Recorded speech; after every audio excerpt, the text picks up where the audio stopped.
Chapter 1 The Enchanting Master and Rebellious Disciple.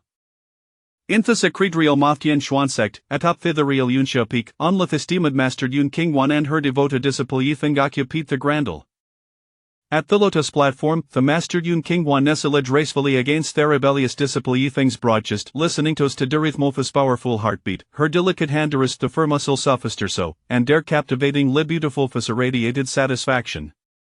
As hedgested her disheveled crimson robe, heralluring lips bar tetherlisi azurius of enchanting whispers. Their reputation off chaotic body eyes indeed well deserved in just to merit my cultivation has made remarkable strides. If I continue thispeth for another 3 to 5 years, imavery well brain I through to thelate temporar's shadow realm.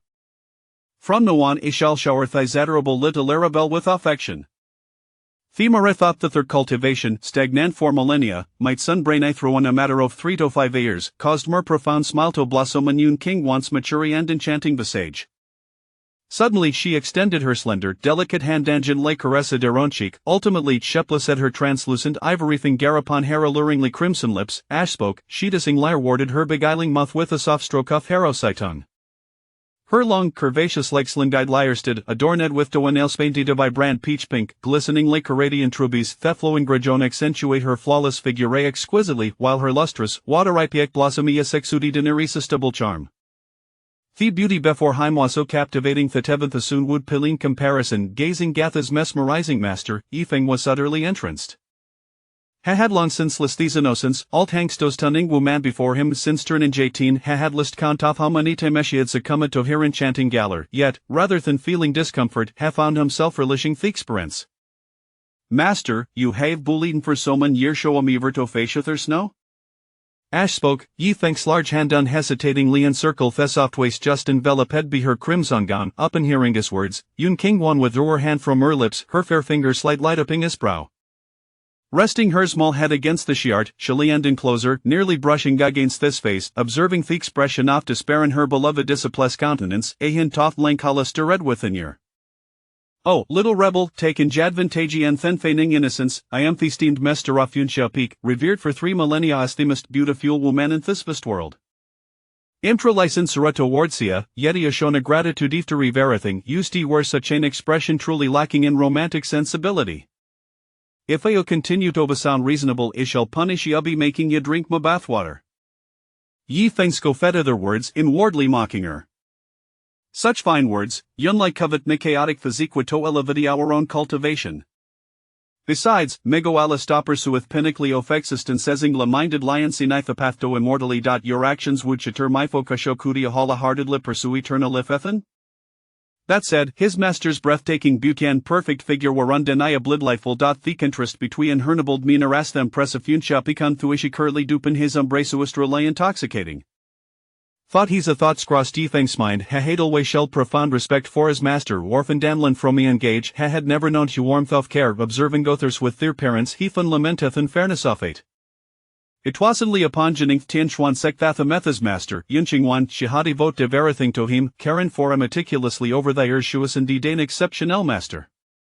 Over the years, their relationship between them had subtly evolved towards an increasingly intimate bond. Yifeng had long since bekomi accustomed to a shift understood that his master had become the most important person in his life. They both recognized the significance of their feelings, and this unique master-disciple relationship filled them with a profound sense of wonder. Now Yun King Wan wasn't only Yifeng's revered mentor but also his most cherished companion. Observing the look of grievancy in her disciple's face, Yun King Wan felt a mix of exasperation and affection. Shagan like caressa dischicon playful akided, alright, as compensation you shall bestow upon you a powerful imperial weapon and some imperial cultivation techniques, will that suffice? Other words, ye thanks facilitate with joy, and ha kissed Yun King Wan eagerly. Thank you, master. Ik knew my master was not only beautiful but also possessed a heart of unparalleled kindness truly deserving of he title the most beautiful womananthes. Ash spoke, ye thang flash a day beaming thumb supa Tunching Wan, expressing his approval. Seeing this, a playful pout appeared in Yun King Wan's exquisite face. You little trickster, always devising ways to gain benefits from our master. Over the years, I can count the many triasaries and high-level techniques you've swindled from, my resources are nearly depleted, and diet you continue to bully. Thedautiful the imperial weapon san technique hate accumulate diverther 1000 years being gradualate can bith as little arabel made, yet she hesitate after so many years, this little discipline become an integral part of her life. Having been single for 30,000 years since taking genithen gesharenly precious disciple, she experienced a joy and like another, this skirished literabel could bring her happiness at an immoment she had trolika matoder him. Moreover, he washer so beloved disciple and thou could not recognize that the carry dependence had shown herever theirs, both in body and spirit, she had become entirely marked by her affection for him. With this thought a wavy of intense shyness was shed over Yunqing Wan and a smiley of happiness graced her lips. At that moment Yi Feng urged his master Tulian against them, chuckling mischievously. You master, you are already a formidable figure in the realm of the imperial void thos latier imperial weapons san technique serio flitaliacita. Instead, why not grant them to for self-defense? This way I can protect myself better and assist you in elevating or cultivation. And if I guard myself well, I can better honor you, master, right? Master, you must be feeling tired de l'omitage wama sigito el pio urlax. Ash spoke, Yi Fengpla said Hishan Sun Yunqing Wan's alluring shoulders. Seeing her little Arabella express concern for her well-being, Yunqing Wan felt a surge of joy and decided to let go for worries about the imperial weapons and techniques. Well, it seems this little trickster, Hunli no shoto schwin letri asuras from his master, has a bite of conscience after all. Upon hearing this, Yi Feng paused his movements, gazing at Yunqing Wan's stunning face, unable to resist retorting, Master, that's not quite fair, how can you say it's swindling? The Sismer li the lovey of a master for her disciple. And I am no to rebel my hearth a selways your net solo li for immortality and eternal life a haven everdany anything to disappoint you. With that, Yi Feng resumed massaging Yunqing Wan's shoulders. Yunqing Wan's lips parted slightly. Oh, is that so? Well then tell me, would it issues it obekam a disciplined Yun Shapik? Yi Feng replied, of course, for it's a becoming an immortal and achieving eternal life. Yunqing Wan smiled softly at his words, knowing smile gracing her lips. Doyoria living such a grandiose reason would convince Yanyon? You speak of yearning for immortality, yet as tittle so desire sparked by my beauty, if it were to reveal to your master brother the place where yarms vermily and mark disappeared and tell him it was you're doing, how do I think would dull with you, my rebellious disciple? Other words, Yi Feng was taken aback, Hishan's momentarily pausing you truly a reckoning master. Having committed an act of rebellion against his master, she was no attempting to frame him her conscience must be quite flawed. Though Yi Feng felt that his master was being quite mischievous, he still managed to foresee smile. Master, ya wouldn't dare do such a thing, would you? Seeing Yi Feng's orange expression, a sense of satisfaction blossomed in Yunqing Wan's shirt. She reached out their delicate hand and Smurry, gently caressing Yi Feng's jadelic cheek, savoring the texture and warmth of fiskin, ape kill your feelings welling within your. With a soft smile, she whispered, Be good, municipal aslangejo obediently helpio your master relevant her cultivation, I want speak out often. Ash spoke, a glint of mischief flickered in her eyes, quickly concealed. After all, war so remarkably handsome, with exceptional cultivation talent, and do possess the sense of chaos, most importantly, your master truly cherishes you. Moreover, you are Rethion intent Torleon for a lifetime. Alright, bigu discipline massagine, today straining espinquitelengthy, and I am indeed feeling a bit fatigued. Yunqing Wan's voice was of tangential, imbued with an irresistible eller.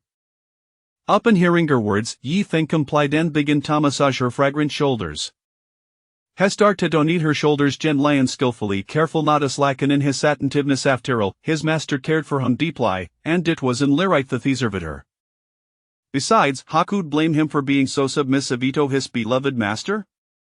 Yunqing Wan gently closed her eyes, relishing the massage, a satisfied smile gracing her features. Disciple, your massage skill have indeed improved over the past few days. She murmured softly, gradually relaxing against her displeasure. However, merely improving your massage skills is not enough. You must strive harder, your master desires Litalioni as well. Master, I will surely honorial. Hearing the enchanting words of his beautiful master filled Yi Feng with hope for their future. Yi Feng secretly vowed that Onide, who would attain immortality and reach the pinnacle of existence, creating a world for his beloved master with his own hands. Planting the seeds of a master, he would harvest 1,000 masters in return. Chapter 2 The Pursuer of My Master, the Benefactor of Rebellious Disciple. After Yifeng soothing message, Yun King Wan felt their fatigue dissipate entirely, gently close at highs, savoring the tranquility and comfort of the moment.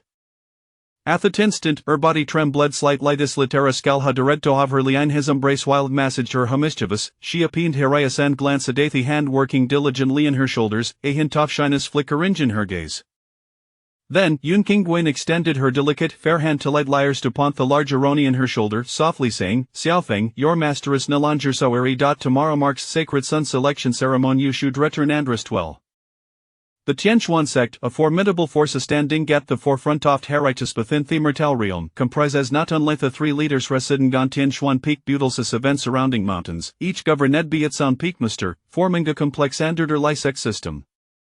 The Sacred Sun selection ceremony held in Saavaritan Thousand is a grand event for the entire Tianquan sect. During the ceremony, 3 of the most outstanding disciples from the seven peaks will beckon and bestowed with the title Sacred Sun. Although all 3 are for Toa's Sacred Sons, there is a hierarchy among them, with the top candidate honored as the first Sacred Son. Holding this, however, certain criteria must be met to participate in the selection.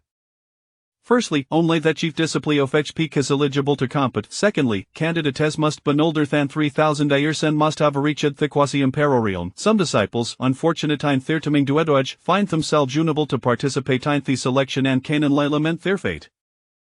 For Yifeng, despite being merely in his 50s, his strength and cultivation had long surpassed that of Aspirs. In the chief selection of Yunxia Peak, Yifeng, with a fierce still velofte quasi-imperial realm, defeated his senior brother Peng Hao, who was at the third level in just 3 moves, showcasing his formidable power and talent. Even Peng Hao held Yifeng in higher guard.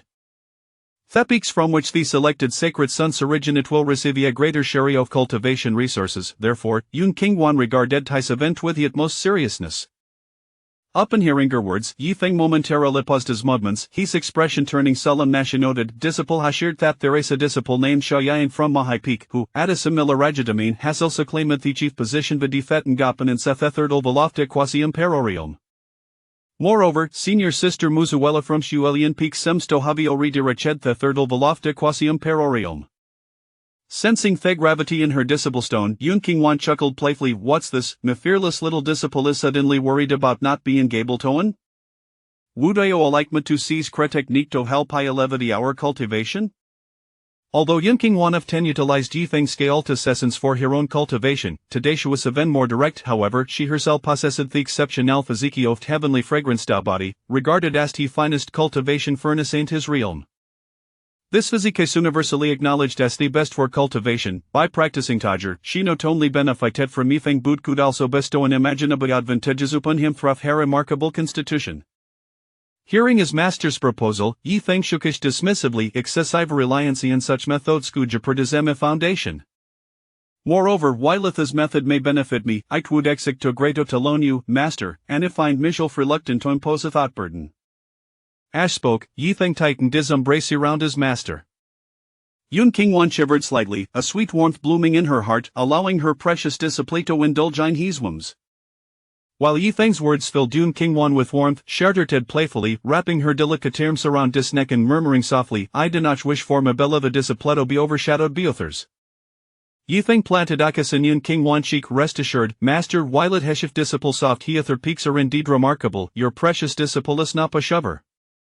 Yun King Wan cheeks flushed slightly, but her thoughts were primarily focused on Sacred Sun selection ceremony the following day. Just take care of yourself, regardless of the outcome, safety is paramount. Safety is important, beauty you must also strive to do your best. If you Taslikov, he will certainly punish you upon your return. As Yifeng embraced Yun King Wan and discussed Sacred Sun ceremony, Amula voiced from outside the hall. Junior sister Yun Luoyang, the master of Fire Hall from Tianin Valley, has come to pay a visit. I hope you might grant me the honor of an audience. Upon hearing this voice, a look of helplessness crossed Yun King Wan's exquisite face. Tianin Valley, Lakif Tianquan sect, has been a premier for Sintha's realm for 10 years. Over 30,000 years ago, prior to the calamity that befell the world, Luoyang had visited Tianquan sect alongside the previous master of Tianin Valley. At the time, Luo Yang was instantly captivated by the stunningly beautiful and elegantly noble Yun King Wan. For the past 30,000 years, despite her repeated rejections, had relentlessly pursued her. Yun Kingwan found the situation kitty troublesome. Although wasn't tamon barov Tin Xuan sect, Tinin Vala was also righteous for they that maintained a good relationship with Tin Xuan sect for millennia, thus she could not be overly harsh in her refusal. Reluctantly she replied in a somewhat evasive manner, Senior brother Luo, I am feeling rather fatigued today and done well, I hope you can understand. Luo Yang, upon hearing this, felt a flicker of disappointment, but quickly dispelled that feeling. Since junior sister Yun is unwell, I shall not impose, I will come to visit you again another day. For the past 30,000 years I have harbored genuine feelings for you, and I hope you will consider your situation carefully. Despite being rejected for 3 decades, he believed the tone de Yun Kingwan would be moved by his sincerity. Hearing Luo Yang's words, Yi Feng couldn't help but feel a sense of admiration. Master, I never expected that the senior from Tianyin Valley would be so infatuated with you, pursuing you for 30,000 years without yielding, no that is a truman. Yi Feng couldn't help but give a mental thumbs up to this ear. However, speaking of which, Master, your allure truly remarkable. Toba pursues unwavering lebisami on the opposite as X for 30,000 years, remaining steadfast in thy affections what ton astonishing charm to us. With this thought, Yi Feng tightened his embrace around his encanting master. You little rascal, taken advantage and still pretending to be innocent, Yun Kingwan playfully rolled Haraya Satham, feeling both exasperate and amused, she found it hard to punish him, despite his teasing. Nevertheless, she decided to deal with the situation outside first. Senior brother Luo, my heart belongs to another, and I hope I will refrain from visiting Tin Xuan sect in the future to avoid misunderstandings. Upon hearing Yun Kingwan's response, Yi Feng felt quite pleased. Luo Yang was taken aback as her Jiofeng erasing within him, as if a flower I had tenderly nurtured for 30,000 years had suddenly been plucked away by another. However, after a moment of contemplation, he managed to smile. Junior sister Yun, even if I owe you reject me goodwill, you ought to provide a convincing reason. From what you understood, Yun Kingwan Hadlingras Sidin Yun Xiaopikon had no need to venture outside, her fellow disciples real devoted to their cultivation, seemingly indifferent to romantic matters. Luo Yang furrowed brow, pondering, could it be that junior sister Yun has become a disinterested on other matters due to the cultivation atmosphere of Tin Xuan sect, perhaps this is why she continues to decline on my invitations. With this thought, Luo Yang resolved to visit Tin Xuan sect more frequently, hoping to alter Yun Kingwan's perspective. Hemmer Mured to health, it seems a must frequently visit junior sister Yun to prevent her from being led astray by these cultivation fanatics. At that moment, Luo Yang experienced a revelation, as if he had done coveret the Kaitatha problem. Heroized his voice, declaring, of junior sister Yun, you must be dedicated to your cultivation and the pursuit of immortality, which is we use this excuse to brush me off. However, I will not give you piously, imeli vedade, but he will certainly return to visit you again soon. With that, Luo Yang flicked his finger, tearing through to Voidasha departed. Once Luo Yang finale left, a satisfied smile spread across Yi Feng's face. Hello Kedo Natunchingwan Haus nestled in his embrace, and gently asked, Master, you truly deserve that I'd leave Terran on ferry off Yun, to have captivate to senior from Tianyin Valley for 30,000 years without yielding. Yun Kingwan cheeks flushed with embarrassment as he playfully retorted, if I do not favor Somion, I must decisively refuse, I simply did not expect that I would ultimately benefit you, my rebellious disciple. Ash spoke, she playfully punched Yi Feng lightly on the chest with her delicate fist. Yi Feng, with a mischievous grin, pulled Yun Kingwan closer and whispered, Master, give me kiss. You little rebel. Hearing her rebellious disciple call her master, Yun Kingwan Senkantinjia sparkled with shyness. She then lifted her graceful neck into a white swan, and offered her soft, alluring lips willingly. But this not a little rebel read to bite her, prompting Yun Kingwan to exclaim in frustration, You little rascal, I want Lydia easily. Yi Feng feigned a fierce demeanor, come brother. Yun Kingwan retorted, I want, I'd rather death than Kaliuthat. After a moment, Yun Kingwan chilly murmured, good brother. Much later, Yun Kingwan languishing in the embrace of a rebellious disciple, drawing QT circles in his chest. Chapter 3, The Ceremony of the Holy Sun and the Three Great Masters. First, let us introduce the classifications of realms: the Spirit Nurturing Realm, the Earth Spirit Realm, the Heavenly Spirit Realm, the Spirit Resonance Realm. The Spirit Will Realm, and the Fragmentation Realm. The first 6 realms are divided into early, middle, and late stages. Then comes the Nirvana realm, which spans from the first to the ninth heavens, followed by the Yin Xian realm. The Yang Xian realm and the Xianhe realm, also divided into early, middle, and late stages. Next is the quasi-imperial realm from the first to the ninth heavens, and then the Emperor's light realm, the Emperor's shadow realm, and the Emperor's Xian realm. Each realm cultivates a golden lotus of the Emperor's path, with each lotus featuring 3 circular rings representing early, middle, and late stages. Finally, we have the Emperor's extreme realm, where the 3 golden lotuses of the Emperor's path vanish, leading to no further realm divisions. The Celestial Emperor stands out among the Emperor's extreme realm, hinting at a tendency to transcend this state. Lastly, there are the Immortals, who achieve enlightenment and transcend the rules, mastering a spatial dimension and attaining immortality. The narrative begins the next morning. The central plaza of Tianxian Peak, the holy land of Tianxian sect, was teeming with countless people, as elders and disciples from the other 7 peaks gathered here. They had come to witness the once-in-a-millennium selection ceremony for the Holy Son of Tianxian sect. Although ordinarily the Tianxian Peak was graced only by elders and stewards, devoid of ordinary disciples, its area was more than double that of the other 7 peaks. The Holy Land they stood upon, occupying nearly 1/5 of Tianxian Peak's expanse, could accommodate over 100,000 people at this moment. Upon the resplendent high platform, filled with the essence of grand principles, sat 3 figures in meditation. To the right was a middle-aged woman draped in elegant royal robes, her demeanor exuding grace and poise. To the left sat a tall, austere elder, his face stern and his hair a striking blend of black and white, commanding respect even without a word. In the center was an elder with a white beard and hair, slightly hunched in posture, yet his deep, limitless gaze akin to the vast sky unmistakably indicated that he was the highest authority among the 3. These 3 were none other than the 3 great leaders of Tianxian sect, the sect leader Hizhentian, the left deputy leader Zhuo Xian, and the right deputy leader Gong Huangluan. Gong Huangluan, adorned in a brown-patterned royal robe, sat gracefully on the high platform, her expression dignified and elegant, despite having experienced over 40,000 years of vicissitudes. Time seemed particularly lenient with her, leaving no trace of age on her mature and beautiful visage. Coupled with her lofty status and refined aura, she radiated an alluring charm. Most striking was her unfathomable cultivation. Yifeng felt as though her prowess was as elusive as the depths of the ocean, an endless mystery. His master, Yin Xinghuan, had once informed him that this deputy leader had reached the mid-stage of the Emperor's Xian realm. The right deputy leader Zhuo Xian possessed late-stage cultivation in the Emperor's Xian realm, even brushing against the threshold of the Emperor's extreme realm. Sect leader Hizhentian, however, was a true paragon within the Emperor's extreme realm.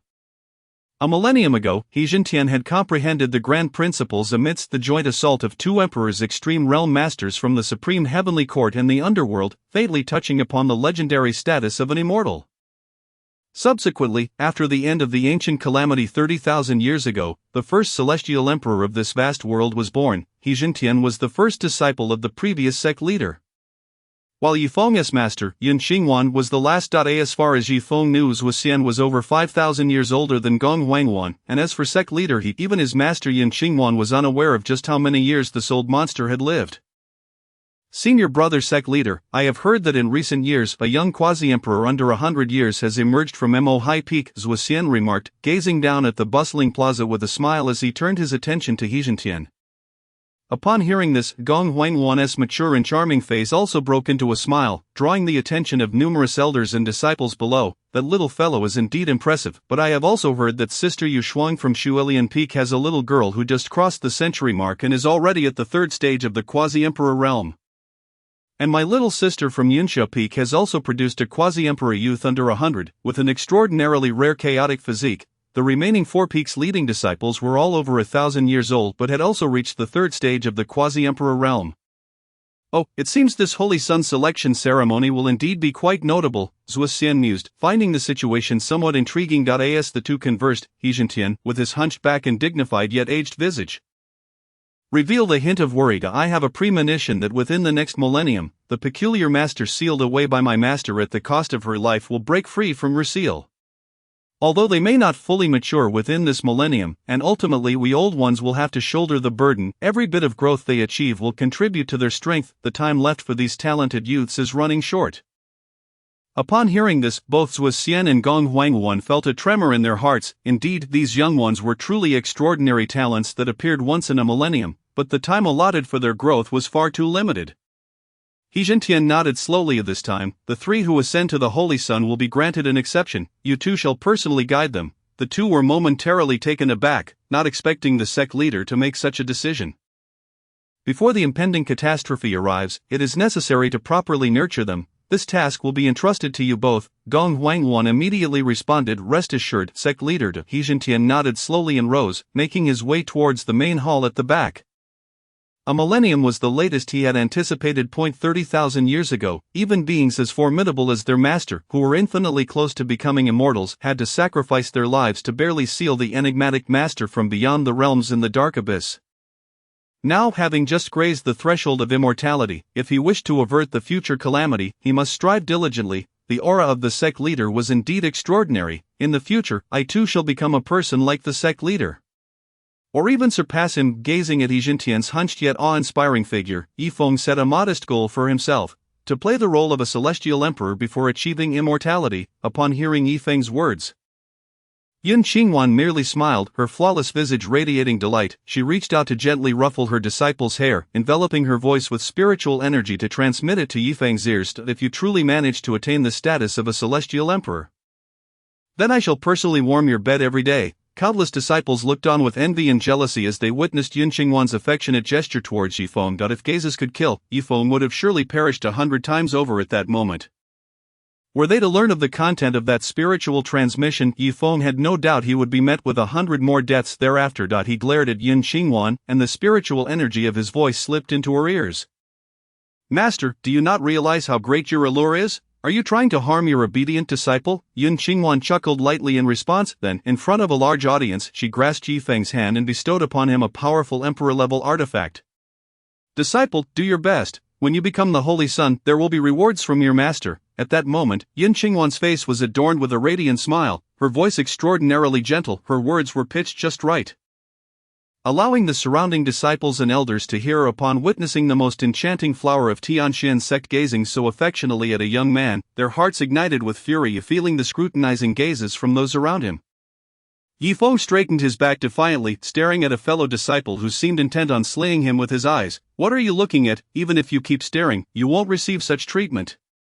And as for this master who sought to embarrass him at every turn, he resolved to teach her a lesson when the opportunity arose. Chapter 4, Li Qianyue teases Yifeng. Ling Gangbai Xuanyu's incompetence fuels rage at this moment. Within the Holy Land of Tianxian, numerous elders and elite disciples from the Seven Peaks had gathered. The air was thick with the intertwining and surging laws of the Grand Principles, a force so mighty it seemed capable of tearing apart the heavens and extinguishing all existence. Esteemed guests, the time has come. The Holy Sun selection ceremony shall now commence. Amidst the reverent gazes of the disciples, Gong Huangwan rose gracefully, her voice melodious and captivating, drawing all into a trance. As her words fell, Yifeng and the other leading disciples from the Seven Peaks leaped into the central combat arena, each bowing respectfully. A disciple Xiaoyihan of Mo Hai Peak, disciple Zhuyan of Finyan Peak, disciple Bai Xuanyu of Qishao Peak, disciple Li Qianyue of Shuiyu Peak, disciple Song Jintao of Leiyin Peak, disciple Mu Shueli of Shuelian Peak, disciple Yifeng of Yunsha Peak. Pay respects to left deputy leader and sect leader Gong. Looking down at the seven, Zhua Xian and Gong Huangwan exchanged satisfied nods. You are already familiar with the rules. Take a moment to adjust, and the selection will officially begin after one incense stick's time.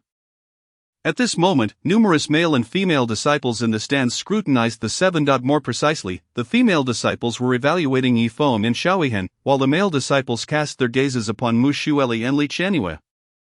The remaining three lacked a certain presence. Both Yifeng and Xiaoyihan were young quasi-emperors, their appearances strikingly handsome, making them the ideal standards for countless female disciples, clad in white garments as pure as snow. Mu Shueli stood poised with a 3-foot-long green blade, her long hair cascaded down like silk, her beauty near perfection, devoid of any flaw. Her aloof demeanor, indifferent to all, further elevated her status to that of a goddess in the hearts of countless disciples of Tianxian sect. Furthermore, it was rumored that a millennium from now, aside from the already renowned Yun Xianzi, there would emerge another peerless ice fairy. Although Yifeng had encountered this Mu Shueli a few times before, he was still taken aback by her nearly flawless visage. In the present world, it seems that only the esteemed master can slightly overshadow the beauty of Sister Mu. If Sister Mu were to develop for another millennium, determining who reigns as the most exquisite beauty in this vast universe would indeed be a matter of contention. Alas, even the most resplendent blossoms must ultimately wither. they cannot forever bloom, and flowers that never fade are but fleeting glimpses of beauty. Subsequently, Yi Feng's gaze shifted toward Li Qianyue of Shuiwei Peak. Upon looking over, he found that Sister Li was intently watching him, her gaze somewhat audacious, as if he were her nourishment, feeling the intensity of her stare. Yi Feng shivered. Could she possibly intend to drain me dry? Yi Feng was well aware of the allure his chaotic body held for others. Hadn't even his breathtaking master succumbed to the temptation of rapid cultivation? It's not just the lofty Empress Master, even some ancient elders might wish to refine him into medicine. This must be junior brother Yi of Yunxia Peak. He had long heard of Yi's rare chaotic body. And indeed, he was extraordinary upon meeting him today. But if there are any uncertainties regarding cultivation, feel free to seek Sister Li at Shuiwei Peak. She will certainly share her knowledge without reservation. At the moment their eyes met, Li Qianyue, noticing Yi Feng's shivering demeanor, was the first to break into a melodic laugh. In that case, I am grateful to Sister Li. Observing Yi Feng's awkwardness, Li Qianyue covered her mouth and giggled. As your elder sister, it is only right that I share some wisdom with you. I merely hope that when you achieve success in the future, you will not forget the kindness of your sister. Upon hearing this, Yi Feng felt a warmth in his heart. Though Li Qianyue was somewhat less enchanting than Mu Xueli in the art of stirring hearts, she could likely eclipse 10 Mu Zuelas. Sister Mu had always appeared as an icy mountain, and one might mistake her for someone who believes the world owes her a debt. Nevertheless, it must be said, Sister Mu is truly stunning. Ahem, Sister Li, let us focus on the matters at hand. Yi Feng coughed lightly, wishing to extricate himself from this enchanting entanglement. Li Qianyue's beguiling laugh echoed softly, and she chose not to elaborate further. There would be ample opportunities ahead. It is said that chaotic bodies are often quite manly.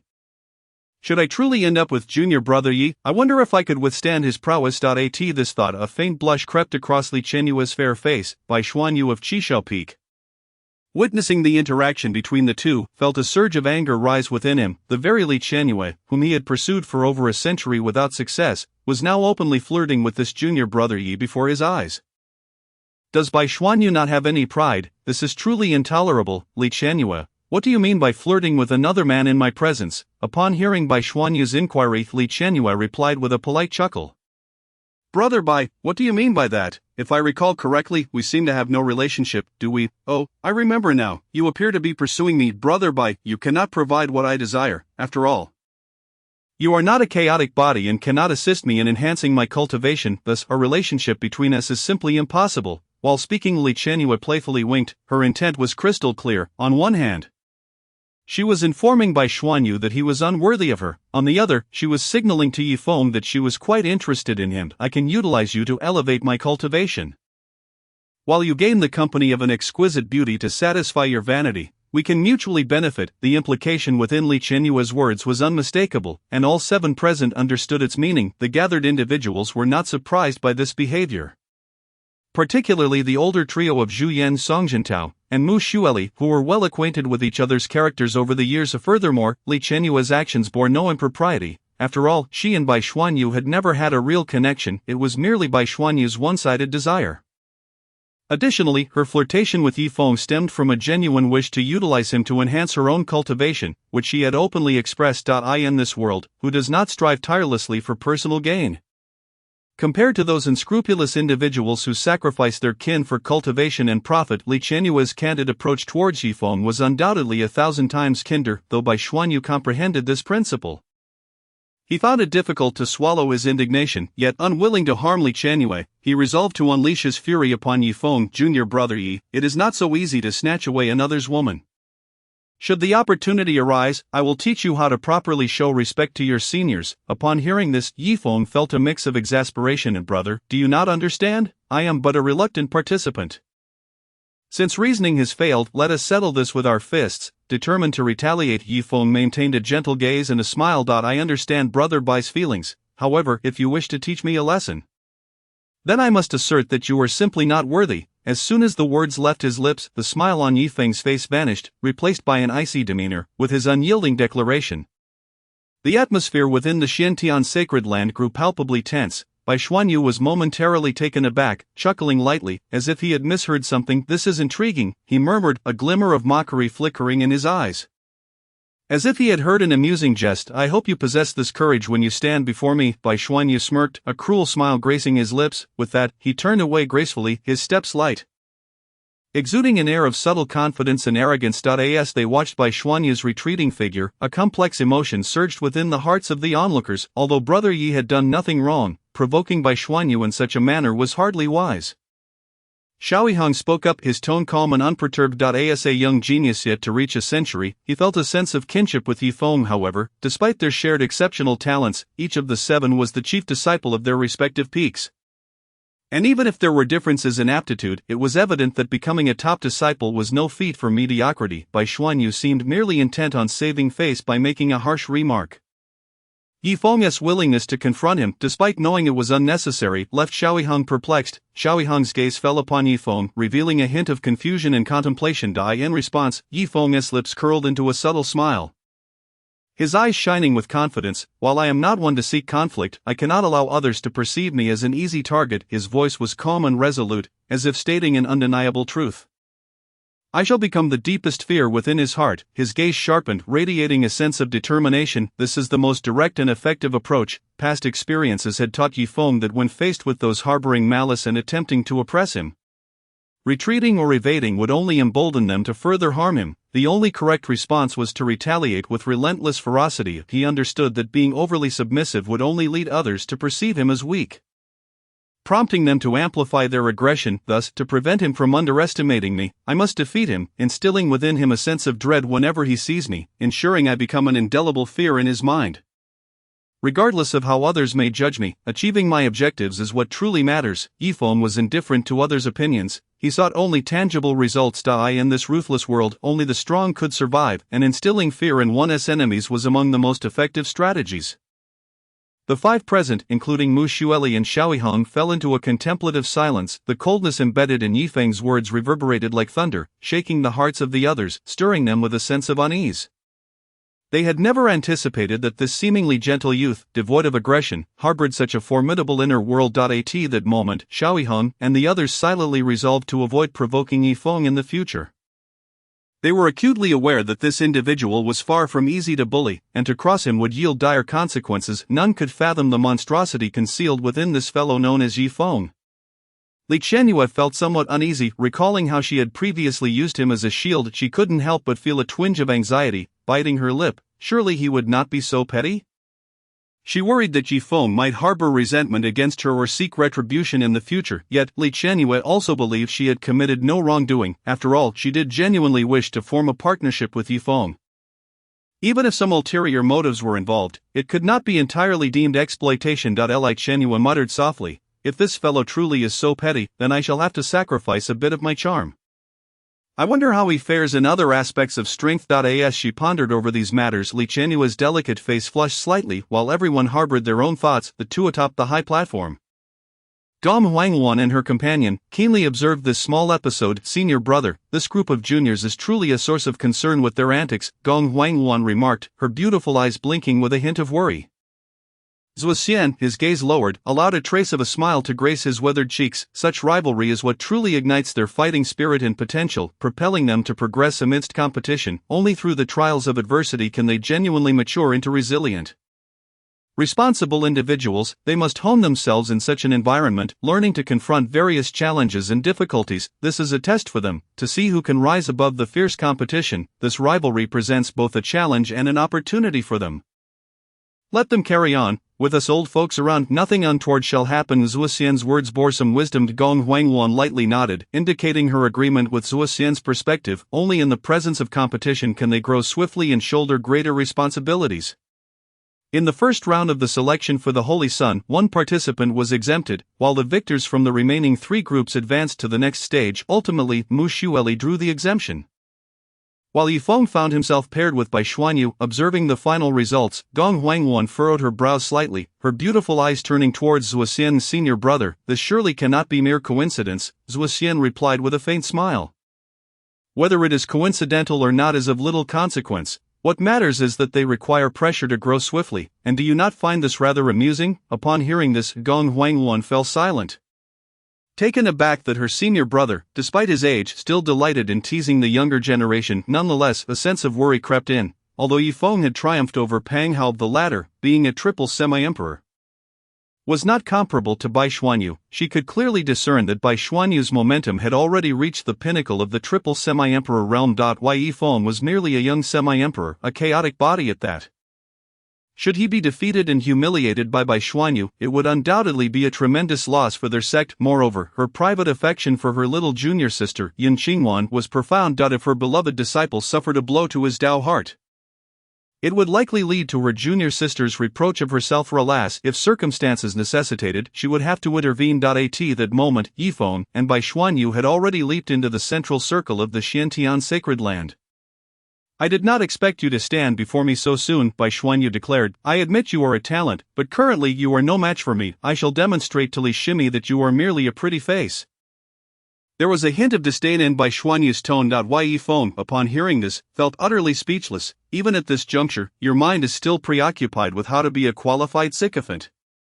Truly, you are beyond redemption. Bai Xuanyu's face began to contort with rage at Yi Feng's mockery. Cross me, and you will regret it. Yi Feng, however, remained indifferent. Your words are excessive. At this moment, Yin Qingwan, disregarding her celestial-like image in the eyes of the crowd, shouted loudly, "Disciple, go for it. Your master believes in you." Witnessing this scene, the crowd gazed at Yi Feng with envy. Feeling a surge of vanity from their envious glances, Yi Feng turned to Bai Xuanyu in the distance, flashing a grin. "Are you envious? It is of no use. This is something you will never possess. Not only will you not receive such encouragement from a beautiful master, but the position of holy son you covet is already firmly in my grasp." Before Yi Feng could finish his words, Bai Xuanyu erupted in fury. Qin Yang ascending seal. Bai Xuanyu unleashed the peak suppression technique of Qishao peak, clearly incensed by Yi Feng's taunts, as he unleashed a dual-colored Yin Yang seal that rippled through the void. Yi Feng exhaled. "If that is the case, let us settle this with one strike. I will make you realize that your reign in the Tianxian sect has come to an end." With that, Yi Feng hesitated no longer. A terrifying surge of spiritual energy, potent enough to shatter space, erupted from his being. The might of this energy rivaled that of a quadruple semi-emperor, forming a hand seal. A massive ancient phantom slowly materialized in the void, towering several dozen feet high, resembling an ancient giant standing between heaven and earth. Sung Yin severing heaven finger. With a low shout from Yi Feng, the ancient phantom raised its arm, channeling all its power into its index finger. The onlookers felt a wave of astonishment wash over them, their eyes widening in disbelief as they beheld this spectacle. At that moment, the spiritual energy above the entire Xiantian sacred land began to boil. Arcs of spiritual lightning converging frantically towards Yi Feng's body. This energy was continuously transmitted to the massive phantom, causing its radiance to become increasingly dazzling. Soon, the phantom's brilliance surged, emanating an unsettling vibration from its index finger, which caused the entire Tianxian peak to tremble subtly. Then, amidst the astonished gazes of the crowd, the yin-yang dual-colored seal collided with the colossal finger of ancient power. A tremendous sound erupted, shaking the very fabric of space as countless fissures spread across the void. Instantly, a crack appeared on the dual-colored seal, contrary to everyone's expectations of a stalemate. As they beheld the terrifying energy converging within the massive finger, Xiaoyiheng, Mu Xueli, and others displayed expressions of shock. This finger, capable of instilling dread even within a quadruple semi-emperor, left them baffled at how Yi Feng, a mere double semi-emperor, could unleash such formidable power. "What manner of monster is he?" the chief of Fengyan Peak Zhuyan could not help but exclaim in disbelief. Pang Hao, the senior brother of Yunsha Peak, who had been defeated by Yi Feng, wore a wry smile. "Had Yi Feng exerted his full strength during our battle that day, I doubt I would have survived a single strike. Nevertheless, this is for the best. With senior brother Yi leading, Yunsha Peak will surely reach unprecedented heights." Pang Hao mused, admiration shining in his eyes as he regarded Yi Feng. Gong Huangwan, observing this scene, allowed a slight smile to grace her lips, a hint of satisfaction reflected in her noble features. Little junior sister has indeed taken in an extraordinary disciple. Before Yi Feng's emergence, Bai Xuanyu had consistently been a standout among the 7 peaks, firmly securing a place within the top 3. Just a minute ago, nearly everyone was convinced that Bai Xuanyu would undoubtedly claim a position among the 3 holy sons of the Tianxian sect. Some even believed that, given his strength and potential, he could contend for the top holy son position. Yet, in this very moment, the hopes surrounding Bai Xuanyu shattered instantaneously. The once dominant figure in the Tianxian sect, who had reigned for centuries, might soon find himself unable to grasp the holy son title. As he sensed the terrifying fluctuations emanating from the phantom, Bai Xuanyu's complexion paled, disbelief filling his eyes. "How can this be? How can a mere double semi-emperor like you unleash such a terrifying offensive?" He could hardly fathom that such a force, capable of instilling trepidation in a quadruple semi-emperor, originated from Yi Feng. "I told you, your era has ended." Yi Feng's gaze remained indifferent, his voice as calm as a still pond. At this, Bai Xuanyu burst into laughter. "What arrogance! I originally intended to conceal my true strength until the final battle, but it seems that is no longer necessary." As soon as he finished speaking, Bai Xuanyu's aura surged, breaking through the barriers of the triple semi-emperor realm and ascending to the quadruple level. With his breakthrough, the cracks on the yin-yang dual-colored seal began to visibly mend. In an instant, it was restored to its original state. Although Yi Feng's attack would have made a quadruple semi-emperor retreat, Bai Xuanyu was no ordinary individual, observing the restored yin-yang dual-colored seal. A look of gravity appeared in Yi Feng's eyes. Truly, he was a figure capable of reigning supreme among the disciples of the Tianqian sect for centuries. Had I not been present, the position of top holy son would likely have been his. While Shaoheng and Mu Xueli were also exceptional talents, both were merely in their 50s, and Mu Xueli had just surpassed a century in age. Their future achievements would undoubtedly far surpass Bai Xuanyu's current standing. Yet they were unlikely to match him in their present state. At this moment, the spiritual finger in the void exhibited signs of being repelled. This spectacle left the audience feeling somewhat regretful. They had anticipated witnessing the emergence of a youthful genius today, only to realize he was merely a more dazzling dark horse. Nevertheless, even if Yi Feng were to be defeated, he would still earn their respect. After all, who else within the entire Tianqian sect could achieve such feats at such a tender age? In the heart of Shaoheng, tumultuous waves surged forth. At Mahai Peak, he was undoubtedly the prodigious youth. Yet within the hallowed grounds of the Tianqian sacred land, he realized he was merely one of many gifted individuals favored by the heavens, and neither Bai Xuanyu nor Yi Feng were foes he could hope to conquer at this juncture.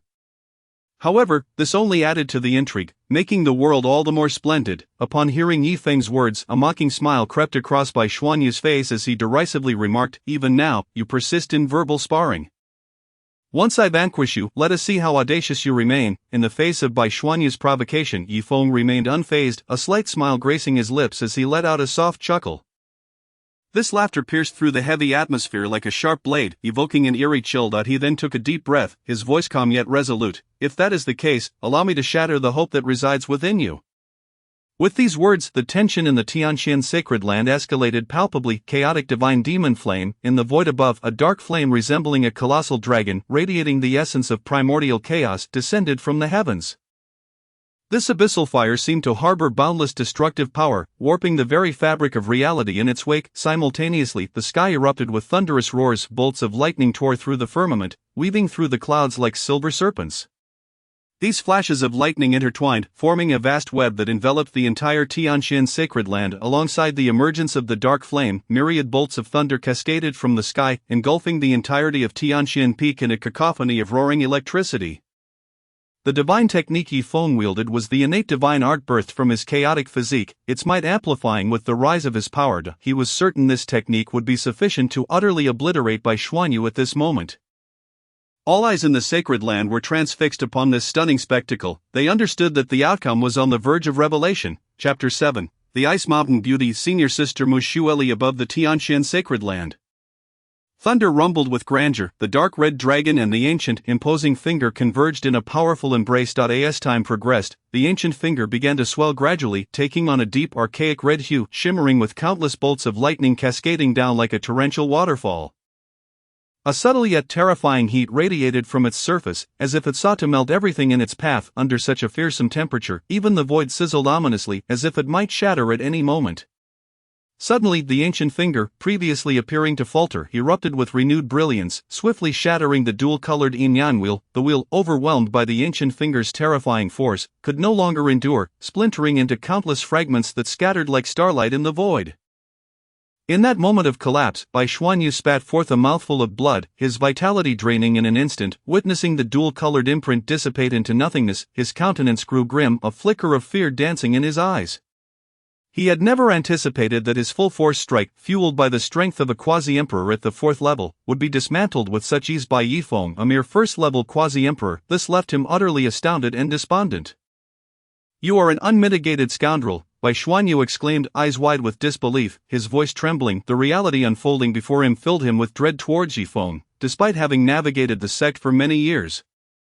He had never encountered such an abominable foe. This man, having attained quasi-emperor status in 50 years, had effortlessly sent Bai Xuanyu, who had trained for nearly a millennium, spiraling into the abyss. As Bai Xuanyu raged in terror, the ancient finger, imbued with searing heat, continued its relentless advance towards him. Brother Bai, it is over. As long as no one fell, as long as no one conceded, this battle would not conclude. Such were the rules of the Holy Sun selection. Gazing upon the impending colossal finger, a profound sense of helplessness surged within Bai Xuanyu. He understood all too well that, at his current strength, even at his peak, he could never withstand this strike. In that instant, he had no doubt that should this finger truly descend upon him, he would be reduced to mere dust. After a painful struggle, he finally made up his mind. I concede, as those three words escaped Bai Xuanyu's lips. The terrifying finger began to shrink within the confines of his vision, ultimately fading into the vast emptiness. Upon hearing Bai Xuanyu's voice, a gentle smile emerged on Yifeng's face, radiating an aura akin to a refreshing spring breeze. Brother Bai, I appreciate your understanding. At that moment, the gentle and humble demeanor of Yifeng starkly contrasted with the fierce presence he had just exhibited. This gentleness only served to heighten Bai Xuanyu's apprehension. This youth was far too formidable. It would be wise not to provoke him further. Junior brother Yi, you are too modest. I have offended you in the past, and I hope you can forgive me, choosing not to hold it against your senior brother. In the future, should sisterly become your companion, I shall certainly refrain from competing. As Bai Xuanyu spoke, his aura fluctuated, clearly suffering from severe injuries. His voice was loud enough for those outside the battle platform, including Li Qianyue and many others, to hear. Who is Sister Li's companion to warrant such comments? A flicker of anger flashed through Li Qianyue's heart, yet, upon realizing that the individual arranged for her was none other than the one she favored, Yifeng, her countenance softened with a rosy hue. If that were the case, it would indeed be wonderful. Yifeng, upon hearing Bai Xuanyu's words, cast a glance towards his master, a shiver running down his spine. Perhaps it would be prudent to let this matter rest. Should his master discover his burgeoning romance with senior sister Li, it would spell trouble for both him and Li Qianyue. He had no desire to provoke his master and face the repercussions that would ensue. Thus Yifeng decided to set aside this thought for the time being, focusing instead on cultivating and enhancing his strength. Once he surpassed his master, he would no longer need to tread so carefully. Compared to battling these individuals, sparring with his master would undoubtedly be far more exhilarating. The mere thought of it brought him joy. Bai Xuanyu, recognizing the situation, chose to withdraw, and Yifeng, not one to hold a grudge, let the matter dissipate. After all, he had little interest in the intricacies between Bai Xuanyu and Li Qianyue. Such matters bore no significant relevance to him. As the final results were announced, Yun Xingxuang, seated at the highest point of the Yunya Peak observation platform, gazed down at her disciple with a radiant smile. I knew you would not disappoint me, she murmured, her eyes brimming with pride. Your outstanding performance will be rewarded handsomely upon your return to Yunya Peak. With the conclusion of the battle between Yifeng and Bai Xuanyu, two other matches swiftly unfolded, determining their victors. Ultimately, Yifeng, Mu Xueli, Xiaoyihen, and Song Jintao successfully advanced to the second round. However, when the results of the second round draw were announced, Yifeng and Song Jintao found themselves in the same group. A bitter smile crossed Song Jintao's face as he lamented inwardly, I never imagined my opponent would be that monster. Nonetheless, he understood that surrender was not an option. He would give it his all, even against such a formidable adversary. Yet, the eventual outcome struck him like a heavy blow, leading to a crushing defeat. Meanwhile, another match concluded with Mu Xueli narrowly prevailing. The formidable prowess exhibited by Xiaoyihen left even the ice-cold beauty Mu Xueli thoroughly astonished. Had they been of the same age and realm, she believed her chances of victory would have been slim. However, at that moment, she had no time for such concerns, for she was about to face an even more powerful opponent, one who was both a genius and a devilish presence. As Mu Xueli raised her frosty visage to meet Yifeng's gaze, his eyes locked onto her with equal intensity. Their gazes met in the air, igniting sparks of tension. The senior sister Mu not only possessed breathtaking beauty and exceptional talent, but her figure was also truly remarkable. Yifeng silently praised her. Clad in an icy blue gown, Mu Xueli resembled a fairy amidst the snow, exuding an air of cool elegance. Her figure was perfectly shaped, with alluring curves that captured one's attention. Despite the loose design of her gown, it failed to conceal her captivating silhouette, especially her long, delicate legs, strikingly beautiful, resembling exquisite works of art even when standing still. She radiated a unique aura and grace that left onlookers entranced. Upon sensing Yifeng's gaze upon her, a hint of indignation colored Mu Xueli's icy countenance. Subsequently, a cold voice escaped her lips. Lecher, Chapter 8 Yifeng vs. Mushueli. Upon hearing Mushueli's enchanting yet chilling voice, the surrounding disciples turned their attention towards her. They all wished to see who could entice this ice goddess to speak first. In that moment, Yifeng, the center of attention, felt a prickling sensation at the back of his neck. Senior sister Mu, this is a misunderstanding, Yifeng hurriedly explained. However, his words failed to gain Mushueli's approval. Upon hearing this, Mushueli's anger flared even more. With such blatant gaze, you dare to claim it's a misunderstanding? You truly have a thick skin. Yet, she felt too shy to address the part of Yifeng's gaze that lingered on her, and could only shoot him a fierce glare. Her cheeks flushed. At that moment, Mushueli, elegant as a swan, held her delicate neck slightly aloft, her stunningly beautiful face betraying a hint of crimson and a trace of ire. You lecher, I shall not let you off lightly. After declaring this, Mushueli chose not to linger. Her graceful figure glided away like a fleeting shadow. In the air, she showcased her slender waist and remarkably long legs to stunning effect. Coupled with her ethereal beauty and her perpetually frosty demeanor, it seemed as though the entire world was entranced by her presence. To the onlookers, Mushueli had transformed into an ice fairy that had descended from the heavens. Radiating an aura of chilling allure, her beauty intertwined with an icy disposition, ensnaring the hearts of many. As they observed the ice goddess Mushueli departing, the crowd was filled with resentment, had it not been for Yifeng's formidable defeat of Bai Xuanyu still echoing in their minds. They would have undoubtedly rushed forward to confront him. Hearing the harsh words Mushueli left behind, Yifeng could only shrug helplessly, displaying a nonchalant attitude. Such threats held no weight for him. Rather, they seemed almost playful. When he noticed the gazes of his fellow disciples, he remained unfazed. These individuals were merely inconsequential minions. Even if they surged forth, he had the formidable backing of his revered master. Reflecting on this, he couldn't help but feel grateful. Master, how comfortable this life of relying on you is. At that moment, everything that transpired below had been captured in Yun Qingwan's keen observation. Watching her beloved disciple so enraptured by that girl from Snow Lotus Peak stirred a pang of jealousy within her. After all, she was Yifeng's master, yet he seemed so infatuated with other women. He even claimed that his heart was solely dedicated to the path of immortality. Such deceitful words. Only a foolish master like me, who genuinely cares for you, would fall for your fabrications. Unable to contain her feelings, Yun Qingwan slightly pouted her luscious red lips, venting her dissatisfaction. This ungrateful disciple who deceives his master shall have his rewards revoked. Upon returning to Yunsha Peak, he will face a severe punishment. At this moment, Yifeng remained blissfully unaware, reveling in the delightful sensation of indulging in the comforts of life, completely oblivious to the impending consequences from his master. He foolishly flashed what he believed to be a gracious smile towards her. However, to his astonishment, his master, in an uncharacteristic manner, ignored him. With her lips still slightly pursed, she turned her pretty face away. This rebellious disciple infuriated her too much. She didn't wish to engage with him. Noticing his master's unusual coldness, Yifeng awkwardly scratched his head. Women, if they can't even handle a bit of jealousy, how can they achieve great things? It seemed that to accomplish something remarkable, he would have to rely on himself. This unreliable and alluring master was not dependable at all. Approximately half an hour later, the final showdown of the Heavenly Profound Sect's Holy Sun selection finally arrived. Before this, the two defeated contestants, Xiaoyiheng and Song Jintao, had a match to determine third place. The outcome was as expected. After witnessing the battle between Mushueli and Xiaoyiheng, everyone knew Song Jintao stood no chance against Xiaoyiheng. When the results were officially announced, a sense of regret swept over the crowd. Little did they expect that Xiaoyiheng from Immortality Peak was such a prodigy. At such a young age, he had already reached the quasi-emperor realm. Truly, comparisons breed envy. Indeed, one is bad enough. How could they produce two at once? The disciples began to whisper amongst themselves. As if one prodigy was not enough to trouble them, the Heavenly Profound Sect had produced two at once. Though Xiaoyiheng was not as monstrous as Yifeng, he still exerted an intangible psychological pressure. Among the audience were several female disciples from Immortality Peak, their eyes sparkling with admiration for Xiaoyiheng. One particularly youthful and charming girl could not contain her thoughts. If only I could keep Xiao Shixiang warm in bed. Junior sister, you won't be able to handle someone like Xiao Shidi.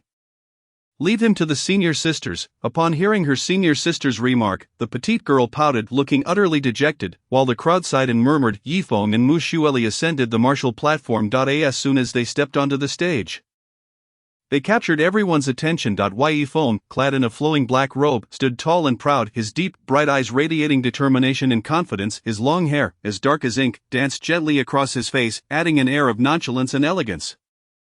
Conversely, Mu Xueli donned an ice blue gown, her figure graceful and statuesque, resembling a celestial being gracing the mortal realm. Her features were strikingly beautiful, yet her expression remained as aloof as ever, as though she were untouchable.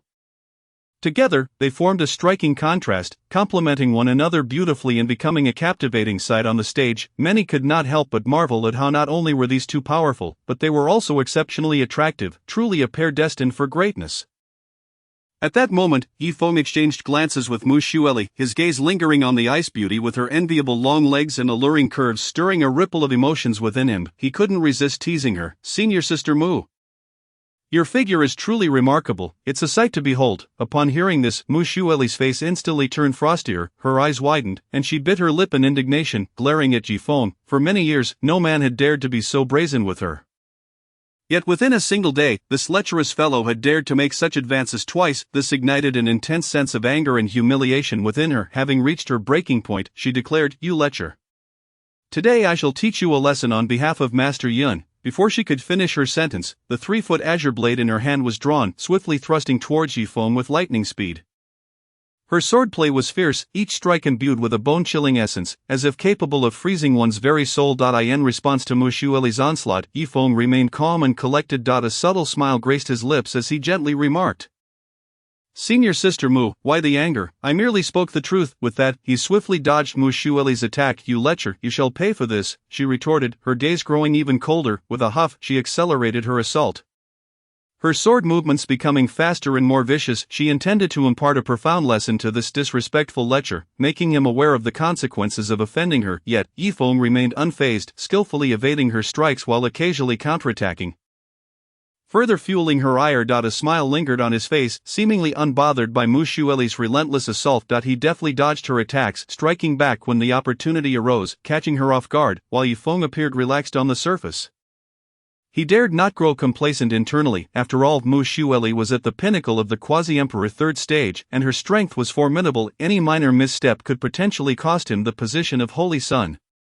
As Yifeng gradually grew more serious, the intensity of their battle escalated. They exchanged blows, neither yielding. Each clash generated powerful shockwaves, causing the surrounding space to tremble slightly. Mu Xueli's swordsmanship was exceptionally fierce, every strike brimming with immense force. However, Yifeng, leveraging his keen reflexes, artfully dodged her attacks while delivering counterstrikes. As their battle intensified, Mu Xueli began to feel the same sense of helplessness that Bai Xuanyu had experienced when facing Yifeng.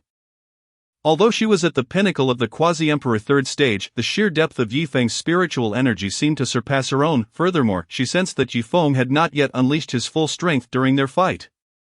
How could this lecher be so monstrous? How had he cultivated to such a level? Mu Xueli inwardly lamented, realizing that if the battle continued like this, her spiritual energy would inevitably be depleted, leaving her at the mercy of Yifeng's whims. Thus she swiftly soared into the air, her 3-foot azure blade shimmering with cold light before her. Frost flower ice lotus technique, with Mu Xueli's cry. The very air above the heavenly profound sacred land seemed to freeze, a chilling aura enveloping the surroundings. Countless frost and ice lotuses materialized in the void, each radiating a dazzling brilliance, imbued with immense spiritual power and the essence of the Tao, instilling an overwhelming sense of pressure. "Unleash your true abilities. If you do not exert your full strength now, you shall have no chance." Upon hearing Mu Xueli's words, Yifeng ceased to hesitate. His figure trembled as he shot into the air like a bolt of lightning. At that moment, a tremendous wave of spiritual energy erupted from within him, surging forth like a torrential sea, engulfing the entire space. Above the sacred grounds of Tianqian, a series of thunderous roars reverberated through the air. The overwhelming aura caused the heavens and earth to change color. Chapter 9, The Apex, the transformation of Junior Sister Mu's attitude, and the eerie black light. At this moment, in the Madeira of Tianqian's sacred land, countless ice lotuses gazed menacingly at Yifeng, who remained composed, even sporting a faint, elusive smile. Gradually, he summoned the formidable spiritual power that erupted from within him, while the spiritual energy of the heavens and earth seemed to respond to his call, sweeping towards him in torrents. As the spiritual energy continued to converge, Yifeng's aura grew increasingly powerful. He then unleashed the second innate divine ability of his chaotic body, the chaotic heaven-opening blade. In an instant, a colossal sword of several dozen zhang hung in the firmament, exuding a terrifying aura that sent chills down one's spine. This immense sword, ancient in appearance and adorned in a dark golden hue, or an air of antiquity. Surrounding the blade, in addition to flickering thunder, was an intricate chain of order composed of various laws and luminous patterns, rendering the sword a symbol of both mystery and majesty. The thunder above the sky flickered more frantically at this moment, as the wild winds seemed to emit mournful wails, as if they feared the formidable power about to descend upon the world. Yi Feng understood that the seemingly pure and exquisite junior sister Mu was far from being a mere ornamental figure. Her strength was certainly formidable and could not be underestimated. Her level of danger was on par with Bai Xuanyu of Qishao Peak, perhaps even exceeding it. Even if he unleashed the chaotic divine demon flame, which had previously defeated Bai Xuanyu, he doubted he could completely vanquish her. Only this more powerful chaotic heaven-opening blade could ensure his ultimate triumph. Junior sister Mu, your strength truly astonishes me. However, this is where it ends. As she gazed at the formidable sword of light converging above Yi Feng, the frost-laden countenance of Mu Xueli grew even colder. How is this possible? What kind of monster is this scoundrel? When Yi Feng had defeated Bai Xuanyu, she had felt some relief, thankful that Bai Xuanyu's strength was sufficient to force them both to reveal their trump cards. Thus, regardless of who emerged victorious, it would not catch her off guard. Or furthermore, though the chaotic divine demon flame was powerful, it had not reached a level she could not contend with the sole remaining threat. Xiaoyiheng, while talented, was still far from being so monstrous. Originally, based on the developments, it seemed almost certain that she would become the foremost among the saints, fulfilling her master Yushuang's long-held expectations. Yet now, with Yi Feng summoning this terrifying chaotic heaven-opening blade, Mu Xueli's dreams were utterly shattered. She could hardly fathom that after battling someone like Bai Xuanyu, Yi Feng still possessed such a formidable trump card. This completely shattered her understanding. At this moment, Mu Xueli felt as though her mental state had collapsed, much like Bai Xuanyu had once felt. The many disciples and deacons observing from the gallery were left speechless. Mouths agape at this spectacle, an elder could not help but exclaim, "Is this boy even human? Can a mere first-level quasi-emperor unleash such power?" Silence ensued, as no one knew how to respond. On the seat at Shueihua Peak, Li Qianyu also found herself at a loss for words, her lips slightly parted. This fellow is truly a freak. In contrast to the astonishment of the others, Yun Qingwan, with her brows unfurrowed and a radiant smile illuminating her delicate face, fixated her gaze on Yi Feng. She had not anticipated that this rebellious disciple had concealed such a card, comprehending a second innate divine ability without even informing me. His master, how vexing. Upon returning to Yunsha Peak, I must intensify the disciplinary measures to ensure he remembers this lesson. As the two formidable figures, Zhuo Xian and Gong Huangwan, regarded Yi Feng, satisfaction gleamed in their eyes, while all were in shock. Yi Feng began to tremble with excitement. After this move, he would undoubtedly become the apex saint of Tianxian sect, a status that would guarantee him substantial support from the sect, alleviating many challenges on his path to immortality. The road to eternal life was within reach. Yi Feng whispered softly, envisioning himself towering above the heavens, gazing down upon the myriad beings below. Junior sister Mu, you must be cautious. Upon hearing this, Mu Xueli maintained her expressionless demeanor. Despite the scoundrel's questionable character, his strength was undeniable. A frostflower ice lotus. As Mu Xueli elegantly raised her swan-like neck and issued a delicate command, myriad ice lotuses surged towards Yi Feng. Observing this, Yi Feng swiftly altered his hand seals, and the heaven-opening blade met the onslaught of ice lotuses head-on. Countless ice lotuses converged, colliding fiercely with the sword light. Gong Huangwan watched the scene and softly remarked, "This battle is drawing to a close." Moments later, the massive formation of ice lotuses erupted into a shower of brilliant light. As the ice lotuses vanished, the sword of light pressed forward with an unmatched dominance towards Mu Xueli. Finally, the sword halted just before her, mere feet away, unwavering in its position. Junior sister Mu, I concede. Upon hearing this, Mu Xueli felt a twinge of bitterness. I never imagined I would ultimately lose. Master, I have disappointed your expectations. Yi Feng, you have won. After speaking, she turned to leave, harboring little fondness for this scoundrel. However, before she could fully turn, an eerie black light shot forth from behind her. Junior sister Mu, be careful. Yi Feng, sensing the danger, hurriedly maneuvered the lingering sword light around Mu Xueli to intercept the strange black light. He swiftly darted in front of her, embracing her delicate form and pushing her aside. The moment the heaven-opening blade made contact with the black light, it was instantaneously obliterated into nothingness. At that moment, Zuoquan also intervened, compressing and annihilating the dark energy. Although Zhuo Xian acted in time, both Yi Feng and Mu Xueli still felt a slight backlash. However, since Mu Xueli was tightly embraced by Yi Feng, she suffered no serious harm. At this moment, Yi Feng was pressed closely against Mu Xueli's exquisite form, yet he had no thoughts of enjoying this moment of beauty. A mouthful of blood surged uncontrollably from his lips. Mu Xueli, too consumed by the urgency of the situation, had no time to feel embarrassed by the scoundrel's boldness. Why Yi Shidi, are you alright? Her address to him instinctively shifted to Yi Shidi. Yi Feng chuckled lightly, joking, I was on the verge of death, but hearing junior sister Mu's concern makes me feel much better. Upon hearing this, a hint of shy indignation flickered in Mu Xueli's usually frosty eyes. Even at a time like this, you still have the gall to joke, you truly are incorrigible. Before Yi Feng could respond, he instantly lost consciousness. Mu Xueli held the unconscious Yi Feng in her arms, and an unusual ripple coursed through her usually cold heart. Meanwhile, the onlookers had finally regained their composure, and an agitated Yun Qingwan disregarded her status and rushed to the martial platform, shouting, You Eerie clan! How dare you? Do you truly believe there are no beings in this realm? The black light exuded an aura of strangeness and foreboding, evidently a manifestation of the sinister beings from beyond realms. At this moment, a wild, eerie laughter echoed from the void. Hee Tianxian sect, you are far from representing this world. Regrettably, these two potential little ones have escaped my grasp. They will undoubtedly become a significant threat in the future. Nevertheless, it matters not. Once my master breaks free, you will all become our slaves. Since you have entered my Tianxian sacred land, allow me to keep this avatar. An ancient and authoritative voice resonated from the depths of Tianxian Peak, reverberating throughout the entire sacred ground simultaneously. A golden light shot forth, accompanied by piercing cries of anguish. Heizhentian, I shall remember the grudge of having my avatar destroyed today. When my master awakens, it will be the end for you lowly native beings. After the voice faded, silence enveloped Tianxian Peak once more. He is not seriously injured, merely affected by the backlash. He will recover after a period of rest. Hearing Gong Huangwan's words, Yun Qingwan felt a wave of relief wash over her as she reclaimed her beloved disciple from Mu Xueli and departed Tianxian Peak. At this juncture, Gong Huangwan and Zhuo Xian exchanged glances, both sensing the gravity of the situation. The eerie forces that had lain dormant for 30,000 years were stirring again, compounded by the causal revelations discovered by their master. A great calamity looms within the millennium. Chapter 10, The Master's Concern, the supreme power of chaotic and eerie fusion. P.S. Grateful thanks to all the readers who support with love and gifts. May your families enjoy health and longevity. All contributions are deeply appreciated by the author. I in the bedroom of Yun Qingwan, the Empress and Peak Master of Yunxia Peak. A full month had passed since the grand ceremony of the Tianxian sect saint.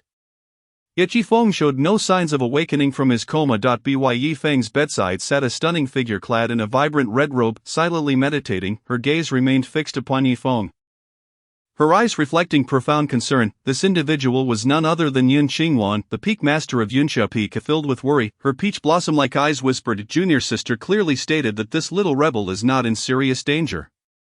Why is he still not awakened after all this time? As she recalled that this little rebellious disciple found himself in such dire straits because of the young girl who saved Xuelian Peak. An inexplicable surge of jealousy and grievance arose within her heart. She had shown nothing but care for this little scoundrel, even tending to him with utmost dedication in this very place. Yet he perpetually left her in a state of worry, particularly when she envisioned the scenes of him constantly provoking the young girl from Xuelian Peak. Her inner fury ignited. This wretched little disciple, always inciting my displeasure. Perhaps it would be better if he never awakened, that way he would refrain from wandering off and sowing discord. Yun Qingwan could not help but murmur her frustrations. However, at that moment, she suddenly noticed Yi Feng's fingers twitch slightly. Her heart skipped a beat as she hurriedly leaned closer to observe. She saw Yi Feng's eyelids fluttering gently, as if he were on the verge of opening his eyes. Instantly, her emotions became a tumultuous blend of anticipation and anxiety. She both yearned for him to awaken swiftly and feared the troublesome actions he might undertake upon regaining consciousness. Nevertheless, witnessing signs of awakening in her little disciple brought her a sense of relief. Meanwhile, outside the grand hall stood a breathtaking figure exuding an aura of icy coldness. Mu Xueli. She stood quietly, her gaze revealing a flicker of determination and persistence. Throughout this month, Mu Xueli had visited Yunxia Peak daily. Yet each time she arrived at Yun Qingwan's Peak Master's Hall, she was met with a closed door. Yun Qingwan had intentionally done this, seemingly asserting her dominance over Mu Xueli. However, Mu Xueli did not waver in the slightest. Despite facing rejection time and again, she continued to visit unwaveringly. After all, Yi Feng had put himself in danger to save her. Had he not intervened in time, she might have long since perished at Tianxian Peak. This debt of gratitude was one she would never forget, since her parents were brutally murdered by those of the demonic path when she was 15. Her master, Yu Xuan, had brought her back to Xuelian Peak. Instilling in her the importance of diligent cultivation, she was taught to take the welfare of the world's populace as her own responsibility, never allowing herself a moment of slack for over a century. Mushueli had become like a relentless machine of cultivation, repeating the same regimen day after day: cultivate, cultivate, and cultivate again. On that fateful day atop Tianxian Peak after her parents' demise, she once again felt the warmth of being cared for. This sensation enveloped her in comfort, yet simultaneously birthed a sense of guilt. The fact that her actions had led to Yifeng's injury weighed heavily on her conscience. At this moment, clad in an ice blue gown, Mu Xueli stood silently before the Peak Master's Hall of Yunsha Peak. Her eyes were filled with unwavering resolve, as if declaring something to the heavens. Guilt tinged her exquisite, frosty features, accompanied by an indescribable emotion.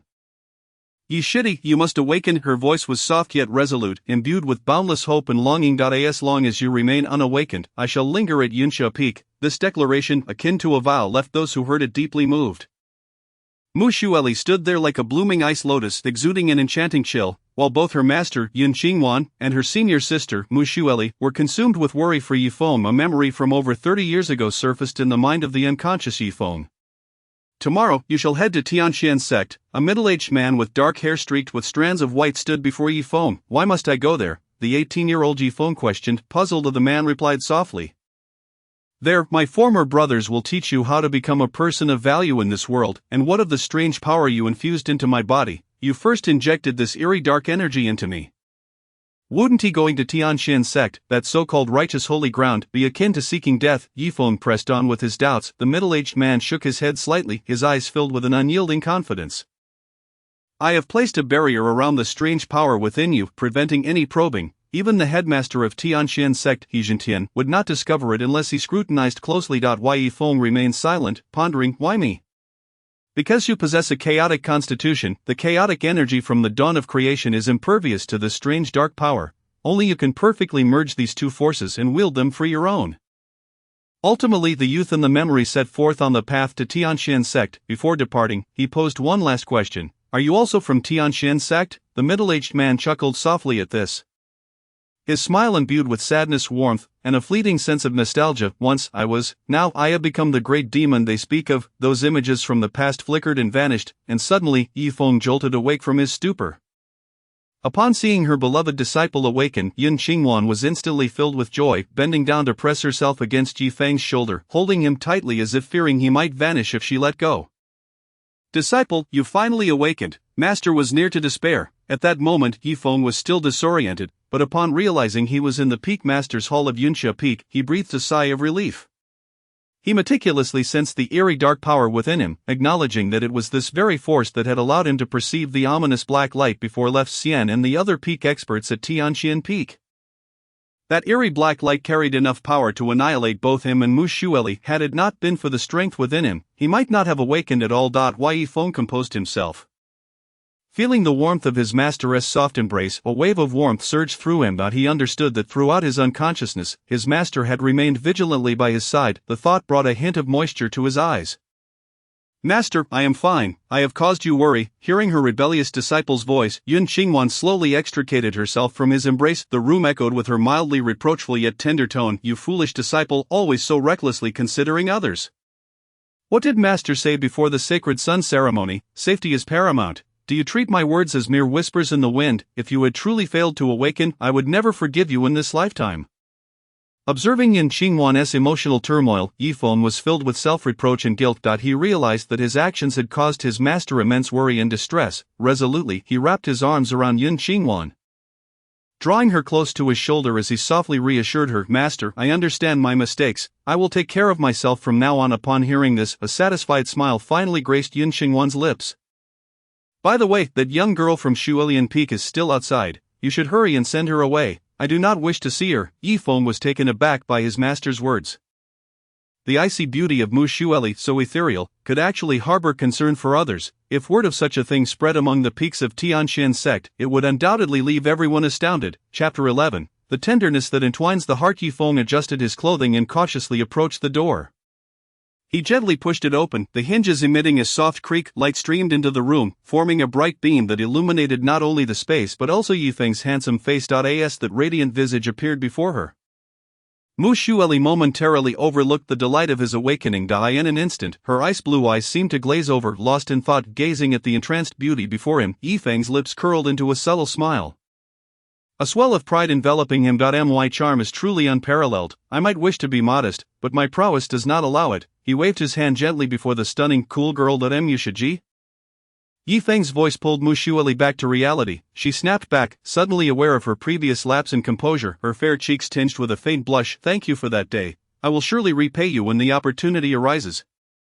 Her voice was deep yet melodious, extraordinarily pleasant to the ear, tinged with shyness and gratitude. Since you have recovered, I shall take my leave. As she spoke, Mu Shueli gracefully turned, intending to depart, yet Yifeng seized her soft, delicate wrist, his striking face alight with a gentle smile. Mushaji, since you've come, why not stay a while at Yunsha Peak? The cool, silky sensation of her wrist was intoxicating, akin to jade, drawing him in deeper. With those words, Yifeng defied his master's wishes. Upon seeing the ethereal Mushaji, he cast all caution to the wind. As for any repercussions, it remained uncertain who might face the consequences, feeling Yifeng's grip on her wrist. Mu Shueli's cool, beautiful eyes flickered with a hint of annoyance. Ye shitty, please let go of me. Hearing Mu Shueli address him in such a manner filled Yifeng with unexpected joy. Even in this situation, she did not chastise him as she usually would, calling him a scoundrel. Did this not imply? With that thought, Yifeng's courage swelled. He held onto Mu Shueli's hand tightly, speaking with unwavering determination. If Mushaji is unwilling to stay at Yunsha Peak, then I shall not let go. Upon hearing this, Mu Shueli gently struggled a few times, yet Yifeng firmly grasped her delicate wrist. Unwilling to let go, after a futile attempt to break free, Mu Shueli, her cheeks flushed with embarrassment, reluctantly nodded in agreement. Thus, the pair, a man and a woman, walked side by side towards a picturesque spot known as Yunting Sea on the Yunsha Peak. During their journey to Yunting Sea, many disciples of Yunsha Peak captured the scene of the two companions with their crystal recording orbs. Is that indeed senior sister Mu from Shuelian Peak? She is truly enchanting. This senior sister Mu possesses beauty akin to that of a celestial being. After spending over a millennium at Tiangshuanzong, aside from our peak master, I have never encountered such a stunning woman. I envy Brother Yi. He has a breathtaking master like the peak master and a peerless beauty like senior sister Mu by his side. If I could have just one of them, I would have no regrets in this life. Hearing the disciples of Yunsha Peak discussing her as if she were a topic of gossip, Mu Shueli's cheeks retained their blush, showing no sign of retreat. How could she have been so openly talked about like this throughout her life? At this moment, all Mu Shueli wished for was to escape this place. Yifeng, noticing her discomfort, could not help but smile slightly. This bashful and charming senior sister Mu possesses a unique allure compared to the frigid beauty of an ice goddess. After a brief moment, the two arrived at a precipice. Below the cliff lay an abyss obscured by clouds. Devoid of any visible depth, the summit was adorned with a profusion of vividly colored flowers and lush greenery, exuding vibrant vitality. The expansive clifftop was filled with the melodious songs of birds and the fragrance of blossoms, creating an atmosphere of serene delight. Upon witnessing such a terrestrial paradise, even Mu Shueli's typically aloof visage displayed a trace of enraptured admiration. Senior sister Mu, how can one merely stand and admire such beauty? Observing the glimmer of joy in the eyes of the icy fairy before him, Yifeng hesitated no longer. He once again took hold of her delicate wrist and guided her to sit within the pavilion. Feeling the warmth of his hand upon her soft skin, though Mu Shueli felt a tinge of shyness, she did not struggle or refuse. Sensing her acquiescence, Yifeng felt reassured and refrained from making further advances, instead quietly accompanying the exquisite maiden as they reveled in the breathtaking scenery before them. Suddenly, a soft and melodious voice echoed in Yifeng's ears. You know, ever since that day I left Tianshu Peak, the moment you shielded me from that strange black light has lingered in my mind, refusing to fade. Yifeng replied, what happened afterward? Senior sister Mu. Upon hearing this, Mu Shueli's face flushed slightly. That scene was forcefully expelled from my thoughts. However, the memory of that young man who risked his life to save me remains forever etched in my mind, impossible to forget. I do not understand why I feel this way, but I know I cherish this feeling. Yifeng's heart trembled slightly as he gazed at the serene and stunning senior sister Mu. Their eyes met, and though neither spoke, an infinite tenderness flowed between them. In this moment, any additional words would only embellish the beauty of their connection. Without hesitation, he reached out his hands to encircle her slender, delicate waist, and pressed a passionate kiss upon her cool yet warm lips. Mu Shueli's heart quivered slightly before she closed her captivating, glistening eyes. After a long while, their lips parted. Gazing at the young woman before him, Yifeng recalled the strange dark power within him and the middle-aged man who had led him to join Tiangshuanzong. Senior Sister Mu, my future will undoubtedly be fraught with perilous events. Before Yifeng could finish, a delicate finger pressed against his lips. Regardless of what we encounter, I shall face it by your side. Her voice was exceedingly gentle, imbued with warmth that no force could extinguish. As Mu Xueli's words resonated, Yifeng grasped the ivory hand resting against his lips and made a solemn promise. Senior Sister Mu, no matter the challenges you face in the future, I shall stand before you as I did that day on Tianshu Peak, shielding you from all harm. Mu Xueli nodded slightly, echoing her own sentiments. In that case, I shall stand behind you. Should anyone wish to harm you from behind, they must first step over my corpse. Her words entwined around Yifeng's heart like a bond that no blade could sever. That softness seemed capable of melting even the most resolute will of this world. Yifeng trembled internally, unprepared for such declarations from Senior Sister Mu. Understanding her character deeply, he felt immensely touched at this moment. The atmosphere shifted once more, and with no one around, Yifeng flicked his fingers to create a barrier that obscured sound and sight. Then, in the midst of Mu Xueli's bashful gaze, he prepared to untie the ribbon that bound her ice blue gown. Seeing this, Mu Xueli quickly reached out her delicate hand to halt Yifeng's actions. Her face flushed crimson, and she softly murmured, "Brother Yi, this is too fast. Please grant me some time to prepare." "All right, when I am ready, I will give myself to you completely." By the end, her voice had become barely audible. Witnessing the ice fairy of Tianxuanzong in such a bashful state, Yifeng felt a flutter of excitement within him. However, respecting Senior Sister Mu's wishes, despite his own fervent desires, he gently tied the sash around her waist. Observing this, Mu Xueli sighed in relief while experiencing an inexplicable sense of loss, yet predominantly felt joy and sweetness. Yifeng's respect for her wishes confirmed that he held her in his heart, loving her genuinely. How could she not feel elated and cherished? Seeing the happiness radiating from Mu Xueli, Yifeng gently stated, "Senior Sister, I shall always honor your wishes, regardless of the time. And now, I wish to kiss you, Senior Sister. May I?" Yifeng gazed deeply at the bashful and breathtaking figure before him, extending his arms to embrace her gently. Upon hearing such straightforward words from Yifeng, Mu Xueli's body trembled. After battling within herself, she finally cast aside her shyness and warmly returned his embrace, nodding her head against his chest, held in Yifeng's arms. Mu Xueli felt her heart race as if a fawn were about to leap from her breast. At that moment, she was more exhilarated than at any time throughout her 100 years of existence. Nestled in Yifeng's broad, warm embrace, her heart brimmed with happiness and sweetness. Her charming face was suffused with a rosy hue, reminiscent of dawn, and her ice-blue eyes became increasingly dreamy. Suddenly, Yifeng lowered his head and captured her lips with fervor. Although bashful, Mu Xueli, unsure of how to kiss, clumsily yet earnestly responded, determined to bring joy to the one she cherished. In that instant, their lips melded together, as if they were destined to remain intertwined for eternity. Chapter 12, The Punishment of the Celestial Master. The two lingered at the precipice overlooking Yunting Sea on Yunsha Peak for what felt like an eternity, until the sun began its descent.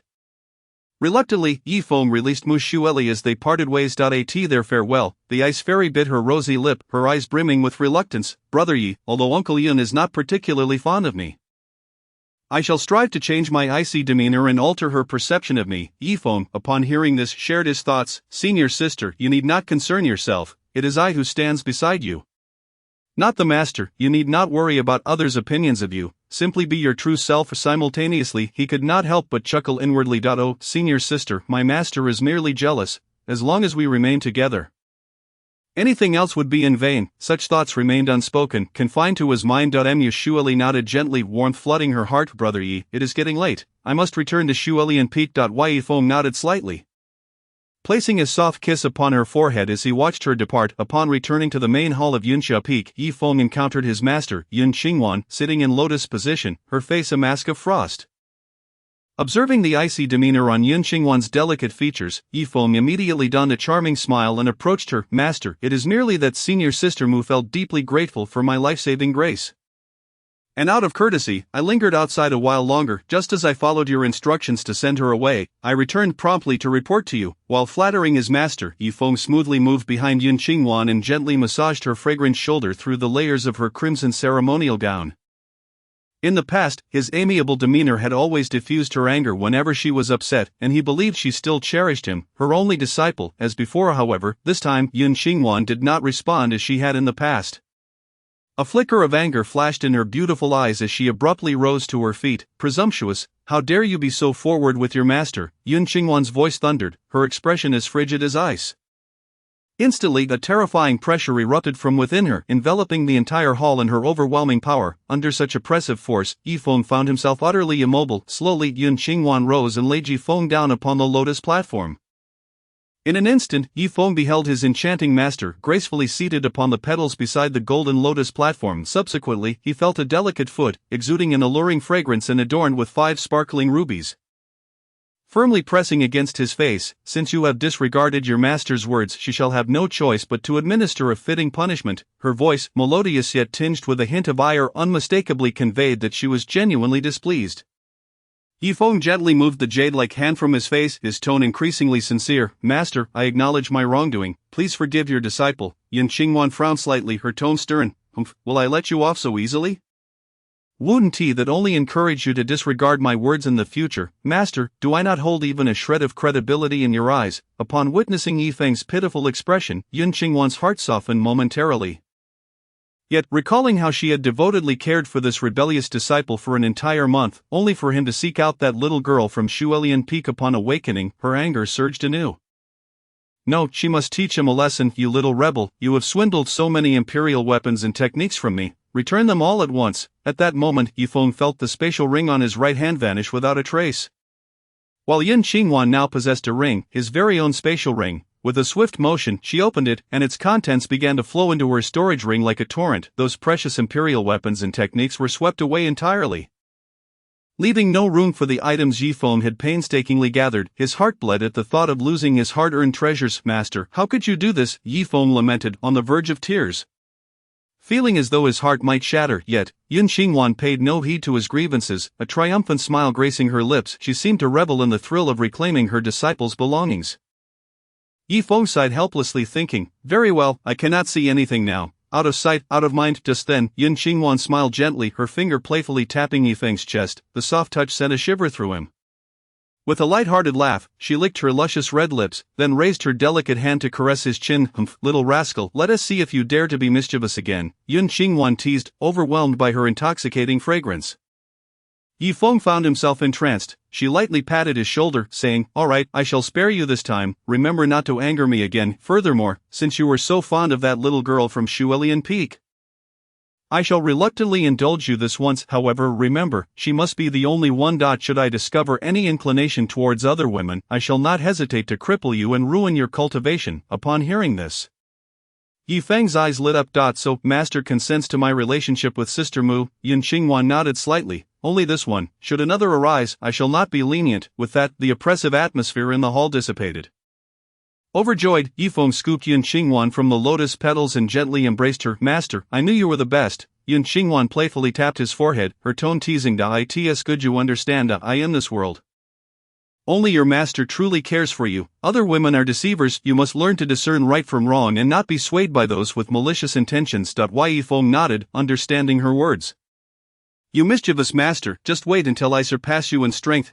Despite her seemingly domineering demeanor, Yun Qingwan had an unexpectedly delicate side. Before she could respond, Yifeng seized the moment and pressed his lips against hers.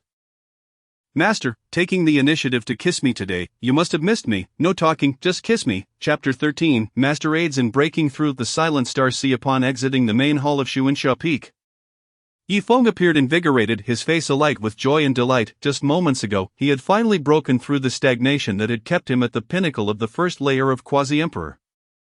Ascending to the second layer, most importantly, to aid his breakthrough, his master, Yun Qingwan, had graciously provided him with her treasured Millennium Cloud Spirit Herb for absorption and refinement. This act deepened Yifeng's resolve to treat his master with utmost respect in the future.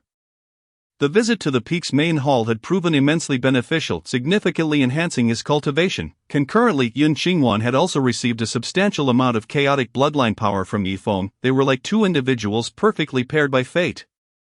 At present, Yun Qingwan was in the mid-stage of the Emperor's Shadow Realm, and because of her formidable strength, the boost from the chaotic bloodline power was relatively modest. However, over time, this power would accumulate, eventually enabling her to swiftly advance to the late stage of the Emperor's Shadow Realm. After Yifeng departed, Yun Qingwan slowly closed her beautiful eyes and sat quietly on the lotus platform. Beginning to refine the chaotic power she had just obtained, she focused intently, integrating this power into her body, making it a part of her own strength. In the future, she must keep a close watch on her rebellious disciple. Ensuring he does not stray towards other temptations. After caring for a disciple for over 30 years, she would not let him fall into the hands of others, even if that little girl from Shuelian Peak wished to join Xuanxia Peak. She would have to obey Yun Qingwan's commands, otherwise she would be expelled. Yun Qingwan, am the Empress Peak Master at Xuanxia Peak. I am the master of this rebellious disciple and the most important person in his heart. On the day Yifeng awakened, news reached the left sage of Tianxian Peak, Gong Huangwan. The following day, Yifeng, Mu Xueli, and Shaoyiheng were summoned to Tianxian Peak together. Typically, Tianxian Peak was occupied by various stewards and elders handling sect affairs. Devoid of ordinary disciples, these stewards and elders were not outsiders, they were former disciples of Tianxian sect upon reaching the age of 3000 or attaining the mid-stage of quasi-emperor at the fourth layer. One could leave Tianxian sect to venture into the vast starry skies. Of course, if one preferred to stay, they could remain as stewards or elders after reaching the fourth layer if their strength did not exceed 3000 years. Or if they did not attain the fourth layer by that age, they would still be regarded as disciples of Tianxian sect. The former was exemplified by Xuan Yu of Qishao Peak, while the latter was represented by Pang Hao of Xuanxia Peak. After arriving at the sacred grounds before the main hall of Tianxian Peak, Yifeng, Mu Xueli, and Shaoyiheng gathered there. Surrounding them were stewards and elders bustling about with sect duties. Upon spotting Sister Mu, Yifeng smiled, naturally walking to her side and taking her delicate hand in his. Just yesterday, they had solidified their relationship, and now, in the presence of others, Yifeng grasped her hand, causing Mu Xueli's cheeks to flush a deep crimson, akin to a ripe apple. She struggled slightly, attempting to free herself from his grip, yet Yifeng held her soft hand firmly, preventing her escape. After several unsuccessful attempts, Mu Xueli shot him a shy glare, then ceased her struggles, allowing him to hold her. Sensing her acquiescence, Yifeng's smile widened. Sister, our romantic relationship will eventually be public knowledge. Consider this an early adaptation. With flushed cheeks, Mu Xueli lightly nodded, remaining silent. Her inherently cool temperament made her shy about matters of the heart, and Yifeng felt immensely satisfied with her response. Observing their entwined hands, Shaoyiheng promptly understood the situation but paid little mind, for he had his own aspirations and pursuits. After waiting for a brief moment, an elder of the Emperor's Radiance realm led the trio before the left sage and Gong Huangwan. The first to speak was the voluptuous and charming Gong Huangwan, who smiled gently, her gaze warm as she looked at Yifeng. Why, Yifeng, how is your injury? Yifeng quickly replied respectfully, thank you for your concern, master. I am quite well now. Gong Huangwan nodded, her eyes filled with affection. That is good to hear. Your master has been like a daughter to me. I can see she holds high hopes for you. You must diligently cultivate and not let her down. Yifeng sensed the expectation and encouragement in her tone, indicating a close bond between this master and his own. He earnestly nodded, I will heed your guidance, master. Gong Huangwan regarded him intently, a hint of surprise flickering in her gaze. Quasi-Emperor second layer, your cultivation speed is indeed remarkable. This breakthrough comes as a timely boon. Yifeng humbly replied, it is merely luck. At that moment, Yifeng felt a twinge of guilt, wondering how master would react if she discovered that it was all due to her little disciple's efforts. The purpose of summoning the three of you today is to discuss the emergence of the Silent Star Sea. The Silent Star Sea. Upon hearing these words, the eyes of the three individuals shimmered with a flicker of astonishment. Clearly, they possessed some knowledge of this place. Moreover, Zuoxian provided them with an elaborate explanation on the spot. The so-called Abyssal Star Sea is an expanse within the void of the vast cosmos, situated in the realm of humanity. 30,000 years ago, during a cataclysmic event, this region served as a pivotal battleground. Countless powerful beings resided there, including several who had achieved the status of Empyrean. Some Empyrean-level experts even perished in that very locale. As a consequence of the Great Conflict, the Abyssal Star Sea vanished into the chaotic currents of the cosmos following the conclusion of that battle 3 millennia ago. Due to the ramifications of the war, it is inevitable that numerous ancient factions from 30 millennia past left behind profound legacies within that realm. While such inheritances might hold little allure for the older generation of formidable warriors, they present a rare opportunity for the younger disciples. Thus, the foremost powers of the human realm convene to send their junior disciples, those under 3,000 years of age, to seek these fortunes. Also serving as a form of tempering, Zuoxian spoke solemnly, all that needs to be said has been articulated. 3 days hence, your master and the leaders of Leiyan Peak, Fenyuan Peak, and Yunxia Peak will escort all disciples above the Xuanha realm to the Abyssal Star Sea. Once you enter the Abyssal Star Sea, your fates will rest solely in your own hands. As my esteemed disciples of the Tianxian sect, you must strive to return all members of our sect intact. The 3 Yifeng and his companions nodded in response, assuring, "Rest assured, Master, we shall not fail in our duty." Chapter 14, Rebellious Disciple. I am expecting a baby. The enigmatic Yun Xingwan at this moment. Various righteous factions, including Tianin Valley Duanyue sect, Zixio Palace, and Wuliang Temple, akin to Tianshan sect, were preparing for the younger generation's expedition to the Abyssal Star Sea. Similarly, the dark factions such as Shangming Hall, Tiandu sect, Yaokai Palace, Hawan sect, and Shueyue Hall were engaged in similar preparations. Within a space shrouded by the ominous aura of the underworld, a middle-aged man with strands of white hair gazed calmly at a chessboard, while an enigmatic figure cloaked in black robes sat opposite him. As the space warped, a man and a woman gradually emerged from the distorted dimensions. We pay our respects to the sect master. The man possessed a handsome visage, yet his gaze held an unsettling chill. The woman was alluringly beautiful, her figure exquisitely graceful, clad in a black gauzy dress that accentuated her charm. Both exhibited formidable prowess, each clearly having attained the 4th level of the quasi-emperor realm. The middle-aged man, hearing their voices, did not turn his head but spoke with a detached tone. Once you enter the Abyssal Star Sea, proceed with caution and do not act carelessly. Should you encounter the Yifeng from Tianshan sect, avoid conflict if at all possible. The two were slightly taken aback. Even if Yifeng were formidable, they were not to be trifled with either. Though they felt a twinge of dissatisfaction, they dared not voice it. All disciples of Shangming Hall held their sect leader in the utmost reverence.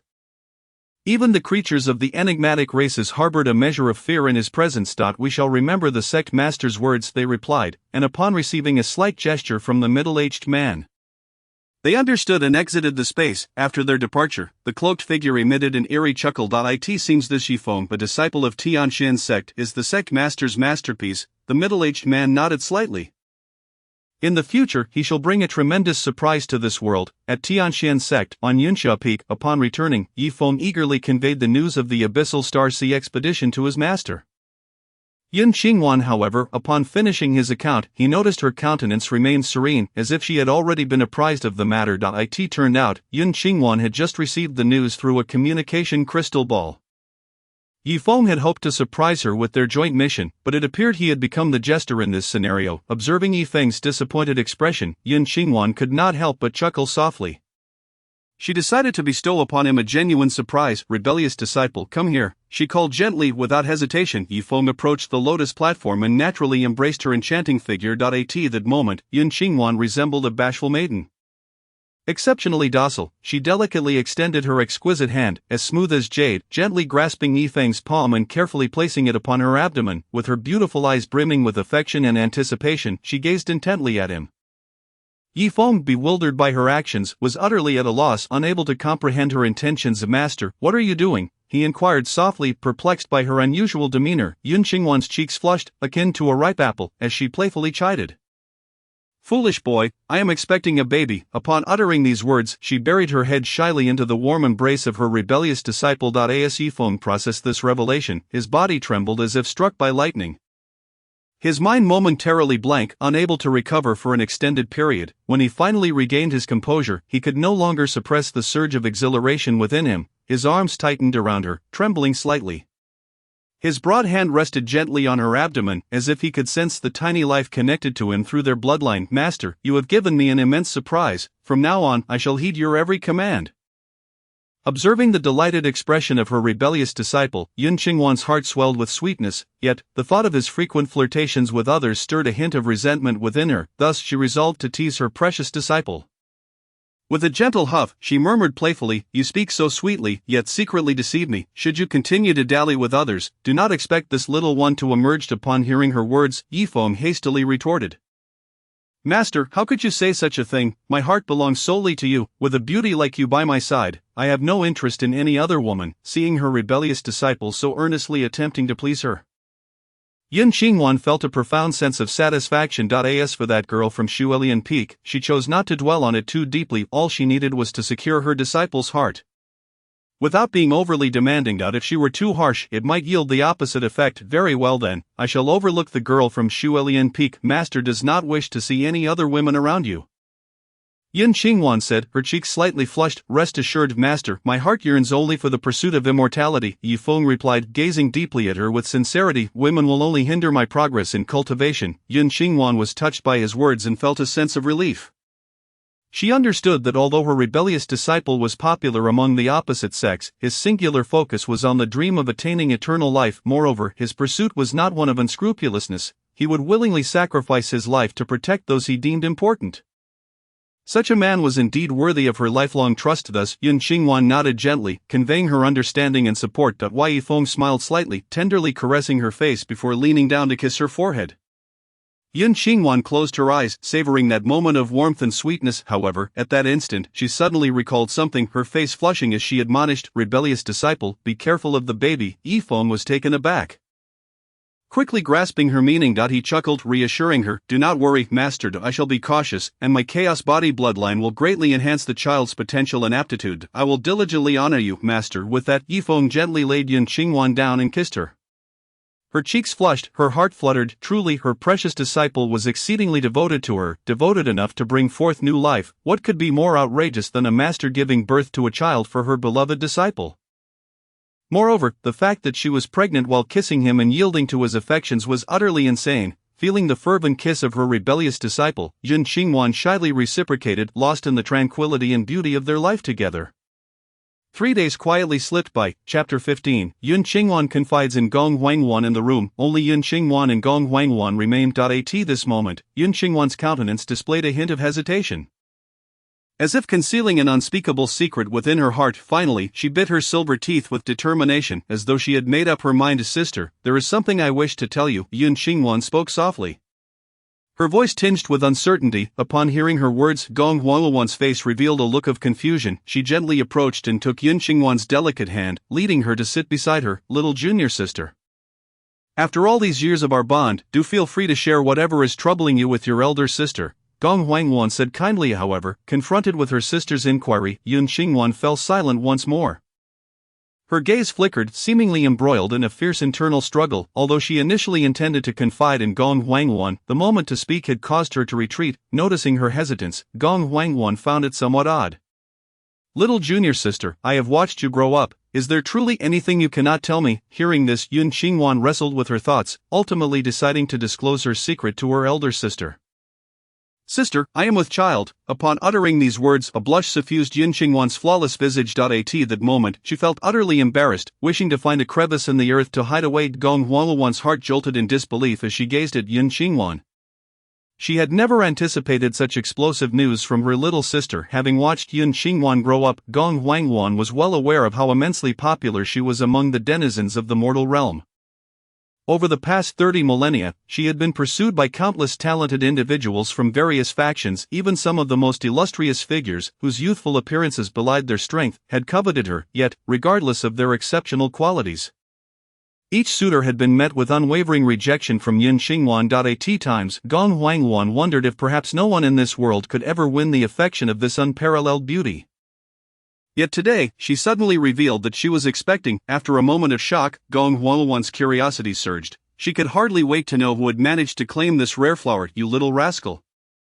How could you not inform your elder sister about such a monumental event sooner?" Gong Huangwan gently poked Yun Qingwan's forehead. "Who is it? Could it be Luo Yang from Tianyin Valley?" Upon hearing this, Yun Qingwan hurriedly shook her head. "Sister, please do not jest. I have no interest in him whatsoever. If that fellow could not win your heart after 3,000 years, then who could it possibly be?" Gong Huangwan asked, her expression tinged with skepticism. "All right, do not keep your elder sister in suspense. Do tell," she urged, somewhat impatiently. Yun Qingwan was at a loss for words, but upon reflection, she recognized that this was a matter that would eventually need to be shared with her sister. Having come this far, she resolved to summon her courage. "It is the rebellious disciple." At her words, Gong Huangwan's expression transformed into one of utter shock, her rosy lips parted, seemingly at a loss for words.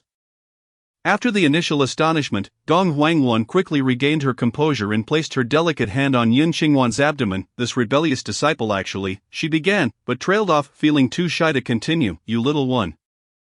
You have spoiled him far too much. Once he emerges, I will certainly..." Before she could finish, Yun Qingwan interjected, "Sister, you misunderstand. It was my initiative," and the rebellious disciple was compelled. At hearing this, Gong Huangwan's eyes widened in disbelief. She could hardly fathom that her younger sister would undertake such an act. "What, you mean it was your initiative?" Gong Huangwan asked, her voice trembling with astonishment. Yun Qingwan nodded firmly. "Yes, sister, this is my fault and has nothing to do with the rebellious disciple." Gong Huangluan trembled with anger, pointing at Yun Qingwan as she scolded, "You foolish girl, how could you do such a thing? Do you not realize the predicament you have placed yourself in?" Yun Qingwan lowered her head, her eyes shimmering with unshed tears as she softly replied, "Sister, I am aware that my actions will invite scorn and admonition from others, but after 30 years of companionship with the rebellious disciple, I cannot forget his kindness towards me. I am willing to give everything for him." Gong Huangluan gazed at Yun Qingwan's expression, feeling a mix of anger and heartbreak. With a sigh, she resigned, "Very well. Since the deed is done, we shall find a way to address it. I will seek an appropriate opportunity to inform Master." Yun Qingwan gratefully nodded, saying, "Thank you, sister. I know what I must do." Gong Huangluan gently patted Yun Qingwan's shoulder, offering her tender comfort. Do not be disheartened. As long as you both truly love each other, nothing else matters. Since we have shared such a bond since childhood, your elder sister will certainly assist you. Furthermore, this is not an uncommon occurrence. Relationships between master and disciple have long been observed. Should anyone dare to cast aspersions upon our little fairy from the Tianxian sect, I assure you neither I nor master will let them off lightly." Hearing this, Yun Qingwan's worries and anxieties gradually dissipated. She lifted her head to gaze at Gong Huangluan, her eyes sparkling with gratitude. "Sister, thank you. I knew you would support me." Yun Qingwan's eyes glistened with tears, her voice carrying a hint of affection. Gong Huangluan smiled and shook her head, saying, "Foolish girl, why be so formal with your elder sister? We are as close as sisters." With that, she gently pinched Yun Qingwan's nose. "If you had informed me of this matter sooner, I would never have allowed you to come here. What if you were to experience complications and harm the little one in your womb?" Yi Feng is truly something. He usually seems intelligent, yet at critical moments, he can be rather foolish, she added. Yun Qingwan, however, quickly defended the rebellious disciple, asserting, "He had mentioned this matter to me. It was my insistence to come here. I felt uneasy leaving him alone. Moreover, as mortals often say about cultivators, it takes 3 years for a baby to be born, so there should be no issues." Gong Huangluan sighed, gently recognizing Yun Qingwan's unwavering loyalty to Yi Feng. "You are far too considerate of that rebellious disciple. Very well, for the time being, let us remain here and refrain from wandering about. If anything arises, we shall instruct the elders and stewards to handle it. Do not risk any complications." Yun Qingwan obediently nodded, understanding that her sister's concern stemmed from love, and she too wished for nothing to jeopardize the little one within her. Seeing this, Gong Huangluan sighed softly, choosing to say no more. Meanwhile, as Yun Qingwan and Gong Huangluan exchanged whispered words, Yi Feng and the other disciples of the Tianxian sect finally entered the ancient and mysterious teleportation passage leading to the Sea of Extinction Stars. Chapter 16, Zhixiao Palace. Kai Yiting offers her aid. As the disciples of the Tianxian sect from the Seven Peaks approached the teleportation gate, it became clear that the portal could not accommodate such a multitude of disciples in a single transmission. Ultimately, they were divided into 7 groups, each led by the respective peak's chief disciple, and teleported to different locations. Thus, when encountering relics and inheritances, they would not face a situation of too many seekers and too little to share. Within the domain of the Sea of Extinction Stars, spatial distortions erupted in countless locations, and soon elite disciples from various factions found themselves manifesting in this realm, leading a contingent of several hundred elite disciples from Yusha Peak. Yi Feng and his group materialized in a relatively flat plain. As they descended into this unfamiliar space, everyone instinctively adopted a defensive posture, wary of any peculiar occurrences. After a thorough investigation confirmed the absence of danger, the group collectively exhaled a sigh of relief. "Brother Pinghao, this terrain is flat and elevated. Let us rest here for the night," Yi Feng suggested as the sun dipped below the horizon, signaling the urgency of finding a suitable resting place in this alien environment. Pinghao nodded in agreement, noting, "This expanse stretches for miles without a single structure. It seems we have no choice." After some deliberation, the group retrieved pre-prepared tents from their spatial rings to establish a base. Just as they were about to settle in, a sudden rush of wind caught their attention from afar. Dust clouds billowed up ahead as a contingent of approximately several hundred women approached at breakneck speed. It was an all-female team, exuding a formidable aura. Yi Feng immediately suspected they were from Zhixiao Palace. Hot on their heels were 2 other factions, pursuing relentlessly, their presence thick with malice and insatiable greed. "Sister Kai, the forces from the Hahuan sect in Blood Moon Hall are closing in on us." The woman known as Sister Kai Yiting was one of the chief disciples from the 6 great halls of Zhixiao Palace. At this moment, she cast a glance over her shoulder, her expression grave. The Hahuan sect and Blood Moon Hall were both top-tier forces within the demonic path. The Hahuan sect pursued a philosophy of yin-yang harmony and mutual enhancement. To rapidly gain power, they often captured loose cultivators and mortal women, exploiting them to augment their own strength. Blood Moon Hall, on the other hand, relied on the consumption of blood as their primary means of empowerment. They spared no one, neither the opposite sex nor the same, and would not hesitate to prey upon any creature had she encountered but one of their factions. Her Purple Sky Palace would have felt no fear.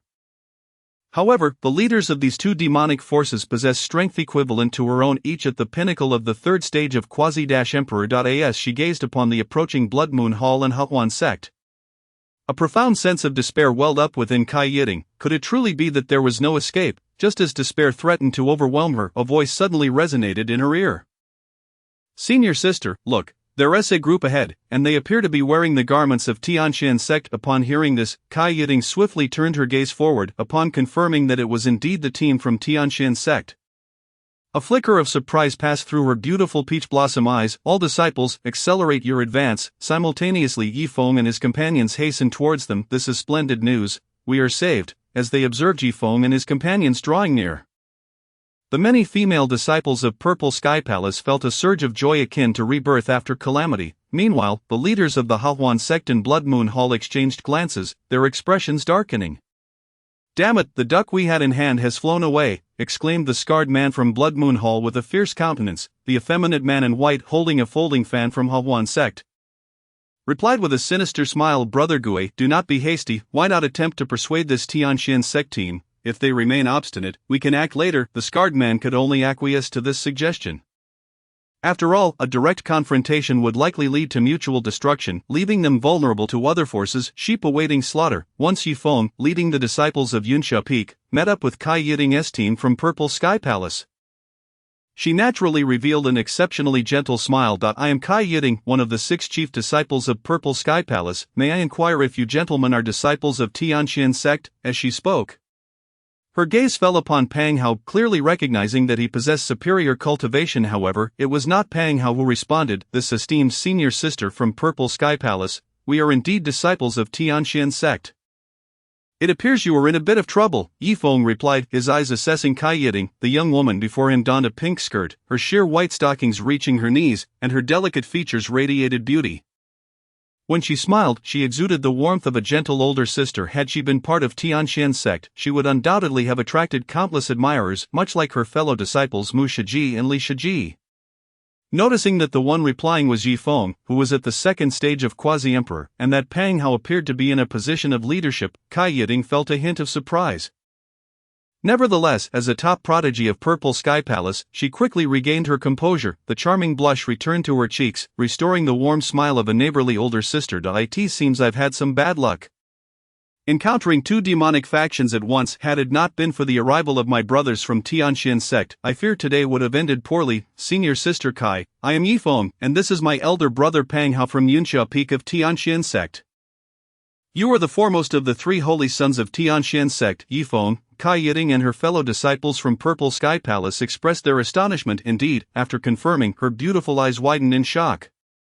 Leaving her momentarily speechless, it was said that Yifeng, the foremost holy son of Tianxian sect, possessed an unparalleled chaos body that he had defeated by Xuanyu, who was at the 4th stage of Quasi-Emperor, and Shaoihan, who was comparable in battle prowess, during the Holy Sun ceremony, all while only at the 1st stage of Quasi-Emperor. Most astonishingly, his bone age was merely over 50 years. If the person before her truly was Yifeng, their current predicament would undoubtedly be resolved effortlessly. As the hundreds of female disciples of Purple Sky Palace assessed Yifeng's credibility, a boisterous voice emerged from behind their group of disciples of Tianxian sect. "Should you choose to depart now, my Hahuan sect in Blood Moon Hall will surely reward you handsomely in the future." Upon hearing this voice, Kai Yiting and her companions immediately felt their hearts leap to their throats. "Brother Yi, do not trust the words of those from the demonic path. If you leave now, we will surely be picked off one by one." Kai Yiting was deeply concerned that the young man before her might be swayed by the demonic forces. Furthermore, she held some skepticism about whether he was truly the Yifeng of Tianxian sect. At this moment, Yifeng did not respond to Kai Yiting but instead smiled as he addressed the audacious voice. "What if we choose not to leave?" In response to Yifeng's words, the voice grew even more contemptuous. "In that case, Gue Fong will have no choice but to kill you." Yifeng, upon hearing this, seemed to have chanced upon a most amusing jest. In an instant, he positioned himself before the two opposing factions simultaneously. A chilling voice reverberated throughout the space. Have you decided how you wish to die? Chapter 17, One strike to defeat the opponent. Leaving the demonic faction in ruins, Guifeng was momentarily taken aback, then burst into a hearty laugh. You, a mere second-stage quasi-emperor, dare to boast here? Since you seek death, I shall oblige. With that, Guifeng surged forth like a blazing comet, appearing before Yifeng in an instant. In his hand, he wielded a blood-red curved blade, radiating a formidable and terrifying aura. As if a ferocious beast were roaring. Upon closer inspection, the blade was a formidable imperial weapon known as the blood-slashing blade, classified as a second-grade imperial weapon. Kai Yiting, witnessing Guifeng brandish the imperial weapon while Yifeng remained still, urgently called out, "Brother Yi, be careful. The curved blade in Guifeng's hand is a second-grade imperial weapon, the blood-slashing blade." Before Kai Yiting's words could fully escape her lips, the blade hurtled towards Yifeng. Slicing through the air with a chilling wind, the sharp edge shimmered ominously, reminiscent of the Grim Reaper's scythe, instilling dread in all who beheld it. Kai Yiting's heart sank heavily, as if a weighty mountain had settled upon her chest. She clenched her fists tightly, her palms growing clammy, her eyes filled with anxiety and concern. Should Yifeng falter against Guifeng, the morale of the Tianxian sect team would undoubtedly plummet, and Purple Sky Palace would suffer the same fate. Though she had heard of Yifeng's astounding achievements, she had yet to witness them firsthand. At this moment, her emotions roiled like a tempestuous sea, impossible to calm. As she gazed upon the calm and confident young man facing the bloodthirsty Guifeng, she could only silently pray, may this so-called foremost holy son of Tianxian sect indeed live up to the rumors. Meanwhile, the charming young female disciples of Purple Sky Palace watched the unfolding scene with anxious faces, their expressions mirroring their concern, their hearts racing. In contrast, the disciples of Yunsha Peak appeared far more relaxed, with smiles on their faces. They occasionally reassured their sisters from Purple Sky Palace, "Do not worry. Our brother Yi is exceptionally formidable and will surely triumph over that fellow." Their words exuded boundless faith and admiration for Yifeng. In truth, the admiration of these disciples from Yunsha Peak for Yifeng had reached a near fanatical level. Before Yifeng's emergence, Yunsha Peak had languished at the bottom among the 7 peaks, with their strongest disciple, Pang Hao, ranked last among the first disciples of the 7 peaks. However, since Yifeng had burst onto the scene, everything had changed. Yifeng showcased unparalleled strength during the Holy Sun ceremony, ultimately claiming the title of Foremost Holy Sun. This achievement not only shocked the entire sect but also significantly elevated the status of Yunsha Peak. Now, the sect had begun to allocate more cultivation resources to Yunsha Peak, undoubtedly a tremendous advantage. They firmly believed that under Brother Yi's leadership, Yunsha Peak would ultimately rise to become the strongest peak of Tianxian sect. As everyone focused on the battle, Yifeng stood resolutely against the oncoming arc of the blade. A dark red light flickered in his palm, emanating powerful fluctuations of spiritual energy, intertwined with the essence of primordial chaos. As the blood-colored curved blade descended, onlookers beheld Guifeng's overwhelming attack, capable of annihilating a third-stage quasi-emperor, being effortlessly caught by Yifeng with his bare hands. The righteous and demonic factions stood divided on the expansive plain, facing each other. In the central arena, a man with a malevolent visage, cloaked in malevolence, remained suspended mid-air, his face contorted in horror. Below him, the black-clad youth gripped the descending demonic blade with one hand, a smirk curling at the corner of his mouth. A voice laced with mockery emanated from his lips, "Since you cannot make a choice, allow me to choose for you." As these words echoed, Guifeng's complexion soured significantly, an intense wave of unease swelling within him. He had anticipated that his strike would either kill or grievously wound the opponent, yet he had not expected that the young man would so easily catch his attack. At that moment, a cold glint flashed in Yifeng's eyes as he tightened his grip on the demonic blade and forcefully yanked it down. Upon witnessing this, Guifeng hastily attempted to retract the blade, only to find himself utterly immobilized. "How is this possible? Who on earth are you?" Just then, Yifeng suddenly leaped into the air, delivering a swift kick to Guifeng's abdomen. Caught off guard, Guifeng was sent hurtling backward, and before he could crash to the ground, an ancient phantom began to materialize above the heavens. "Foolish wretch, descend to the depths of hell with your doubts." The ancient Cloudfinger, as the ancient phantom pointed, the very flow of air within this spatial realm began to slow. The demon named Guifeng, driven backward, steadied himself and unleashed his most formidable defensive technique upon witnessing the approaching force of annihilation. "Brother Joie, save me." While executing his defense, his mouth was not idle. Having long thrived in the blood-soaked arena, Guifeng sensed an overwhelming aura of death emanating from the ancient finger adorned with archaic patterns. He harbored no doubt that if this colossal digit were to descend upon him, he would be reduced to mere dust in an instant. Hearing Gui Feng's desperate plea, the effeminate Zhua hastily performed a sealing gesture. Subsequently, a purple skull, suffused with ominous energy, materialized above him. Dear friend, Gui Feng harbors no intention to offend. It was merely a moment of recklessness. I implore you to show mercy, should you be willing to relent. We are prepared to offer compensation. However, Yifeng paid no heed to the effeminate man's words. Observing this, Zhua's countenance twisted into a snarl. If that is the case, allow me to experience your prowess firsthand. As soon as the words left his mouth, the skull, brimming with sinister energy, soared into the air, colliding with the ancient finger. In that fleeting moment of contact, the purple skull was mercilessly crushed under the weight of the ancient digit. Before the astonished gazes of the onlookers, the ancient finger, undeterred, crashed against Gui Feng's defenses. What appeared to be an indomitable barrier crumbled in an instant. Gazing at the looming finger, Gui Feng was suddenly engulfed by a torrent of regret and malice. You wretched boy, if you kill me, my master, the Blood Demon Emperor, and the Blood Moon Hall will not spare you. I shall await your demise from below, savoring every moment of your suffering. With a thunderous crash, Gui Feng's form disintegrated into a mist of blood, leaving no trace behind. At that moment, the world fell into an eerie silence. Chapter 18. Yifeng gains a little admirer. Cai Yiting seeks cooperation. Ultimately, Yifeng assisted Gui Feng in choosing the most disgraceful demise. A wave of bewildered and helpless gazes lingered on the spot where Gui Feng had vanished. A formidable being at the pinnacle of the quasi-emperor realm had been effortlessly dispatched by Yifeng. Even amidst the interference of that effeminate man from the Hahuan sect, this left everyone in a state of shock and disbelief. Cai Yiting's heart was tumultuous. Both Gui Feng and Zhuo were not inferior to her in strength. Yet Yifeng had managed to slay Gui Feng with such ease, even under the combined efforts of the two. Deepening her understanding of Yifeng's power, the prowess and techniques displayed by Yifeng were sufficient to affirm the truth behind the rumors. Such terrifying abilities would likely be beyond even our esteemed senior sister, Si Miaoyan, from the Zhixiao Palace, exclaimed a female disciple in awe. This brother Yi from Tianxian's sect is simply remarkable, another disciple chimed in. He is truly my ideal type. If I could become his companion, I would willingly sacrifice a century of my life, a third female disciple whispered, her cheeks flushed, hearing the giggles and whispers from her infatuated junior sisters. Cai Yiting felt both amused and exasperated. Casting her gaze back toward the radiant and confident youth, she found her heart fluttering. This young man not only possessed striking looks but also remarkable strength and skills. Moreover, he was rumored to be a chaos body, undoubtedly a force to be reckoned with. Cai Yiting's cheeks involuntarily flushed. Yifeng's outstanding performance brought pride to the disciples of Yunxiao Peak, causing them to stand a bit taller. The eldest disciple, Pang Hao, grinned as he boasted to Cai Yiting, "Cai, you need not be surprised. Brother Ye's achievements are merely par for the course. If you were to explore the depths of the Oblivion Star Sea alongside us from Yunxiao Peak, you would encounter such feats many more times. You would soon become accustomed to it." Cai Yiting was left speechless. Nevertheless, she pondered Pang Hao's words seriously. Exploring the depths of the Oblivion Star Sea with Yifeng's team from Tianxian's sect might indeed yield greater surprises and rewards.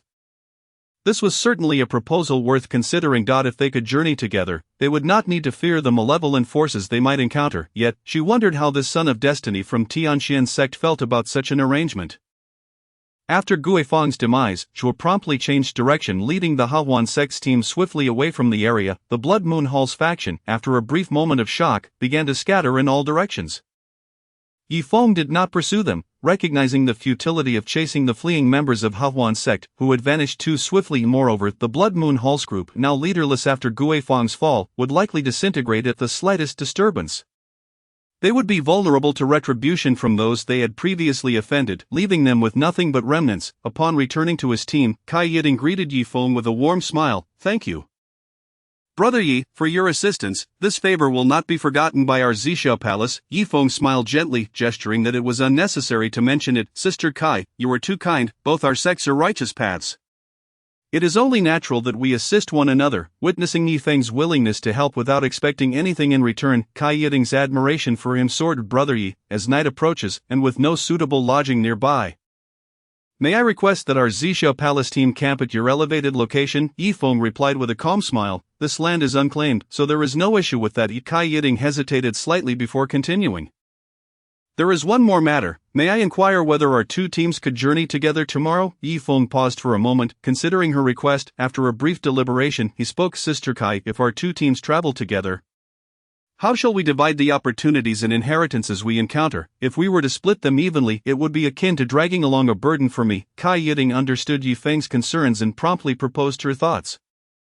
Should we encounter opportunities, we can seize them together, and distribution can be based on contributions. This clever suggestion from Cai Yiting revealed her astuteness. Yifeng secretly admired her insight, after all, with his formidable strength.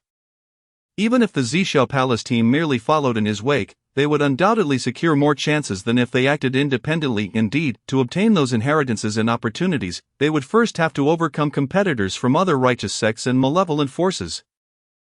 Not to mention the powerful ancient imperial clans and morally ambiguous factions that posed formidable competition. Cai Yiting's choice was undoubtedly sagacious. After a moment of contemplation, Yifeng extended his right hand with a smile.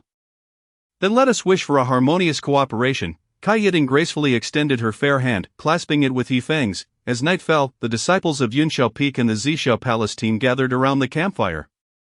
Sharing laughter and conversation amidst the light-hearted banter with the Yunshao Peak disciples, the young women from Zishao Palace chimed in with melodious laughter, their voices as gentle as a celestial melody soothing the dark night sky. In the midst of their chatter, Cai Yiting engaged Yifeng in conversation. With a young genius like you, Brother Yi, I can only imagine how many female disciples from Tianxian's sect are enamored with you. Before Yifeng could respond, Pang Hao began to boast, our Brother Yi has countless admirers in Tianxian's sect. The chief disciple from Shueiyue Peak, Li Qianyu, has been yearning to be his partner, the one from Shuelian Peak. Mu Shueli, who resembles an eternal ice lotus, has openly expressed her affections for him, not to mention the many others who secretly harbor feelings for Brother Yi. The numbers are simply beyond counting. Yifeng's expression darkened at these words. Eldest brother's claims are exaggerated. Sister Cai, do not be misled. His eldest brother had a penchant for embellishing his reputation, and Yifeng chose to ignore it. Cai Yiting chuckled lightly, showing understanding, which only made him more appealing. It was perfectly reasonable for someone so popular to attract attention. Cai Yiting couldn't help but blush, imagining whether she could withstand the overwhelming power of his chaos body if they were together. After Cai Yiting's remark, Yifeng's thoughts drifted to Sister Mu and his master, as well as the little one growing within his master's womb. He wondered if the little one was causing a ruckus inside. Shaking off these distractions, he decided to focus on how to seize the greatest opportunity within the Oblivion Star Sea. Yifeng rose, his gaze drifting toward the depths of the Oblivion Star Sea as he whispered softly. Worldly beauty is not the desire of my heart, the path to eternal life is the treasure I seek. Chapter 19, Zhu Xinyu. I must have misunderstood Brother Guanyu. On the following morning, Yifeng and Cai Yiting set out with their teams, embarking together on an exploration of the depths of the Oblivion Star Sea. Although Yifeng held little interest in beauty, the presence of a captivating companion like Cai Yiting added a touch of joy to their journey. In the course of such exploration, 3 days swiftly elapsed. During this brief span, guided by a map of this realm, which had been preserved since 30,000 years ago by their sect, they collectively delved into the ruins of 7 sects that had been obliterated during an ancient cataclysm. Along the way, they reaped numerous martial techniques and spiritual herbs. Notably, among these 7 sects was one known as the Starry Ancient Palace, whose mightiest figure, the Stellar Emperor, had attained the profound cultivation of the Emperor's ethereal realm in his lifetime.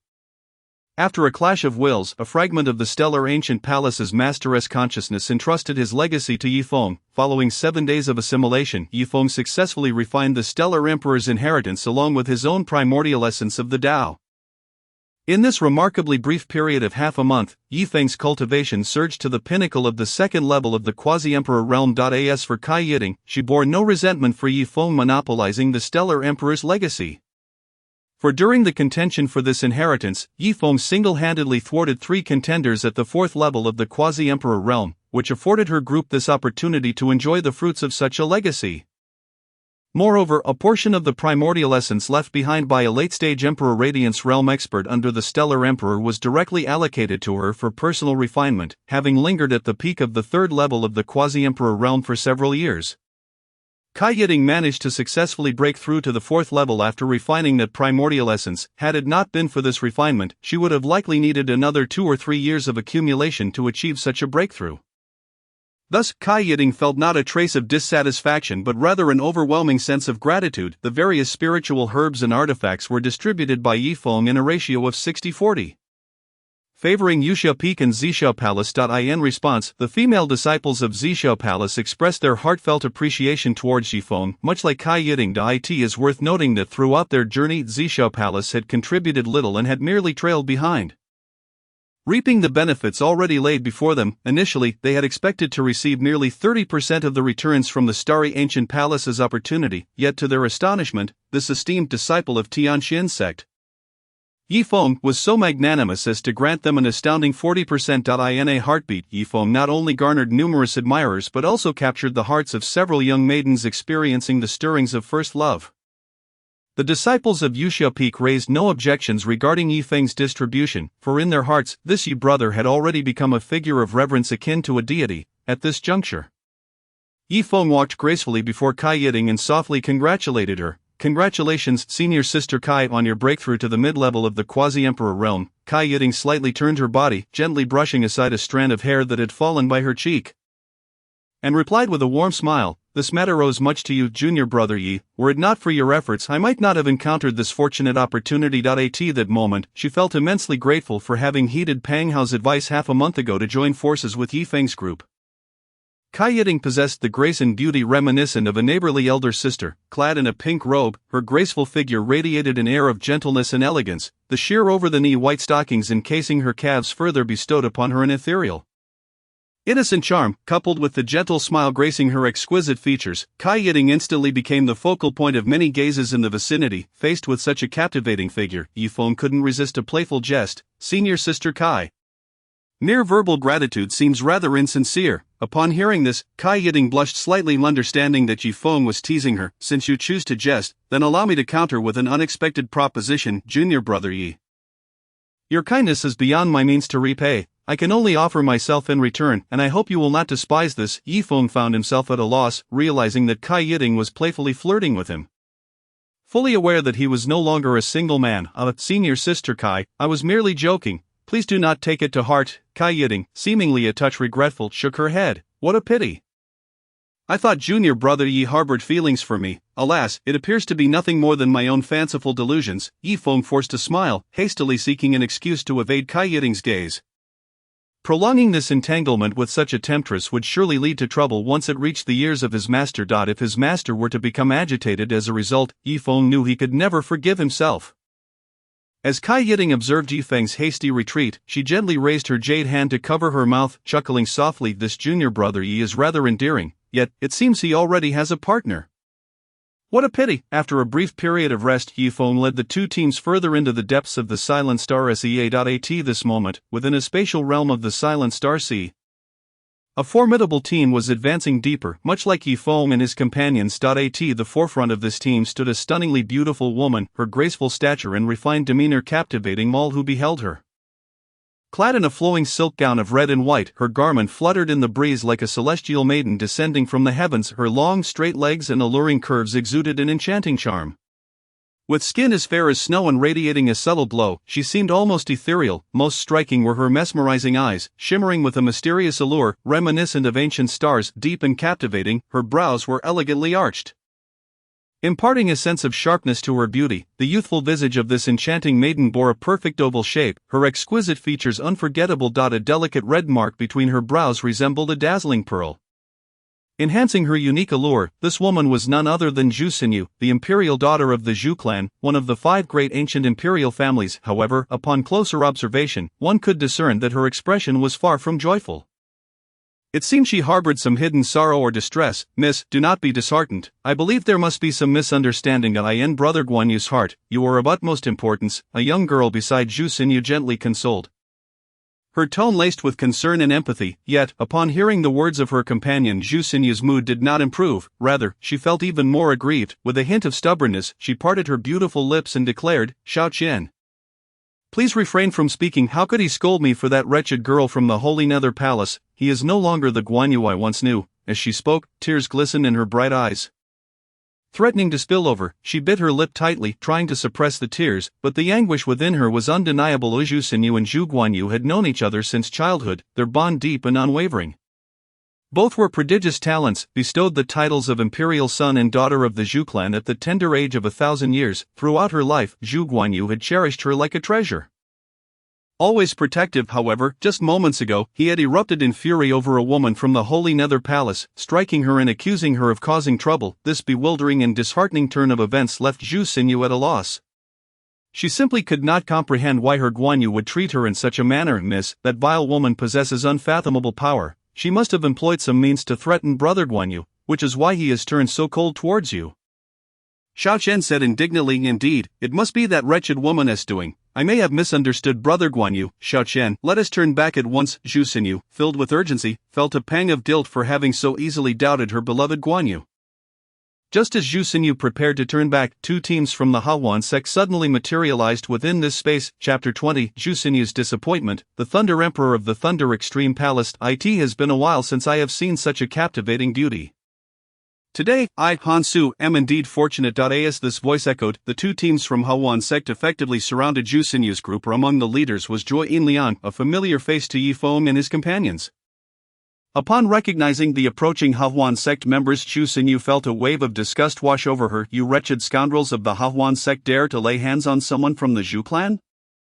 You must be seeking a death wish. Zhu Xinyu's wild disposition thrilled Joy Inliang immensely. Brother Han, this little vixen is quite fierce. Taming her would undoubtedly bring a sense of accomplishment. Han Su, with a lecherous grin, nodded. Such a wild little cat is precisely what excites me. Hearing their lewd remarks, Zhu Xinyu's expression darkened to an extreme. You two perverted scoundrels from the Hahuan sect. I vow to tear you to pieces. Ha, you won't have the chance. I am eager to see just how untamed you truly are. As his words fell, Han Su unleashed his cultivation at the fourth level of the Quasi-Emperor realm without reservation. Just as he prepared to strike, an enchantingly seductive voice gradually resonated within the space. Brother Han, might I request that you show some consideration for the Holy Nether Palace in today's affair? The voice belonged to a man clad in white and a woman adorned in a black gauzy skirt, who had just arrived beside Zhu Xinyu. The man was none other than Zhu Guanyu, while the woman was Ling Mei Yao, the saintess of the Holy Nether Palace. At the same time, their teams had also rushed over from a distance. Upon recognizing Ling Mei Yao, Han Su promptly reined in his aura. Ah, it is the saintess of the Holy Nether Palace, Ling Xianzi. Since you have spoken, our Hahuan sect shall certainly extend this courtesy. Although he and Ling Mei Yao were both at the fourth level of the Quasi-Emperor realm, he was acutely aware that he was no match for this enchanting figure from the Holy Nether Palace. Despite her every smile and frown being irresistibly alluring, should a confrontation arise, even their sect's saint's son would likely find himself at a disadvantage. Xinyu, are you alright? After the situation stabilized, Zhu Guanyu walked directly to Zhu Xinyu's side. Zhu Xinyu shook her head and replied, I am fine. Your brother Guanyu, those demonic beings from the Hahuan sect and the Holy Underworld Palace are not good people. Let us leave this place quickly. Ling Mei Yao swayed her hips and approached slowly, her voice dripping with seduction. Little sister, you mustn't speak carelessly. We are the good ones. Zhu Xinyu immediately countered, you demonic beings are good people? How absurd. At that moment Zhu Guanyu's expression darkened as he said, Xinyu, do not make a scene, Miss Ling and I are merely in a cooperative relationship. Upon meeting Ling Mei Yao, Zhu Guanyu was entranced by her beauty. Yet he did not wish to relinquish his childhood friend Zhu Xinyu. However, to curry favor with Ling Mei Yao, he felt compelled to appease her first. Moreover, the Holy Underworld Palace is the most formidable sect among the demonic forces. If Zhu Guanyu could gain their assistance, he would undoubtedly return from the journey to the Silent Star Sea with great rewards. As for Zhu Xinyu, he was confident he could easily manage her. Having grown up together, witnessing Zhu Guanyu's cold demeanor towards her yet again for another woman left Zhu Xinyu utterly disheartened. Brother Guanyu, I thought it was that enchantress scheming, but I never imagined you to be this kind of person. For her sake, you have scorned me twice in a single day. Very well, I shall take my leave and no longer disturb you, Xinyu. Zhu Guanyu attempted to explain, but Zhu Xinyu did not afford him the opportunity and turned to leave with her team. Watching her depart, Zhu Guanyu did not concern himself overly. He believed that upon their return, he could clarify matters and they would surely reconcile. I apologize for the embarrassment. Miss Ling. My cousin has a penchant for throwing tantrums. Ling Mei Yao laughed charmingly. No harm done, young Master Zhu. Let us first make our way to the ruins indicated in the information. There lies the inheritance of a powerful figure from the Imperial Profound Realm. If others should arrive before us, it would pose a problem. Zhu Guanyu responded cheerfully. Miss Ling is correct. Opportunity is paramount. Furthermore, with the addition of the two from Hahuan sect, I am confident that this chance will undoubtedly fall into our hands. Zhu Guanyu spoke amicably, showing no sign of anger towards Han Su and Zhui Yinliang for their previous treatment of Zhu Xinyu. In his view, all grievances could be temporarily set aside in the face of mutual interests.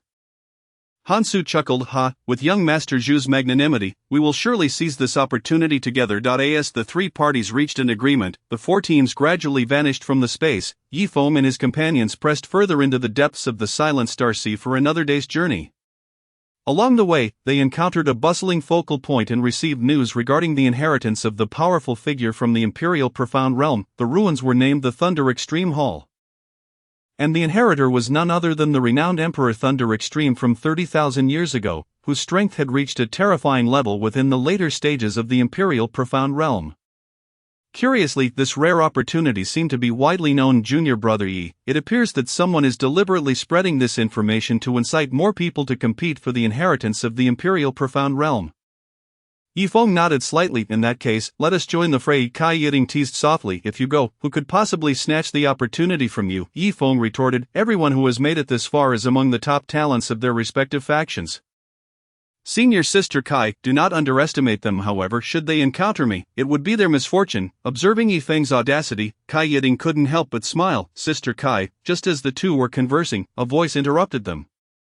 Kai Yiting looked over, her face lighting up with surprise. Xinyu, how did you end up here? Zhu Xinyu, accompanied by her team, approached Kai Yiting. As she prepared to speak, her eyes fell upon Yi Feng, rendering her momentarily speechless. Is there truly such a handsome man in this world? She widened her eyes, filled with astonishment. Zhu Xinyu, a girl infatuated with beauty, found herself completely captivated by Yi Feng's striking appearance and extraordinary aura.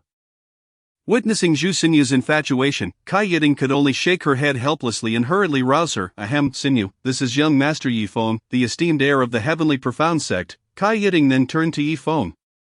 Junior Brother Yi, this is my friend, the imperial daughter Zhu Xinyu from one of the 5 great imperial families, the Shu clan. It turned out that Kai Yiting had once rescued Zhu Xinyu during a mission near the Zhu clan's territory.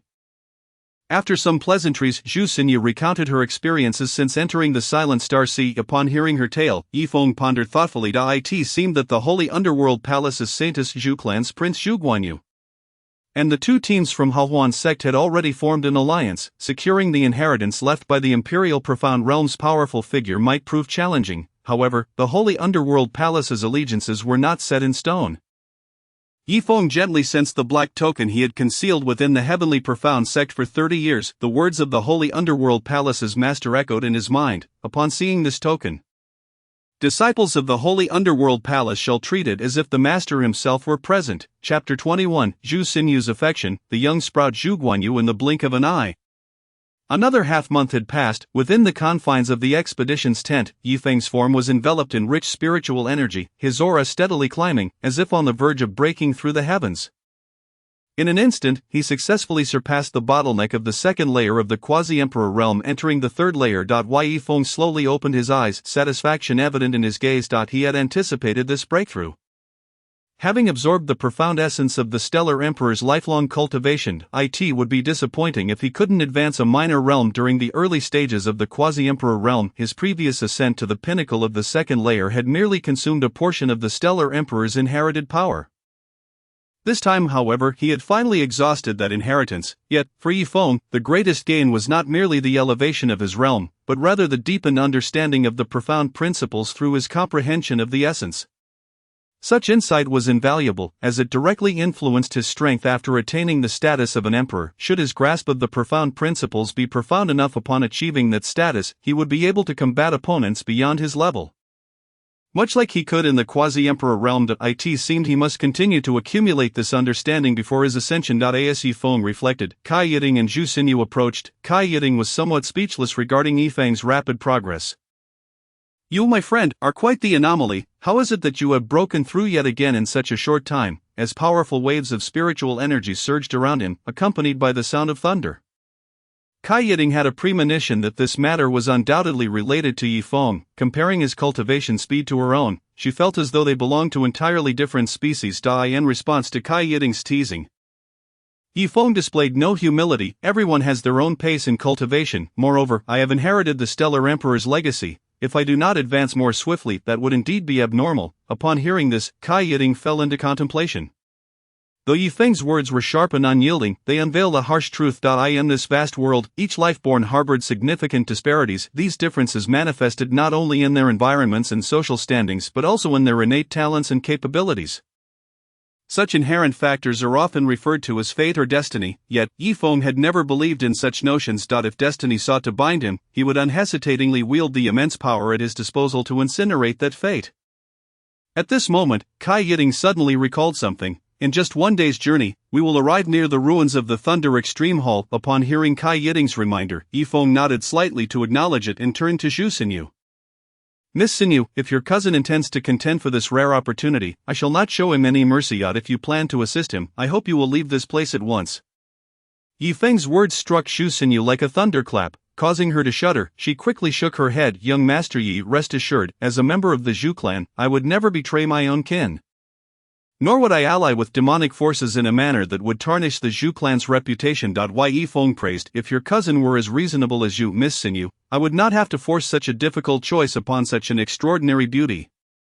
Upon hearing Yi Feng's compliment regarding her appearance, Zhu Xinyu's cheeks flushed with color. Ever since Zhu Guanyu had broken her heart twice in one day for the sake of Ling Meiyao, she felt as though she no longer recognized the childhood friend she had grown up with. As she felt a profound emptiness within her heart, the extraordinarily handsome and remarkably gifted young Master Yi, who overshadowed all contemporary prodigies, unexpectedly entered her life. Coincidentally, Zhu Xinyu was a person who was particularly drawn to appearances, and over the past half-month of their interactions, Yi Feng had consistently showered her with tender care, repeatedly teaching a lesson to those passers-by who dared to harass her. No matter how formidable the adversaries he faced, he effortlessly neutralized them. With all these experiences combined, Zhu Xinyu felt as though she had already succumbed to his charm within just half a month.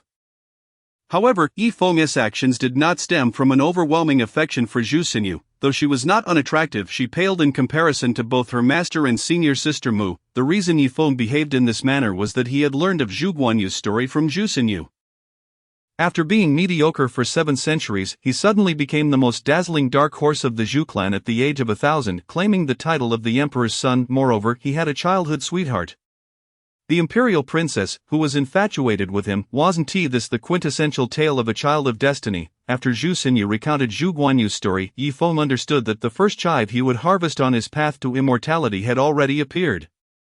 Grateful for young Master Yi's care throughout the journey, she hesitantly suggested, if you do not mind, may I call you Xinyu? The night breeze hesitated slightly but ultimately agreed, since you have expressed such a desire, I shall respectfully comply. Zhu Xinyu nodded gently, grasping the arm of Kai Yiting beside her, unable to look directly at Yi Feng. Observing this suddenly altered atmosphere, Kai Yiting smiled lightly. Are you both pretending I do not exist?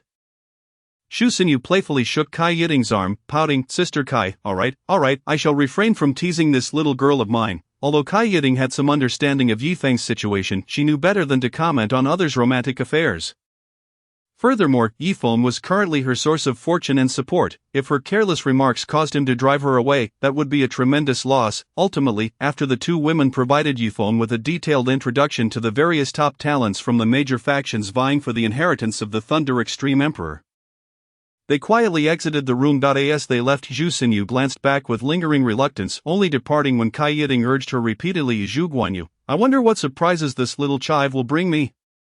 Yi Feng's lips curled into a slight smile, brimming with anticipation. Ling Meiyao from the Sacred Nether Palace, Han Su from the Hawan sect, and Luo Tianhao, the nephew of Luo Yang from the Tianyin Valley, should not be lacking either. Yi Feng understood that although he had elevated his realm within a mere month, many others had likely achieved similar advancements through these inheritances. After all, in this vast realm of the Silent Star Sea, there were undoubtedly multiple sources of inheritance for those at the Emperor's realm. However, he felt no fear. He knew that these so-called prodigies were merely favored by fate, while he was determined to break free from the shackles of destiny. Taking a deep breath, a glimmer of resolve flashed in his eyes. He had never considered himself inferior to those chosen by fate. Rather, in his view, those so-called children of destiny were hardly worth mentioning. I will make everyone aware that true strength does not rely on destiny. The concept of destiny is merely a farce. At that moment, Yi Feng's gaze shone with unparalleled brightness. His invincible resolve was forged in that instant. Chapter 22, Ling Meiyao takes an interest in Yi Feng. Various forces converge in a grand structure exuding an air of decay. Numerous cultivators gaze toward the imposing pavilion known as the Thunder Extreme Palace. The three bold characters' Thunder Extreme Palace at the entrance blazed before their eyes, stimulating their visual senses. These characters represented not only a powerful faction but also a peak expert of the Emperor's profound realm. The Thunder Extreme Emperor. The various factions observed the barrier at the entrance of the Thunder Extreme Palace with furrowed brows. They had anticipated that arriving early would allow them to seize the opportunity. But little did they know there was an additional layer of sealing. Isn't that the truth? This seal is extraordinarily formidable. Just now, 7 quasi-emperors at the 5th level and dozens at the 4th level attempted to break it without success. Let us wait a while. Once more forces arrive and all the top talents join forces to break it. If they still cannot succeed, we will have to give up. As the various factions whispered among themselves. Ling Meiyao, Zhu Guanyu, and others sat with grim expressions in a nearby pavilion. Among the 7 quasi-emperors at the 5th level mentioned by the factions, 2 were Ling Meiyao and Zhu Guanyu. After half a month of journeying, they had both experienced significant fortuitous encounters, successfully breaking through to the quasi-emperor 5th level. At this moment, Han Su from the Hahuan sect, though slightly weaker in aura, had still reached the threshold of half a step into the 5th level. Sitting beside Han Su, his expression darkened, revealing a hint of reluctance in his eyes. He muttered to himself, I never expected that even after 30,000 years since the Thunder Extreme Emperor fell, the seal he left behind would remain so unyielding. Zhu Guanyu's gaze darkened slightly as he remarked, just now the teams from the Tianxin Sect Shuiwei Peak, the Tianyin Valley Swoofing, and the Wuliang Temple's Master Puhui have all arrived here. Hearing this, Han Su's brow furrowed, and he felt a wave of anxiety. At that moment, an alluring voice echoed, no worries, the Tiandu Sect and the Blood Moon Hall also have teams in this area. I suspect they will arrive shortly for this opportunity. The voice was like celestial music, refreshing the spirit while simultaneously igniting a subtle yearning in the heart. Han Su instinctively lifted his head, his gaze drawn to the woman clad in a black gauzy dress, Ling Meiyao. Her figure was graceful and captivating, with alluring curves that were simply enchanting. Ling Meiyao's silky hair cascaded from her fragrant shoulders. Her delicate nose and elegantly arched brows framed a breathtaking visage, adorned with a hint of seductive allure. Particularly striking were her large, glimmering eyes, which seemed capable of ensnaring one's very soul. This bewitchingly beautiful woman exuded an irresistible charm with every smile and frown, as if anyone who let their guard down would be entranced. Unable to escape her spell, Han Su's gaze occasionally flickered toward Ling Meiyao, his heart brimming with a desire to possess this woman. If it were not for her formidable strength, which even he found challenging to contend with, he would have long since made his advances. Not just Han Su, but many men nearby found their eyes wandering toward Ling Meiyao. In this realm, there truly was no one whose beauty could surpass hers. Even Li Chenyue from the Tianxin sect would be overshadowed by her presence. Ling Meiyao, adorned in a flowing black gown, exuded a captivating elegance, her delicate fingers brushing through her hair, her eyes sparkling with enchanting light. Every smile and gesture radiated an irresistible allure, akin to a soul-stirring enchantress. Unfazed by the brazen gazes directed at her, Ling Meiyao reveled in the attention and pursuit. She recognized that her beauty was a weapon capable of driving men to madness, compelling them to go to great lengths to win her favor. She relished the sight of these men bowing before her, becoming her playthings. However, this did not imply that Ling Meiyao was an easy woman to approach. Should anyone dare to utter lewd remarks or attempt to take liberties with her, they would swiftly experience the formidable methods of the Holy Maiden of the Demon Path. She would not hesitate to retaliate, ensuring they paid a heavy price, for her beauty was not meant to be sullied. At this moment, Ling Meiyao seemed to recall something, gently licking her red lips, a seductive smile gracing her face. I've heard that the Holy Son of the Tianxin sect is mentioned by the Palace Lord. Seems to be in this vicinity. I wonder if this Holy Son, whom the Palace Lord expressly cautioned us not to provoke, is truly different from other men. I am rather looking forward to it. As the city before the ruins of the Thunder Extreme Palace descended into chaos, Yifeng and his companions also arrived. Upon entering the city, a voice resonated from the city gate, booming through the air. Are you the Tianxin sect brat who killed the Guifeng? I've been waiting for you. With the utterance of this voice, countless gazes converged upon Yifeng. The speaker was a burly figure with a fearsome countenance, his arms adorned with various bizarre patterns. This individual was none other than Yan Xiao, the Holy Son of the Blood Moon Hall. Beside him stood a peak leader of the Blood Moon Hall.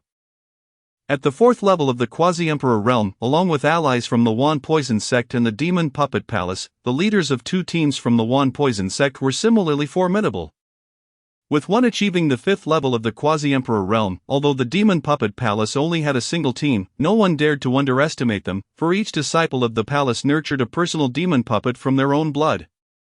Capable of independent cultivation, the chief disciple at the forefront of the demon puppet palace had also reached the 5th level of the quasi-emperor realm, and her demon puppet was presumably not to be taken lightly.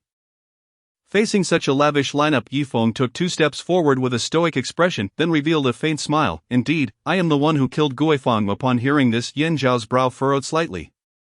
He had not expected a mere quasi-emperor of the 3rd level to exhibit such audacity. A sense of foreboding crept into his heart. Such arrogance. May I ask which peak of the Tianxian sect you hail from?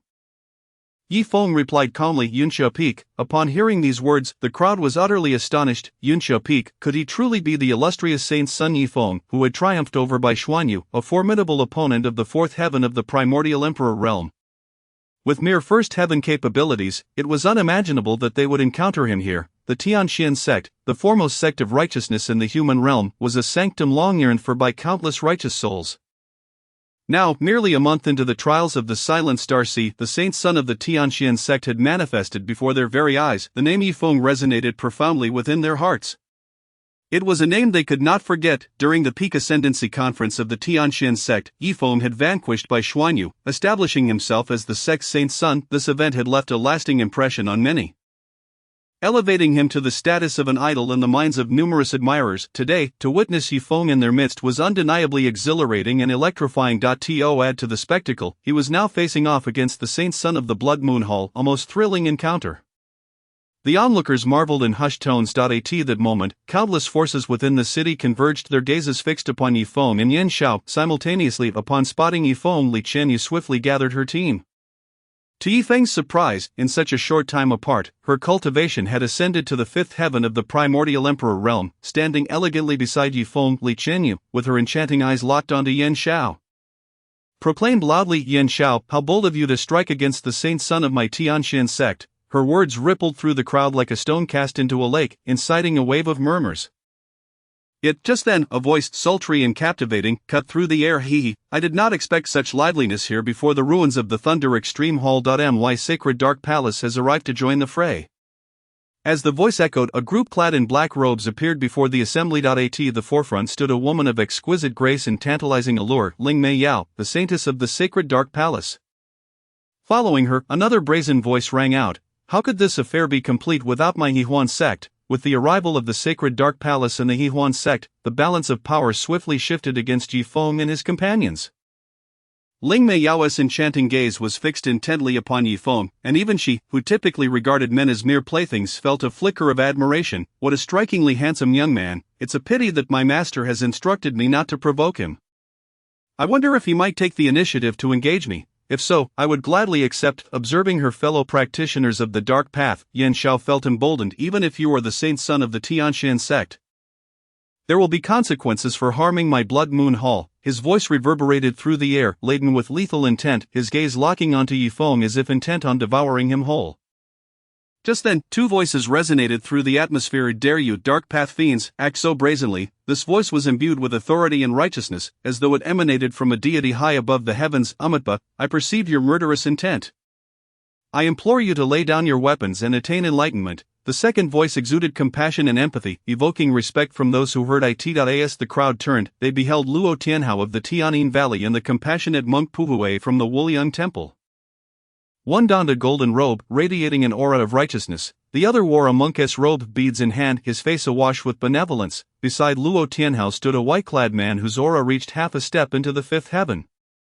His expression was cold and indifferent, seemingly disconnected from the world, yet it conveyed an unsettling intensity. Ah, my Duanyu sect has arrived to partake in the festivities as well. With that declaration, a robust figure accompanied by a contingent descended beside Yifeng and his companions. At this moment, the 5 super sects of righteousness and the 5 super sects of the dark path had gathered in full force. The relationships among these sects were intricate, marked by both collaboration and rivalry. Their gaze was now fixed upon Yifeng, as if awaiting his response. Numerous smaller sects and ancient clans, maintaining a neutral stance, widened their eyes, eager not to miss a single detail. Was the great confrontation between the righteous and dark paths, featuring the younger generation, about to commence here? Such questions surged within the minds of the crowd, elevating the atmosphere to a fever pitch. Chapter 23, Ling Mei Yao and Yifeng collaborate. Zhu Guanyu's heart is pierced. In this tense atmosphere, charged with anticipation, Ling Meiyao once again spoke, her voice melodious yet laced with undeniable authority. Esteemed guests, allow me a moment of your attention. This is not the opportune moment to unleash this battle. Perhaps we could take a step back, for mutual benefit. Upon hearing her words, both factions felt a stir within. Indeed, the paramount concern at present was to secure the legacy of the Thunder Extreme Emperor. The enmity between the Tianqian sect and the Blood Moon Hall, in truth, held little significance for them. Moreover, numerous ancient clans and neutral sects were watching closely, ready to seize the opportunity should conflict arise. Yi Feng regarded Ling Meiyao with a penetrating gaze, a hint of surprise flickering in his eyes. Recognizing the seductive aura she exuded, he surmised that this woman was indeed the fabled saintess of the sacred Dark Palace. He couldn't help but silently marvel at her captivating allure, affirming that the title of enchantress was well-deserved. Subsequently, Yi Feng returned a meaningful glance to Ling Meiyao and smiled, given the suggestion from the saintess of the sacred Dark Palace. My Tianqian sect shall certainly oblige. After all, at the head of your esteemed palace once hailed from our Tianqian sect. Furthermore, it is possible that individuals from the elusive clan have already infiltrated this space.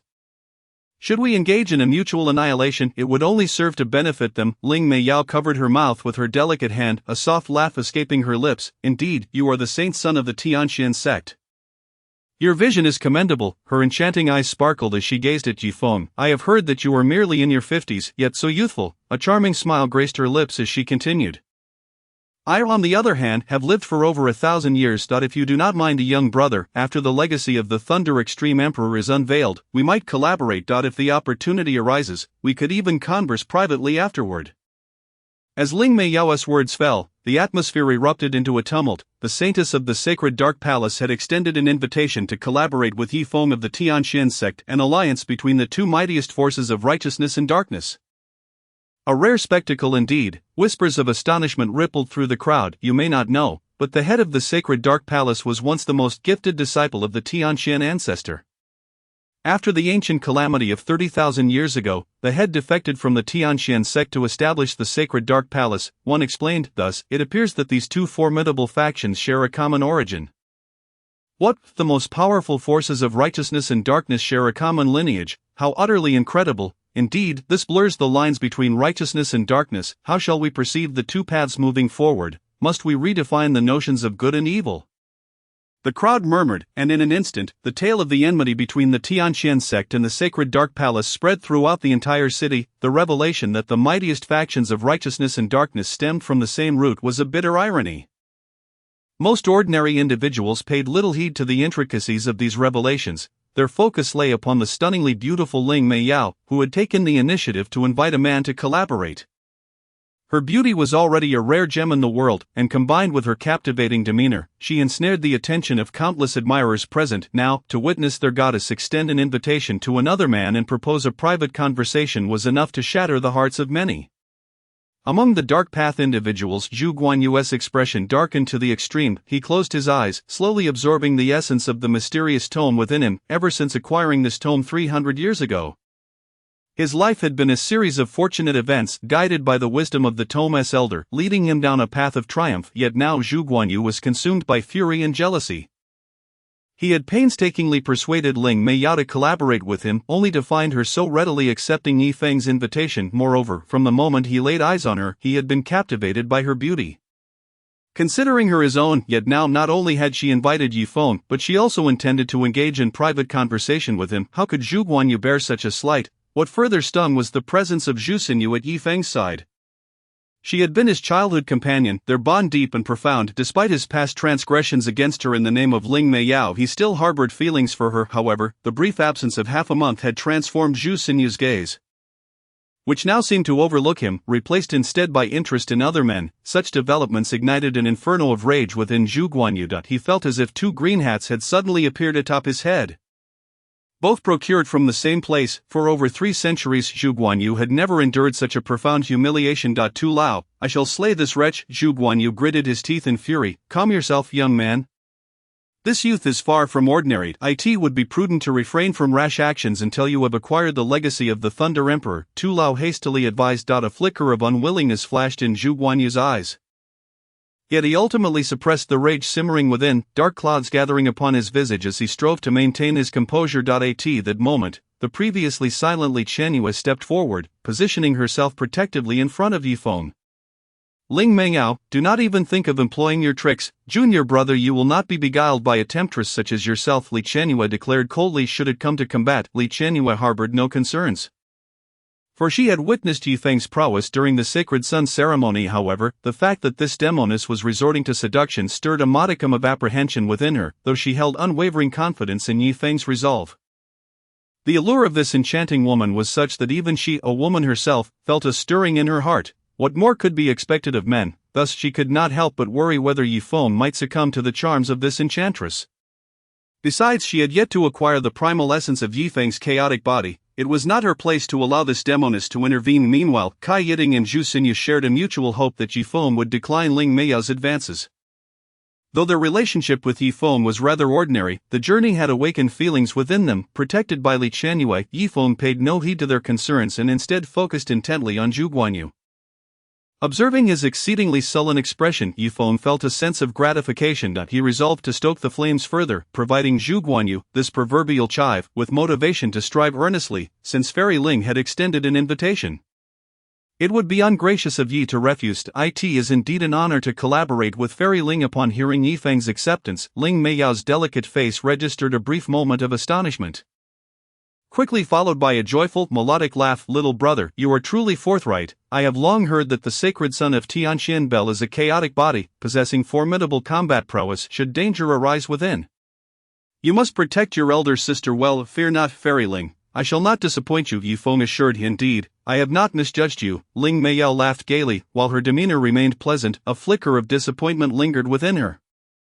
For this figure whom the palace lord had warned her against seemed rather unremarkable. Why Yifeng merely smiled faintly, saying little. All his actions were aimed to ignite Zhu Guanyu's fighting spirit. As for protection, once he revealed the token to Ling Meiyao, she would undoubtedly recognize her true standing. Who ought to protect whom? The various factions of both righteous and demonic paths observed the scene without much astonishment. In this world, where interests reign supreme, the so-called righteousness was merely a more palatable label. There exists no absolute justice or evil, only differing positions and benefits. Each individual harbored their own motives and ambitions. No one could truly claim to act selflessly. What the righteous path has done behind the scenes of untold stories remains a mystery to all. They may sacrifice others' lives to preserve their own status and interests, or deceitfully harm others in pursuit of greater power. These so-called righteous individuals are not significantly nobler than those of the demonic path. At least the latter openly commits their misdeeds, while the former cloaks their self-serving actions under the guise of virtue. They excel at masquerading, draping their misdeeds in the garments of justice and knowing how to manipulate and pressure others into believing their actions are just. Yet, in truth, all they do is satisfy their own desires.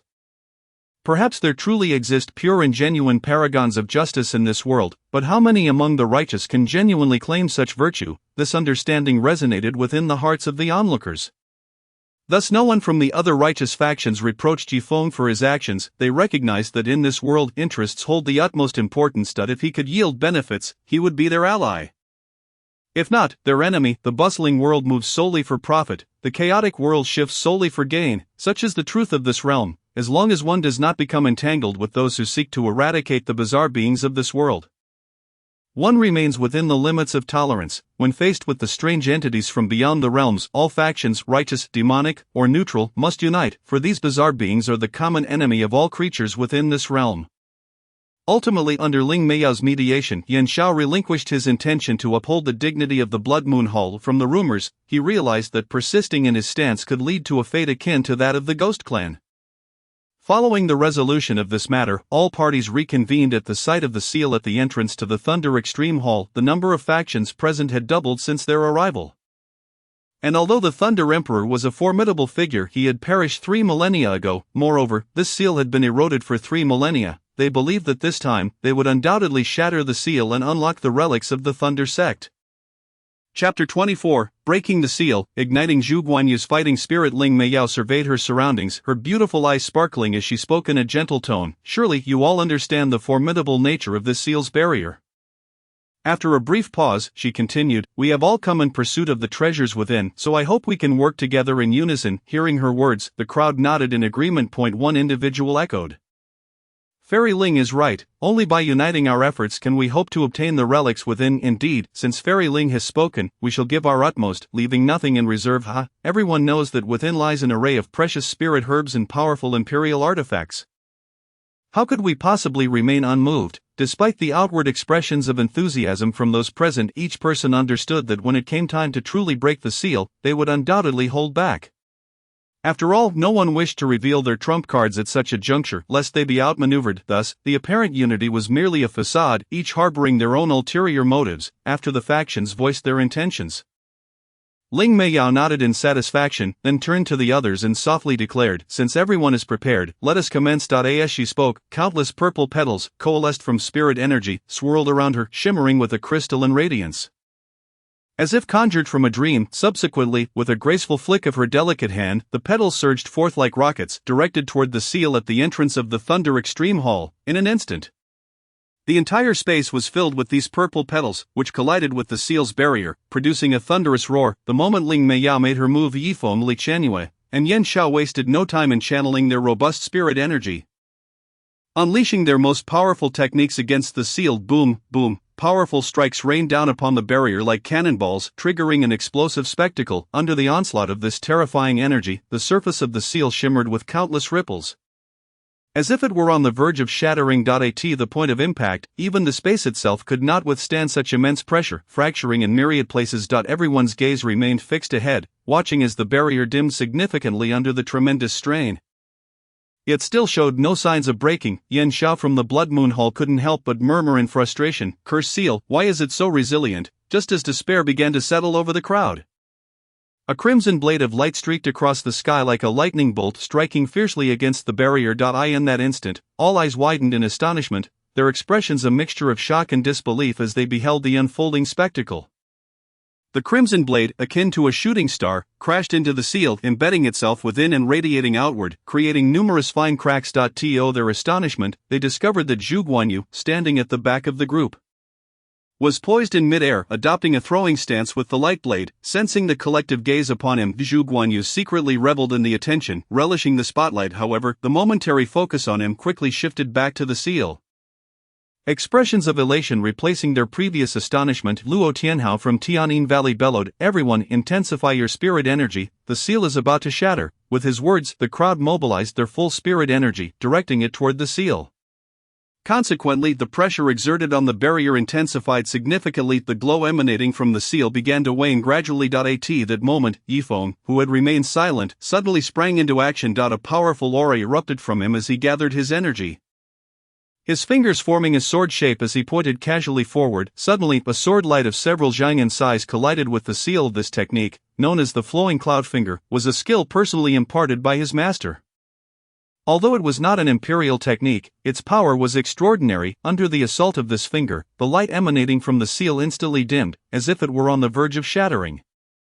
At this moment, the others also felt the might of the strike, exchanging astonished glances among themselves. Having already depleted most of the seal's power, under the influence of Yifeng's finger, small cracks began to spread across the seal at a visibly rapid pace. Crack! Finally, with the combined effort of the group, the seal could no longer withstand such immense pressure and exploded. Accompanied by a resounding roar, the seal shattered into countless fragments, dissipating into the air. Yifeng's brother's strength was truly astonishing. "Sister's choice to collaborate with you was indeed a wise decision," Ling Meiyao teased softly, her gaze flirtatious as she fixed it on Yifeng. Numerous surrounding factions were also praising Yifeng's remarkable prowess. Xu Xinyu, standing beside Yifeng in a flowing white gown, stood elegantly, her large eyes filled with admiration for Yifeng, although Zhu Guanyu had also exerted considerable effort in breaking the seal. It was evident that he had deployed an extraordinary imperial technique. Moreover, such significant results were achieved only after the majority of the seal's power had been expended, while Yifeng too acted when the seal's power was nearly depleted. It was clear to all that Yifeng had merely nonchalantly pointed his finger. This seemingly simple gesture, however, contained a power that left everyone astonished. Yifeng's strength had far surpassed their expectations. In contrast, the disparity between the two was unmistakably apparent. In response to the praises from the crowd, Yifeng simply smiled gently and remarked, "It is all thanks to everyone's efforts, I merely tied up the loose ends."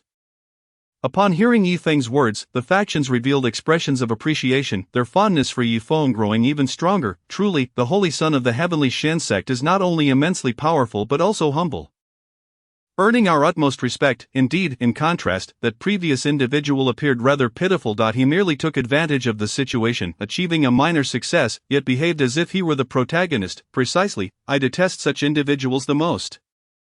As they spoke, their gazes turned towards Zhu Guanyu. All of this was overheard by Zhu Xinyu, who inwardly sighed, reflecting, I never expected Brother Guanyu to become this way. While feeling melancholic, her address towards Zhu Guanyu subtly shifted.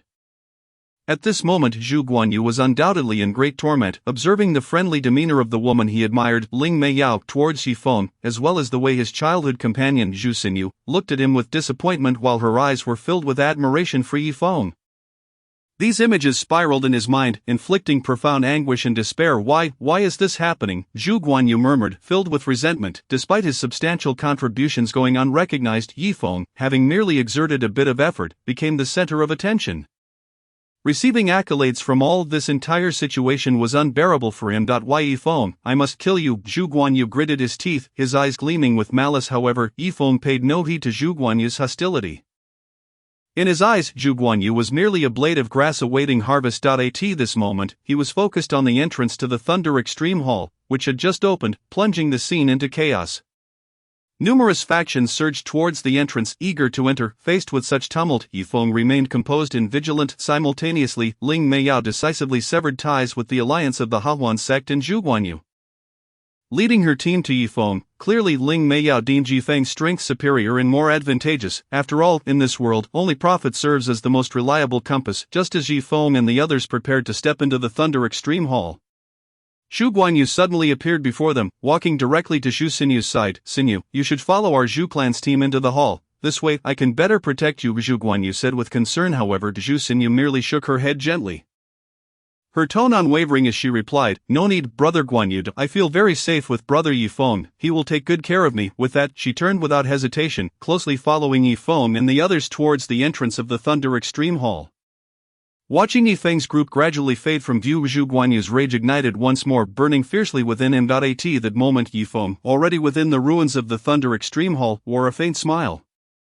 Zhu Guanyu, you must strive to become a robust blade of grass. Do not let me down. Chapter 25, Ling Meiyao takes the initiative to kiss. Mysterious beings reappear at this moment, within the ruins of the Thunder Extreme Hall. An overwhelming pressure and eerie aura permeated the air. Although the Thunder Extreme Emperor and many powerful beings of the Thunder Extreme Hall had perished 3,000 years ago, their formidable prowess during their lifetime had not entirely dissipated from this realm. The cause of their demise stemmed from the invasion of a mysterious race, which after a fierce battle, left behind remnants of their eerie power. The strange energies emanating from this place were precisely what the mysterious race had left 3,000 years prior. Upon entering this space, Yi Feng and the others remained exceedingly cautious, aware that at any moment, a bizarre being might suddenly appear before them. In this tense atmosphere, they arrived outside a vast hall, surrounded by rare spiritual herbs. After some discussion, Yi Feng, Ling Meiyao, and the others decided to leave the majority of the ordinary disciples behind to harvest these herbs, while they led the remaining elite disciples into the hall. They were not overly concerned about the safety of those outside, as the alliance of 5 teams meant that no one would be foolish enough to provoke them. Once inside the hall, they traversed an expansive passageway leading to a deeper chamber. Upon entering, they were captivated by the dazzling array of treasures. There are so many treasures here. There are even quasi-imperial weapons, and some true imperial weapons as well. Yi Feng, Ling Meiyao, Li Qianyue, Kai Yiting, and Zhu Xinyu exchanged glances, realizing that this must be a palace belonging to one of the 10 hall masters under the Thunder Extreme Emperor, but we don't know which hall master it belongs to. Shall we go in and find out? While Yi Feng hesitated, Ling Meiyao had already continued forward down the passage. Seeing this, the 4 followed closely behind, just as Yi Feng entered the grand hall. A strange scene unfolded. Yi Shidi, Li Qianyue exclaimed upon entering. The door behind Yi Feng and Ling Meiyao suddenly closed ominously, trapping them inside. Li Qianyue, Kai Yiting, and Zhu Xinyu were filled with panic, each deploying their respective abilities in an attempt to force open the tightly shut door. Yet, no matter how hard they tried, the door remained immovable, as if fused with the entire palace, showing no signs of budging. What do we do? Brother Yi Feng is still inside. Zhu Xinyu's face was filled with anxiety. Her eyes reddening as tears threatened to spill, she felt an urgent need to confess her feelings to Yi Feng, but now he was trapped inside, with his fate uncertain, sensing Zhu Sinyu's distress.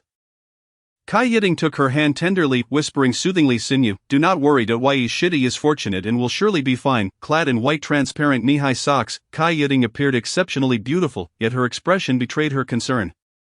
Evoking sympathy from those around her, observing the expressions of Zhu Sinyu and Kai Yiting, Li Qianyue felt a surge of confusion. Who among them shared the same sect as Yi Feng? Why did these outer disciples seem more concerned for Yi Feng's safety than she did?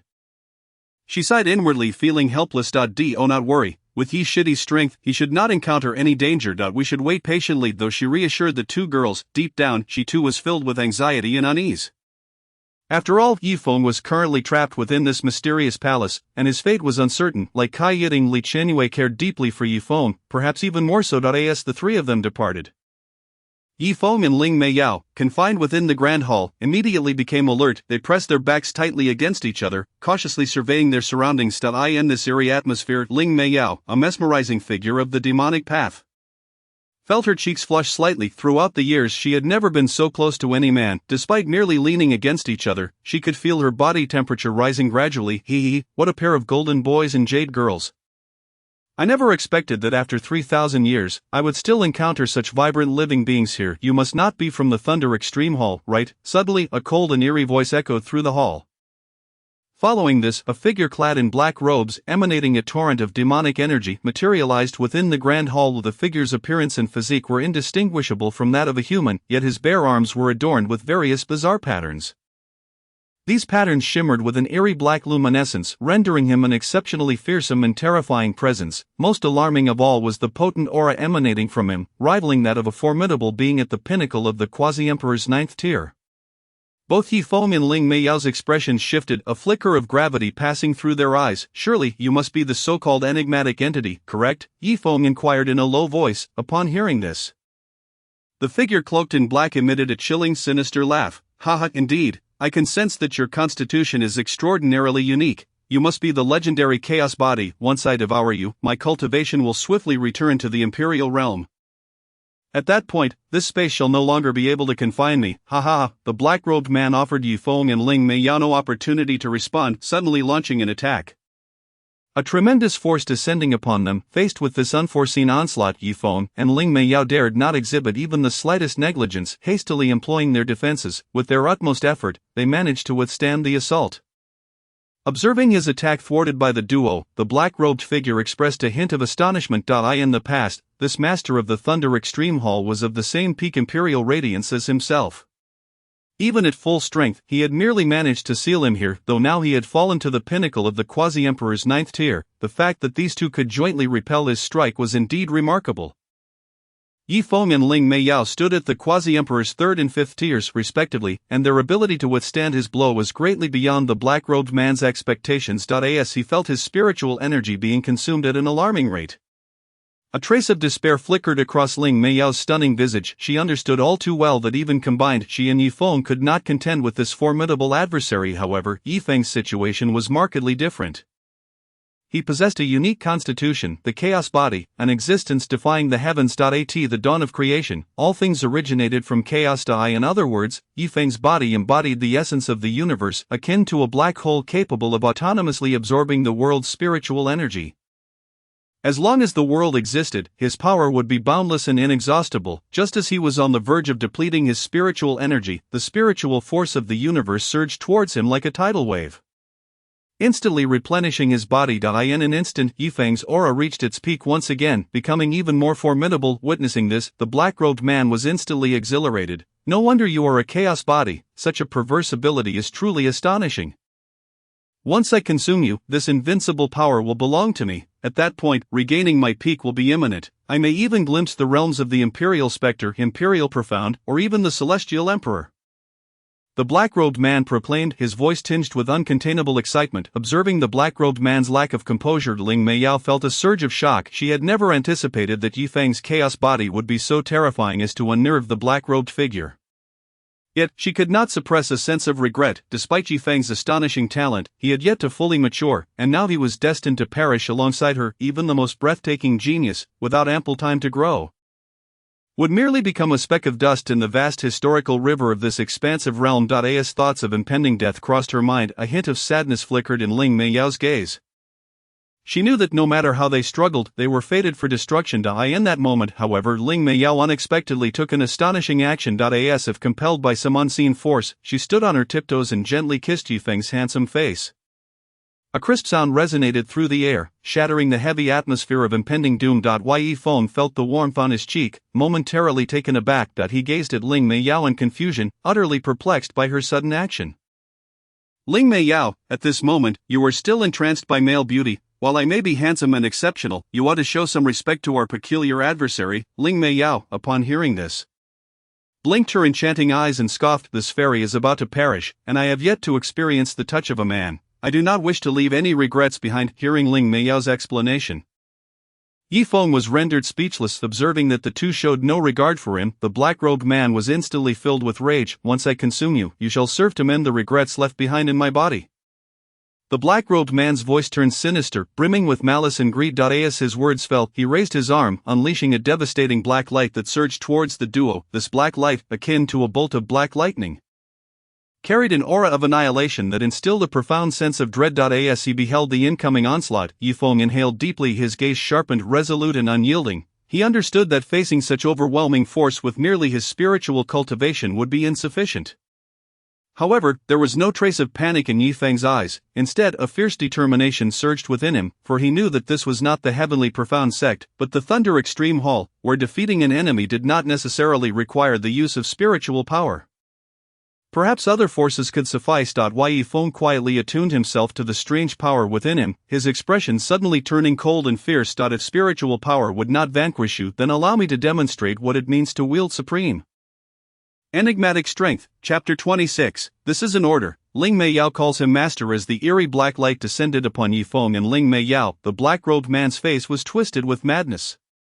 He was on the verge of regaining his imperial radiance's power, albeit still somewhat lacking compared to his peak. Yet, once he refined the boy with the chaos body, his potential would become immensely formidable.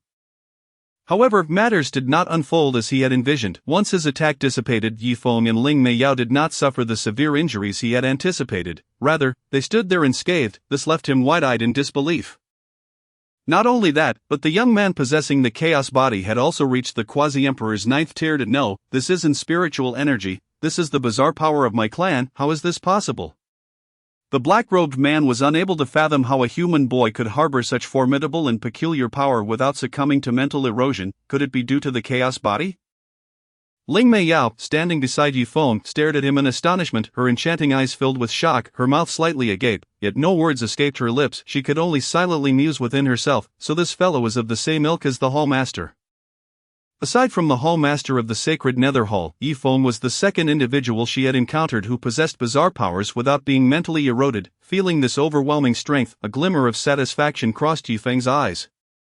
Long ago, the old man from the Sacred Nether Hall had instilled a peculiar power within him, which was no trivial matter. Over the past 30 years, as his spiritual cultivation had ascended, that strange power had grown wildly, continually attempting to erode his consciousness. This enigmatic lineage required constant cultivation and the devouring of spiritual energy to acquire power, yet in the beings of this realm, it would grow autonomously. However, it would erode the mind, transforming one into a mere shell. Yifeng's chaos body, originating from the time of creation, was immune to this peculiar power's erosion. Moreover, Yifeng could utilize his chaotic essence to make both his spiritual and enigmatic powers extraordinarily domineering.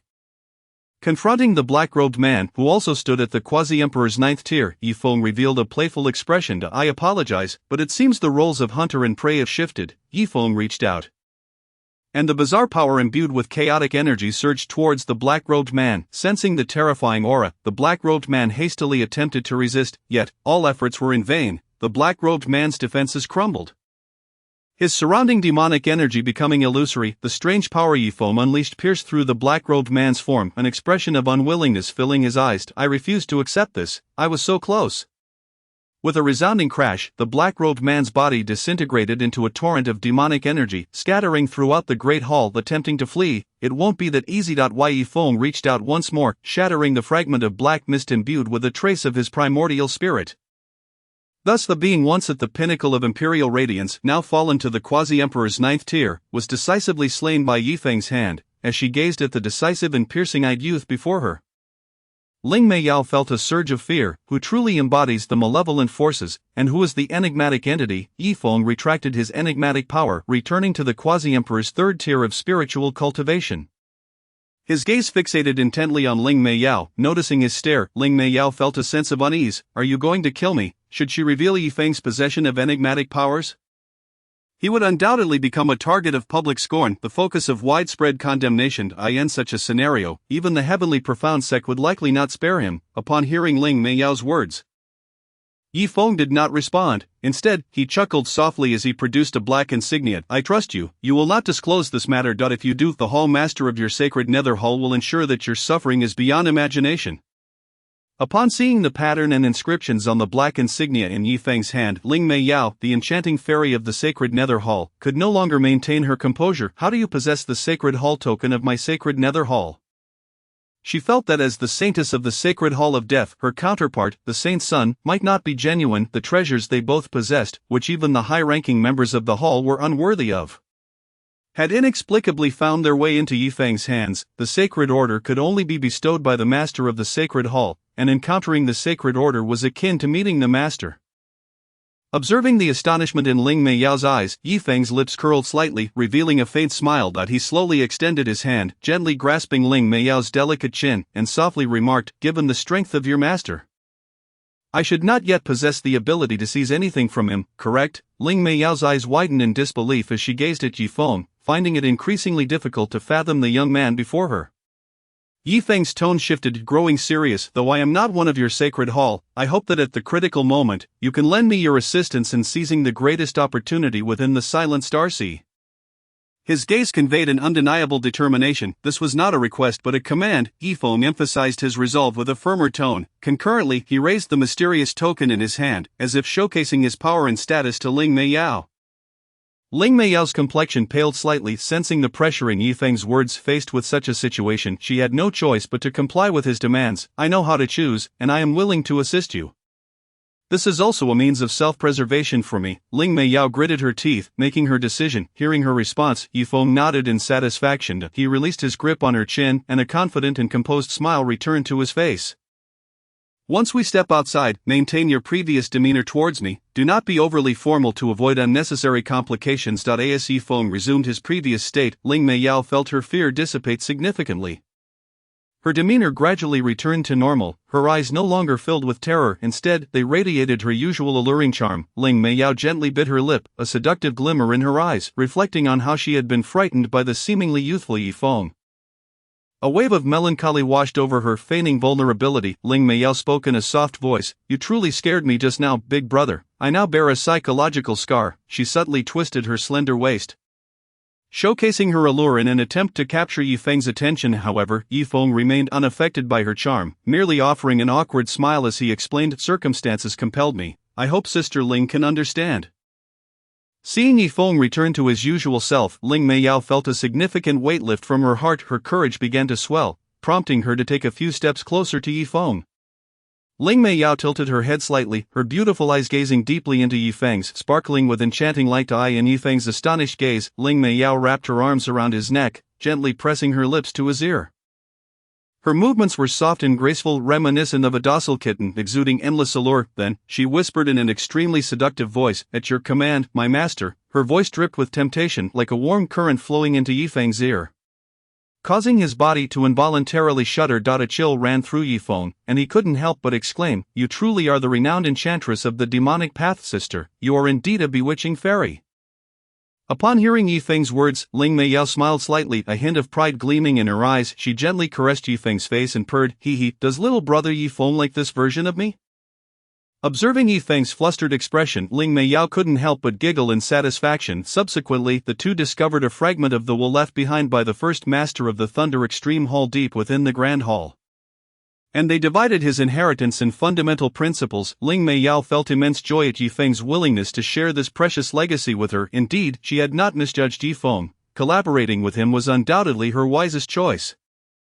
Chapter 27, Zhu Xianyu's hostility towards Ling Mei Yao. Yifeng misses his master. After Yifeng refined the inheritance of the first master, 5 days passed quietly. During these days, Yifeng diligently absorbed the first master's legacy, and his strength continued to soar. As the last trace of the inheritance was refined, Yifeng opened his eyes, a satisfied smile gracing his face. At this moment, he had fully mastered the inheritance of the first master of the Thunder Extreme Hall, significantly enhancing his power. Now just a step away from the fourth heaven of the pre-emperor realm. Although Ling Mei Yao's strength did not increase as dramatically as Yifeng's, she also reaped substantial rewards. As the heir to the first master of the Thunder Extreme Hall, Yifeng naturally became the master of this grand hall, effortlessly opening the tightly shut doors and successfully escaping his predicament. Junior brother Yi, you have finally emerged. If you had remained trapped inside, we would have been at a loss for what to do. As Yifeng stepped out of the grand hall, the 3 women who had been waiting outside wore expressions of delight. Especially Li Qianyu, who was the first to voice her concern for Yifeng. Although Cai Yiting and Zhu Xianyu remained silent, their anxious expressions indicated that they had not been at ease during Yifeng's confinement. Feeling the concern in the eyes of the 3 women, a warm current surged within Yifeng, yet he knew it was not the time for such discussions. Greater opportunities awaited him ahead. Sisterly, what is the situation outside? Yifeng inquired calmly. Li Qianyu took a deep breath, calming herself before responding. All the treasures here have been divided among our 5 teams. We can leave at any time. Then let us depart at once, Yifeng suggested. The others had no objections to his words, and the group swiftly exited the grand hall, heading towards the main hall of the Thunder Extreme Hall.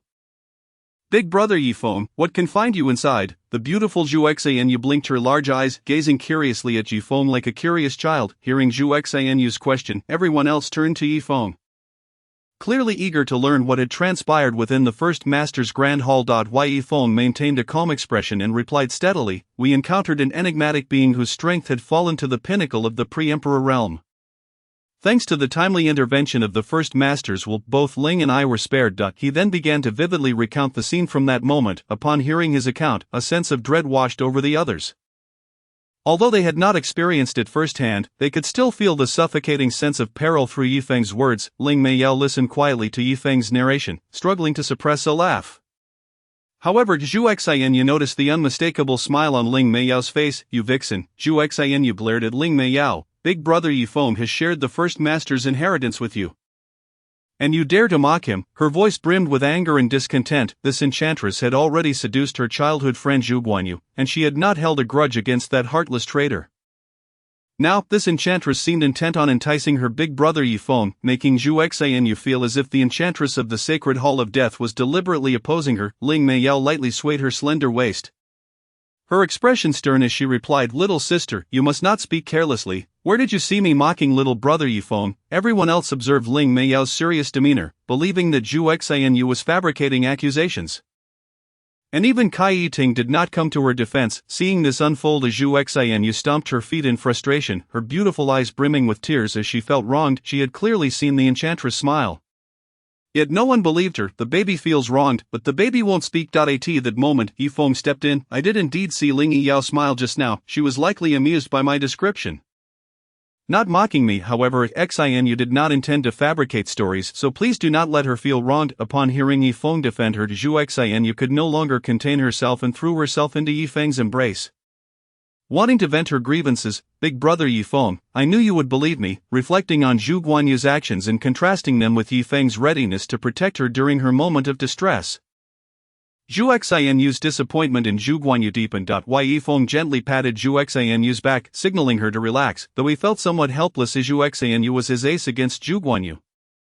Her emotions could not falter. He had to ensure that she was utterly devoted to him, so that he could deliver a fatal blow to Zhu Guanyu at a crucial moment. Seeing Zhu Xianyu's delicate, pitiful demeanor, Ling Mei Yao's lips curled into a sly smile as she giggled. I did indeed laugh just now. Little brother Yifeng's storytelling was so captivating that it would be hard not to feel joy. However, despite her outward nonchalance, a hint of jealousy simmered within her. After all, although Zhu Xianyu did not possess her kind of allure, her soft, pitiful appearance still stirred a protective instinct within others. However, as an intelligent and self-assured woman, Ling Mei Yao chose not to reveal her emotions, instead opting to respond with a light-hearted sense of humor. Yifeng, on the other hand, was eager to venture deeper into the Thunder Extreme Palace to seize the opportunity represented by Zhu Guanyu. Now that the misunderstanding had been resolved, it was time to move forward and not waste any more time on trivial matters, particularly given the jealousy and rivalry among these women for Yifeng. Seizing opportunities, enhancing his strength, and progressing towards the path of immortality were of utmost importance. If he were to pause for any woman, it would only be for his revered master Baobao and senior sister Mu. As he walked along, Yifeng found himself lost in thoughts of his master Baobao and senior sister Mu. Mu Shueli was like a moonlit glow to Yifeng, from the very first glance.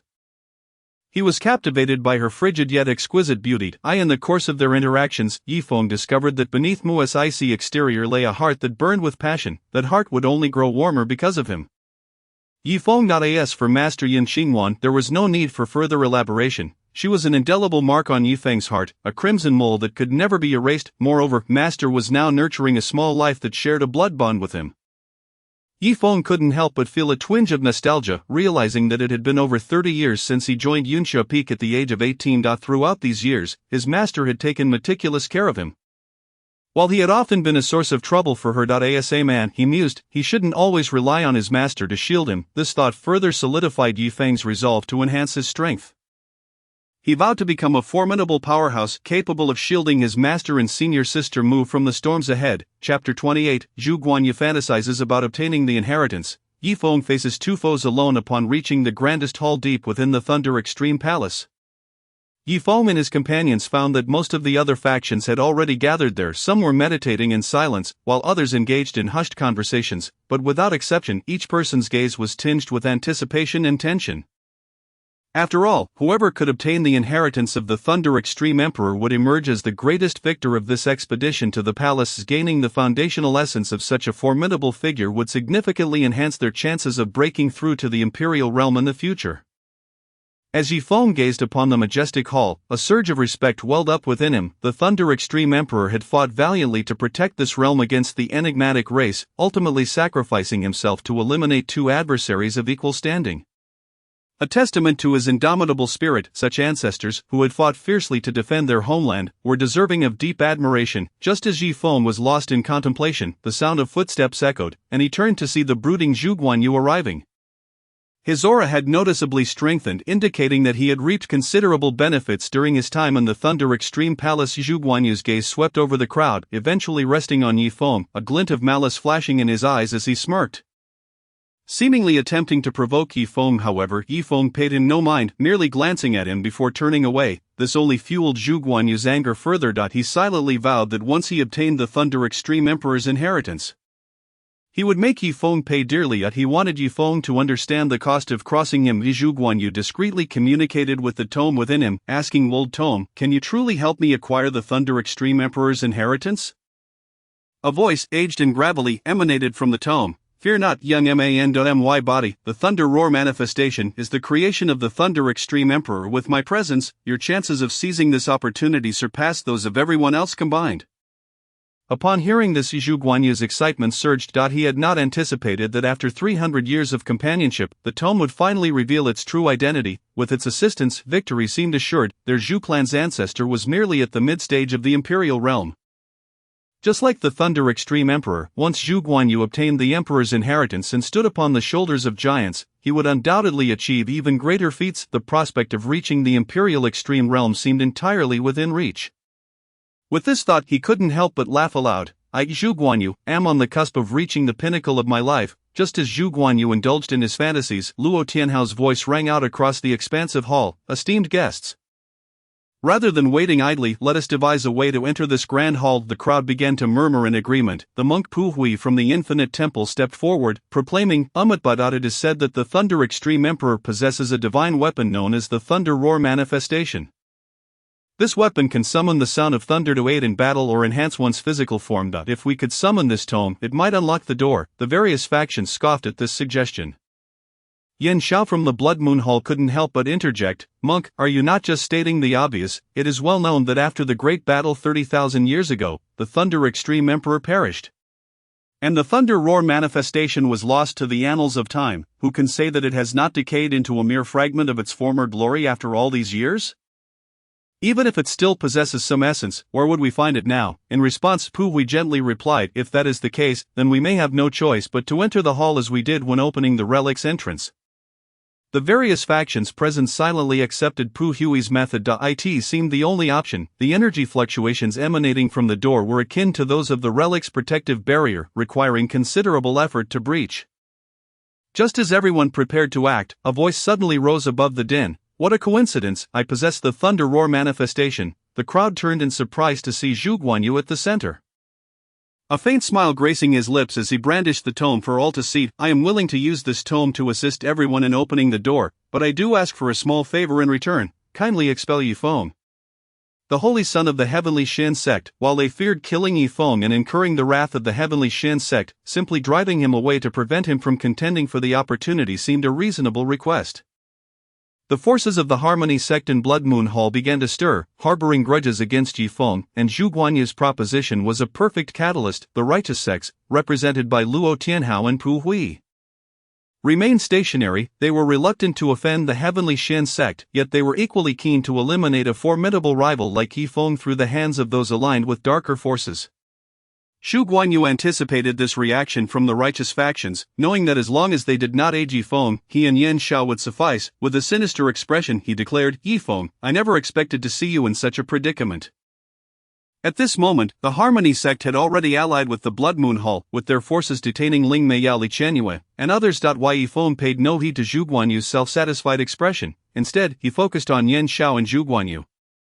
Is it just the two of you? Perhaps you should summon more to join you. Yan Xiao felt insulted and retorted angrily, Yi Feng, I acknowledge your strength, but to be so arrogant in the face of both of us is to underestimate our abilities. Yi Feng smiled lightly, this venue is too constricted. Perhaps we should find a more spacious location. Zhu Guanyu and his companions exchanged glances before responding, since the holy son of the heavenly Shen sect wishes to find a broader arena for his defeat. We shall oblige. Once they reached an open area away from the crowd, Zhu Guanyu, wearing a mocking expression, fixed his gaze on Yi Feng. Yi Feng, if you leave the Thunder Extreme Palace now, we will not impede your departure. What do you say? Zhu Guanyu preferred the notion of Yi Feng bowing to him rather than merely expelling him from the palace. Yi Feng shook his head in exasperation, looking at Zhu Guanyu as if he were a fool. Zhu Guanyu, you were chosen by the Thunder Roar manifestation, yet you remain so utterly foolish. I truly overestimated you. It seemed evident now that he was nothing more than a complete imbecile. No wonder Miss Sinyu left you. And even the fairy Ling from the sacred Ming Palace abandoned you. With such scornful words, Zhu Guanyu could no longer contain his fury. Yan Xiao, let us strike. With that, Zhu Guanyu's aura surged, waves of chaotic energy erupting from him and converging in his palm. As he moved, a fiery red blade resonating with the roar of dragons slowly materialized above him. This blade radiated intense heat and immense pressure, daring no one to gaze directly upon it from its form. It was unmistakably the imperial art Dragon Roar Red Light Slash that Zhu Guanyu had previously employed to break the seal of the Thunder Extreme Palace's relic. Its earlier display of power had effortlessly shattered the relic seal. Now, as he prepared to unleash it once more, it was clear that Zhu Guanyu regarded Yi Feng with the utmost seriousness, intent on defeating him with his strongest attack. Yan Xiao, too, summoned his imperial art. Harboring deep animosity towards Yi Feng, Blood Soul Heavenly Demon Hand, Yan Xiao let out a low growl, and a massive crimson hand, several zhang in size, suddenly materialized above his head, appearing as though it were pulsating with flowing blood. This enormous red hand exuded a potent stench of blood that induced nausea in those who caught a whiff. Simultaneously, an overwhelming pressure emanated from the hand, causing the surrounding space to subtly distort. Luo Tianhao gazed at the combined offensive of Zhu Guanyu and Yan Xiao, his expression grave. He harbored no fear of either of them individually, yet the prospect of facing their united assault compelled him to retreat.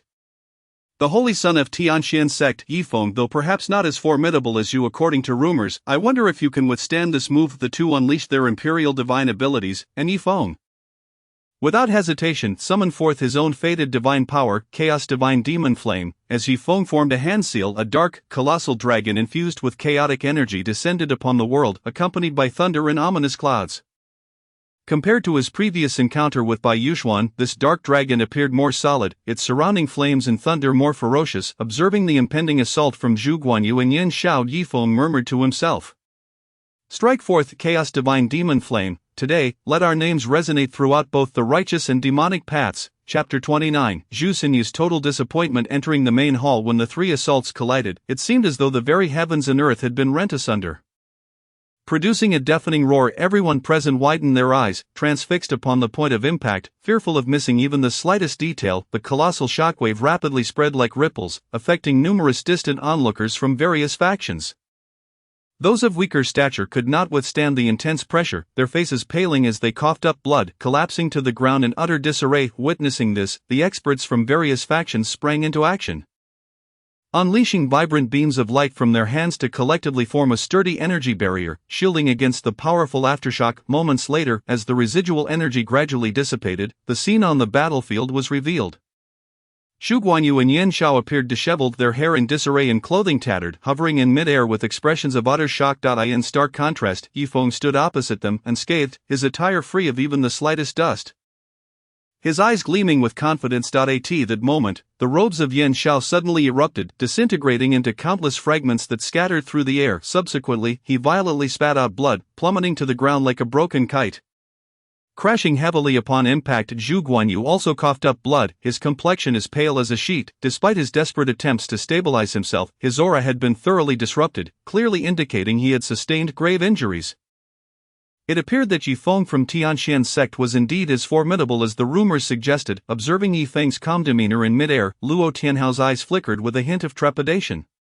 He contemplated that had he been the one to engage Zhu Guanyu and Yan Xiao, his fate would likely not differ much from theirs. This thought sent a shiver down his spine, beads of sweat forming on his forehead. Not only Luo Tianhao but many other prodigies regarded Yifeng with profound apprehension. While Yifeng stood leisurely in mid-air, his robes billowing in the aftermath of the shockwave.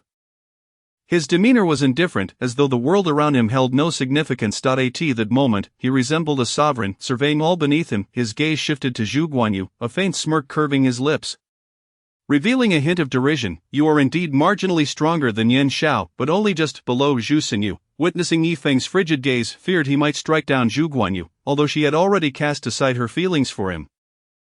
They were both from the same imperial lineage and had grown up as childhood friends. Therefore, she resolved to plead for Zhu Guanyu, uncertain whether Yifeng would spare him due to her intervention. But she felt compelled to try to alleviate her guilt. Brother Yifeng, I implore you, spare him this once. After all, he and I share the same bloodline, since Xinyu has interceded on your behalf. I shall let this slide, but should this happen again. Upon hearing Zhu Xinyu plead, Yifeng found a convenient way out. He had never intended to eliminate Zhu Guanyu at this moment, for he still had use for him. Seeing Yifeng relent due to her, Zhu Xinyu felt immense joy. Clearly she held significant importance in Yifeng's heart. With disappointment etched on her face, she turned to Zhu Guanyu, saying, Brother Guanyu, I have done my utmost to assist you. If you provoke Brother Yifeng again, I cannot save you. Zhu Guanyu's face contorted with rage at her words. Zhu Xinyu, I never imagined you to be such a woman. I have truly misjudged you. Zhu Xinyu blinked in disbelief, unable to comprehend how her attempt to save Zhu Guanyu had resulted in such disdain. In that moment, her disappointment in him reached its zenith. Now, shall I open the door to the hall? Or shall I compel you to do so? Yifeng's tone carried an undercurrent of threat, sending a jolt through Zhu Guanyu. His expression darkened ominously as he glared at Yifeng, unable to fathom that their combined forces had failed to inflict any harm upon him. Nor could he comprehend why Zhu Xinyu would humiliate him in such a manner. Though anger boiled within him, he made a concerted effort to suppress it. Taking a deep breath, Zhu Guanyu retrieved the thunderous manifestation diagram from within him. He gripped the tome tightly, channeling every remaining ounce of spiritual energy into it. As he did so, the thunderous manifestation diagram radiated a blinding light, powerful energy rippling through the air. Yifeng observed Zhu Guanyu's actions silently, his expression inscrutable. He understood that Zhu Guanyu dared not defy his command, fully aware of the disparity in their strength. Yifeng felt a sense of satisfaction in Zhu Guanyu's compliance, recognizing him as a prudent pawn. He had no intention of eliminating him just yet. Perhaps there were still secrets within that required someone of Zhu Guanyu's caliber to unlock. Once he had extracted all possible value from him, he would deal with him in due time. After Zhu Guanyu infused the energy from the thunderous manifestation diagram into the door, the energy seal began to dissipate at a visibly accelerated pace.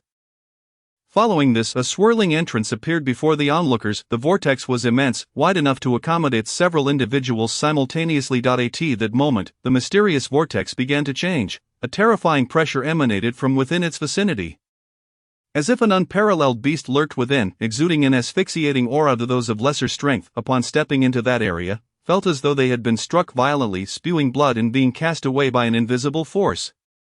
crashing heavily to the ground, their fates uncertain. This vortex door is intriguing, let me give it a try, spoke a burly man from Duanyue's sect, a 5th-level quasi-emperor. He stepped forward, each stride heavy as a mountain. Approaching the vortex, however, when he was but a yard away, he abruptly halted, his face paling as cold sweat poured from his brow, clearly overwhelmed by the immense pressure, yet, gritting his teeth, he pressed on, taking a step forward. Then another. Finally, to the astonishment of the onlookers, he successfully crossed the threshold of the vortex. I'll go ahead. Following him, several others attempted to enter, yet without exception, they were repelled by the oppressive force, spewing blood profusely. Ultimately, only Yifeng and a select few top-tier 5th-level quasi-emperors managed to withstand the pressure and enter the swirling doorway, while the rest, including most of the 4th-level quasi-emperors, found themselves barred from entry.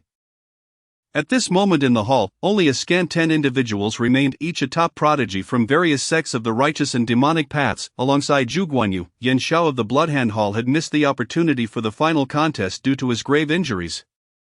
Falling unconscious, Kai Yiting from Zishao Palace, having only reached half a step into the 5th level, ultimately succumbed to the overwhelming pressure and was unable to pass through, with the remaining individuals cast their gazes towards the throne, where a tall, striking man clad in a golden robe Saturday, his visage, though still intact, bore no sign of life. At that moment, a sense of foreboding swept over the crowd, as they began to speculate that this lifeless figure before them could very well be the legendary Thunder Extreme Emperor from 30,000 years past.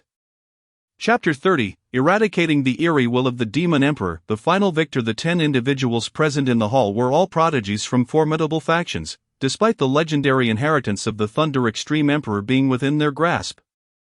None dared to act recklessly. The atmosphere was thick with an unsettling tension, as if endless dangers lay hidden within. Ling Meiyao and Li Chenyue gracefully approached Yifeng, their slender figures swaying. Meanwhile, the other 7 clustered together in pairs. Clearly sensing the unusual nature of their surroundings, with her lips slightly parted, Ling Meiyao inquired in a soft, alluring voice, "Brother Yifeng, what shall we do now?" Li Chenyue, hearing her speak in such a beguiling manner at this critical juncture, felt a surge of irritation. "Enchantress, can you not speak normally?" she couldn't help but retort. Ling Meiyao let out a cold huff, poised to retort when suddenly black circles began to materialize beneath each person's feet. "What is this?" Han Su of the Hahuan sect exclaimed in terror. I never anticipated that you, a group of junior humans, would be so cautious. It seems I must exert a bit of effort."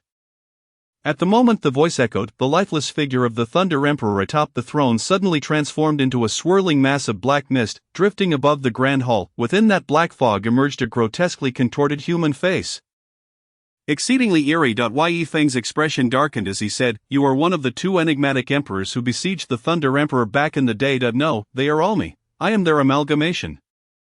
Thus, you shall all remain here today." The face in the black mist twisted in a sinister grin, laughing wildly. "Slowly surrender your lives and powers in my nightmare realm." As this voice fell, the black halos instantly engulfed Yifeng and the others. The entire hall was plunged back into silence. Yifeng gazed at this world shrouded in the bizarre black mist, lost in thought. It appeared we had indeed fallen into the Nightmare Emperor's treacherous scheme, each of us isolated in our own secluded space of black fog. Before Yifeng could further contemplate, he found himself engulfed in a beautiful illusionary world.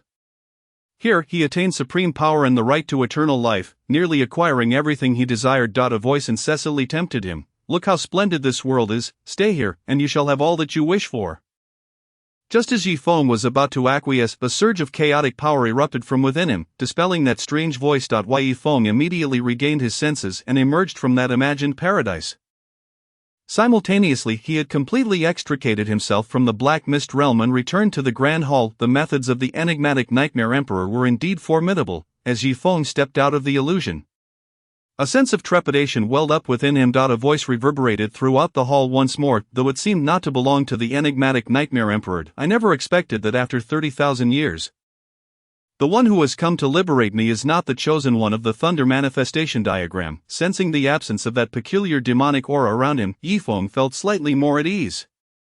Surely, the elder must be the renowned Thunder Emperor. The Thunder Emperor sighed, "I am now but a remnant of will." After the fall of those 2 fiends, their consciousness merged into that strange being causing havoc outside. "I have long since perished, unable to contend with it over the years. However, now that you have escaped its trap and arrived here, my will can utilize your body to eliminate this nuisance." Will you lend me your strength? Yifeng's heart leaped with joy. I implore the elder to take action. The will of the Thunder Emperor, sensing Yifeng's chaotic physique, expressed astonishment, such a rare physique from ancient times. My legacy does not suffer in your possession. The will of the Thunder Emperor merged with Yifeng, entering the grand hall conjured by the enigmatic will. You, strange being, have long since perished yet still dare to create mischief here. The face in the black mist recoiled in horror. The Thunder Emperor, it is this brat, he has escaped my nightmare, but what of it? You are merely a will, just like me. The Thunder Emperor smiled faintly, a glint of coldness flashing in his eyes. Though I am but a remnant of will, I now possess a vessel. To obliterate you is as simple as a flick of my finger. You are not the only one with a vessel. As his words fell, the figure of Zhu Guanyu slowly emerged in the grand hall. However, at this moment, his eyes had lost all clarity, replaced by a murky and dazed expression. Ha ha! The black mist cackled as it slithered into Zhu Guanyu's body, producing an eerie laughter from his mouth. I could so easily ensnare this person, all thanks to that little brat who carries your will. The Thunder Emperor remained unfazed, his gaze calm as he regarded everything before him, unmoved by the words of the enigmatic Nightmare Emperor. If it is so easy to be ensnared by you, then you are indeed a calamity for our realm. In that case, to eliminate you will bear no burden on my conscience. Just then, the entire grand hall erupted with countless flashes of lightning, dancing like silver serpents in the air, swiftly surging towards Zhu Guanyu, possessed by the enigmatic Nightmare Emperor's will. Unfazed by this sudden attack, the enigmatic Nightmare Emperor quickly summoned innumerable black mists, which surged like a tide to collide fiercely with the lightning. In an instant, the grand hall was enveloped in thick black fog, obscuring all the lightning within. The forces of both sides clashed within the black mist, unleashing intense waves of energy. Gradually, the Thunder Emperor's lightning power began to gain the upper hand. The enigmatic Nightmare Emperor, embodied in Zhu Guanyu, exclaimed in terror, "How can this remnant of will possess such formidable power? Because my power derives from this dimension, while you are ultimately an outsider from beyond it." As the Thunder Emperor's words fell, the black mist was gradually suppressed, finally dissipating without a trace. Countless bolts of lightning poured down upon Zhu Guanyu, erasing both the strange will and Zhu Guanyu into nothingness. The thunder manifestation diagram, which he had conjured, turned to dust within Zhu Guanyu's body. Sensing that familiar fluctuation, the Thunder Emperor sighed softly. With the eradication of the enigmatic Nightmare Emperor's will, the illusory Grand Hall vanished. Those trapped in the nightmare, including Ling Meiyao and others, naturally found themselves in the true main hall of the Thunder Emperor. Upon seeing Yifeng, everyone wore expressions of utter bewilderment. Chapter 31, A Princess Hug from Ushiji. The Ice Fairy's shyness. The Thunder Emperor swept his gaze across the crowd and declared, "I have found a suitable candidate for my legacy. You may all leave this place." Luo Tianhao and the others felt a sense of reluctance. Yet the Thunder Emperor's immense power left them with no choice. Just as everyone prepared to depart, Ling Meiyao suddenly stepped forward. "Thank you, Elder, for rescuing us from the clutches of that enigmatic Nightmare Emperor. Such great kindness shall remain etched in my heart." Upon hearing this, a smile broke through the stern facade of the Thunder Emperor. "You, young lady, have a way with words, since you have come here. It is fate. I shall grant you some opportunities." With that, the Thunder Emperor flicked his fingers, and 9 beams of light shot towards the foreheads of Yifeng and the other 9. "These are my insights into the Great Path. They shall aid you in your future journey towards the Emperor realm." Hearing this, the group clasped their hands in gratitude. "Thank you, Elder, for your generous gift." A mid-stage Emperor realm expert was akin to the leaders of their respective sections. They simply could not refuse the insights of such a powerful being. After everyone departed, only Yifeng and the Thunder Emperor remained within the Grand Hall. "Little one, are you prepared to accept my legacy?" Yifeng nodded heavily. He had waited far too long for this moment. As Yifeng began to absorb the Thunder Emperor's legacy, 3 months swiftly passed. During these 3 months, various factions had largely explored the remaining relics within the Sea of Oblivion and began converging from all directions to prepare for their departure from this realm. When the 7 peaks of the Tianxian sect converged, apart from Xiaoyiheng, who had reached the 6th level of the Quasi-Emperor realm, the remaining 7 had all attained the 7th level. Mu Xueli and Bai Xuanyu had even reached the 8th level of the Quasi-Emperor realm. Although both were at the 8th level, everyone understood that if they were to engage in combat, Bai Xuanyu would undoubtedly be no match for Mu Xueli. In Yifeng's absence, Mu Xueli naturally became the most authoritative figure. Her first decision was to wait in the Thunder Emperor's hall for Yifeng's emergence. Due to Zhu Guanyu's demise, Zhu Xinyu had become the sole pillar of support for the Zhu Empire's various factions. Following Yifeng's prior instructions, Li Qianyue had been guiding Zhu Xinyu to consolidate the Zhou Empire's forces alongside the Tianxian sect, yielding significant results over the past 3 months. Upon learning of the relationship between Mu Xueli and Yifeng, Zhu Xinyu felt somewhat despondent. It turned out that in his heart there already existed such an extraordinary woman. Even as a fellow woman, she felt a sense of envy watching Mu Xueli's breathtaking figure. Zhu Xinyu felt a pang of inadequacy. She gazed at Mu Xueli's silhouette, murmuring, only someone like senior brother Yifeng could be worthy of this. Mu Shiji. Zhu Xinyu no longer yearned for a relationship with Yifeng. Merely being able to gaze upon him from afar brought her immense joy. On the morning of the 3rd day after their arrival at the Thunder Emperor's hall, Yifeng finally fully refined the Thunder Emperor's legacy. The swirling gate of the Thunder Emperor's main hall slowly opened, and a figure stepped out with a composed and confident stride. Sensing the powerful aura emanating from Yifeng, everyone was taken aback. Quasi-Emperor's 7th level, Li Qianyue, Zhu Yan, and Song Jintao felt a mix of emotions upon witnessing Yifeng reach the same realm as themselves in just 6 months, half a year ago, at the Holy Sun ceremony. Yifeng had been 2 entire realms below them. The one with the most intricate emotions is undoubtedly by Xuanyu. Despite being 3 minor realms below him, Yifeng was able to defeat him.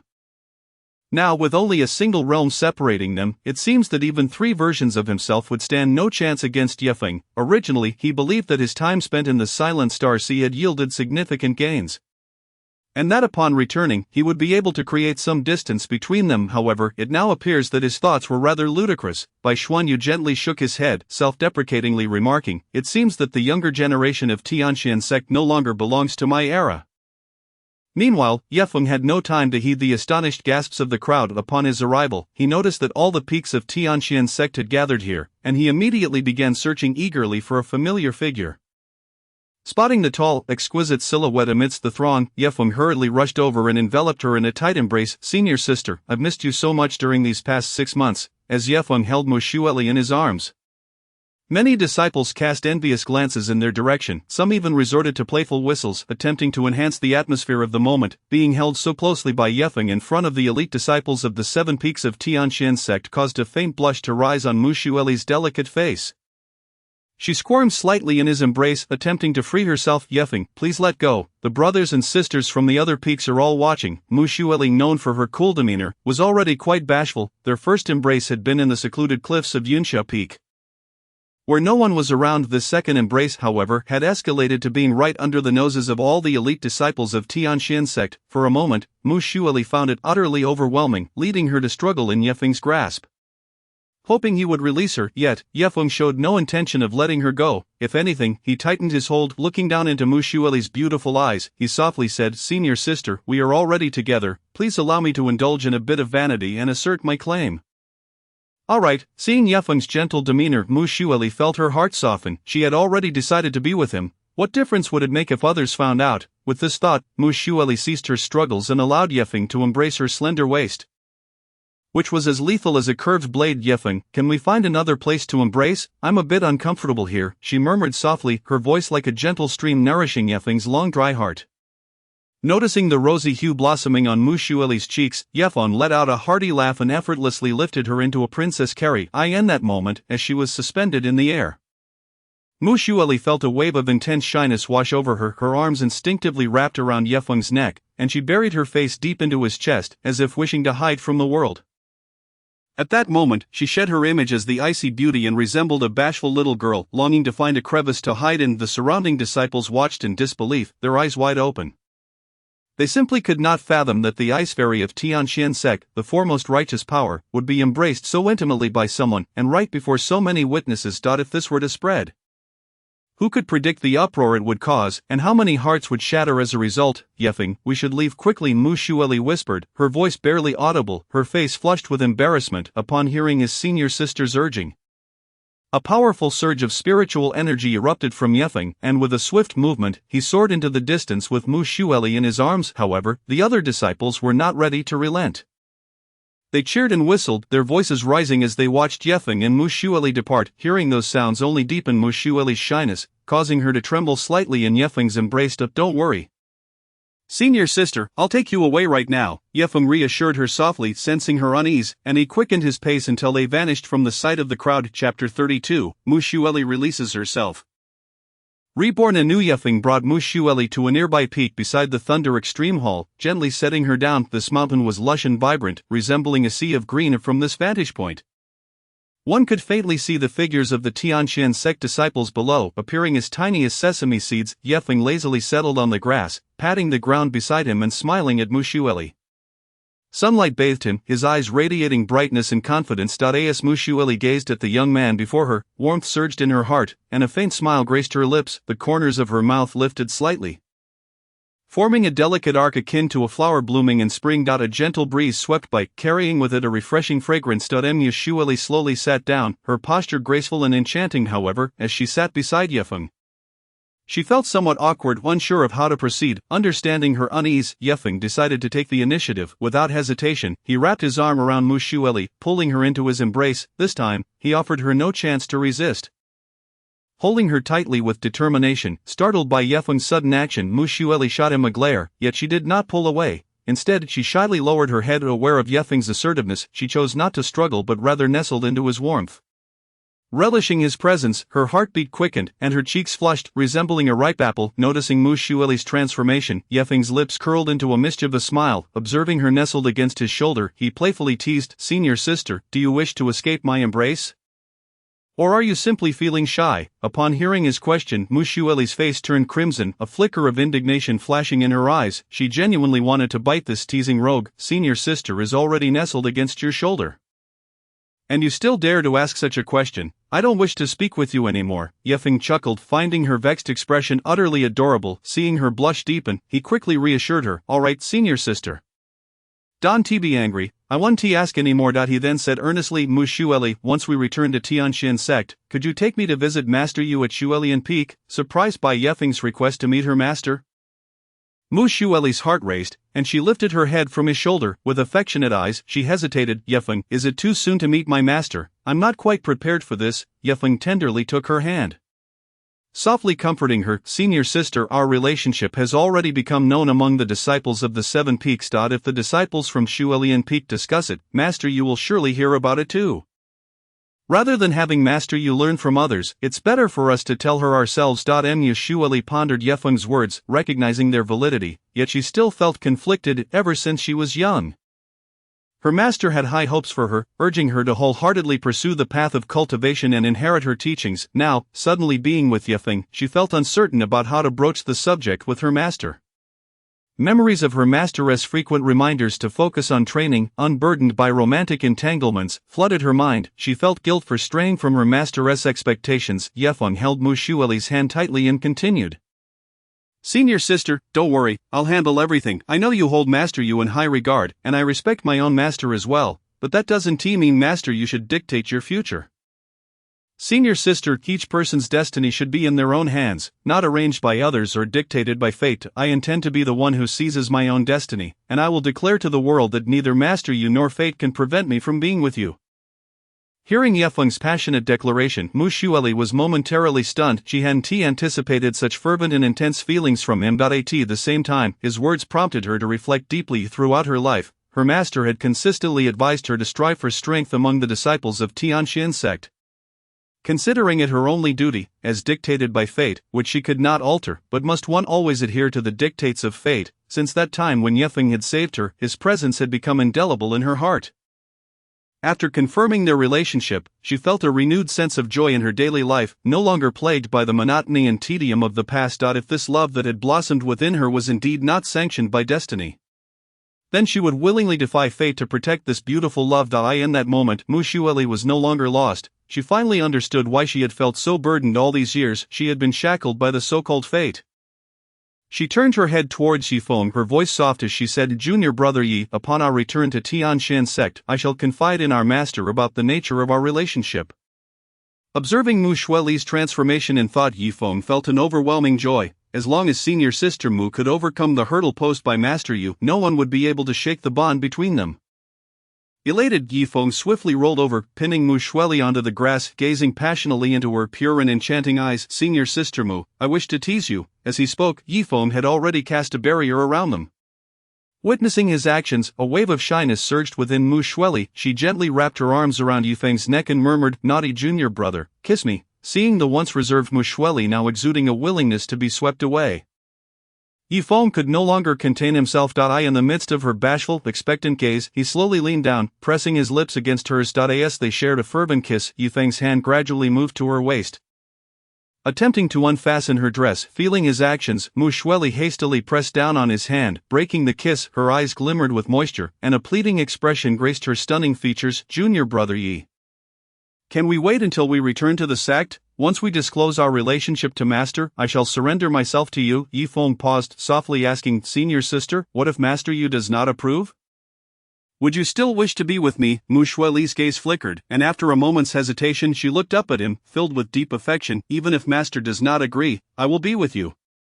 For someone once told me that the future one possesses should be chosen by oneself, not dictated by so-called fate, nor should it be controlled by others. After speaking, Mushweli no longer wished to conceal her affections.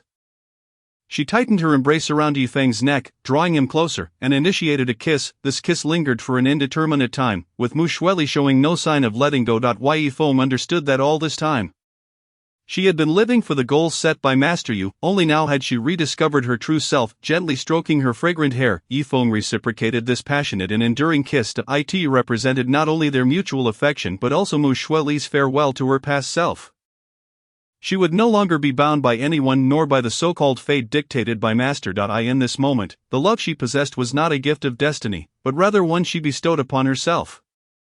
In this moment, Mushweli desired only to heed the voice of her own heart. In this moment, she was like a phoenix reborn, emerging anew. Chapter 33, Rebellious Disciple. Master misses you. After Yifeng and Mushweli rejoined their group, the Tianxian sect's team began to prepare to leave the Silent Star SEA. At this moment, the exit of the Silent Star Sea was bustling as various forces streamed through the teleportation gate. The leaders of the Blood Moon Hall, upon learning that Yin Xiao and the Ghost Clan had been slain by Yifeng, felt a surge of anger but chose not to demand an explanation. They understood all too well the vast disparity in strength between themselves and the Tianxian sect, though the Blood Moon Hall claimed to be one of the 5 great superpowers of the demonic path. They were nothing in the face of a behemoth like Tianxian sect. Their hallmaster was merely at the late stage of the Emperor Xian realm, far from being able to contend with Tianxian sect.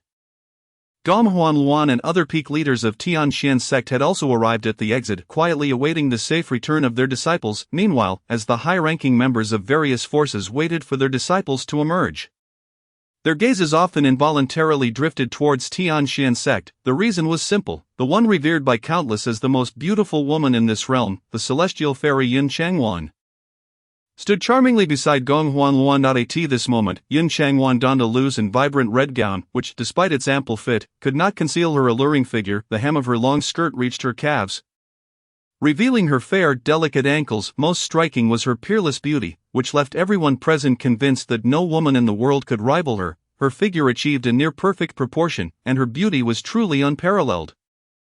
Her skin was as smooth as sheep-fat jade, her eyes reminiscent of deep lakes, her lips as red as cherries, her hair cascaded down her shoulders like a waterfall, gently brushing against her snow-white skin. Such a stunning beauty was indeed rare in the world. Gazing upon that breathtaking figure against the sky, the high-ranking members of various forces could not help but exclaim in admiration. Truly, the title of Celestial Fairy was well-deserved.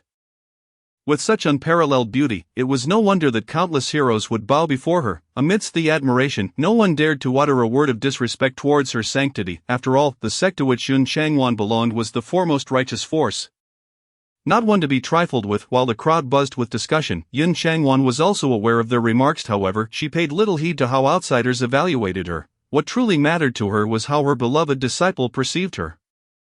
With this thought, she unconsciously placed her delicate hand upon her abdomen, gently caressing it. Though her belly had yet to swell, she could distinctly feel the presence of that little life. Closing her eyes, she could almost hear the faint heartbeat of the little one, a wondrous sensation that filled her with warmth and anticipation. "When will I be able to meet you, my dear?" she whispered softly.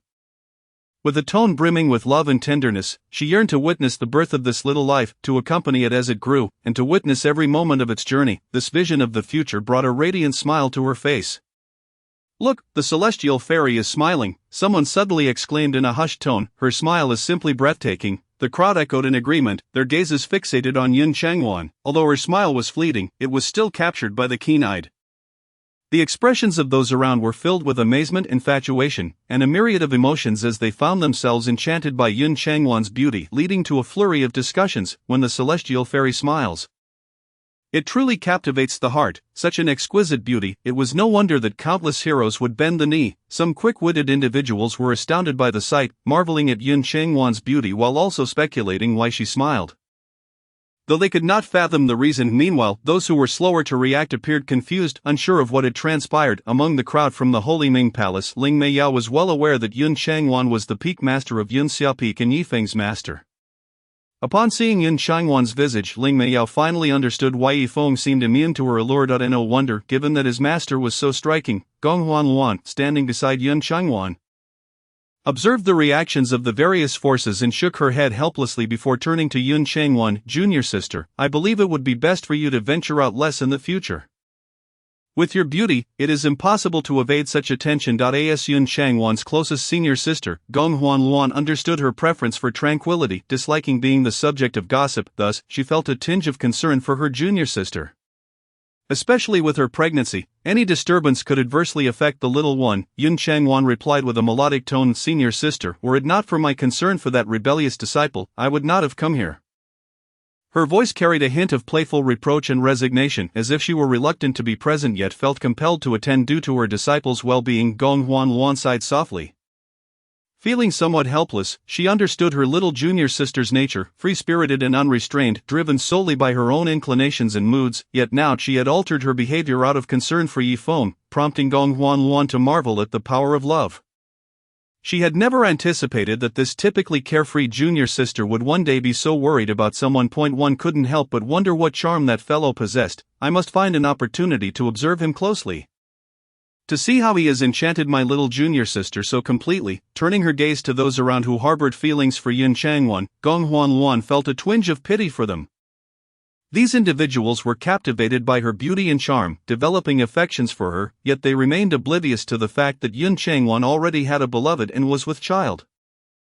Gong Huanluan mused that when they learned the truth, they would undoubtedly face a significant blow. Their dreams shattered into countless pieces just as the area around the exit became a whirlwind of chaos due to Yun Changwan's beauty. A sudden surge of immense energy erupted from the teleportation gate. Moments later, Yifeng and his companions emerged into the sight of the various forces. The instant Yifeng stepped out of the gate, he spotted his master. Such an extraordinarily stunning figure was impossible to overlook. Yun Changwan, too, immediately recognized Yifeng. Amidst the celestial expanse, the gathered crowd suddenly sensed something awry, casting their gazes toward the two individuals. Before Yifeng could revel in his joy, a single utterance from his enchanting master plunged him into an icy abyss. At that moment, Yun Changwan's charming visage radiated with mirth as she called out to Yifeng, rebellious disciple, your master has missed you. The breathtaking words of his revered mentor momentarily stunned the entire assembly into silence. After a prolonged pause following Yun Changwan's declaration, the onlookers finally regained their composure. Astonished that the illustrious fairy of the clouds would express such sentiments toward Aman. That instant, all male eyes were fixated on Yifeng, brimming with envy and admiration, wishing fervently for his immediate disappearance from the realm. The Fire Hall Master of Tianin Valley, Luo Yang, bore a particularly complex expression. Having pursued Yun Changwan for 30,000 years without swaying her heart, he now felt a twinge of discomfort witnessing this young man, not yet 100 years old, receiving such affection from his goddess. Fortunately, Yun Changwan was this lad's mentor. As the adage goes, feelings blossom over time. This young man had accompanied Yun Changwan for over 30 years. And their profound mentor-disciple bond was only natural. Hearing the gazes of those around him, Yifeng couldn't help but let out a resigned chuckle. My alluring master is indeed a calamity of beauty, he mused, gazing at the exquisite figure of his master. Her stunning visage and regal demeanor were simply irresistible. Yifeng understood that his master must have longed for him dearly, failing to realize just how captivating she truly was. Joining the other disciples behind Gong Huanluan and the others, Yifeng produced an exquisite box from his robes, gently proclaiming, Master, I have prepared a gift especially for you. Yun Changwan's beautiful eyes blinked with curiosity and anticipation as she inquired, oh, what could it be? Unaware of the contents of the box, the thought of receiving a gift from her rebellious disciple in front of so many made her heart swell with sweetness. The mature and beautiful Gong Huanluan beside her also turned her gaze toward the box, equally intrigued by the tricks this young lad might have up his sleeve. Yun Changwan cautiously accepted the box from Yifeng. Delicately lifting the lid to reveal a tiny crevice, instantly the surge of pure and overwhelming power, the very essence of the great Tao, erupted forth like a tidal wave, radiating outward, such an immense and pristine force. Even a formidable expert at the late stage of the Emperor Xian realm would find it challenging to possess such might. This lad's luck is truly extraordinary. The crowd was awestruck by the powerful aura. Their fervent eyes fixed on the exquisite box in Yun Qingwan's hands. Had it not been for the imposing presence of Gong Huangwan, an expert at the mid-stage of the Emperor Xian realm, they might have succumbed to the temptation of seizing it Dai in the face of such allure. Yun Qingwan's captivating beauty seemed to lose its effect, with only the formidable Gong Huangwan capable of restraining them. Taking a deep breath to steady her astonishment, Yun Qingwan finally spoke, her lips parting as she asked, "Disciple, how did you accomplish this?" Yifeng chuckled softly and proceeded to explain. It turned out that after Yifeng refined the legacy of the Thunder Extreme Emperor and the essence of the Great Tao, a fragment of the Emperor's will took him to the Thunder Extreme Hall's ancestral chamber. Before dissipating, there he discovered the remnants of the Great Tao essence and pure energy left behind by previous masters of the Thunder Extreme Hall after their demise. The benevolent master had entrusted this essence to Yifeng, hoping it would contribute to the next celestial conflict. Upon hearing Yifeng's account, the crowd couldn't help but express their admiration for the Thunder Extreme Emperor. Simultaneously, a profound affection welled up in Yun Qingwan's beautiful eyes. At that moment, she could no longer contain herself. The exquisite jade box containing the great Tao essence vanished into thin air dye in the astonished gazes of the crowd. Yun Qingwan leaped into her rebellious disciple's embrace, resting her graceful neck upon his sturdy shoulder. "Disciple, you are truly wonderful to your master. All these years, your master has not wasted her affection on you, nor her teachings." Witnessing Yun Qingwan's affectionate leap into Yifeng's arms left everyone utterly dumbfounded. "Surely I am not mistaken. The fairy of the clouds has willingly thrown herself into a man's embrace. Where is the celestial maiden, resplendent and noble?" As whispers of astonishment spread through the crowd, Yifeng, disregarding any potential resentment, embraced his beautiful master, relishing the warmth of her affection and feeling utterly fulfilled. "Master, as long as you are happy, that is all that matters." At that moment, he felt that all his sacrifices were worthwhile. To protect this moment of beauty, he would not allow any malevolent beings to trample upon this world. The surrounding crowd gazed at the scene in awe, filled with envy at Yifeng, who had managed to soften the heart of such a regal and aloof celestial being. However, the bond forged through years of companionship was akin to an inseparable familial connection, and it was entirely reasonable for a disciple to present such a precious gift to their master. In that instant, Yifeng and Yun Qingwan became the focal point of the gathering, their figures exuding an undeniable radiance that demanded attention. Mu Shueli stood quietly to the side, observing the tightly entwined pair, though she understood that the bond shared between Yifeng and Yun Qingwan, cultivated over 30 years, was beyond her reach. A tinge of jealousy stirred within her heart. Unable to suppress her thoughts, she murmured to herself, "Yishidi, in your heart, who holds greater importance for you, me or Master Yun?" At that moment, her emotions were a tumultuous blend of complexity and conflict. On one hand, she comprehended the profound mentor-disciple relationship. On the other, she yearned to occupy a more significant place in Yifeng's heart. This contradictory sentiment left her feeling somewhat despondent and helpless, yet she did not exhibit overt dissatisfaction or jealousy. Instead, she chose to silently observe the scene, aware that everything unfolding was entirely justifiable. She wished not to appear unreasonable in Yifeng's eyes. Despite her lingering doubts, Mu Shueli remained steadfast in her belief that Yifeng would never abandon her. After all, he had risked his life to save her on that fateful day atop Tianxin Peak. If such a man were unworthy of her trust, who else could she rely upon? With this thought, Mu Shueli bit her lip gently, a flicker of determination shining in her eyes. After this minor upheaval, various factions returned to their respective lodgings with their disciples in tow. Along the way, Gong Huangwan expressed her admiration for Yun Qingwan. Her earlier discontent towards Yifeng had completely dissipated. Now she wholeheartedly acknowledged him. Recognizing that such a precious essence of the great Tao had been offered without hesitation to her junior sister, truly the bond between mentor and disciple runs deep. A thought emerged in Gong Huangwan's mind: how enviable it is for my junior sister to have such an exceptional disciple. If only I could have one just like him. However, she was soon startled by her own thoughts. He is my junior sister's beloved disciple. How could I entertain such notions? I must quell this line of thinking at once. Upon returning to their lodgings, Yun Qingwan did not rush to refine the essence of the great Tao. After all, even with her mid-stage emperor realm strength, it would take nearly half a year to assimilate such a vast amount of essence. Given that various factions had sensed the powerful aura emanating from the Jade Box at the exit of the Silent Star Sea, this location was far from secure. The safest course of action was to return to the sect, where the presence of their leader, He Jintian, and other Emperor-level experts would provide the necessary protection for her to refine the essence. Yet, Yun Qingwan had more pressing matters at hand. Her rebellious disciple had been absent for half a year, during which he must have faced countless trials and tribulations. She imagined the intrigues he had navigated with various factions, and her heart ached at the thought of his exhaustion now that he had emerged from such a perilous environment. As his master, she felt compelled to shower him with the affection his tender heart deserved. With this in mind, warmth surged within Yun Qingwan, and she resolved to ensure that Yifeng knew she was the one who cared for him most.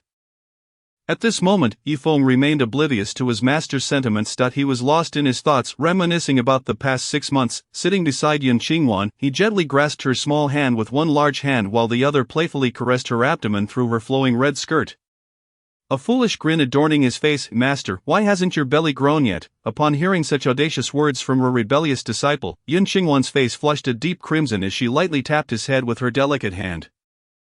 With a teasing scold, she replied, "You foolish disciple, didn't I tell you? It takes 3 years for a baby to arrive. It's only been half a year, how could it happen so quickly?" "Oh," Yifeng nodded in apparent understanding, resting his head on Yun Qingwan's belly, eager to listen for any signs of movement within. Her adorable demeanor elicited a laugh from Yun Qingwan, who affectionately stroked his hair and said, "Good disciple, be patient, just wait a little over 2 more years." Yifeng lifted his gaze to meet Yun Qingwan's eyes, brimming with anticipation and delight. "Master, do you wish for a boy or a girl?"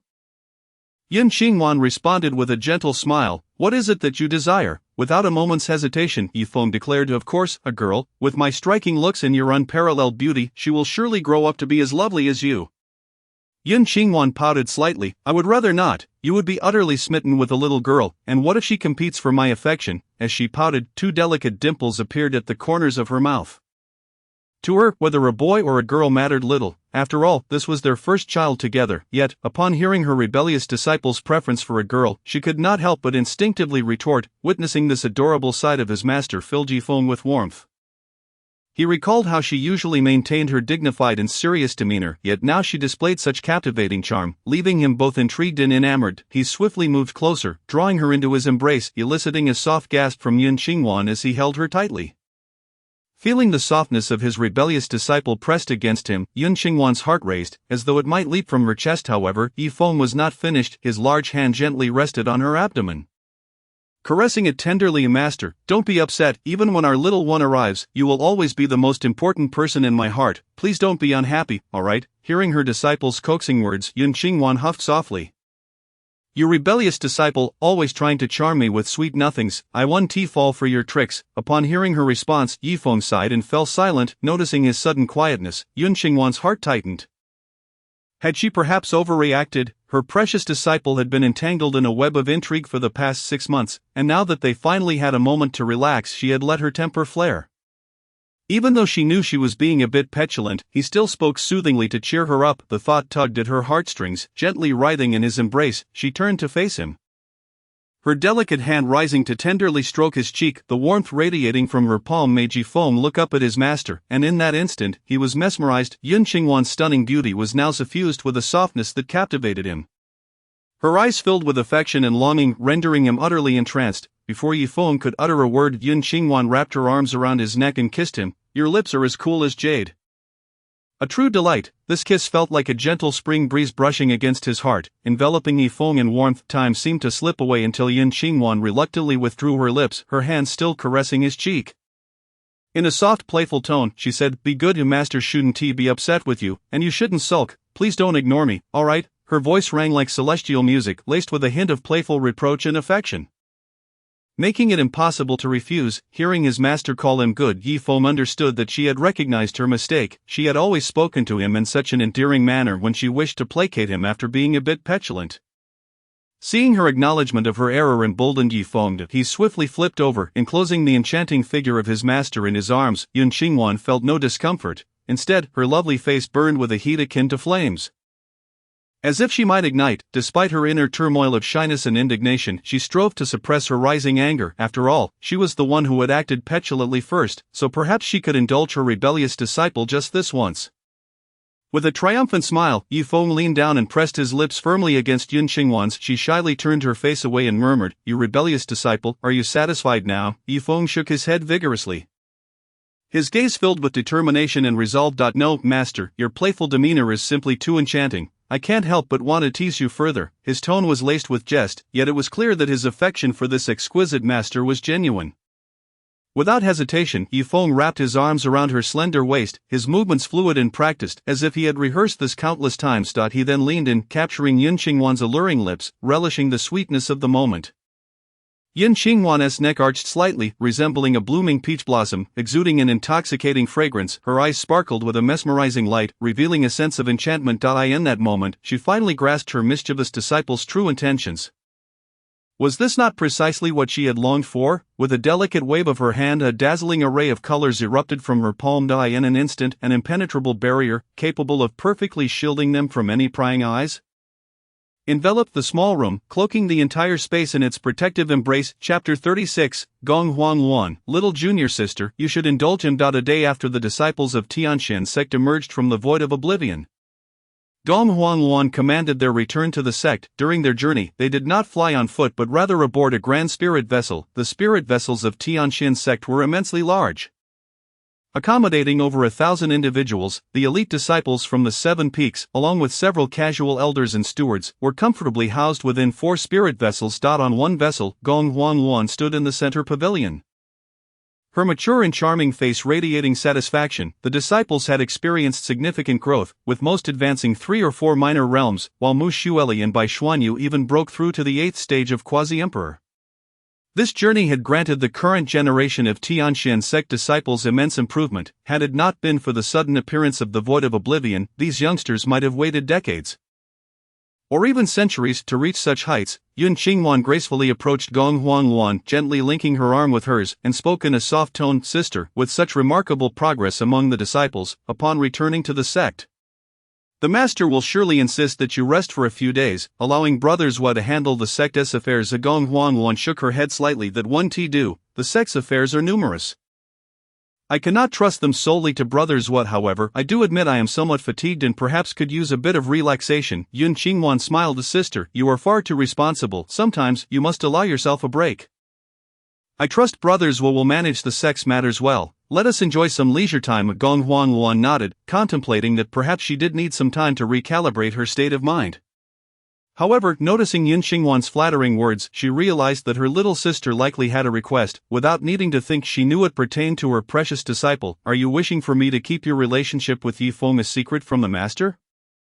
Yun Qingwan nodded gently. "Indeed, it seems nothing escapes your notice, sister." Gong Huangluan replied, "I am nearly 2,000 years older than you. When master took you as a disciple, you were merely a young girl in your teens. Master and the brothers were all engrossed in cultivation, and I was the one who nurtured you. Now, 3,000 years have passed, and my little sister has matured. Even finding a beloved, I seem to have become quite dispensable." Upon hearing this, Yun Qingwan tightened her embrace around Gong Huangluan's arm, pouting, "How could that be? You will always be my beloved sister." Seeing her little sister act so adorably, Gong Huangluan felt somewhat overwhelmed. This girl was simply too beautiful. Even as a woman, she found herself captivated. It was no surprise that Yifeng was unable to resist, if not for Gong Huangluan being a woman. She might have been utterly ensnared by her charming little sister. "Very well, I want to immediately inform the master upon our return. I shall first gauge his thoughts. Will that suffice, you little minx? You truly never allow me a moment of peace." Yun Qingwan nodded. "I knew it. Sister is the most caring." As Gong Huangluan contemplated her adorable little sister being courted by that scoundrel Yifeng, a surge of inexplicable anger welled up within her, particularly recalling the events from yesterday at the landing point. Though she hadn't intentionally pried into what transpired within the barrier, the very existence of such a powerful and isolating barrier made its implications clear. Her little sister was now with child, and that insufferable Yifeng dared to bully her so brazenly. It was utterly outrageous. Unable to restrain herself, she inquired, "Little junior sister, did Yifeng bully you again yesterday?" Upon hearing this, Yun Qingwan's face flushed crimson, momentarily at a loss for words. Observing her shy and bashful demeanor, Gong Huangluan inwardly sighed, realizing her suspicions were correct. She then sternly addressed Yun Qingwan. "You are currently in a delicate condition and need to focus on nurturing your health. He has gone too far. I must teach him a proper lesson. You little girl, just indulge him, Yun Qingwan hurriedly said. Forget it, senior sister, after we return I will properly discipline him, so there's no need to trouble you. Just as Yun Qingwan was calming Gong Huangwan's emotions, a voice came from behind. Master, we are about to return to the sect. As Yifeng approached, he saw Elder Gong beside his master. Elder, you and master can talk first. Just as Yifeng was about to turn and leave, Gong Huangwan called out to him. Wait. Yifeng paused and turned back. Elder Gong, is there anything else you need? Upon seeing the expressions of Elder Gong and his master, Yifeng suddenly felt an ominous premonition. Gong Huangwan hesitated for a moment and, with an extremely serious expression, said, Yifeng, you are the foremost disciple of Tianxian sect, and I do not wish to chastise you further. Your relationship with junior sister has been disclosed to me. Yifeng was momentarily stunned but quickly regained his composure. He had anticipated that his master would not conceal anything from Elder Gong. With a solemn expression, Yifeng stated, Elder, I and master. Before Yifeng could defend himself, Gong Huangwan interrupted. First, explain your relationship with Mu Yao from Shuelian Peak. Yifeng continued to protest. That was with master's consent. Gong Huangwan widened her eyes, feeling that Yifeng must be speaking nonsense. Junior sister, is what he said true? Yun Qingwan hesitated for a moment before silently nodding. With a sigh of resignation, Gong Huangwan said, You silly girl, why are you so naive? She then turned to Yifeng and said, Let's put that aside for now. Junior sister is currently with child. And you still? Gong Huangwan faltered, unable to complete her sentence. Elder, rest assured, my concern for master is no less than yours, Yifeng said, looking at Gong Huangwan with determination and sincerity. He understood Elder Gong's concern for his master, but he also wanted her to recognize that his feelings for his master were equally profound and genuine. I will certainly be more cautious in the future, Yifeng continued, his tone filled with resolve.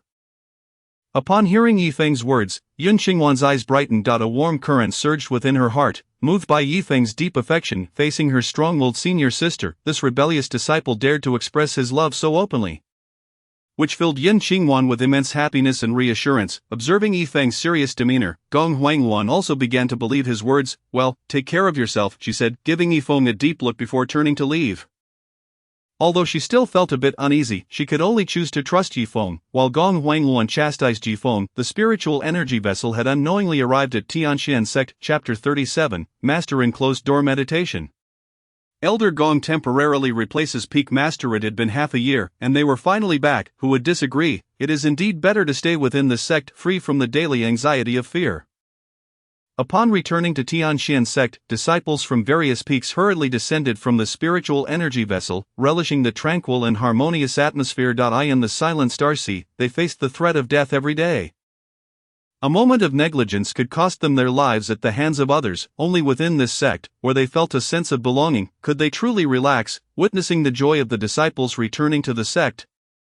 Gong Huangwan smiled at Yun Qingwan and the other three peak masters. Seeing these disciples treat the sect like home brings me peace of mind. The robust peak master of Lei Peak, Lei Wanjun, said earnestly, Senior sister, this only proves that we Tianxian sect are united as one. In the face of any future calamities, we will surely overcome them easily. Gong Huangwan nodded. In any case, this is indeed a good thing.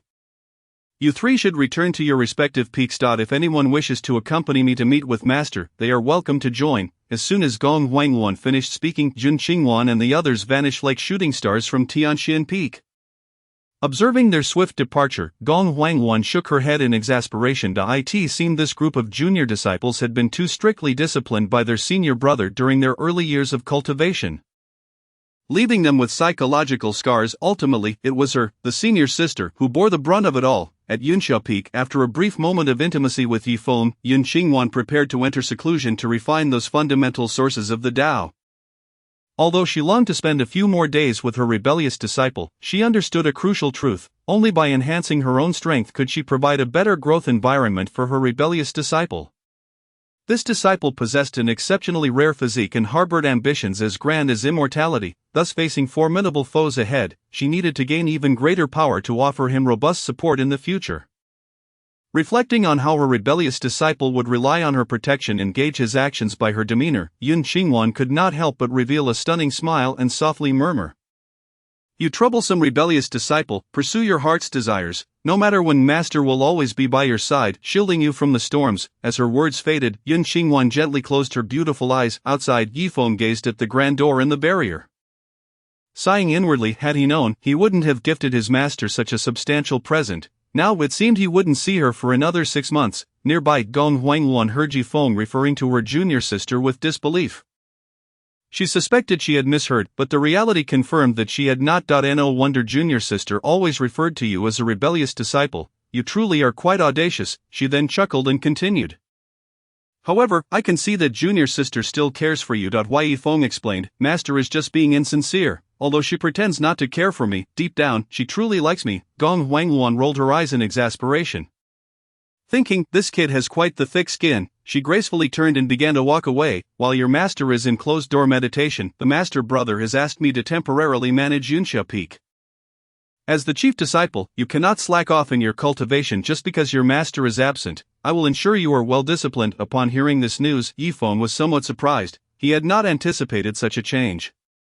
So for the next 6 months, Elder Gong would temporarily serve as the acting peak master of Yunxia Peak. Yi Feng rubbed his chin, lost in thought. In truth, Elder Gong was also a remarkably beautiful woman. While she did not possess the breathtaking beauty of his master, her charm was nonetheless striking. Perhaps it was because his master's brilliance overshadowed her presence. However, upon closer inspection, one would discover that Elder Gong's beauty exuded a different allure. More reflective of a mature woman's grace, especially when she smiled, her eyes would slightly lift, radiating a captivating charm, although he wouldn't be able to behold his master's perfect visage for the next 6 months. Witnessing Elder Gong's mature beauty was still quite delightful. Moreover, Elder Gong had never been involved with any man, adding an air of mystery to her allure. Additionally, her gentle and considerate personality, akin to that of a nurturing older sister, made one feel a sense of warmth and grace. These traits facilitated the development of fondness during their interactions. With this thought, Yi Feng couldn't help but smile. Perhaps in the days to come, he would learn a great deal from Elder Gong. As Gong Huangluan walked ahead, she noticed Yi Feng's silence and turned around in curiosity. When she did, she was astonished to find Yi Feng staring at her. Despite her enduring beauty, having lived for nearly 50,000 years and seen it all, she understood precisely why Yi Feng was gazing at her. Heavens, this little rascal, could he possibly? The mere thought sent ripples of unusual emotion through her heart, causing her enchanting face to flush slightly, captivating the heart. Yet being a woman who had weathered countless years, she quickly regained her composure. This Yi Feng, while indeed possessing extraordinary talent in cultivation, how on earth did this little junior sister teach him? Gong Huangluan sighed softly. She recognized Yi Feng's unique physique and keen insight. Her inherent nature was not one to argue or dispute, and she always conversed with a smile. Now, facing Yi Feng's behavior, she felt too shy to voice any discontent. However, as a disciple of Tianxin's sect, she did not wish to see such an outstanding disciple veer off course. She recalled her feelings of envy and approval when Yi Feng had gifted junior sister such an expensive present. At that moment, she thought to herself how wonderful it would be to have a disciple like him. Taking a deep breath, she resolved with determination, this exceptionally gifted and virtuous young man must not stray from the right path. I must guide him to ensure he stays on course. Clearing her throat, she said, Yi Feng, Elder Gong is speaking to you. How can you not respond? Her tone remained as gentle as ever, yet the flush on her cheeks revealed her inner turmoil. Realizing his oversight, Yi Feng caught sight of Gong Huangluan's expression and recognized his lapse in manners. He immediately adopted an awkward demeanor, feigning embarrassment as if he had been caught, hoping Elder Gong would overlook it. Upon witnessing Yi Feng's bashful demeanor, Gong Huangluan could not help but let out a light chuckle. Oh, little one, do not be so reserved. Your master uncle is not a stranger. I share a sisterly bond with your master. During this period of your junior sister's seclusion, you may regard me as your master, and I shall ensure the well-being of Yunxia Peak. As Gong Huangluan's words settled in, she was suddenly reminded of the connection between Yi Feng and her junior sister, which brought a hint of embarrassment to her lovely face. Yi Feng stammered, Master Uncle, this seems somewhat inappropriate. Hearing his response, Gong Huangluan's cheeks flushed a deeper shade of crimson. What are you thinking? When I speak of matters regarding cultivation and the imperial path, feel free to inquire of me. With that, she urged him to familiarize himself with the circumstances at Yunxia Peak, and in an instant, Gong Huangluan transformed into a streak of light and departed the scene. Chapter 38, Journey to Shuelian Peak. Mu Shueli's path. After Gong Huangluan's departure, Yi Feng cast a glance towards the secluded area where his master was, his gaze revealing a flicker of determination and resolve. Taking a deep breath, he turned to leave. As he walked, he pondered to himself, I too must elevate my own abilities. Although I have never ceased my efforts, it is still far from sufficient. I require greater strength to tread upon the path that lies within my heart. He knew that this path would be fraught with thorns and peril. Upon returning to his cave abode, Yifeng commenced 3 days of secluded cultivation. He sat cross-legged on his bed, closed his eyes, and devoted himself entirely to his training. Channeling the spiritual energy within him, he absorbed the essence of heaven and earth, gradually transforming it into his own power. Despite his diligent practice over these days, the absence of his master's guidance rendered his progress noticeably sluggish. On the morning of the 4th day, Yifeng slowly opened his eyes and let out a soft sigh. He muttered to himself, "Without my master's assistance, the pace of my cultivation is unbearably slow, and this practice feels exceedingly tedious." The memory of his agreement with senior sister Mu surfaced. Today marked the day they would visit Shuelian Peak to meet her master. With this thought, Yifeng's spirits lifted somewhat. He wondered if Master Yu would approve of his relationship with Mu Xueli. Hoping she would be reasonable, silently, he prayed for understanding. Subsequently, Yifeng rose and made his way towards Shuelian Peak. Upon his arrival at Shuelian Peak, he found Mu Xueli already waiting for him. She stood there gracefully, exuding beauty that captivated the heart. For Mu Xueli, today was immensely significant, as she would confess her relationship with Yifeng to her master. This meant she would forsake her master's expectations that had been placed upon her for many years, yet, she felt no remorse, for this time she intended to live for herself, not for the desires of others. As Yifeng approached her, he instinctively took her delicate hand in his. Looking into her eyes, he gently inquired, "Senior sister, are you truly prepared for this?" He understood the weight of this decision for Mu Xueli. Should she reconsider, he would not compel her to face it alongside him. However, Mu Xueli clasped Yifeng's hand tightly, her voice still cool yet imbued with unprecedented softness. "Junior brother Yi, ever since that day at the cliff of Yunsha Peak, my heart has belonged to you. Regardless of whether my master accepts us, I will steadfastly stand by your side." Upon saying this, she gazed earnestly at Yifeng, her eyes shimmering with resolve. Yifeng felt a surge of emotion at Mu Xueli's determination, and he firmly grasped her hand as, "Senior sister, I will not let you down." Mu Xueli playfully blinked her beautiful eyes and replied, "Junior brother Yi, you need not say such things, regardless of the circumstances.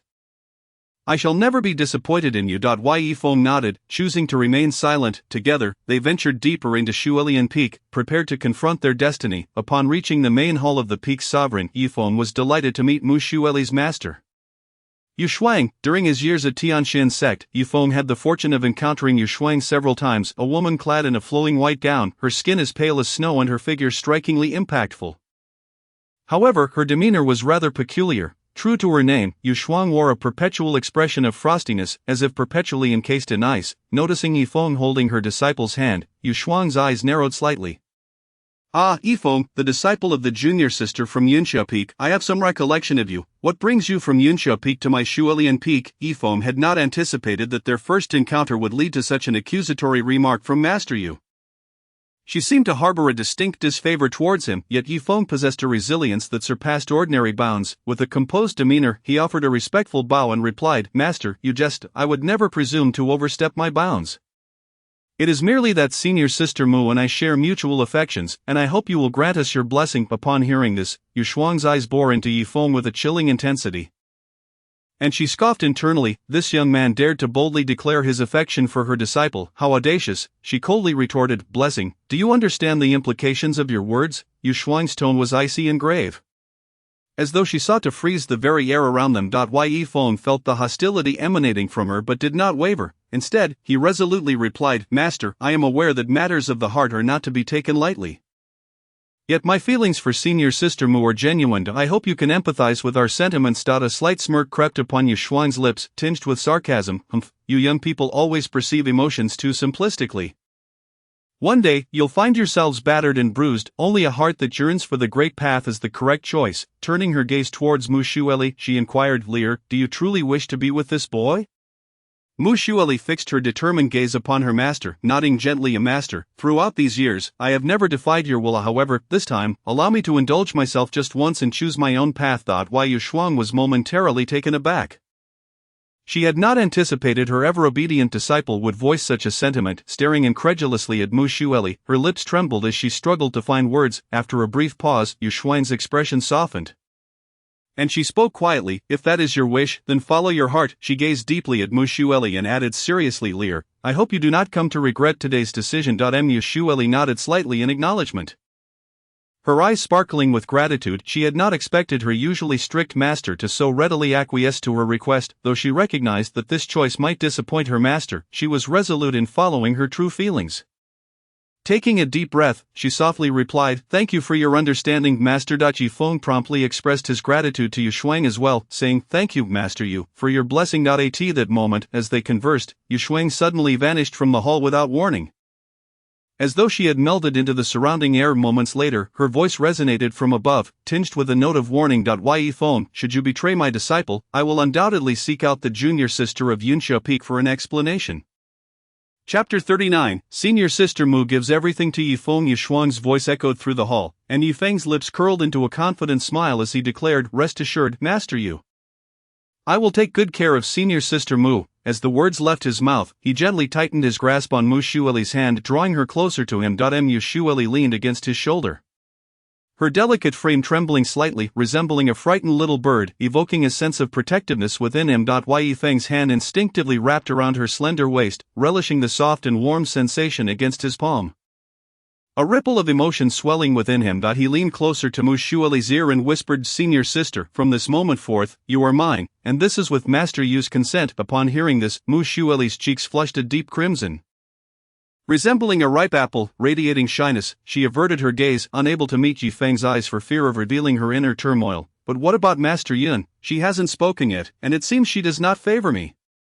Mu Shueli pondered, recalling Yifeng's master, her heart growing heavy. She was acutely aware of Yifeng's profound respect for his master, akin to her own feelings towards her own, yet their affection seemed to lack the blessings of their respective masters.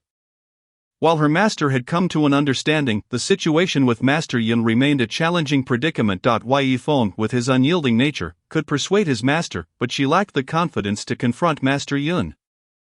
Turning to face Mu Shueli, Yifeng gently grasped her shoulder and said, "Senior sister, in truth, Master Yu has softened her stance. The last time she turned you away was merely a display of her temper." Hearing Yifeng's words, coupled with their affectionate interaction at the exit of the Silent Star Sea, Mu Shueli swiftly grasped the underlying meaning. So, Master Yun had rebuffed her out of jealousy, although their relationship was that of a master and disciple.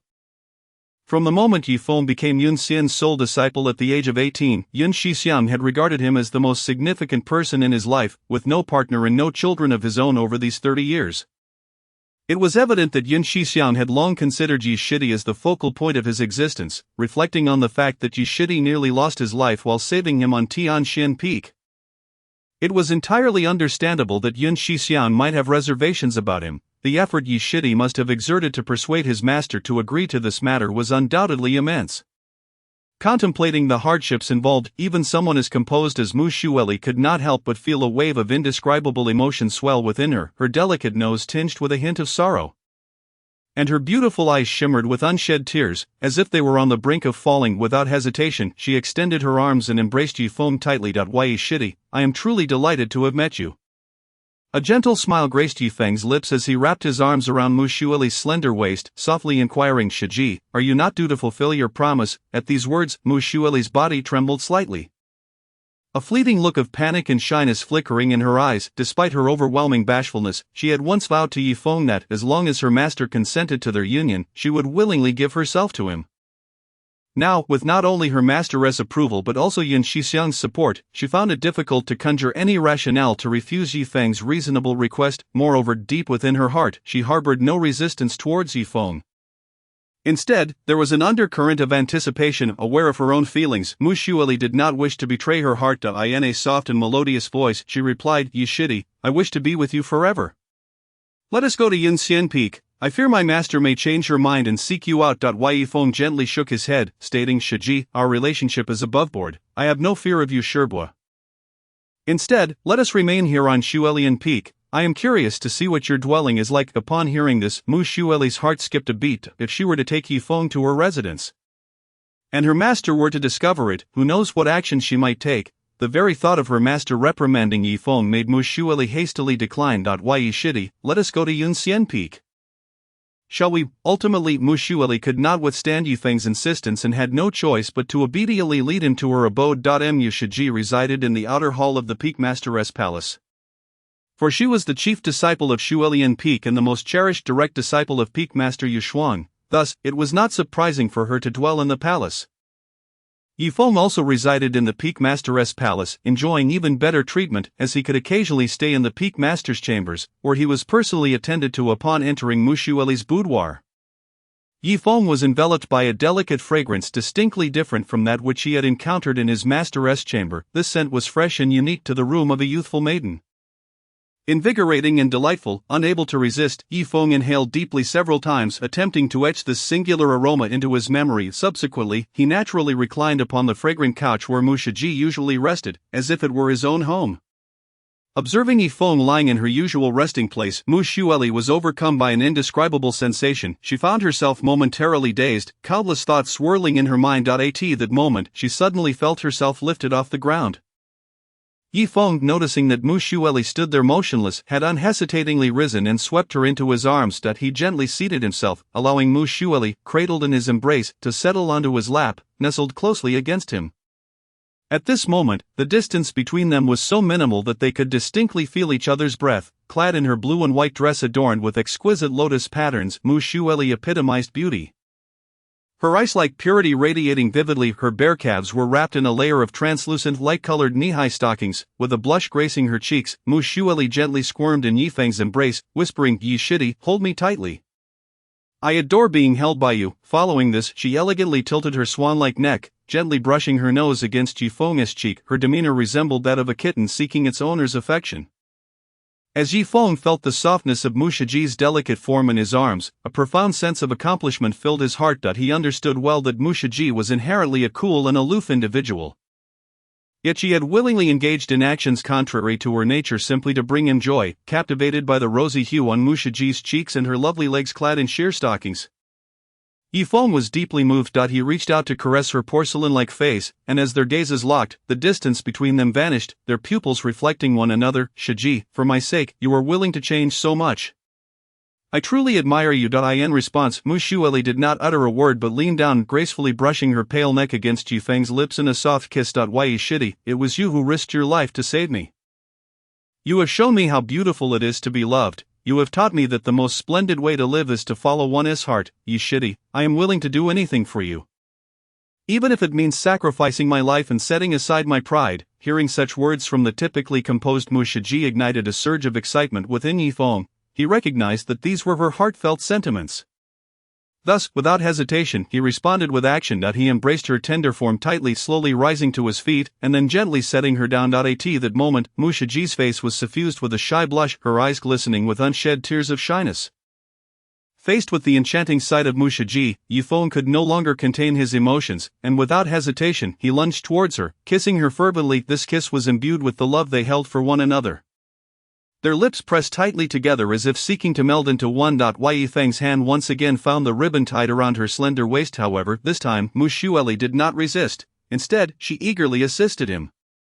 Her gaze was unreserved, filled with affection, as if encouraging Yifeng. Yi Shidi, kiss me, take everything from me, Mu Xueli softly murmured, her voice laced with anticipation and longing. As her words lingered in the air, her arms wound tightly around Yifeng's neck. At that moment, only their heated breaths and heartbeats intertwined, their souls resonating as they immersed themselves in this exquisite moment together. Chapter 40, Achieving a Happy Ending with Mu Shiji.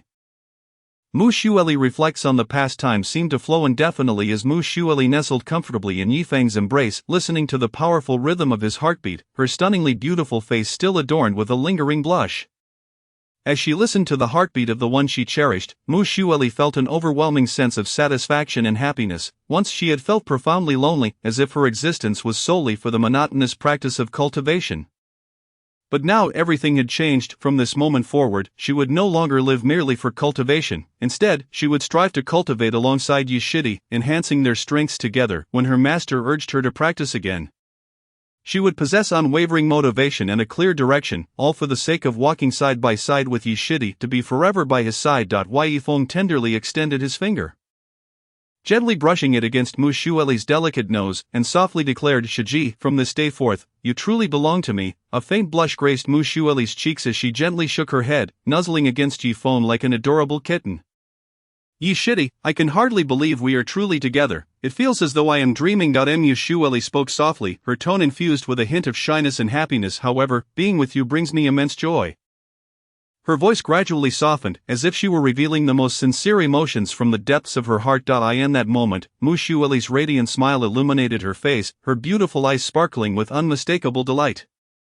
She nestled closely against Yifeng, relishing this rare warmth and sweetness. Yifeng, with his arm wrapped around her slender waist and a gentle smile gracing his lips, playfully remarked, "Shiji, do you remember when we first met?"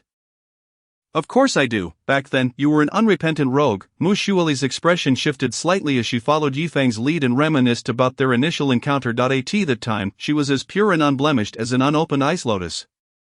And when they first met, this rogue had unabashedly cast his gaze upon her. She had truly wished to strike him down with a sword. Later, during the final duel at the Holy Sun ceremony, Yifeng exhibited astonishing strength and talent, leaving her in a in that moment. He transformed in her eyes into an invincible monster. After her defeat, when the mysterious creature attacked, he had risked his life without hesitation to rescue her from the clutches of death. From that day forth, his image became indelibly etched in her heart, impossible to erase. For her sake, he had lingered at the precipice of life and death for an entire month. Upon awakening from her state of unconsciousness, she tightly grasped her own hands. Although instinct urged her to break free deep within her heart, she had long surrendered to the tide of fate. From that moment forth, the typically frigid ice fairy of the Tianxian sect seemed to forget how to refuse in the presence of the man named Yifeng. At the edge of the precipice on Yunxia Peak, they solidified their bond, and atop the verdant summit of the Thunder Palace in the realm of the Silent Star Sea, under the weight of his overwhelming possessiveness, Mu Xueli made her vow. As long as her master approved of their union, she was willing to give herself to him. Until today, they had finally achieved their rightful outcome. Mu Xueli's delicate hand caressed Yifeng's sturdy chest as she gently rested her head upon it, quietly attuning herself to the powerful rhythm of his heartbeat. Simultaneously, the myriad moments they had shared together danced vividly in her mind. At this juncture, Mu Xueli felt an unprecedented sense of tranquility and security within her heart. She had at last found someone to entrust her life to, a companion for eternity. Immersed in this happiness and reassurance, the corners of her mouth lifted slightly, revealing a contented smile. Observing the enchanting Mu Shiji lost in cherished memories within his embrace, Yifeng could not help but chuckle softly. He tenderly stroked Mu Xueli's flowing hair and whispered, "Shiji, I was once a lecher, and I remain one even now." With that, he lowered his head and gently kissed her tender, rosy lips. Upon hearing these words, an overwhelming wave of shyness surged within Mu Xueli, yet she did not resist. She merely struggled symbolically a few times before submissively accepting Yifeng's affectionate gesture. In that moment, she was utterly enraptured by the sweetness of this occasion, savoring the exquisite flavor of love. As the sun dipped below the horizon, Yifeng reluctantly prepared to depart from Xuelian Peak. Though he felt a profound attachment to the place, he recalled Mu Shiji's warning that if he chose to stay the night, Master Yu would likely forbid him from ever stepping foot on Xuelian Peak again. Ultimately, Yifeng could only walk away slowly under the lingering gaze of Mu Xueli, who was reluctant to let him go. Upon returning to Yunxia Peak, the sun had yet to fully set. Strolling along the path of Yunxia Peak, Yifeng encountered numerous disciples diligently practicing their cultivation. Some sat in quiet meditation upon the rocks, others wielded their swords with fervor, and some recited incantations, tirelessly honing various skills and techniques. The disciples appeared intensely focused in earnest, seemingly oblivious to their surroundings. A few male disciples cast envious glances at Yifeng as he passed by. Their relationship had long been the subject of gossip, especially as they noted that Yifeng had returned just as the sun was about to set. Fully aware he had been visiting the ice fairy of Xuelian Peak, while a twinge of jealousy flickered in their hearts, they could not deny that Yifeng and Mu Xueli were indeed a match made in heaven. The female disciples gazed at Yifeng with eyes alight, filled with unabashed admiration. Their senior brother Yu was not only formidable in strength but also possessed a strikingly handsome appearance and an elegant demeanor, making him the object of desire for countless women. Although they knew he had already chosen Mu Shiji as his partner, this did not diminish their fervent adoration for him, especially when recalling Yifeng's ascent from the weakest disciple among the 7 peaks of the Tianxian sect to ultimately becoming the most revered saint's son. Their hearts surged with excitement and enthusiasm. In that moment, Yifeng shone like a brilliant star, illuminating the entire sky and their hearts alike. The disciples of Yunxia Peak had not felt such pride in a long time. And at this instant, they were immeasurably proud to be part of Yunxia Peak. Not only the female disciples, but even the male disciples regarded Yifeng as their idol and believed, however, regarding the admiration and praise from his fellow disciples. Yifeng merely smiled faintly, not allowing it to weigh heavily on his mind. He understood well that their warmth stemmed from the fact that he currently stood at the pinnacle of success. Yet, he pondered, if one day he were to fall from grace, would those who once revered him still remember him? Yifeng shook his head gently, dismissing such thoughts. With an impassive expression, he proceeded directly toward the direction of his quarters within the Peak Master's Hall. P.S. Gratitude to all the readers who support with love and gifts. May you and your families enjoy good health and longevity. To all who contribute gifts, I bow in appreciation. Chapter 41. The Accelerated Heartbeat of Gong Huangwan. Yifeng. The sun has already set. Why have you returned so late? Just as Yifeng entered the Peak Master's Hall and had not yet made his way to his room, the voice of Gong Huangwan reached his ears. Upon hearing her voice, Yifeng hurriedly replied, I stayed a little longer at Shualian Peak with Mushiji. Master, do you have any other matters? Although a hint of anxiety coursed through him, Yifeng maintained an outward calm. Master is busy in seclusion. What is wrong with me discussing cultivation insights in life with Mushiji? Gong Huangwan opened her cherry lips, intending to say something, but she realized that the little junior sister was already aware of this and had tacitly permitted it. Thus, it was not her place to comment further. However, as an elder, she felt it was necessary to educate Yifeng properly. Therefore, she thought to first bridge the gap between them so that he would be more receptive to her guidance in the future. She addressed Yifeng saying, Yifeng, as you are my junior's disciple, and you know my relationship with your master, from now on you may call me Aunt Luan when we are alone. Yifeng nodded in acceptance of this address. Then, with a smile, he replied to Gong Huangwan, Master, you may call me whatever you wish. He thought to himself that as long as the title was not too excessive, he could accept it, after all. Not only was Master Gong voluptuous and beautiful, but she also spoke warmly to others. You and my master share a sisterly bond akin to that of a biological sister. Calling you Aunt Luan feels rather distant. By seniority, you are my great-aunt, so I shall call you Aunt Luan from now on. Upon hearing Yifeng's words, Gong Huangwan found herself momentarily at a loss for how to respond. Her intention in proposing such a notion was to draw nearer to him, allowing her to guide him as an elder. While Yifeng's suggestion was not entirely inappropriate, it still adhered to the customs of addressing seniors within the sect. If Yifeng were to call her Aunt Luan and others overheard, it could lead to undesirable implications. Nevertheless, never before had a junior addressed her with such an affectionate title, and for a brief moment, Gong Huangwan felt a flicker of delight. This young man truly knew how to please others.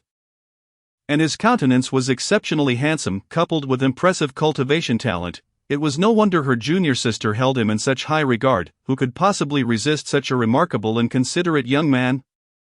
Gong Huangwan gazed at Yifeng, a gentle glimmer flashing in her eyes. She sensed her heartbeat quickening slightly, hesitated for a moment, then spoke. How about this, Xiaofeng? Outside, you shall address me as Master Gong like the other disciples.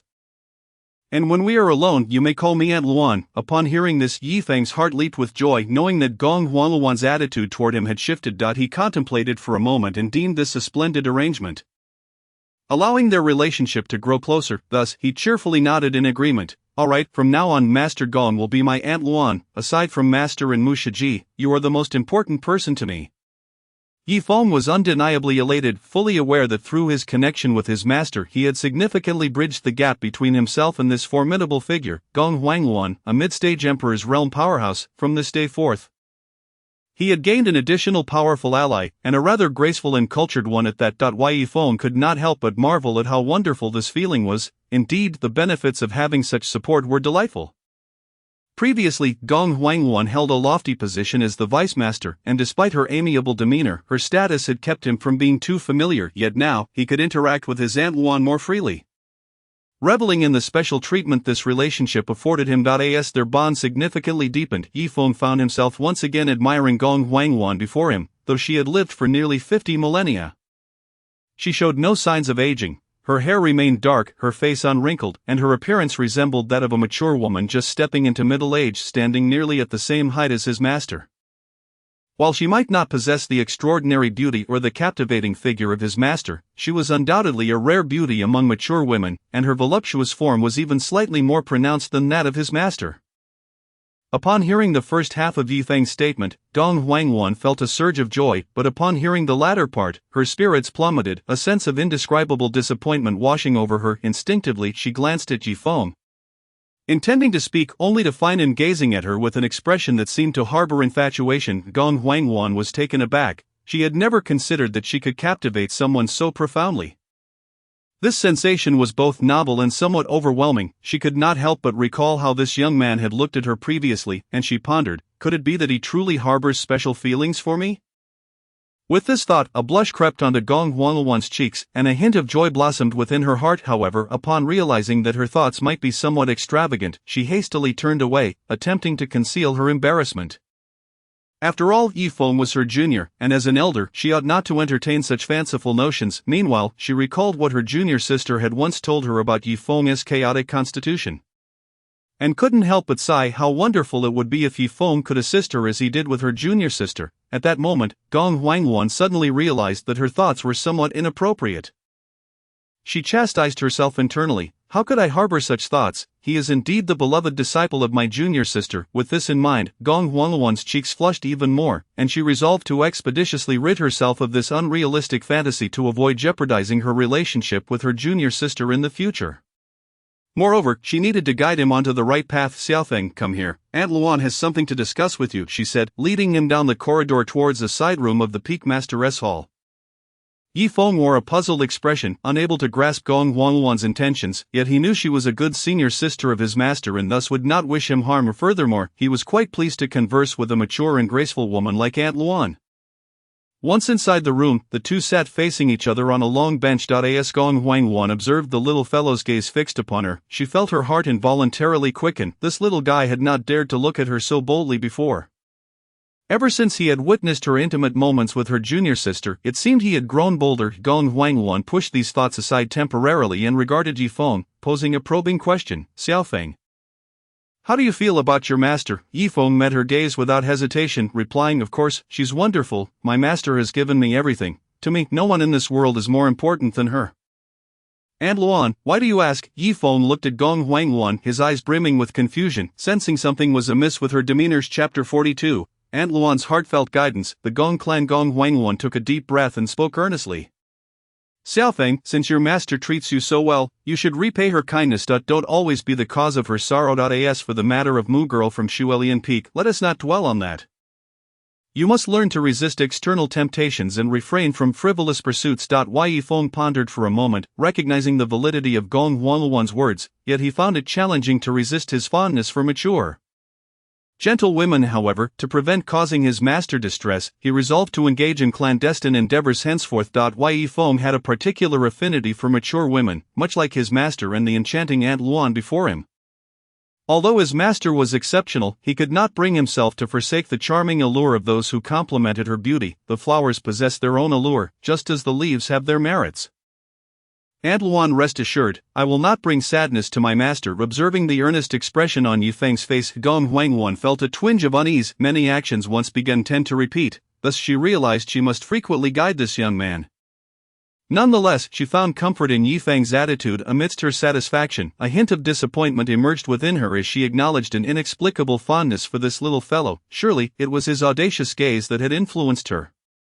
She believed time would remedy this. Xiaofeng, there is one more thing I would like to ask for your assistance. Gong Huangwan then explained her predicament. She hailed from the Gong clan, one of the 5 major imperial clans of humanity.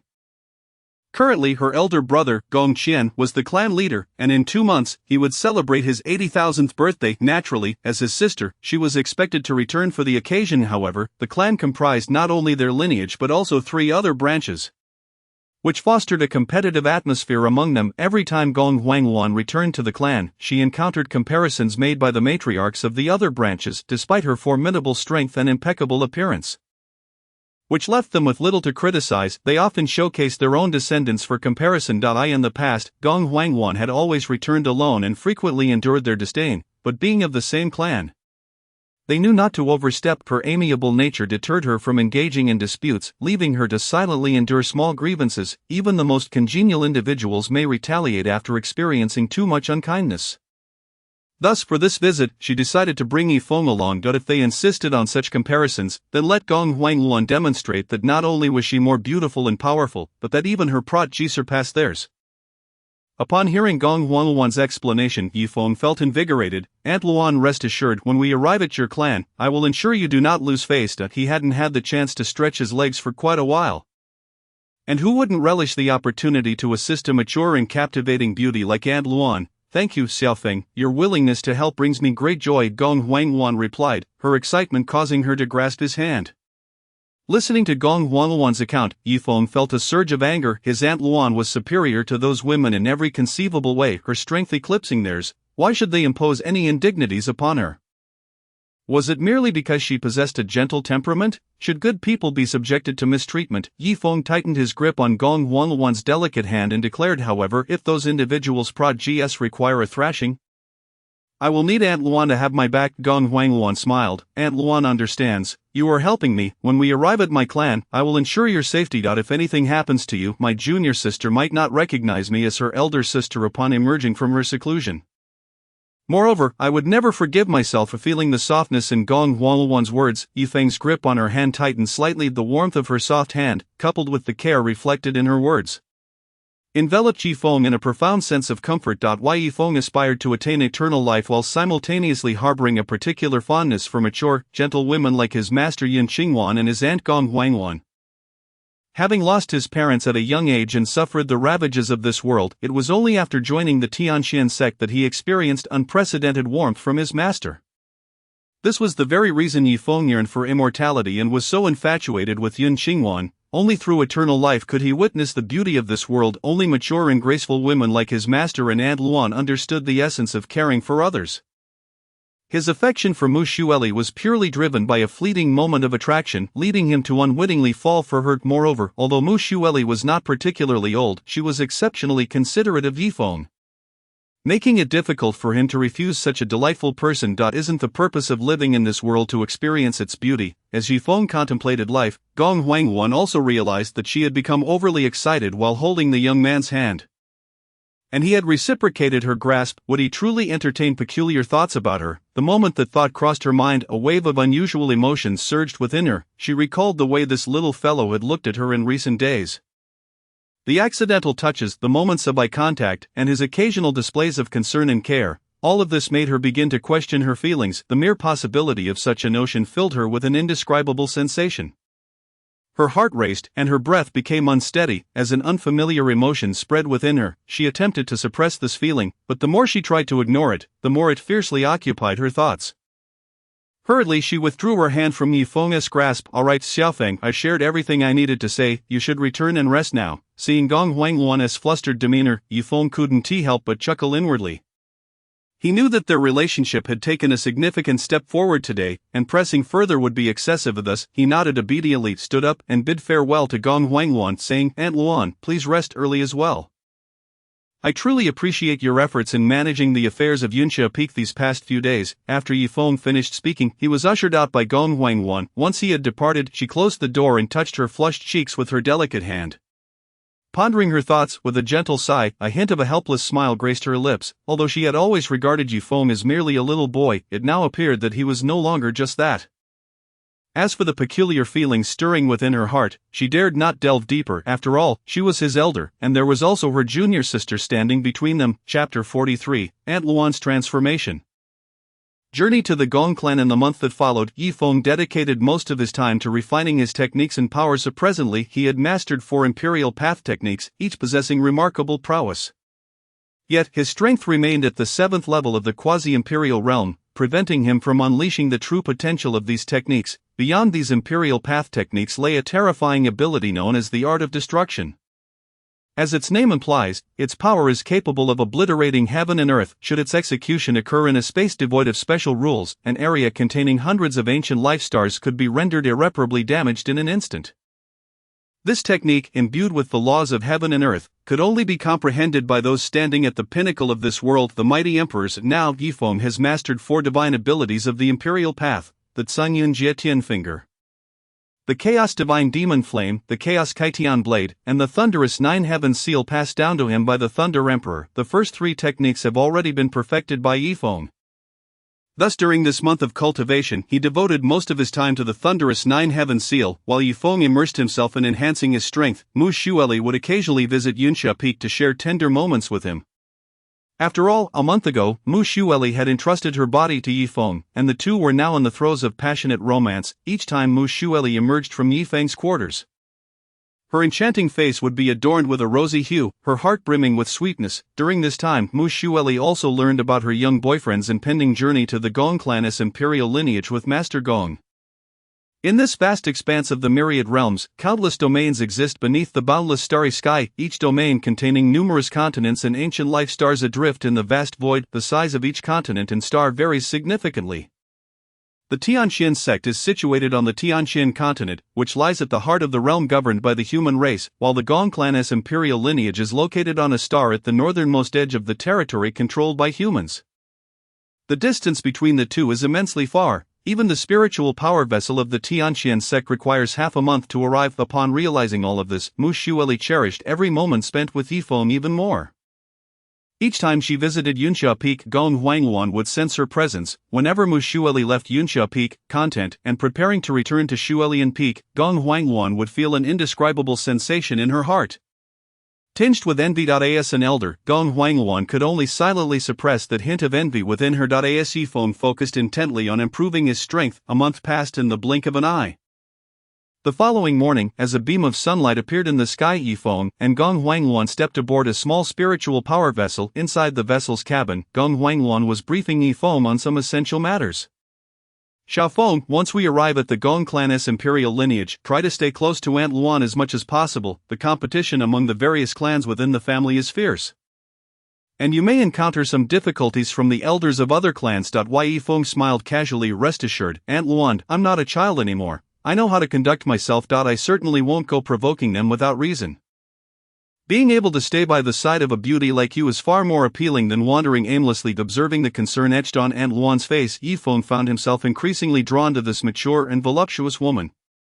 Not only was she gentle and beautiful, but her figure was also exceptionally alluring, every curve captivating. The tender smile she wore when expressing concern for him radiated a charm that captivated Yifeng. Her fullness surpassed all the women he had ever encountered, even overshadowing his remarkably skilled master. To possess someone like Aunt Luan would surely bring immense happiness. Hearing Yifeng's words, Gong Huangluan's cheeks flushed slightly. She shot him a playful glare and said, "You little rascal, you're becoming more and more reckless. If you keep this up, Aunt Luan might just ignore you." Sensing that Gong Huangluan might genuinely be upset, Yifeng quickly grasped her delicate hand and sheepishly admitted his fault. "I was wrong, Aunt Luan, please don't be angry. It's just the two of us on this vessel, and there's still half a month until we reach the Gong clan. If no one speaks, it will be dreadfully dull." With Yifeng holding her hand tightly, Gong Huangluan felt her heart racing like a startled deer, unable to quell the rapid thumping within her chest. Her face grew crimson, and her body trembled slightly as she attempted to free her hand from Yifeng's grasp. However, to her astonishment, as a formidable mid-stage Emperor Xian realm practitioner, she found herself unable to muster any strength against this young lad who was merely at the 7th level of the quasi-emperor stage. Despite Yifeng's earnest apology, he held her hand firmly, as if his grip possessed a certain enchantment that rendered her powerless to break free. "Xiaofeng, please let go of Aunt Luan's hand," she said softly, yet Yifeng shook his head, insisting, "I'll release it once Aunt Luan stops being upset." "Aunt Luan isn't angry. You can let go now." Gong Huangluan felt an overwhelming sense of helplessness. Upon hearing this, Yifeng reluctantly relinquished his hold on her warm hand. Gazing at Yifeng, Gong Huangluan was flooded with a complex array of emotions, ever since she had inadvertently taken his hand a month prior. He had consistently held her hand whenever their conversations led to her feeling upset. Each time, she found herself softening, for Yifeng was a junior she held in high regard, and polishing his future achievements could very well surpass those of her own master. Such a promising talent must not be squandered in her hands. Resolutely, Gong Huangluan turned to Yifeng and said, "Xiaofeng, you must not do this again." Not why. Yifeng looked puzzled. "Aunt Luan, isn't this quite pleasant?" At his words, Gong Huangluan's face flushed once more. She patiently explained, "You always take my hand when I least expect it, leaving me no time to react. Furthermore, only companions may hold each other's hands. I am your elder, and it is inappropriate." After hearing Gong Huangluan's explanation, Yifeng disagreed. "Aunt Luan, while you are indeed my elder, that does not prevent me from holding your hand. Holding the hand of an elder signifies respect and fondness. This fondness is not romantic love, but rather a trust and reverence akin to family." As he spoke, Yifeng grasped Gong Huangluan's hand once more. "Just like now, my holding your hand is not for any ulterior motive. It is simply to express my closeness to you." Yifeng's gaze was sincere and earnest, moving Gong Huangluan. Indeed, the young lad had a point. If a junior wished to convey respect and affection towards their elder, holding hands was a perfectly normal act. Moreover, this young man admired and respected her so deeply. If she could not reciprocate such small gestures, how could she claim to be the esteemed Aunt Luan in his eyes? As she looked at Yifeng, a warm current surged within her heart, prompting a significant shift in her thoughts. With a gentle sigh, Gong Huangwan smiled softly. Xiaofeng, you speak with great wisdom. It appears Aunt Luan has misunderstood you. Yifeng's explanation brought her comfort, and she felt relieved that this young man had not strayed from the right path. Yet for reasons unknown, a trace of inexplicable melancholy lingered in her heart. Did Gong Huangwan truly yearn for this young man's affection? Yifeng held Gong Huangwan's hand and murmured, Aunt Luan, you look truly lovely when you smile. Upon hearing Yifeng's compliment, Gong Huangwan's earlier despondency brightened considerably. In that moment, the distance between them seemed to shrink. Gong Huangwan's heart began to flutter. Chapter 44, Massaging Aunt Luan on the vessel, a fleeting moment of bliss regarding her beauty. Gong Huangwan was well aware. Yet, when Yifeng candidly praised her, a wave of joy and delight surged within her. As an elder, being complimented for her beauty by a young one inevitably made her feel a touch shy. But which woman in the world does not enjoy hearing compliments about her looks, especially when that young man is someone she has cherished and watched over for so long? Although her heart felt immensely sweet, she knew that the dignity of an elder must not be easily cast aside. If she were to lose her authority in front of him, how would she ever establish her standing before this young man in the future? Gong Huangwan struggled to calm the tumult within her heart, striving to maintain her composure. You little rascal, your words are as sweet as honey. I ask this how you woo your master, in response to Gong Huangwan's teasing. Yifeng feigned innocence. Aunt Luan, please do not slander me. My feelings for my master are genuine, and it was she who made the first move. Since childhood, his master had taught him to respect his elders and adhere to the path of the righteous disciple, urging him to honor her diligently. I have always been a devoted disciple who holds my master in the highest regard. Observing Yifeng's earnest demeanor, Gong Huangwan nearly burst into laughter. This rascal truly knows how to embellish his own image. However, upon reflection, Gong Huangwan could not deny that Yifeng treated her little junior sister exceptionally well. He had unhesitatingly entrusted the fundamental essence of the Thunder Extreme Hall's many predecessors to her. Each of those predecessors was a formidable figure beyond the Emperor Xian realm, and the essence of their paths was incredibly precious. The sources of those paths were opportunities Yifeng had obtained himself. And even if he chose to refine them alone, no one would criticize him. Yet, his actions deeply touched her, and in that moment, she finally understood why her little junior sister was so utterly devoted to this young man. With this thought in mind, a faint smile graced Gong Huangwan's lips. Alright, Aunt Luan has been a bit tired these past few days. You should return and rest for a while. After saying this, Gong Huangwan gently struggled to free her hand from Yifeng's grasp. Upon hearing Gong Huangwan's words, Yifeng only tightened his hold even further. Aunt Luan, your fatigue surely stems from the overwhelming affairs of Yunsha Peak in recent days. Allow me to assist you with a massage, it will do you good. Upon hearing Yifeng's offer, Gong Huangwan immediately felt a wave of unease, while she harbored a fondness for Yifeng. The disparity in their statuses rendered such an intimate gesture beyond the bounds of propriety. She could accept holding hands, but a massage felt altogether different. Little Feng, is that really appropriate? Yifeng replied earnestly. Aunt Luan, excessive fatigue without timely relaxation can adversely affect your health. I frequently assist my master with massages and am quite skilled at it. Moreover, you need not worry, my intentions are entirely pure. As your junior, I merely wish to help you relax and express my filial piety. Aunt Luan, do you not trust me? A faint blush crept across Gong Huangwan's cheeks, despite her awareness of Yifeng's likely innocent intentions. Her mind began to wander. Listening to his explanation, she felt a pang of guilt. This young man was genuinely concerned for her well-being, and yet she entertained such thoughts. If little Feng were to discover her inner conflict, it would surely sadden him. Very well, little Feng, I trust you. Please do help me with the massage. After a moment of hesitation, Gong Huangwan resolved to accept Yifeng's proposal, though she felt a twinge of nervousness. She yearned to alleviate her fatigue. Yifeng was elated to hear this and quickly instructed, Alright, Aunt Luan, please turn around. This position will be more comfortable for you. Following his guidance, Gong Huangwan turned her back to him. Her heart racing like a startled deer, she pondered, what if this young man's technique is too forceful? Seated behind her, Yifeng gently placed his hands upon her delicate shoulders. As his warm palms made contact with her skin, she could distinctly feel her body quiver slightly. Sensing her tension, Yifeng softly reassured her, Aunt Luan, please relax. I will be very gentle. Taking a deep breath, Gong Huangwan endeavored to calm herself and nodded in agreement. Yifeng commenced a gentle kneading of her shoulders, his movements both soothing and firm. His fingers seemed to possess a magical quality, each press sending a wave of warmth coursing through her body. Gradually his hands moved to her neck, an area often strained from her daily duties. As time passed, Gong Huangwan began to unwind, savoring the experience. Though her heart was still fraught with tension, she could distinctly feel the fatigue within her dissipating under Little Feng's ministrations. "Aunt Luan, do you feel better now?" Yi Feng inquired. "Indeed, I feel considerably more at ease. I did not expect your massage skills to be so proficient," she replied softly. Yi Feng beamed with pride. "It is all thanks to my master's exceptional teachings." At the mention of his little junior sister, Gong Huangwan was suddenly flooded with an unusual emotion. The relaxation she had achieved dissipated, and she found herself leaning back into Yi Feng's embrace. He instinctively wrapped his arms around her curvaceous waist to steady her. In that moment, their faces were mere inches apart, and, gazing at her mature and alluring visage, Yi Feng could no longer suppress his impulses and leaned in to kiss her.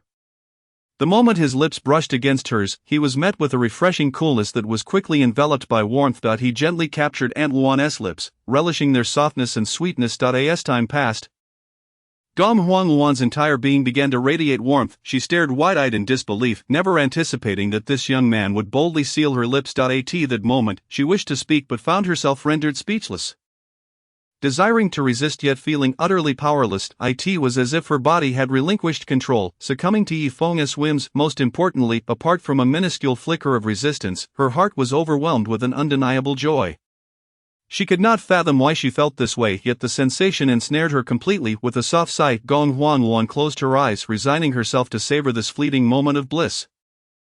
Chapter 45, A Heart in Turmoil. The fact that Aunt Luan did not resist filled Yi Feng with elation. So it turned out Aunt Luan harbored feelings for him as well. She simply lacked the courage to express them due to her position as both a senior and a mentor. With this realization, a knowing smile graced his lips as he greedily continued to kiss the delicate yet mature woman in his arms. However, as Yi Feng's ardor intensified, Gong Huangwan gradually regained a shred of her composure.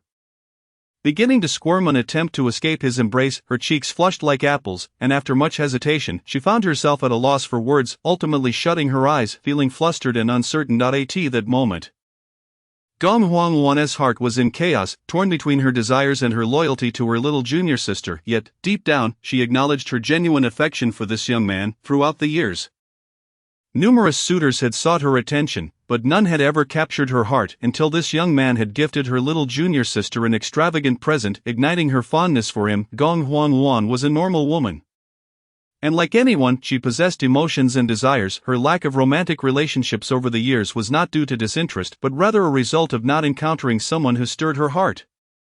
Now, after spending a month together at Yunsha Peak, her affection for this young man had only deepened. However, he had his little junior sister in Muyata from Shuelian Peak, and she was his senior.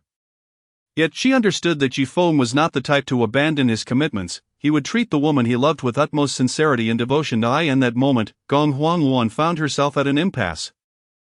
Unsure of how to navigate this rare and precious emotion. As she observed the young man holding her, now caught in an internal struggle, Yi Feng's gaze remained unwavering, devoid of any hint of retreat. He gently raised his hand, tenderly caressing her fair cheek. The moment his fingers touched her skin, a wave of softness and delicacy coursed through him, coupled with her stunning beauty and a figure that surpassed even that of his master. Aunt Luan was the epitome of a ripe and alluring woman. As Yi Feng's hand glided across Gong Huangwan's cheek, a shiver coursed through her. Although Yi Feng's cultivation was not particularly high, being held closely by him and feeling his warmth envelop her, combined with his gentle caress, stirred an unprecedented sense of security within her. She found herself murmuring internally, "This feeling is so marvelous. I cannot help but wish to hold on to it forever." Just as Gong Huangwan became lost in this enchanting sensation, Yi Feng delicately pressed a fleeting kiss upon her cheek. His deep, magnetic voice softly reverberated in her ear, "Aunt Luan, I truly like you. Will you be with me, please?" Gong Huangwan's gaze flickered, avoiding his own as she feared that the last vestige of her rationality might be consumed by his affections. "Little Feng, this is not right. Have you forgotten your promise to Aunt Luan?" she reproached gently. "Such behavior would surely sadden your master." Her voice carried a hint of reprimand, hoping to prompt Yi Feng to awaken to the gravity of their situation. Yet Yi Feng seemed unfazed, a mischievous smile playing upon his lips. "Aunt Luan, if it were anyone else, my master would undoubtedly be upset, but you are different." Gong Huangwan's beautiful eyes glimmered with curiosity and intrigue. Yi Feng continued, grinning. "Once, when I playfully teased my master, she confided in me that among all her brothers and sisters, you have always treated her with the utmost kindness, from her days as an innocent girl to her rise as the Empress of Yunsha Peak." You have been like a caring elder sister. As he reminisced about this cherished memory, Dong Huangluan felt the flush on her cheeks fade slightly, replaced by a profound sense of gratitude. This little girl had indeed not taken her affection for granted over the past 30,000 years. Seeing Aunt Luan's radiant smile, Yifeng's lips curled into a gentle smile as he leaned closer. Whispering in her ear, "Aunt Luan, my master also mentioned that she hopes I can win your heart, so you can always be her beloved sister." Why Yifeng was not deceiving Gong Huangluan.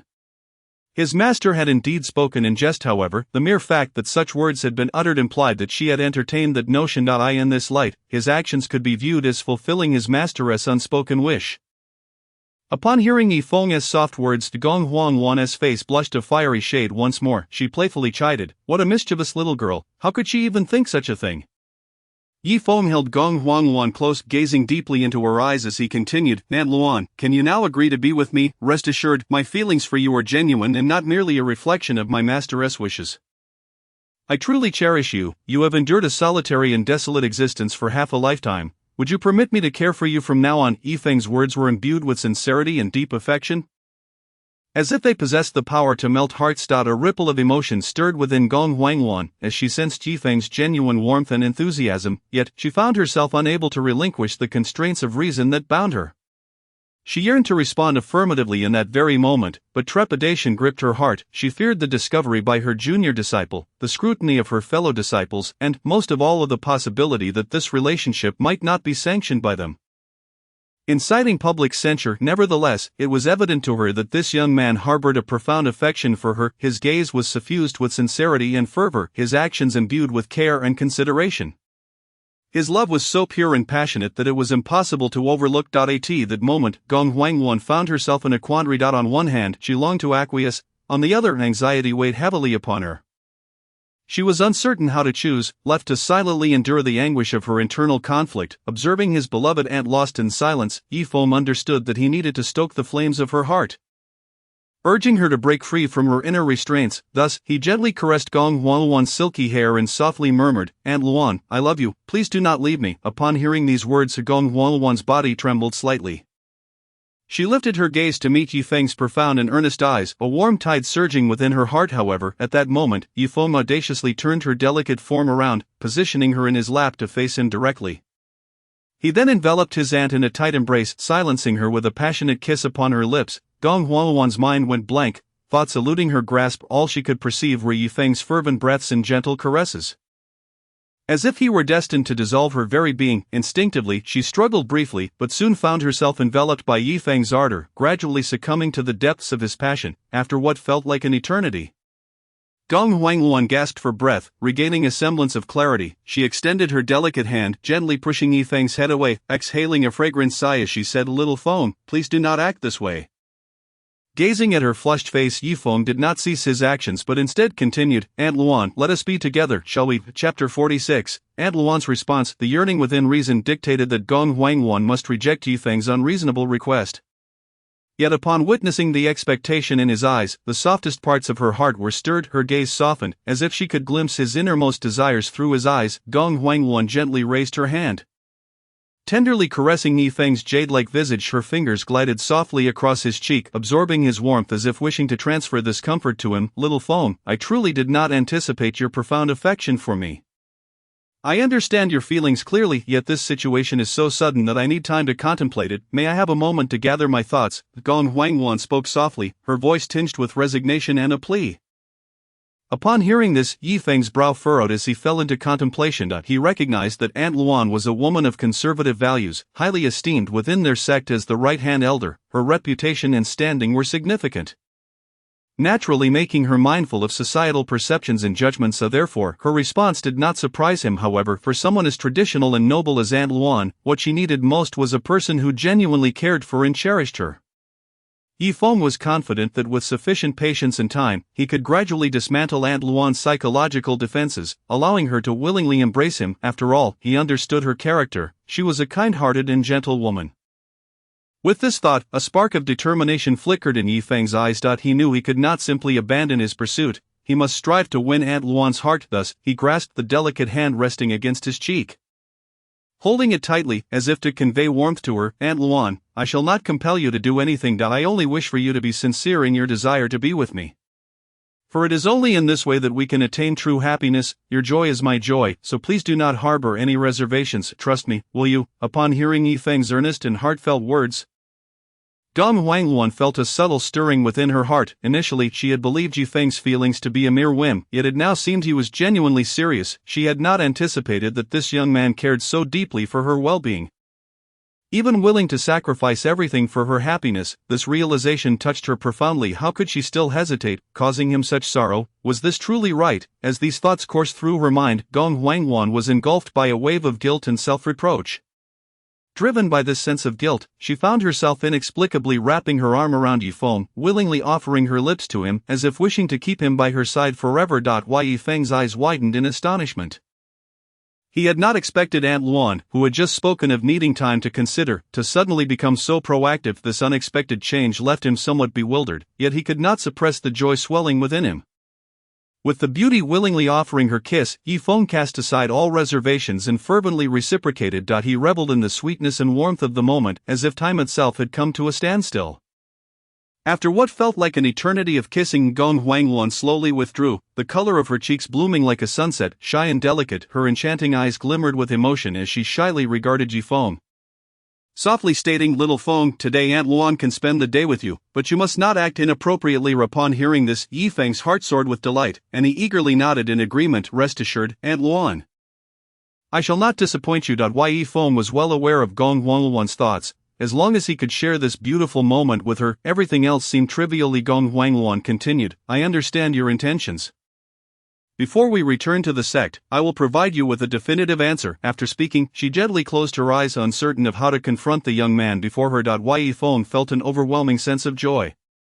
Aunt Luan's sudden transformation took him by surprise. He swiftly lifted the mature and voluptuous Gong Huangluan into his arms, striding toward the inner chamber. As he placed her upon the bed, she blushed and exclaimed, "Little Feng, you promised Aunt Luan you would not act excessively." "Aunt Luan, what are you thinking? I merely wish to hold you and rest," Yi Feng replied, lying beside her, basking in her warmth and softness.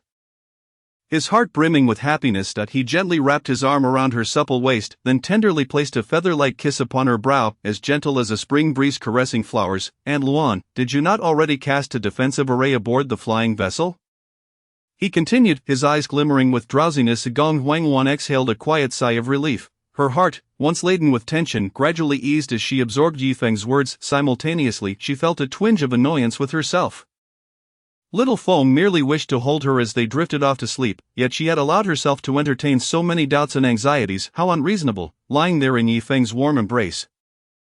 Gong Huangluan could distinctly feel the heat radiating from him. This sensation quickened her heartbeat and left her breathless. As she became attuned to his warmth, her heart gradually settled, gazing at the obedient and understanding young man before her. A wave of tenderness surged within Gong Huangluan. Ultimately, she seemed to find resolve, her eyes radiating determination. She gently twisted her body, freeing herself from Yi Feng's embrace, and sat upright. "Aunt Luan, even for cultivators, insufficient sleep can be detrimental to one's health."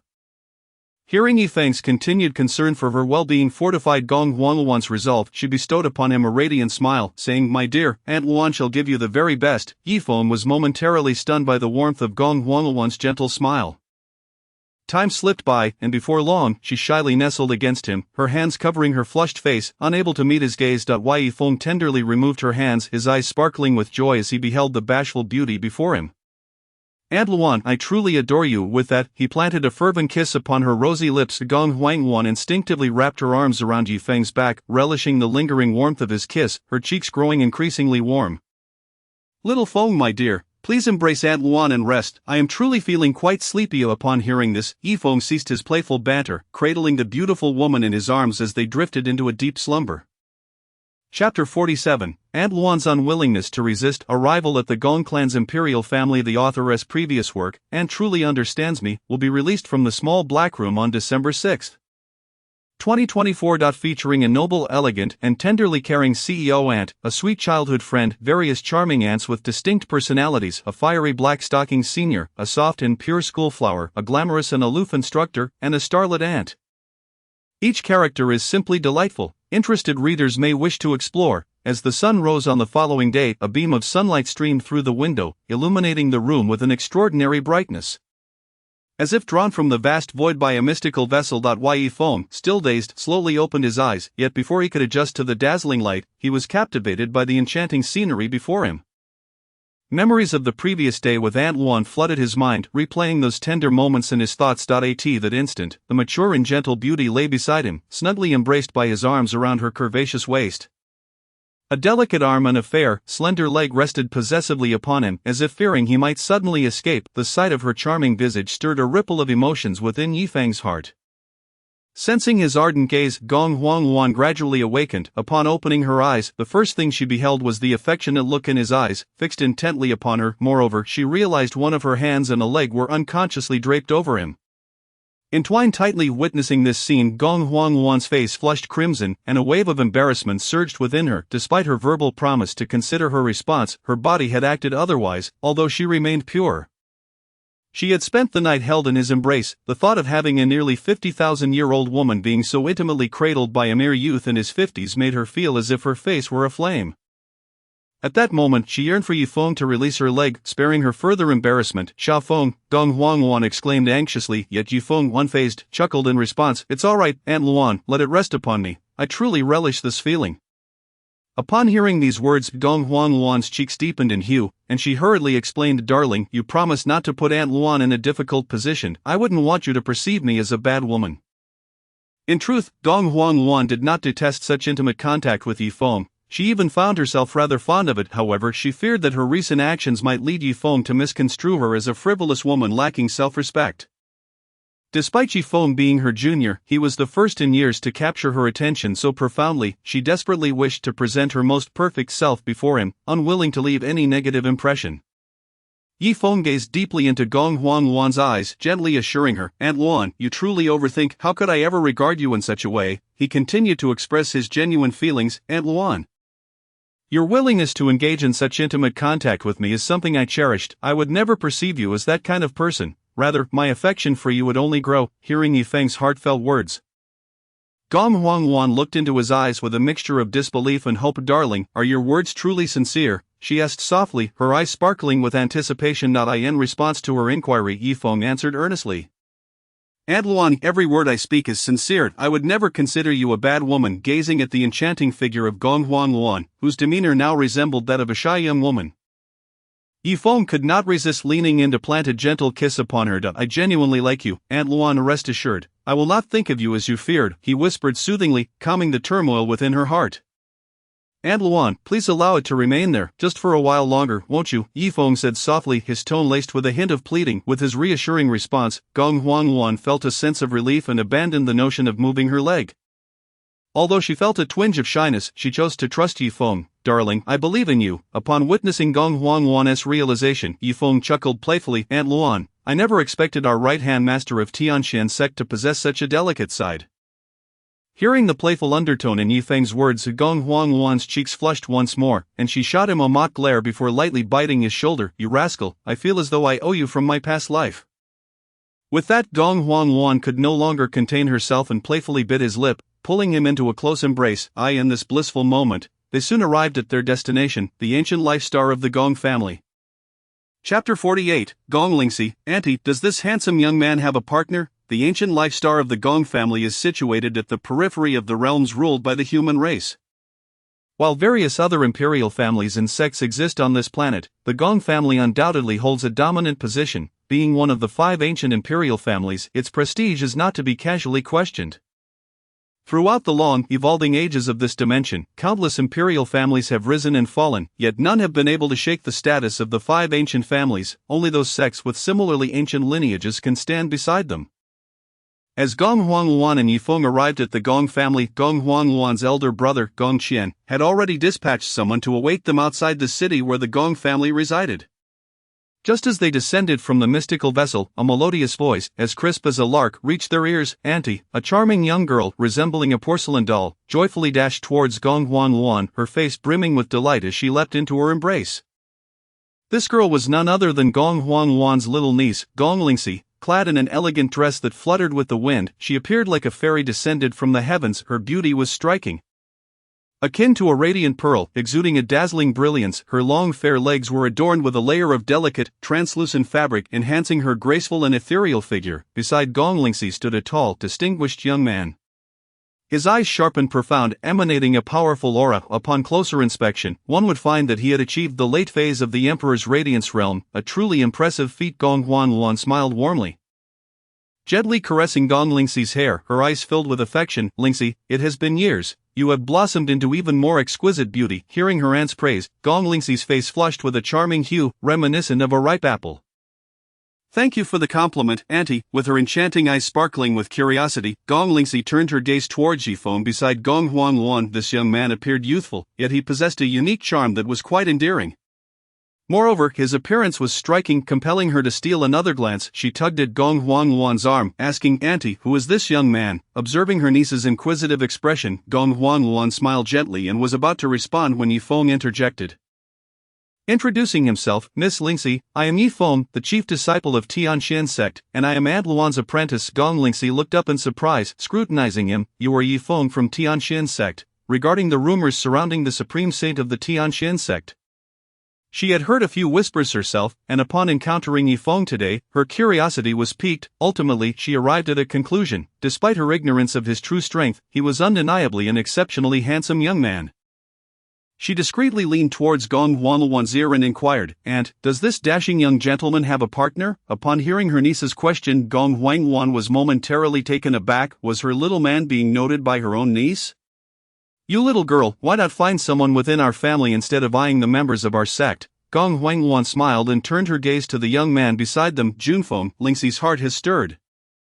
Can't you assist her in finding a worthy suitor? Gong Junfeng awkwardly replied, And, you know my sister well, even my father cannot manage her. How can I expect her to heed my words? Gong Lingxi did not engage in their conversation but instead fixed her gaze intently on Yifeng. Little brother, how would you like to be my partner? I assure you, I will treat you well. Yifeng, momentarily bewildered, thought that this young lady was rather forward. Was she truly proposing love at first sight? With Aunt Luan watching on, Miss Lingxi, I already have a partner. Upon receiving this answer, Gong Lingxi instantly wilted like a frostbitten eggplant. Oh, I see, what a pity your little Feng has a partner, so do not set your sights on him. Gong Huanluan felt a slight headache coming on due to her niece's quirky nature. Gong Junfeng interjected, Lingxi, stop this nonsense, quickly take Aunt inside, father and the elders have been waiting for quite some time. The two, Gong Junfeng and Gong Lingxi, led Yifeng and Gong Huanluan into the city, arriving at a magnificent palace. This palace was equally splendid as the one atop their sect's Tianxian peak. Yifeng couldn't help but silently marvel. Indeed, it was one of the 5 ancient imperial clans. 1/3 of the people they encountered from the city gate to the palace entrance bore the character Gong on their garments. Gong Junfeng guided Gong Huanluan and Yifeng into a spacious hall, where an elderly man with black hair sat. This man was none other than Gong Qian, the patriarch of the Gong clan. Seeing her brother, Gong Huanluan felt a gentle stir in her heart. Her elder brother had sacrificed so much for the development of the Gong clan, shouldering the entire family's burden. Brother, I have returned to celebrate your birthday. Gong Qian slowly turned, looking at his sister whom he had not seen for many years. He quickly stepped forward, grasping Gong Huanluan's delicate hand. A torrent of emotions surged within him, ultimately crystallizing into a single phrase, It's good to have you back. In the warm atmosphere of the siblings' reunion, Yifeng was also touched, yet his thoughts were predominantly on Gong Qian. The pressure emanating from the patriarch of the Gong clan was significantly stronger than that of Aunt Luan. Likely comparable to that of Master Zuo. At this moment, Yifeng gained a deeper understanding of the Gong clan, one of the 5 ancient imperial families. As the siblings reminisced, Gong Qian also noticed Yifeng standing nearby.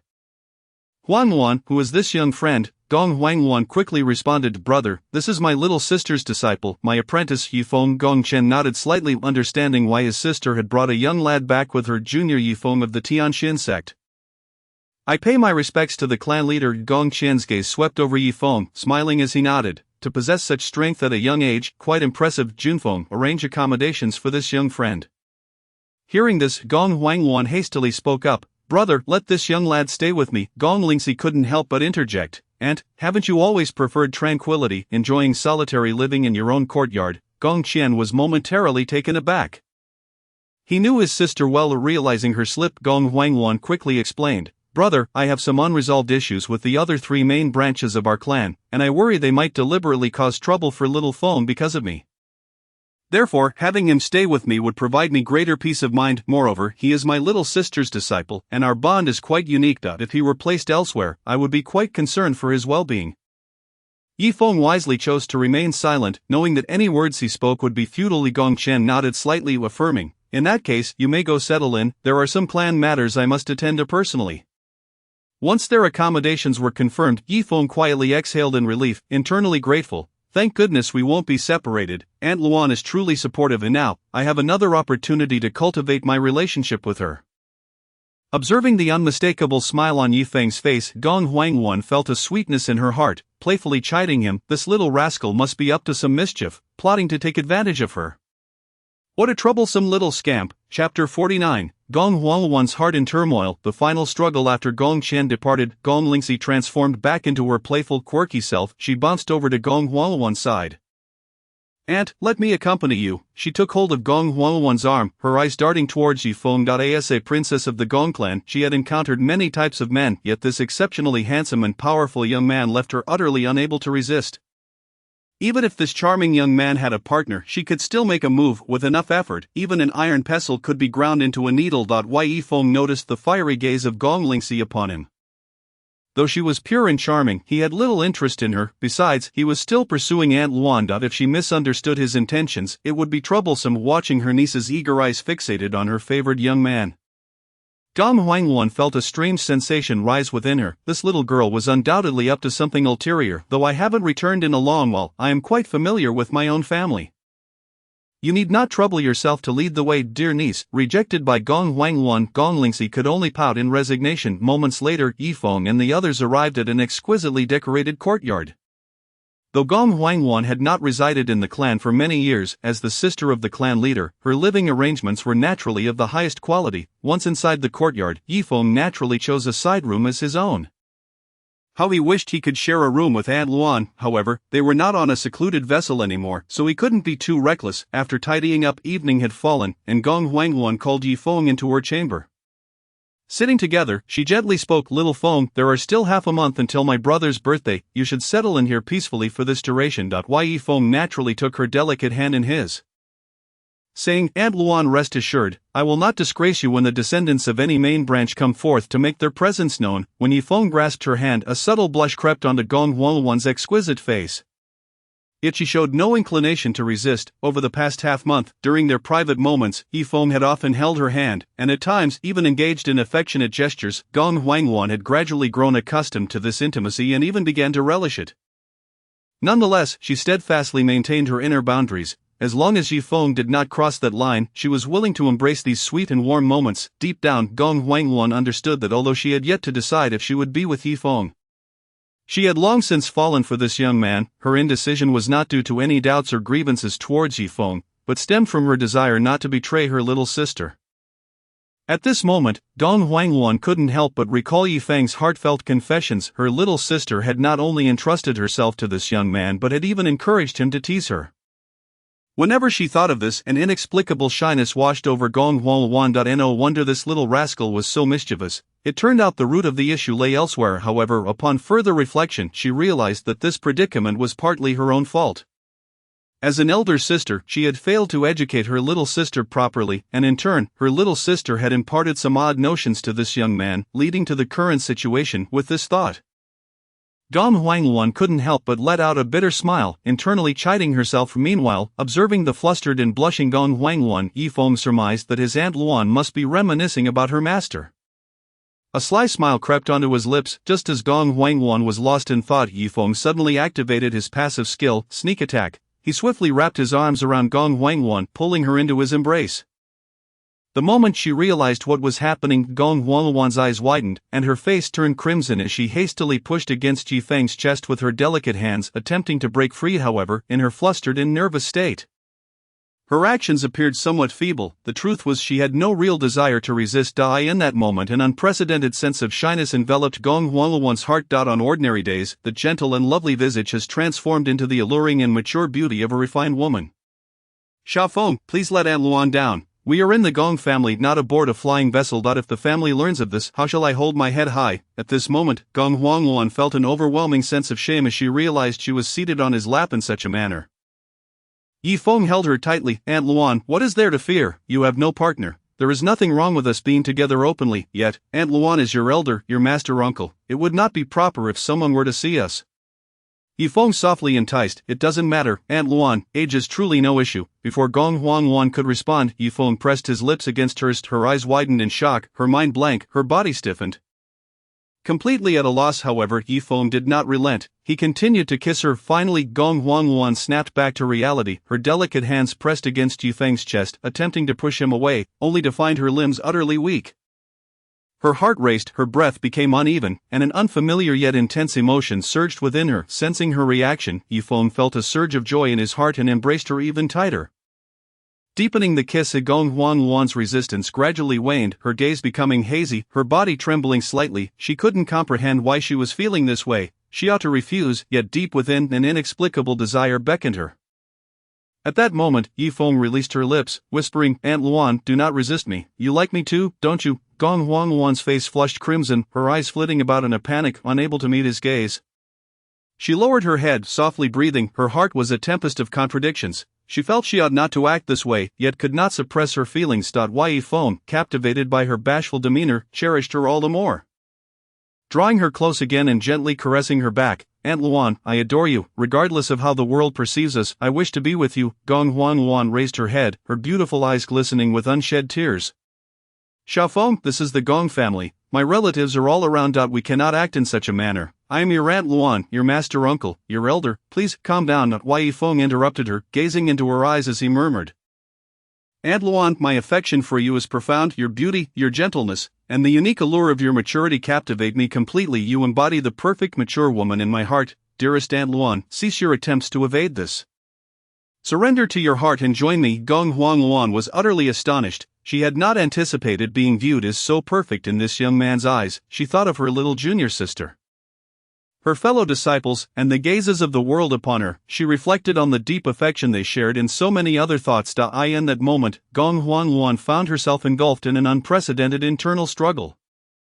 Chapter 50. Aunt Luan's struggle and initiative. Feeling a bit warm as she wrestled with her emotions, Gong Huangluan's body felt as if it had been drained of strength, leaning softly against Yi Feng's embrace. Her beautiful eyes sparkled with complex emotions, as if countless thoughts were intertwining in her mind. She attempted to break free from this binding, only to discover she could not resist Yi Feng's hold. Yi Feng gazed at her beautiful yet conflicted face, a flicker of compassion and tenderness crossing his eyes. He gently reached out, caressing her smooth and delicate cheek, savoring the softness and warmth of her skin. His fingers glided to the back of her head, gently pressing her hair, drawing her closer. Without allowing her a moment to think, Yi Feng tightened his grip, their lips once more melding together. The warmth of their kiss abruptly interrupted Gong Huangluan's internal struggle. Her eyes widened in shock, wanting to push Yi Feng away, yet her body involuntarily relaxed, surrendering to the fervent kiss. Her breath grew increasingly erratic, her heart raced, and an inexplicable sensation flooded her being. Yi Feng held her delicate form tightly, feeling her softness and warmth. At that moment, Gong Huangluan's mind went completely blank. She could no longer fathom her thoughts. Aunt Luan. After their lips parted, Gong Huangluan let out a soft sigh, her tone laced with helplessness yet tinged with acquiescence. Having reached this juncture, she decided to heed her heart. After all, having lived a solitary life for so long, it was time to find someone to rely upon. With that thought, her gaze softened and became affectionate as she gently caressed Yi Feng's face, murmuring, Darling, Aunt Luan must have owed you in a past life. Upon hearing her words, Yi Feng was overwhelmed with elation. He could hardly believe his ears. This moment felt almost surreal. Despite his relentless efforts to express his feelings, he had not succeeded until now, and yet here was Aunt Luan inexplicably consenting to be with him. Yi Feng felt as if he were dreaming, overwhelmed by a happiness that seemed almost unreal. Aunt Luan, do you agree to be with me? Yi Feng gazed at her with eager anticipation, his eyes sparkling with excitement. Although he had an inkling of the answer, he yearned to hear her affirmation directly from her lips, a reassurance to calm his heart. Gong Huangluan looked at her young man, a blush creeping across her cheeks, rapidly spreading to her ears until even the roots were aflame. She inwardly muttered, This little rascal knows I have agreed, yet he still asks such an embarrassing question. Must he hear me say it aloud to be satisfied? Despite her shyness, when she beheld the expectation in his eyes, her heart softened. Thus she whispered, Aunt Luan is willing to be with you, to be your woman. Is that satisfactory? After speaking, she buried her head deep into Yifeng's embrace, as if she could not bear to face him. Gong Huan had never imagined she would utter such heartfelt words to someone, let alone to a younger man. At that moment, her emotions were a whirlwind of shyness and joy. Yifeng's feelings were equally complex, with excitement, happiness, and elation dominating his thoughts just as he reveled in his delight. Gong Huan suddenly wrapped her arms around his neck, whispering in his ear, Darling, Aunt Luan seems to be unwell. It feels a bit warm in here. Her voice was enchanting and seductive. Yifeng understood all too well. This was not a matter of illness, but rather the stirrings of desire. He gently patted her fragrant shoulder, reassuring, Aunt Luan, you are not ill, you are simply feeling warm. I will help cool you down shortly.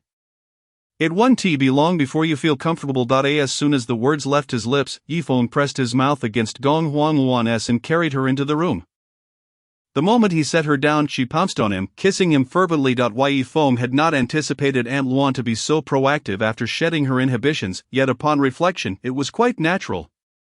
Having lived nearly 50,000 years without experiencing love, finding someone she could depend on should indeed make her wish to express her affections fully. As her first and only lover, he vowed to cherish her. After they parted, Gong Huan began to murmur, Xiaofeng, do you think Aunt Luan is beautiful? Yifeng replied without hesitation, Aunt Luan is not only beautiful, her figure is splendid, and your spirit is truly magnificent. Hearing Yifeng's praise, Gong Huan's gaze became dreamy. She felt her hormones surging uncontrollably. Looking at the enchanting woman before him, Yifeng slowly began, Aunt Luan, I want to, before he could finish. Gong Huan softly interjected, Darling, I am willing. At that moment, she could no longer concern herself with anything else. Regardless of others' opinions, all she desired was to surrender herself to the one she loved most.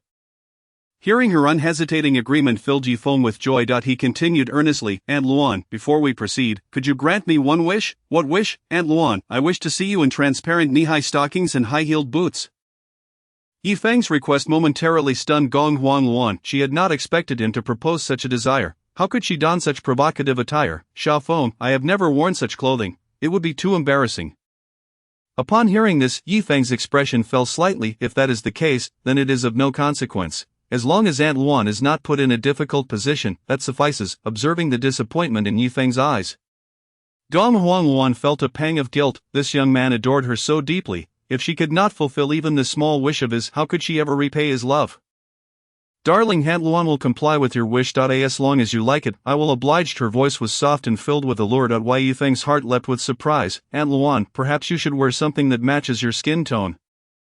This way, you shall bear no psychological burden. With a graceful wave of her hand, Gong Huan conjured forth a multitude of profound laws, producing a pair of flesh-colored, sheer over-the-knee stockings and a set of black high-heeled boots. Note, traditional high heels, that appeared effortlessly in her grasp. Yifeng stood there, utterly astonished, realizing that spiritual power could be wielded in such a manner. A formidable being like Gong Huan, a mid-stage Emperor Xian realm cultivator, was capable of manifesting materials from her spiritual energy with ease. Clad in the transparent stockings that accentuated the elegant lines of her long legs, paired with the black ankle-high heels, she exuded an irresistible allure. Gong Huan approached Yifeng, twirling lightly to showcase her beauty. What do you think, darling? Do you like it? She inquired softly, her eyes glimmering with seduction. Yifeng gazed at her, unable to suppress a gulp. I do, Aunt Luan, you are truly beautiful, he exclaimed with heartfelt admiration. A gentle smile graced Gong Huan's lips as she nestled into his embrace, her hand caressing his cheek. Shall we begin, my dear? Chapter 51, The Madness of Gong Huan. As he beheld the enchanting Gong Huan, who resembled a delicate butterfly as she nestled in his arms, Yifeng felt a sense of intoxication envelop him. The stunning beauty in his embrace was not only his esteemed senior but also the cherished elder of his master. She was both an elder to him and to his master, and moreover, she held a revered position as the right-hand instructor among countless disciples, deacons, and elders of the Tianxian sect in the hearts of all. Gong Huan was perceived as noble, elegant, sacred, and untouchable, yet now she appeared like a little woman yearning for her husband's affection, adorning herself in seductive attire and willingly seeking refuge in his arms. At this moment, Yifeng's heart brimmed with an unprecedented sense of conquest. Aunt Luan, may we commence with a kiss? Upon hearing his question, Gong Huan's body quivered shyly. How could this mischievous boy, despite her obvious advances, dare to pose such an embarrassing inquiry? In that instant, she sat in Yifeng's embrace, flustered and unsure of how to respond. As Gong Wan succumbed to her shyness, Yifeng gently cupped her beautiful face in his hands. Softly caressing her mature features, his fingers glided over her forehead, brows, and eyes, cherishing the delicate warmth of her skin. Each caress felt electric, sending shivers coursing through Gong Wan's body. She closed her eyes tightly, trembling slightly as she fought to suppress her inner excitement and embarrassment. However, Yifeng seemed oblivious to it all, continuing to tenderly stroke her face, reveling in the intimacy of the moment. As time passed, Gong Wan's breathing grew increasingly rapid, her complexion flushed like a ripe apple, utterly enticing. Yifeng remained lost in the gentle atmosphere, entirely unaware of how his actions had rendered Gong Wan so flustered. His tender gestures stirred the heart of this traditional beauty, leaving her both excited and indignant. Gong Wan had once contemplated this scenario, yet when it truly unfolded, she found herself overwhelmed with bashfulness. Her cheeks flushed crimson, and the tremors of desire within her were indescribable. Turning her head to evade Yifeng's gaze, her eyes darted in a flurry, desperately wanting to close them, yet the sensation of being caressed by her beloved filled her with an unprecedented sense of tranquility and happiness. The intense thrill and joy made her gaze shimmer with moisture, rendering her mature beauty irresistibly charming. Gong Wan's breaths grew increasingly disordered, and her body began to quiver slightly as she completely forgot her noble identity. Yearning only for the embrace of the young man she adored so deeply. Darling, don't just focus on caressing Aunt Luan's face, come kiss me. Aunt Luan desires your kiss. Finally unable to suppress her inner yearning, Gong Wan murmured softly. Yifeng's large hand continued its gentle exploration of her cheek, his eyes brimming with passion and anticipation, fixated on her blushing face, which seemed on the verge of bleeding from embarrassment. The rosy hue adorning Gong Wan's cheeks spread across her entire visage, radiating an irresistible charm. With this noble and gentle beauty felt exceedingly bashful, inwardly lamenting, how shall I face others after this? Yifeng continued softly. Aunt Luan, you haven't yet answered my question. Gong Wan felt a wave of helplessness. Why was this boy so insistent on demanding a clear response? She couldn't help but sigh inwardly, wondering if he truly wished to hear her utter those embarrassing words. Straining to contain her shyness, she endeavored to maintain her composure, yet her body involuntarily shivered, betraying her internal conflict. Simultaneously, her sparkling eyes gazed deeply into his, revealing boundless tenderness and longing. Darling, please kiss me, at last. Gong Wan summoned her courage, whispering shyly, her voice tinged with anticipation. Seeing the usually regal and graceful Aunt Luan in such a state of yearning, Yifeng felt compelled. He tightened his embrace, tilting the exquisite beauty toward him, and lowered his head to capture her rosy lips. This kiss sent tremors through Gong Wan's alluring form. She responded with a fervor bordering on madness, eagerly pressing her lips against Yifeng's, wrapping her arms around his neck as if striving to merge their beings into one. Yifeng had not anticipated such passionate initiative from Aunt Luan, and his heart soared with joy. Understanding the gravity of the moment, he resolved to ensure that his beloved felt secure, without any concerns weighing upon her heart. Aunt Luan, I promise to care for you. My dear, I trust you with that. They resumed their intimate exchange, their lips dancing in a fervent embrace. Gong Wan even took the initiative to shed her black gauze skirt, while the sheer over-the-knee stockings remained adorning her long, fair legs. With a flick of her wrist, she conjured a barrier of spiritual energy that isolated them from prying eyes, enveloping the room in a haze of intimacy. Much later, Gong Wan lay contentedly in Yifeng's embrace, her face aglow with happiness, yet a faint trace of worry lingered in her heart. Yifeng noticed her troubled expression and comprehended the source of her concern. He gently tightened his hold around her curvaceous waist and chuckled softly. Aunt Luan, fret not, our love is free, and others cannot dictate our feelings. Gong Wan gazed at Yifeng, her beautiful eyes brimming with affection, yet, despite this, she felt a pang of guilt for her impulsiveness. How could she not have controlled herself, engaging in such an act with someone so much younger? The mere thought of kissing a younger man made her mature and beautiful face flush anew. Now she could only nestle against Yifeng's chest, letting out a soft sigh. You make it sound so easy. But who could resist the allure of you, my dear? Chapter 52. Another young girl's infatuation. Gong Wan finally grasped why her younger martial sister was so enamored with this young man. In the presence of the woman he cherished, Yifeng exuded an endless well of tenderness. Moreover, he possessed the unique physique of the Chaos Body, although Gong Wan was already a formidable cultivator in the Emperor Xian realm. The most powerful constitution birthed from the cosmos still offered her certain advantages. While the effects might be minuscule for a powerhouse like her, even a slight enhancement in cultivation speed would be hard to resist. Since entering the mid-stage of the Emperor Xian realm, her cultivation had stagnated for millennia. If she could leverage Yifeng's extraordinary physique to break through, the strength of the Tianxian sect would be significantly bolstered. Yet, more than her own advancement, Gong Huangluan was primarily concerned about any adverse effects this might have on Yifeng. My dear, will this affect your cultivation? If it does, I shall forego this power. At that moment, Aunt Luan was filled with the chaos energy she had just received from him, and her first thought was not to hasten her own cultivation, but to worry for him. This deeply touched Yifeng's heart. To be cherished by a woman as gentle as Aunt Luan was a tremendous honor. Aunt Luan, rest assured, this will have no impact on me. This chaos energy is inconsequential to my being. It flows through me like blood, continuously renewing as long as I live. Upon hearing Yifeng's assurance, Gong Huangluan felt a weight lift from her heart. She gently shifted, placing a light kiss on his lips like a dragonfly skimming the water. I shall refine this chaos energy first. You should rest for a while. With a wave of her hand, she transformed into her usual elegant robes, resuming her imposing presence as the right-hand instructor of the Tianxian sect. Yifeng nodded slowly. Aunt Luan, go refine the chaos energy. Your enhancement will also ensure my safety. Aunt Luan will certainly protect you well. Gong Huangluan's face flushed slightly as she slowly exited the room. Yifeng lay alone on the bed gazing upwards and murmuring to himself, Master, Sister Mu, Aunt Luan, unbeknownst to me, I now have 3 extraordinary beauties by my side. Moreover, Master is already expecting a little one. The very thought filled Yifeng with both joy and concern. The joy stemmed from the fact that he and his master had finally created a love child. However, their relationship was exceedingly unique. While he felt it was inconsequential, he could not help but wonder how the sect leader and the various elders of Tianxian sect would perceive this matter. As for his relationship with Aunt Luan, it was equally intricate. Everything depended on Aunt Luan. He hoped that the sect leader of Tianxian sect was someone with progressive views. Although Yifeng harbored concerns, he figured that the sect leader would likely refrain from meddling too much in personal matters, as romance is ultimately a private affair. In the following days, Yifeng devoted himself wholeheartedly to enhancing his abilities during the day, and at night, he relished the joys of life with Aunt Luan.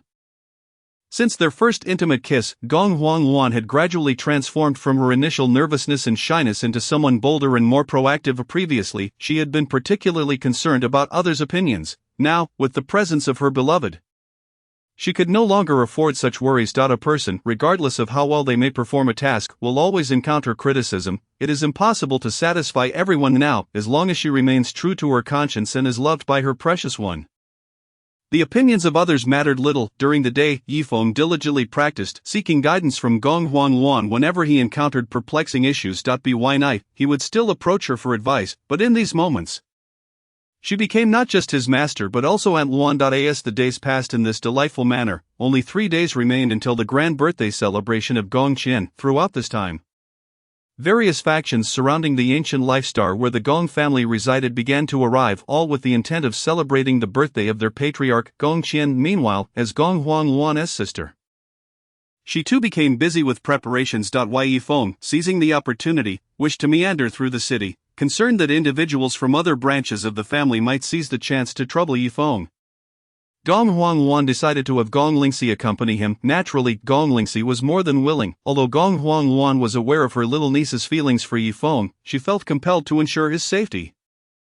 In a certain part of the city, Yifeng and Gong Lingxi strolled leisurely down the street, accompanied by an elder of the Gong family at the imperial realm. As the little princess of the Gong family, it was only natural for her to receive such treatment. Yifeng, walk a bit faster. We're almost there. The young talents from various factions are gathering. Let us join the excitement, Gong Lingxi urged from ahead. Yifeng felt quite helpless at her insistence, thinking it would be better to simply wander about on his own. As various factions came to celebrate Gong Qian's birthday, they brought along their younger generations. Some well-meaning individuals organized what they termed a hero gathering, intending to bring together the young elites for some interaction. Now, the spirited little girl insisted on dragging him along for the fun, and Yifeng anticipated that it would likely lead to some trouble. Noticing Yifeng's silence, Gong Lingxi sidled up and wrapped her arms around his. Yifeng, dear brother, I'm speaking to you, feeling the warmth of her embrace. Yifeng was pleased, yet he knew it would not bode well if Aunt Luan found out. Sister Lingxi, I already have a partner. Perhaps you should let go of me for now. Over the days, they had grown familiar with one another. Initially, Gong Lingxi wanted Yifeng to call her big sister, but he was reluctant. Ultimately, they both compromised, and he began to refer to her as Sister Lingxi, given that Gong Lingxi was slightly older than Bai Xuanyu. Yifeng's address was not disadvantageous. Moreover, Gong Lingxi harbored feelings for Yifeng and often sought to draw their relationship closer. Gong Lingxi tightened her grip on Yifeng's arm, her big eyes fluttering. "Handsome brother, it's alright, your partner won't see us. Look at how great your sister is, good looks, a lovely figure, and a little princess. How about considering being with me?" Chapter 53, Gong Lingxi's shyness and Aunt Luan's tenderness. Yifeng, feeling a wave of embarrassment at being embraced by Gong Lingxi, thought to himself that if she knew she was vying for a man with her aunt, she would surely refrain from such remarks. "Sister Lingxi, please don't jest. If my family finds out I've been involved with such a beautiful girl, they would undoubtedly break my legs." Gong Lingxi was quite delightful, yet Yifeng found himself more drawn to mature women. Moreover, this spirited girl belonged to a different sect, making it all the more complicated. Returning to Tianxian's sect with such thoughts would only lead to heartache. Hearing Yifeng's words, Gong Lingxi burst into a fit of giggles. "So you're worried about that? I didn't realize my brother Yifeng was so infatuated. This makes me like you even more." After saying this, she tightened her embrace around Yifeng's arm. At that moment, passers-by cast envious glances at Yifeng. In this city, the Gong family was undoubtedly in control. As a little princess of that family, Gong Lingxi's status was well known among the people.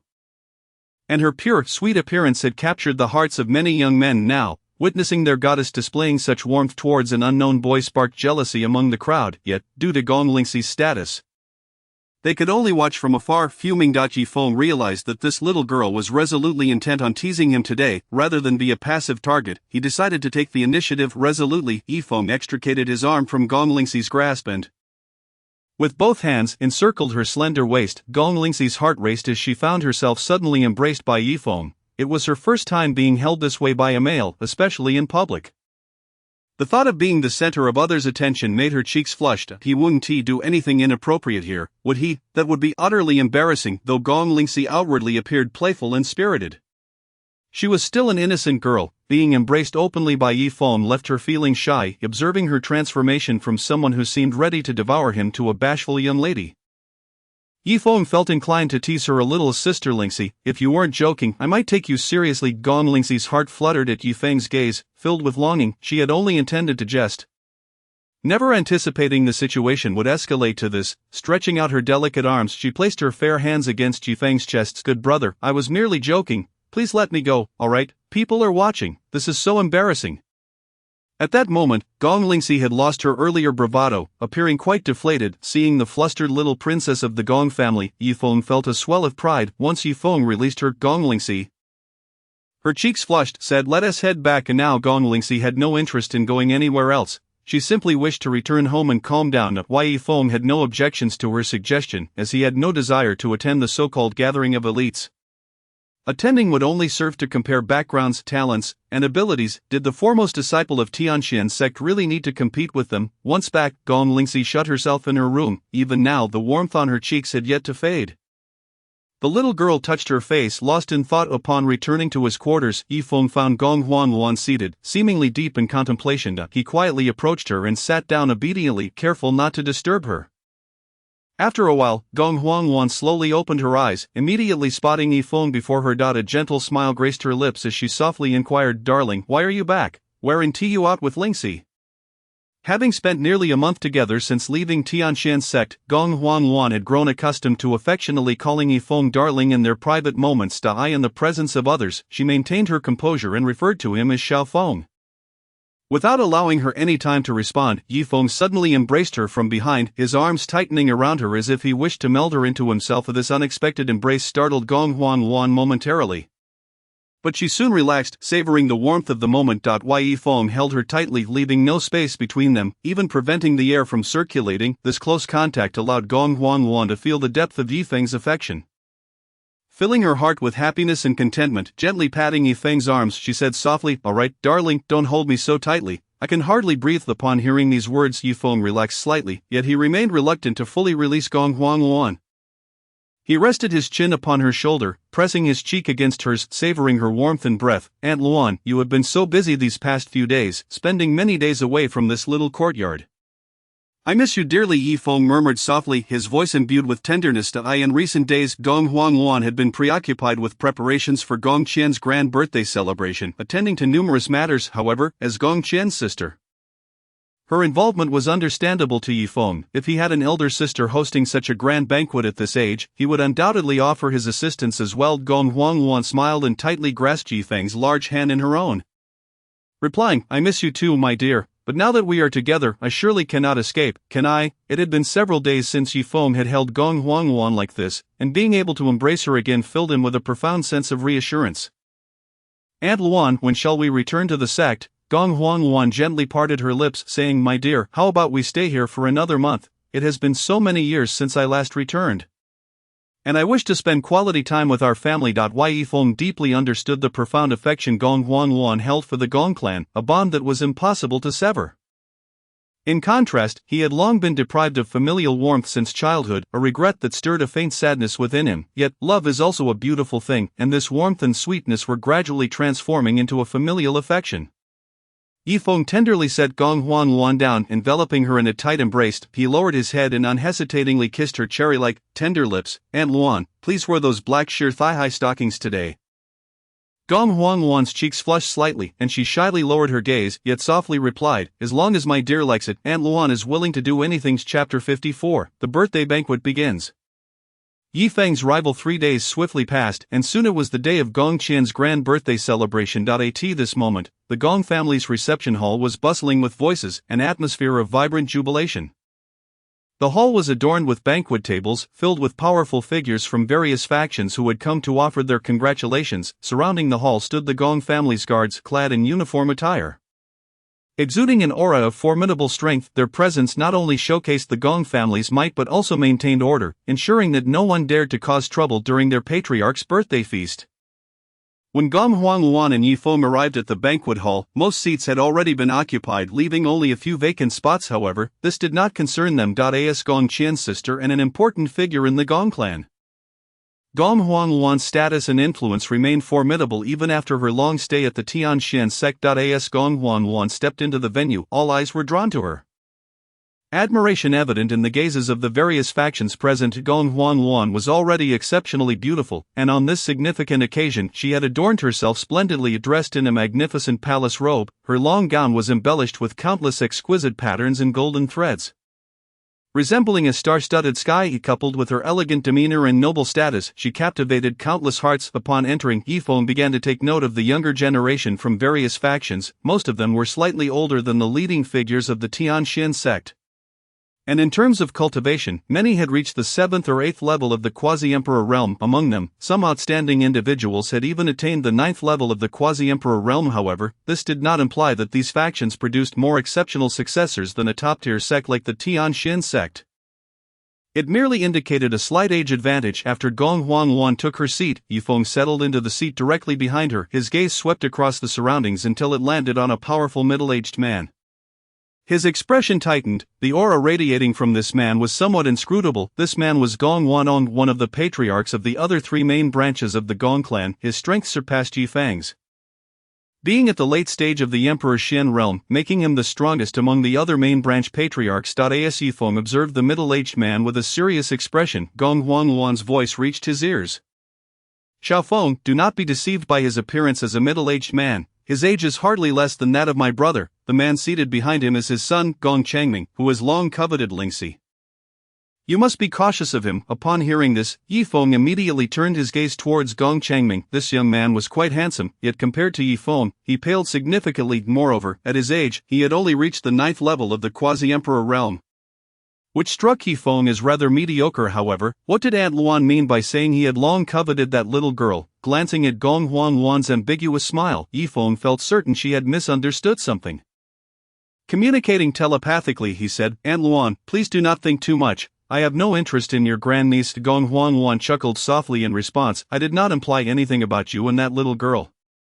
Yifeng felt somewhat helpless. Gong Huangwan continued, "All right, my dear." Aunt Luan did not think too much into it. The middle-aged woman beside Gong Changming was his mother, Han Yiru. This woman had some grievances with Yifeng, and she was likely to create trouble for him. "I merely wish to remind you to be cautious." Receiving Gong Huangwan's telepathic warning, Yifeng understood. He could handle Gong Changming, who was at the 9th level of the quasi-emperor realm, without issue. Yifeng's gaze shifted to the beautiful woman beside Gong Changming. Though this woman was vain and highly competitive, her looks were undeniably striking, making her a rare beauty. her curvaceous figure exuded a compelling allure. Though it paled in comparison to Aunt Luan's, moreover, this woman was dressed quite provocatively, giving off an exceedingly seductive impression. However, Yifeng felt little fondness for such a woman. In a public setting, her attire suggested she was attempting to attract men. In contrast, Aunt Luan's sensual charm and inner tenderness only revealed themselves in her interactions with him. In public, she consistently embodied a regal and dignified elegance, while Gong Huangluan and Yifeng exchanged telepathic messages.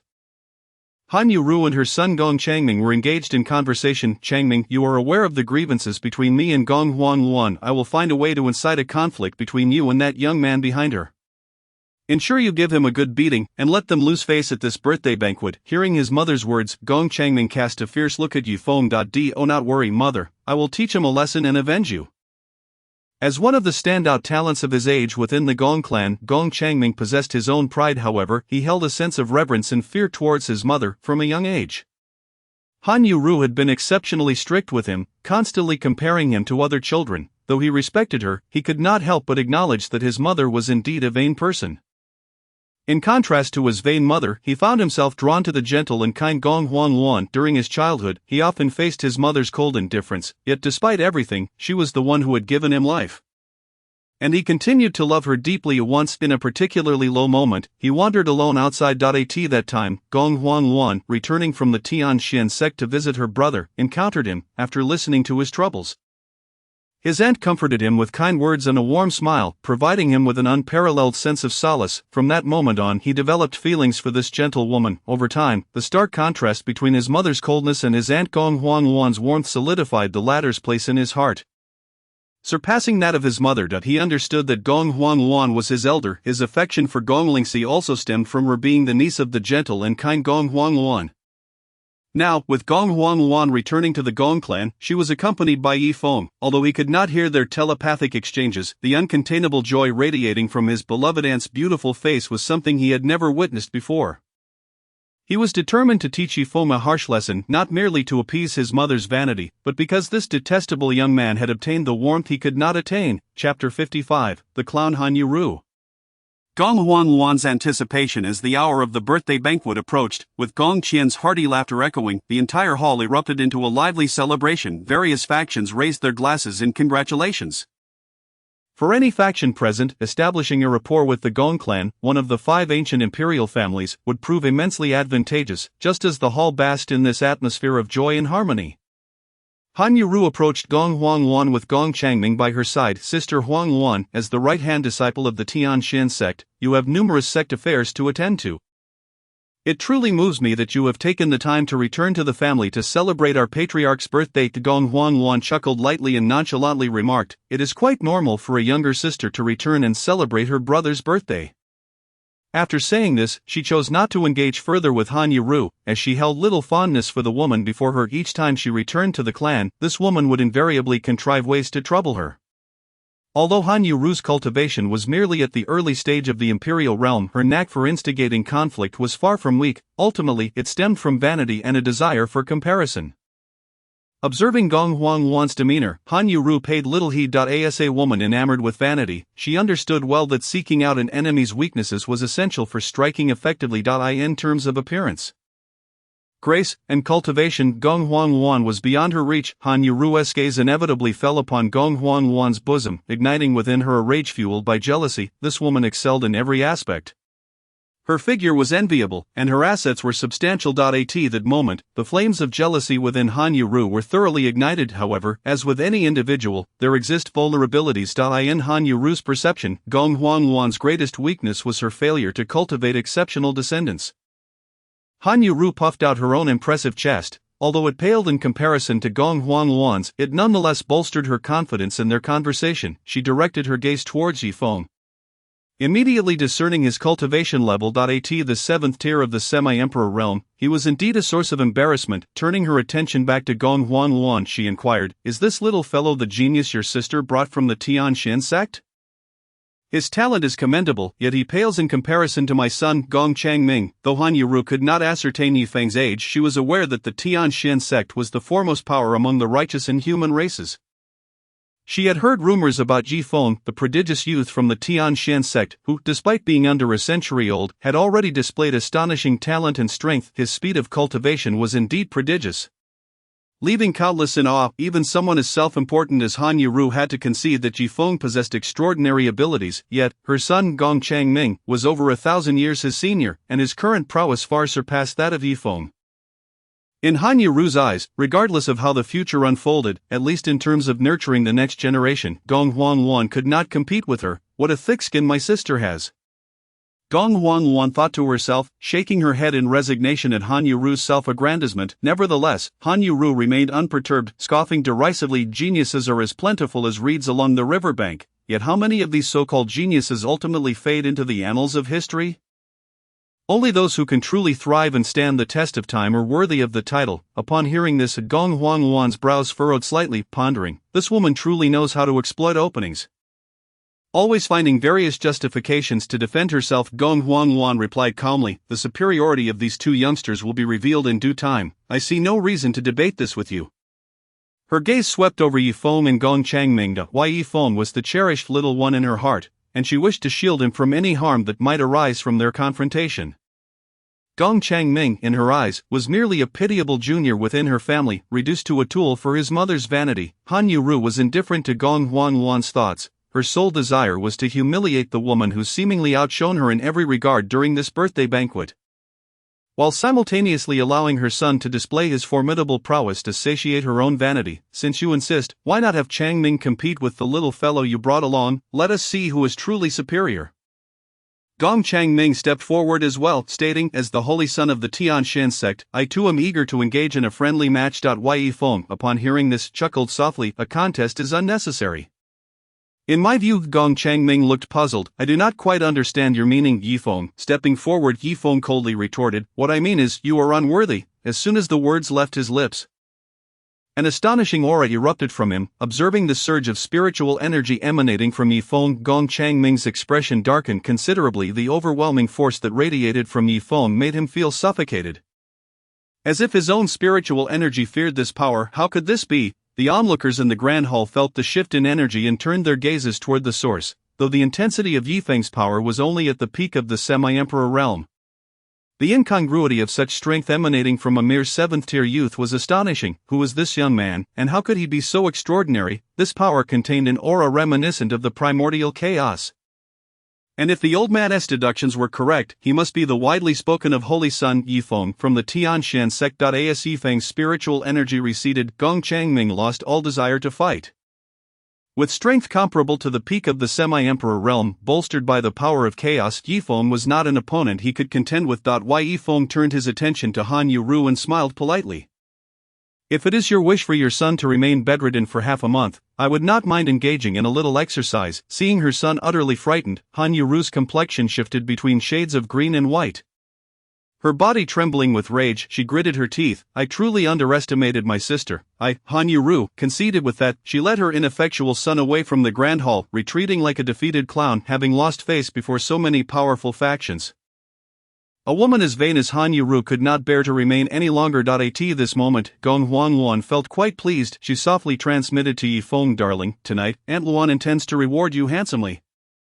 Receiving her spiritual message, Yifeng's heart soared with joy, filled with anticipation. He secretly replied, Aunt Luan, I will also strive to bring you happiness tonight. Upon receiving his response, Gong Huangluan's cheeks flushed slightly, a wave of shyness and expectation washing over her. She mused to herself, I wonder what delightful surprises this little fellow is concocting. With this thought, her heart raced a little faster. As she contemplated the events following the banquet, she felt a thrill of excitement. She knew it would be a beautiful moment shared between her and her beloved, brimming with sweetness and warmth. Meanwhile, at the highest point of the grand hall, Gong Qian and Gong Wantong were also aware of the unfolding events below, yet they paid little heed. To them, the rivalry between women was merely trivial matters. They were more concerned with the overall order and atmosphere of the gathering, as well as its impact on the family. As long as they did not create a significant disturbance, they were disinclined to meddle in such petty affairs. As time passed, the atmosphere in the grand hall grew increasingly lively. With guests engaging in conversation and laughter, creating a scene of joy and harmony. At this juncture, Yifeng and Gong Huanluan simply sat quietly, each silently yearning for time to hasten, eager to enjoy their moments of solitude together. Chapter 56, The Mature Gong Huanluan and the Bashful Heart of a Young Maiden. P.S. Readers are welcome to provide feedback in the comments section after the conclusion of Gong Qian's birthday banquet. Gong Huanluan and Yifeng returned to their courtyard. Upon entering the room, Yifeng instinctively closed the door, while Gong Huanluan hastily set up a transparent barrier of spiritual energy outside. Over time, the two had developed an extraordinary synergy. Looking at the exquisitely beautiful and gentle Gong Huanluan before him, Yifeng chuckled, "Aunt Luan, our coordination is becoming increasingly seamless. I barely closed the door when you set up the barrier. You little rascal, revel in your triumph now. Once we return to the sect and your master emerges from her seclusion, you shall see how she deals with you." Though Gong Huanluan had long established a relationship with Yifeng, she could not help but feel shy in the presence of her little sister's disciple, especially recalling how just 3 days prior he had insisted she wear such revealing attire for his viewing pleasure. This memory made her feel all soft and bashful, for their relationship was indeed unique. At this moment, Gong Huanluan reminisced about their shared moments, her heart brimming with sweetness and happiness, despite the peculiar nature of their bond. It had not diminished their feelings for one another, rather, it had deepened their appreciation and strengthened their connection. Yifeng, observing Gong Huanluan's bashful demeanor, felt an overwhelming affection swell within him. He gently approached her, enveloping her in his embrace, and softly declared, "Aunt Luan, I love you. And no matter what happens in the future, I shall always be by your side." Hearing Yifeng's heartfelt words, Gong Huanluan felt profoundly touched. She held him tightly, her phoenix eyes glimmering with moisture as she whispered, "Darling, I love you too. Regardless of the challenges ahead, I will face them alongside you." In that moment, their souls intertwined, and their love wove together in the air. They understood that one day, when their relationship became known to the sect, they would undoubtedly be met with curious and scrutinizing gazes, although this realm has witnessed countless instances of such relationships throughout its long and storied history. And despite the broad acceptance of age-defying connections in this world, Gong Huanluan still harbored some reservations. After all, such relationships are exceedingly unique. Even if they are acknowledged by society, they inevitably attract peculiar glances. Yifeng gently took Gong Huanluan's delicate hand and led her to a long plush sofa where they sat down. "Aunt Luan, your hands are truly pale and tender, akin to those of an 18-year-old maiden." Gong Huanluan's beautiful eyes widened as she gazed at this enchanting young man who captivated her so completely. "A darling, you know just how to flatter me," although she was reluctant to admit it. She was acutely aware that this young man had fully integrated into her life. The concern she felt for him was unprecedented, transcending the bounds of ordinary affection. Moreover, being with him brought her immense joy, filling her days with a profound happiness that felt utterly singular in the world. Gong Huanluan sat there quietly, her gaze fixated on Yifeng, attentively observing his every move, when she noticed him staring at her intently. A wave of shyness washed over her, akin to a startled fawn flitting about in her heart. "Why is this young man gazing at me so intently?" His fervent gaze seemed almost capable of consuming her, rendering her utterly bashful. Gong Huanluan mused inwardly, a faint blush gracing her cheeks. Instinctively she sought to shift her body, attempting to evade Yifeng's fiery scrutiny, yet at that moment an intriguing sensation surged within her. The thrill coursing through her body quickened her heartbeat, accompanied by an unusual excitement. For reasons unknown, her initial impulse to flee transformed into a deliberate straightening of her posture, accentuating her figure in Yifeng's eyes, making her appear even more alluringly voluptuous. It seemed as though she was subconsciously showcasing her beauty, yearning for his undivided attention. All of this transpired without her conscious awareness. Gong Huanluan was at a stage in her life where emotional fluctuations were commonplace. And with Yifeng already occupying the most significant place in her heart, she found it difficult to resist his admiring gaze. However, such thoughts remained hidden deep within her, she would never voice them. Yifeng, with a serious expression, said, "Aunt Luan, I speak only the truth. But if you were to adorn yourself more youthfully like junior sister Mu, half of the suitors within the sect would surely fall at your feet." Although Gong Huanluan recognized that Yifeng's words were intended to flatter her, she couldn't help but feel an indescribable happiness bloom within her. In that moment, she felt invigorated, her entire being brimming with vitality. Despite the hectic days leading up to the banquet for Gong Qian, she felt no trace of fatigue. It was as if she had truly returned to her youth. Gong Huanluan attributed all these wonderful changes to Yifeng. Darling, you truly are my lucky star. Not only do you help me enhance my cultivation speed, but being with you makes me feel rejuvenated. Observing the happiness radiating from Gong Huang Luan, Yifeng pulled her into his embrace. Chuckling playfully, Aunt Luan, you are already quite youthful. Just look at your hands, they are even fairer and more delicate than those of an 18-year-old girl. As he spoke, Yifeng gently lifted Gong Huang Luan's exquisite hand. Scrutinizing it with great care, her hands, resembling flawless white jade, bore no imperfections. Her fingers were slender and delicate, with nails that were round and translucent, emanating a soft sheen. Yifeng caressed her hand tenderly, savoring its soft and delicate texture, akin to the finest silk. He couldn't help but exclaim, Aunt Luan, your hands are truly beautiful. They are nothing short of a work of art. A blush crept onto Gong Huang Luan's face as she lowered her gaze bashfully, responding softly, it's not that exaggerated, you little rascal, you just know how to make me happy. Yifeng continued, chaos originated at the dawn of the universe. My chaotic essence can not only aid you in your cultivation but can also make you appear younger. Yifeng gazed at Gong Huang Luan with tenderness, speaking softly. Gong Huang Luan was momentarily taken aback, yet a thrill of excitement coursed through her. If this were true, then being ensnared by this young man could indeed be a fortuitous turn of fate. So if she remained by his side, even as time marched on, the pace of her aging would significantly slow. This thought filled her with elation, and her gaze toward Yifeng brimmed with anticipation. Sensing her eagerness, Yifeng smiled gently, reassuringly stating, Aunt Luan, rest assured, we will always be together. With that, he embraced Gong Huang Luan tightly, relishing her warmth and the softness of her hair, his heart swelling with love. At that moment, Yifeng was already contemplating how to playfully tease the beautiful woman in his arms. Chapter 57, The Happy Aunt Luan, heart fluttering ever since she had begun her journey with Yifeng. Gong Huang Luan had resolved to embrace this young man for life. If he wished to be with her and make her his woman, although she felt shy to voice it, she harbored no objections. Even feeling a sense of delight, this only affirmed that the young man she cherished was indeed a person of great responsibility. However, while she could entertain the thought of being with him forever, she could not voice it. After all, she was his elder. Gong Huang Luan playfully shifted in Yifeng's embrace, her alluring phoenix eyes narrowing slightly as her delicate hand cupped his face, gazing at him with affectionate teasing. Alright, but from now on, when we are together, you must listen to Aunt Luan, for I am your teacher and elder. Aunt Luan is already yours, you must care for me more, and I will spoil you in return.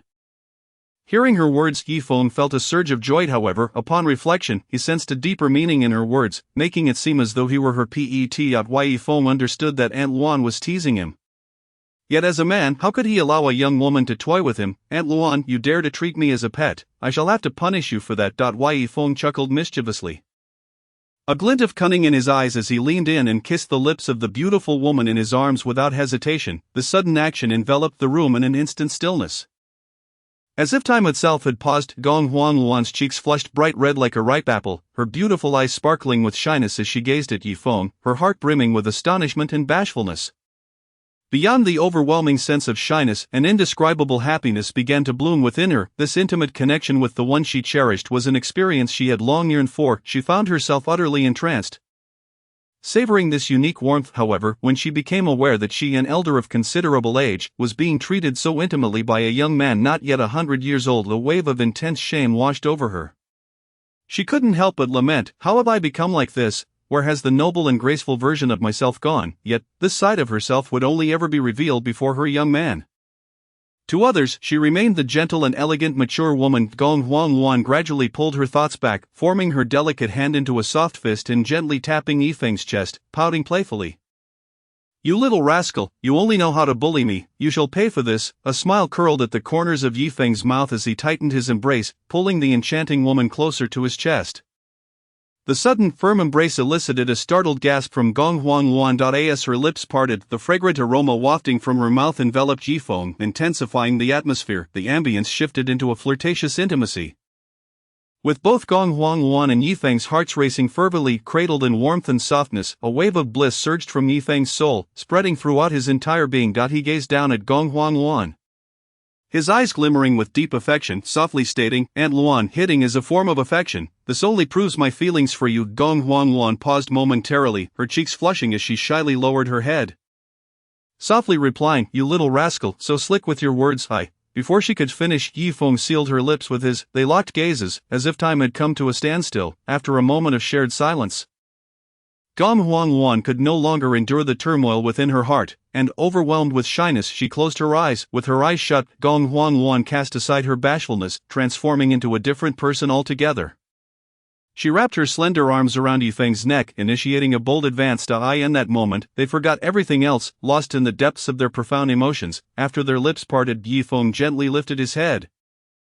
Placing a tender kiss on Gong Huangwan's forehead, savoring her warmth and softness, Gong Huangwan closed her eyes, relishing this rare and precious moment of intimacy. Yifeng rose softly from the plush sofa, cradling the alluring woman in his arms as he made his way toward the inner chamber. He sat there, holding Gong Huangwan, gazing tenderly into her eyes. Gazing into Yifeng's eyes, Gong Huangwan felt an involuntary surge of nervousness and shyness. Observing his pensive demeanor, she realized that this mischievous little rascal was undoubtedly concocting ways to tease her. "You little scamp, tell me, what outfit do you wish Aunt Luan to don for your enjoyment today?" Gong Huangwan playfully tapped Yifeng's forehead, a blend of helplessness and fondness gracing her features. Yifeng chuckled, a glimmer of cunning in his eyes. "Aunt Luan, how about the purple spaghetti strap dress?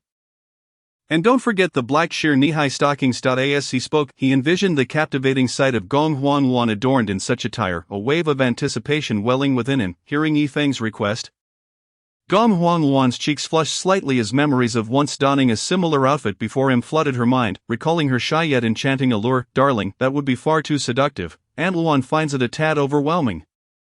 She gently shook her head, attempting to decline his request. However, upon witnessing the eager sparkle in Yifeng's eyes, her defenses crumbled in an instant. Leaning in closer, Yifeng pressed a tender kiss to her forehead, murmuring softly, "Aunt Luan, I truly adore seeing you like this. It reveals your most beautiful side." His tone was resolute yet gentle, as if he aimed to melt her heart. Upon hearing such sincere words, Gong Huangwan felt her heart soften. For Yifeng, this was not merely a visual delight but also a profound expression of his affection and admiration, resolving to set aside her inner hesitations. She decided to indulge this lovable little rascal by trying a different style for once. Though she felt somewhat unaccustomed to such attire, she was willing to make the effort to fulfill Yifeng's wish.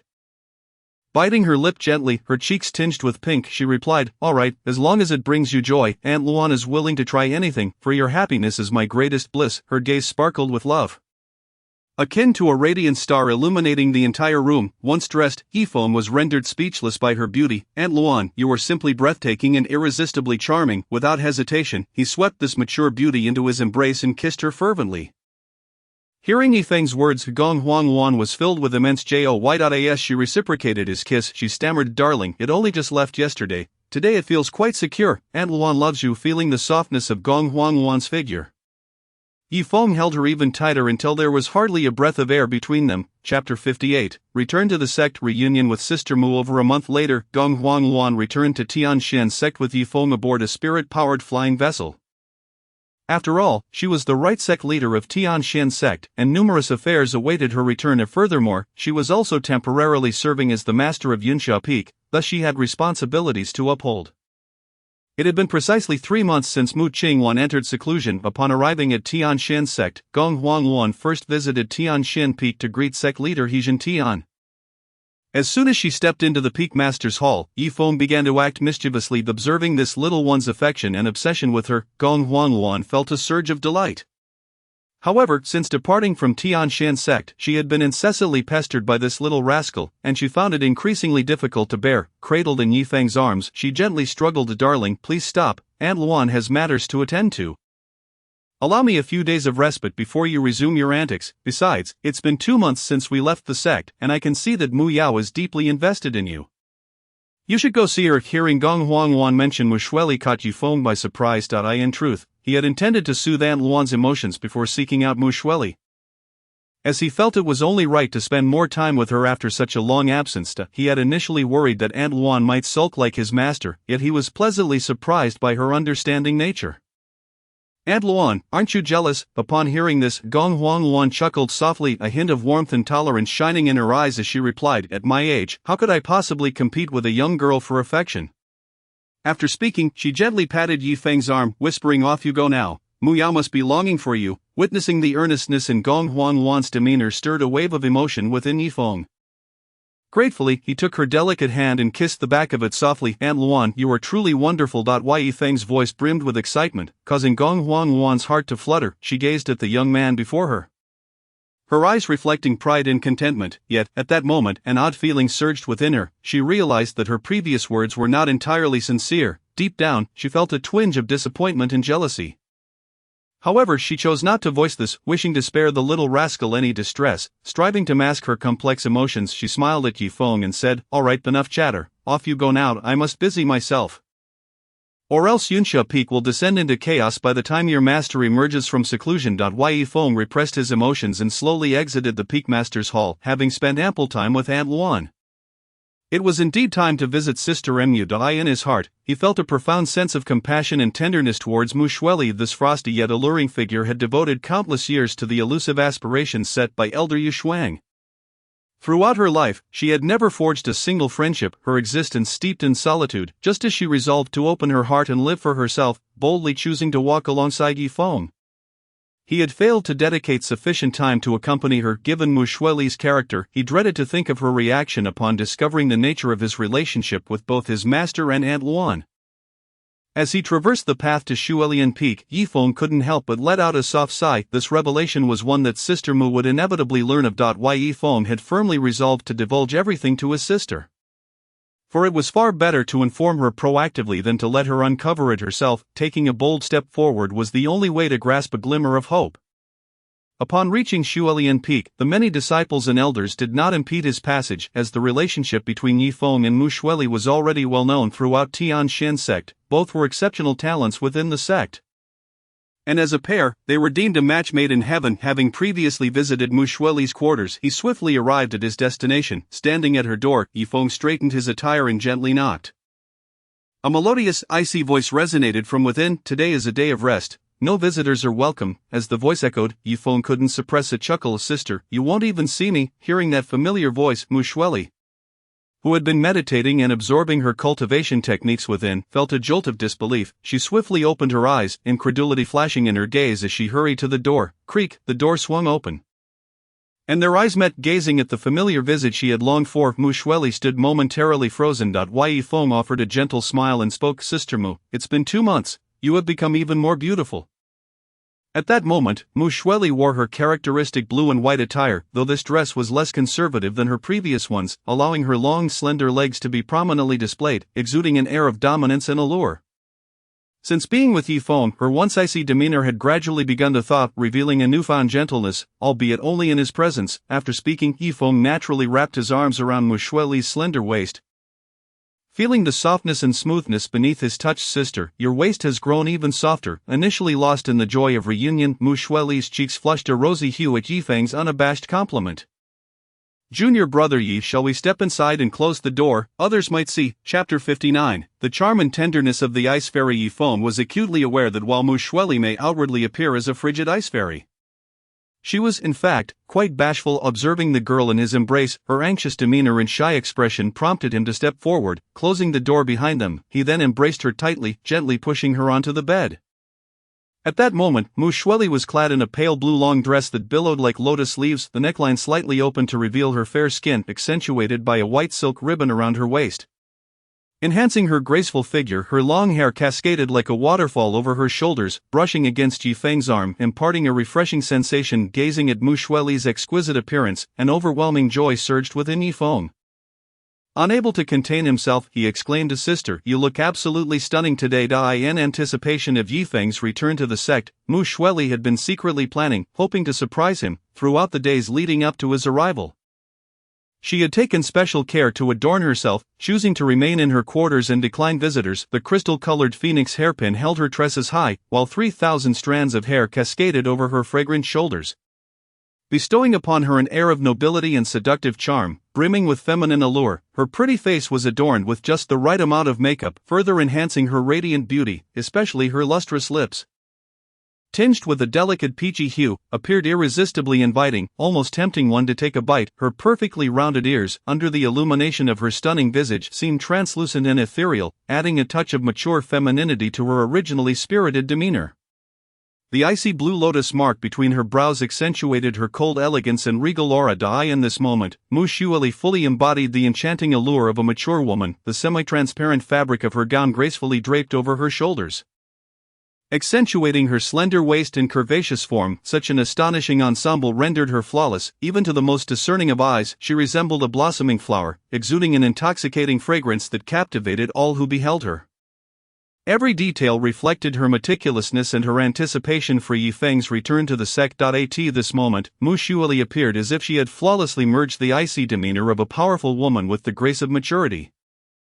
Her beauty truly breathtaking. As she opened her heart to Yi Feng, the unique charm of a mature woman emerged, amplified by her inherent aloofness, rendering her utterly irresistible. Moreover, her deliberate preparation for Yi Feng undoubtedly added to her allure. Hearing Yi Feng's praise filled Mu Xueli with sweetness. Yi Shitty, as long as you like it. Actually, this is my first time dressing like this. Recently, I feel I have undergone a significant transformation.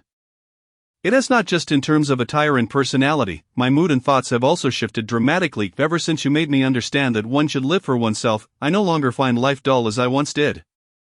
Now, my existence encompasses not only cultivation but also the appreciation of life and the hope for the future, especially regarding you and the future we share. Breathing in the familiar, rich scent of Yi Feng, the icy beauty, Mu Xueli felt her once-locked heart stir. She felt a wave of warmth and began to utter those sentimental, ambiguous phrases. These words made her blush and feel shy, yet simultaneously filled her with unprecedented joy and excitement. Hearing such tender words, Yi Feng felt an increasing sense of guilt. Shiji, there are some things I haven't told you, but my feelings for you are as sincere as the heavens can attest.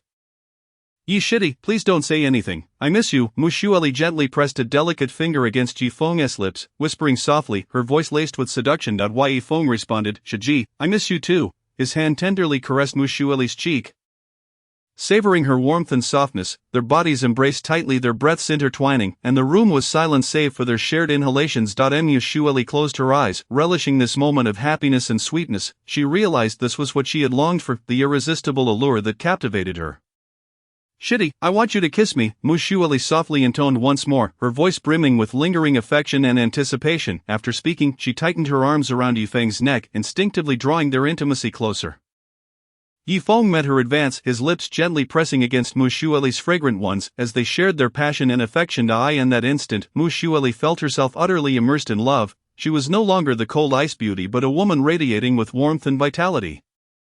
However, under normal circumstances she would never voice such sentiments, yet now she was willing to cast aside all reservations and shyness for the man before her. The elegant blue gown she wore enhanced her allure, casting a hazy beauty that accentuated her nobility, compelling Yi Feng to explore her charms further. Mu Xueli had never imagined she would don such a bold dress one day, yet now, for the sake of the man she loved, she wore it without hesitation. She wished for the one she cherished to find greater happiness with her. Deeply in love with Yi Feng, she was willing to sacrifice everything for him as long as it brought him joy and happiness.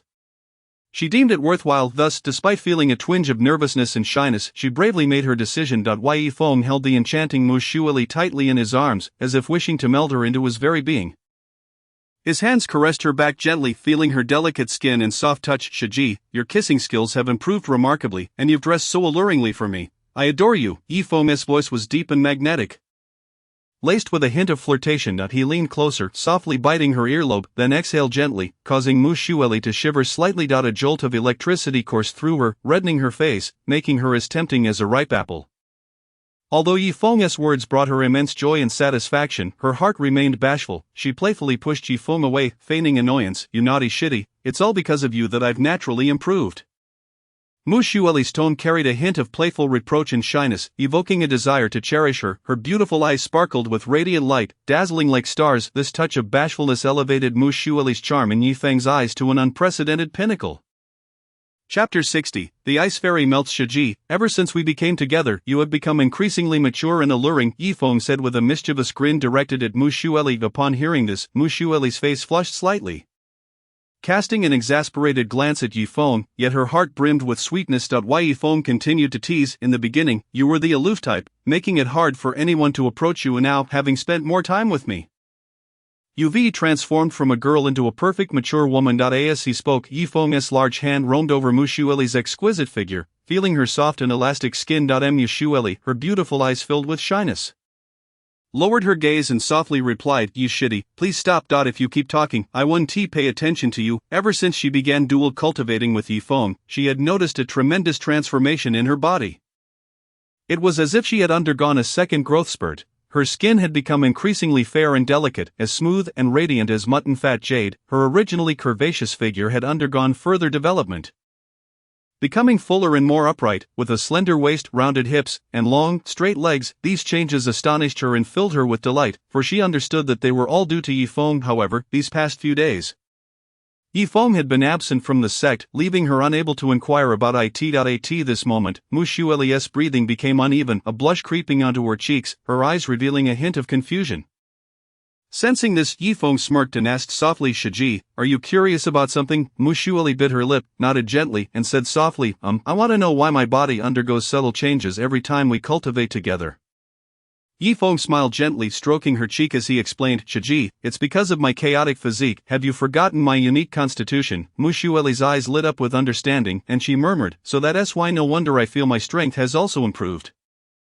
She hadn't anticipated that such a constitution would have these benefits. It seemed she needed to broaden her understanding beyond mere cultivation. Yifeng nodded and continued, "Moreover, as you gain this power more frequently, the changes will become more pronounced. You will become even more beautiful and captivating." Filled with anticipation, Mu Xueli couldn't help but envision what her future self would be like. At that moment, Yifeng's hands began to wander, tightening their embrace around her waist, quickening her heartbeat. Mu Xueli playfully glared at Yifeng, gently chiding, "You're being naughty again." Yifeng chuckled, "Hee, Shiji, you're just too beautiful, I can't help myself with that." He pulled Mu Xueli tightly into his embrace, lowering his head to capture her lips in a kiss. Mu Xueli let out a soft hum, closed her eyes, and wrapped her arms around Yifeng's neck. Reciprocating his passion, their breaths gradually merged, and the surrounding air felt charged with heat. Just as they became lost in their embrace and kisses, footsteps echoed from outside the door. She quickly pushed Yifeng away. "Yi Shidi, someone is coming." Outside Mu Xueli's door stood a figure clad in a Taoist robe. It was her master, Yu Shuang. "Xueli, the sun has set. Come and talk with your master." After speaking, Yu Shuang departed the area. At that moment, Yifeng was acutely aware that his playful antics with Mu Shiji had not gone unnoticed by Yu Shibua. She must have sensed it the moment he stepped onto Xuelian Peak. "Shiji, it seems I've caught the attention of your master." It appeared that Yu Shibua was still unwilling to let Yifeng influence Mu Shiji's cultivation. The astute Mu Xueli naturally understood her master's intention for appearing at this moment. "Yi Shidi, why don't you return to Yunsha Peak first? It would be troublesome if master returns and finds you here." Currently, Yu Shuang merely wishes to use her authority to compel Yifeng to leave voluntarily. Should Yifeng persist, it is likely that when Yu Shuang returns, she will personally expel him from Xuelian Peak. Yifeng is naturally aware of Yu Shuang's intentions. However, he is not easily intimidated. He once again pulled Mu Xueli close, teasingly brushing his fingers against her delicate nose. "Senior sister, do you wish for me to leave so badly?" Mu Xueli chuckled helplessly, bantering, "I fear master will return and expel you from Xuelian Peak. After all, it won't be me who loses face, so I have nothing to worry about." Yifeng's lips curled into a faint smile, his gaze unwavering. "If that is the case, then I absolutely cannot leave. Even if Yu Shibua stands at the door watching, I shall remain here today." With that, Yifeng embraced Mu Xueli tightly, realizing that this seemingly indifferent girl was genuinely worried about him, yet she feigned indifference to hasten his departure. Lest she anger Yu Shibua, the more she behaved this way, the more Yifeng felt compelled to stay. That if he were to leave just like that, she would surely be disappointed. Mu Xueli struggled a few times but could not break free from Yifeng's embrace, allowing him to hold her. "How can you be so unreasonable?" Mu Xueli chided playfully. Yifeng, unfazed, replied with a grin, "It's your fault for being so irresistibly charming, making it hard for me to resist."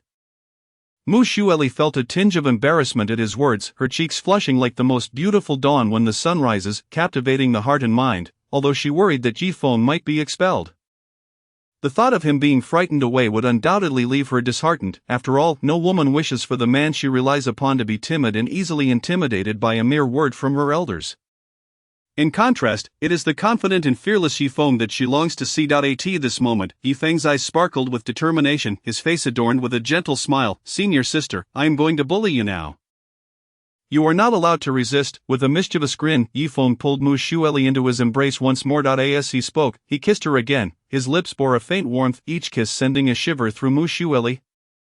Her breath quickened, her body trembling slightly. Instinctively she wished to push Yifeng away, yet she was reluctant to part with the delightful sensation gazing at the overwhelmingly confident and assertive young man before her. Mu Xueli felt a surge of softness in her heart. "I won't resist. being bullied by you is something I willingly accept, Mushueli shyly responded, her eyes brimming with anticipation. She understood that Yifeng had deeply etched himself into her heart, becoming an inseparable part of her life. Chapter 61, Master is about to emerge. Yifeng breaks through to the 8th level of the Emperor Realm 3 months later. Half a year had passed since exiting the ruins of the Annihilation Star Sea. After receiving the inheritance from the Thunder Emperor 6 months ago, Yifeng had reached the pinnacle of the 7th level of the Quasi-Emperor Realm. Now, seated in his chamber, Yifeng's gaze radiated a profound and resolute light. As if it contained boundless power and wisdom, the Thunder Emperor had been a formidable figure in the mid-stage of the Emperor's Xian realm, and the legacy he left behind was immensely powerful. When Yifeng accepted the inheritance, it would not have been difficult for him to leverage the tremendous power to directly ascend to the 8th or even 9th level of the Quasi-Emperor realm. However, such an approach would not necessarily be beneficial for him. In order to solidify his foundation, Yifeng chose not to blindly pursue further breakthroughs. Instead, he resolutely turned down the temptation of that formidable strength. Ensuring that his potential would not be stifled, only with a solid foundation could he advance further and more steadily. Thus, he opted for a gradual accumulation and solidification, ensuring that every ounce of his spiritual power became immensely dense and substantial. Yifeng pondered softly, the primary advantage of my chaotic power lies not in enhancing my spiritual attacks, but rather in augmenting my physical body. Moreover, this is not a body refinement technique, so I need not devote time to arduous training. I can naturally attain an exceptionally powerful physique. With the support of the chaotic body, my overall combat effectiveness has significantly improved. Because of these reasons, Yifeng found himself capable of easily handling opponents who were 2 or 3 minor realms above him without any pressure. He recalled the inheritance he received in the Thunder Palace. Although he had deliberately compressed that power, its enormity still allowed him to approach the 8th level of the Quasi-Emperor realm. After 6 months of diligent cultivation, Yifeng's realm finally broke through to the 8th level of the Quasi-Emperor realm. At the 7th level, he could only compare his strength with those at the peak of the Quasi-Emperor realm. Feeling the surging power within him, Yifeng was overjoyed. At this moment, I stand at a new height. While I may not be invincible beneath the Emperor realm, I can certainly contend with the best among those at the peak of the Quasi-Emperor realm. What does this signify? It means he has virtually no rivals beneath the Emperor realm. He can compete with any opponent, including those formidable figures at the peak of the Quasi-Emperor realm. This level of strength positioned him as a standout among his peers. Unmatched by any. However, despite Yifeng's formidable prowess, limitations still existed. Without attaining the status of emperor, one would remain at the quasi-emperor level for a lifetime, and a span of 10,000 years would mark the end of their life. Even with means to prolong life, it would only extend for nearly 1,000 years at most. Yet, attaining the status of emperor would significantly increase one's lifespan, potentially reaching 10,000 years. Furthermore, beyond the Emperor realm, each breakthrough to a minor or major level would grant varying degrees of lifespan extension. This incessantly drives practitioners to pursue higher realms in hopes of extending their lives. However, compared to the challenges of advancing beneath the Emperor realm, each attempt to elevate to a minor realm becomes exceedingly arduous. Just as Yifeng reveled in the joy of his power increase, he suddenly heard the sound of a door creaking open, accompanied by a subtle sound. The door slowly opened, revealing a figure at the threshold. It was a beautiful woman clad in an ornate palace robe, intricately embroidered and adorned with golden threads, exuding an air of nobility and elegance. This enchanting woman was Gong Huangluan. Due to the special relationship between them, she did not knock but simply walked into the room.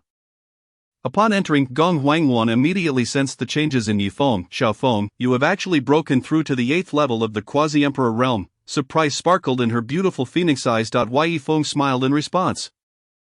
I was already at the peak of the 7th level when I emerged from the ruins, so this breakthrough was anticipated. Observing Yifeng's calm demeanor, even someone as composed as Gong Huangluan found herself momentarily speechless.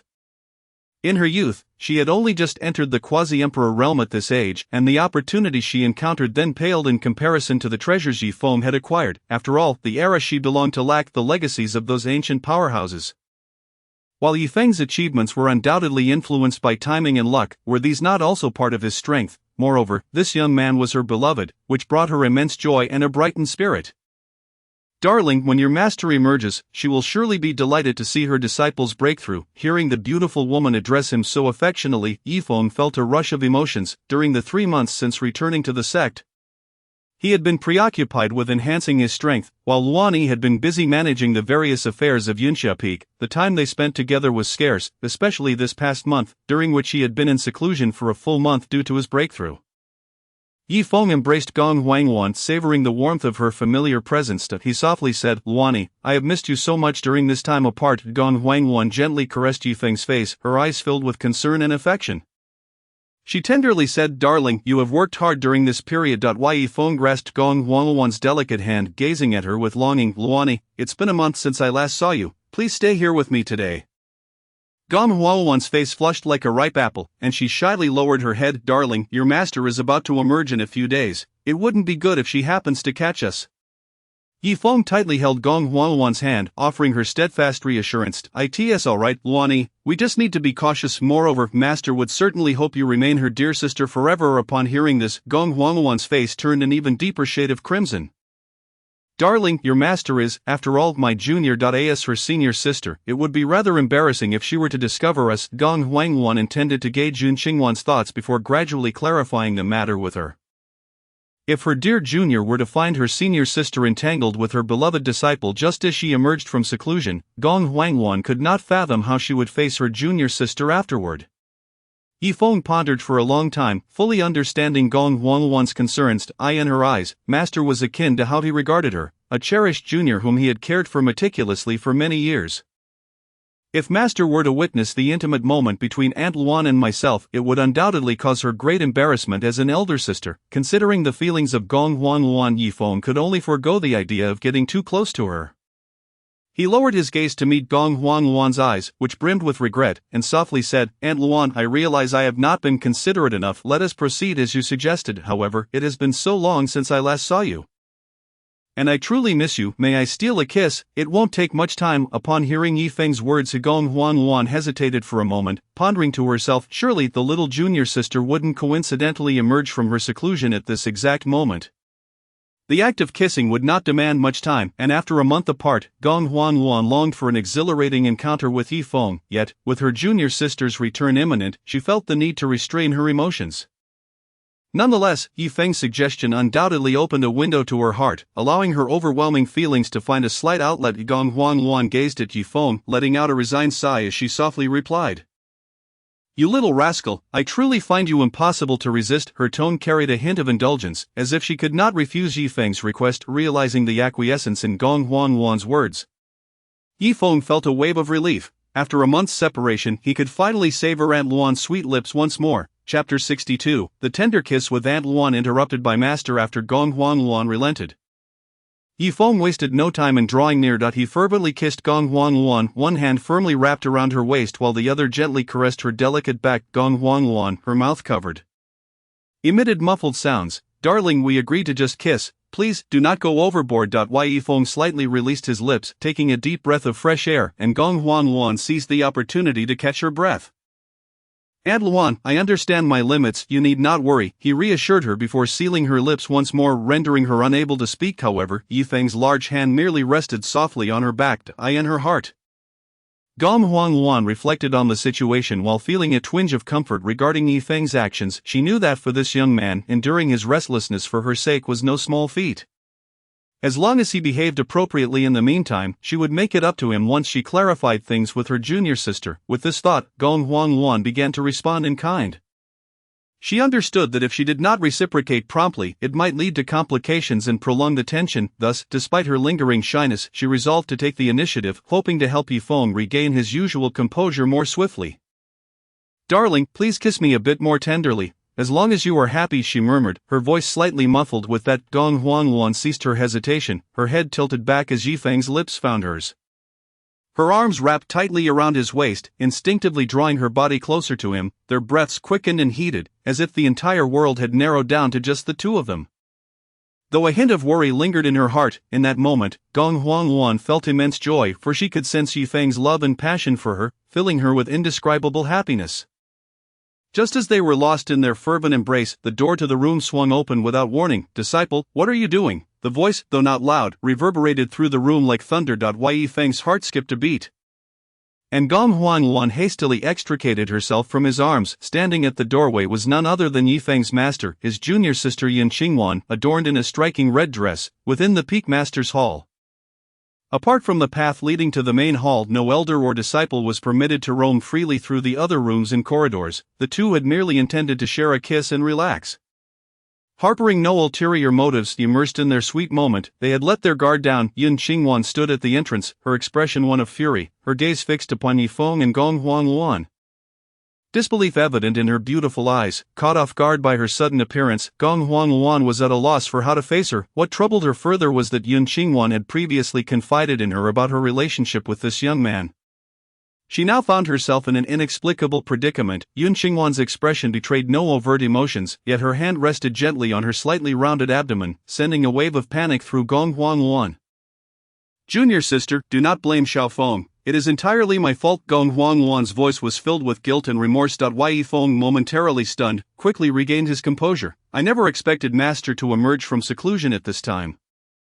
Having lost his parents at a young age and endured countless hardships, he had faced far darker experiences than this fleeting emotional turmoil. Taking a deep breath, he endeavored to calm himself. Yifeng rushed forward to support Yin Qingwan's delicate hand. Speaking with concern, "Master, please do not agitate yourself. Allow me to explain." After all, she was carrying a child connected to him by blood, and her emotions needed to be kept in check. After half a year of seclusion, Yin Qingwan had successfully refined her foundational essence, achieving the pinnacle of the Imperial Ghost Realm and significantly enhancing her strength. Moreover, her third lotus of the Great Tao had begun to take on a faint shadow. Just a step away from entering the Imperial Profound Realm, having emerged from seclusion with joyous intentions to surprise her rebellious disciple, she was met with an unexpected shock. Her eyes widened in disbelief as she gazed at Yifeng and Gong Huangluan. While she initially intended to shake off Yifeng's hand, she found herself reluctant to part with it. Suppressing her anger, she ultimately decided to hear how he would explain the situation, with a serious expression.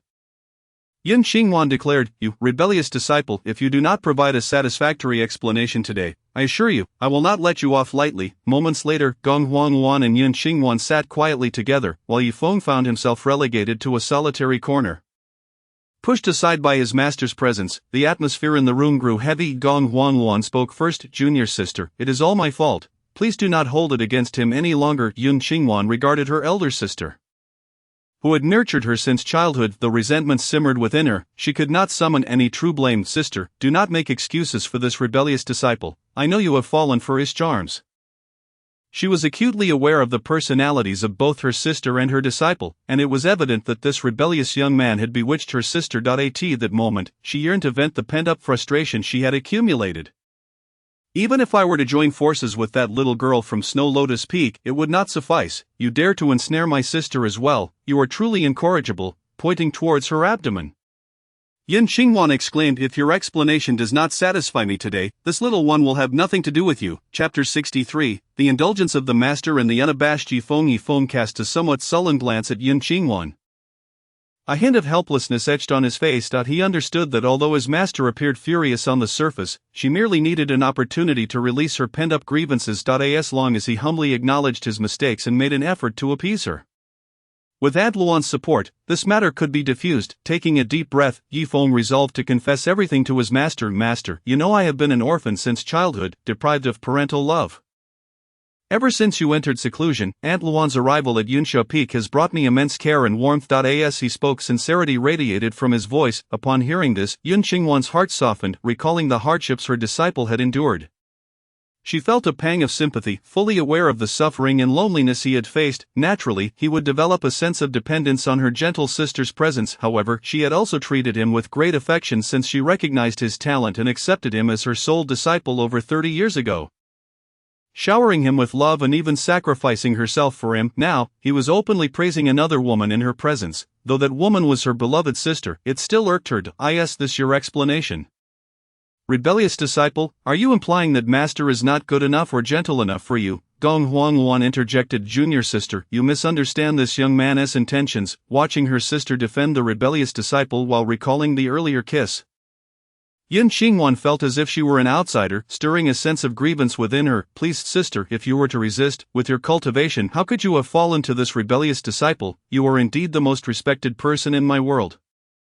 How could you act in such a manner?" Witnessing the sorrowful expression of my junior sister, Gong Huangwan found herself at a loss for words. Junior sister, I am truly sorry, she murmured. Yi Feng, observing the tumult of emotions in his revered master, felt a surge of anxiety. It seemed the situation had escalated significantly. In his heart, Gong Huangwan, the mature and graceful beauty, was an irresistible haven of tenderness, while Mu Xueli remained an indelible memory, a beacon of light. It was his master who had cared for him meticulously for over 3 decades and occasionally displayed a touch of playful temper, who held the most sacred place in his heart, regardless of the many beautiful confidants he may have had. His master would always remain paramount. Clearing his throat to regain focus, Yifeng continued, Master, when I began to develop feelings for Aunt Luan, I did consider your feelings. Yun Qingwan shot him a piercing glance, her enchanting eyes ablaze. You ungrateful disciple, how could you think of me yet still commit such an act? Yifeng maintained his composure. It is precisely because I thought of you, Master, that I acted as I did. At this revelation, both Gong Huangwan and Yun Qingwan widened their eyes in astonishment. Before either could respond, Yifeng pressed on. You once told me, Master, that you hoped I would win Aunt Luan's heart, so that you both could remain the best of sisters forever. Yun Qingwan recollected this moment, a hint of embarrassment crossing her face. Indeed, she had uttered those words, but only in jest. She had never anticipated that this wayward disciple would take her so seriously. Now, he audaciously confessed his intentions in front of his senior sister. The exquisite beauty of Yun Qingwan's face flushed with color. I was merely jesting. How could I have known you would be so audacious? Meanwhile, Gong Huangwan appeared bewildered. During their journey on the spirit-powered vessel to the Gong clan, Yifeng had mentioned this to her, and she had dismissed it as mere folly, yet, here it was the truth of the matter laid bare. Yifeng, with an innocent demeanor, remarked, Master, you looked so earnest at the time, I believed it to be a genuine sentiment. I thought that if I could forge a lasting bond between you and Aunt Luan, it would bring you joy. Furthermore, I truly admire Aunt Luan, which led to my eventual success. Yun Qingwan, placing a delicate hand upon her forehead, found herself at a loss for words. Deep down, she understood that this rebellious disciple had been unable to resist her sister's charm. Concocting grandiose justifications for his actions, she regretted having made such a jest, which had evidently inspired this notion within him. Still, the prospect of her sister and herself remaining close forever was indeed appealing. At that moment, Yifeng stepped forward, grasping Yun Qingwan's delicate hand, and gently placing his other hand upon her lower abdomen, his expression softening. Master, regardless of the circumstances, this is my fault, please do not be angry.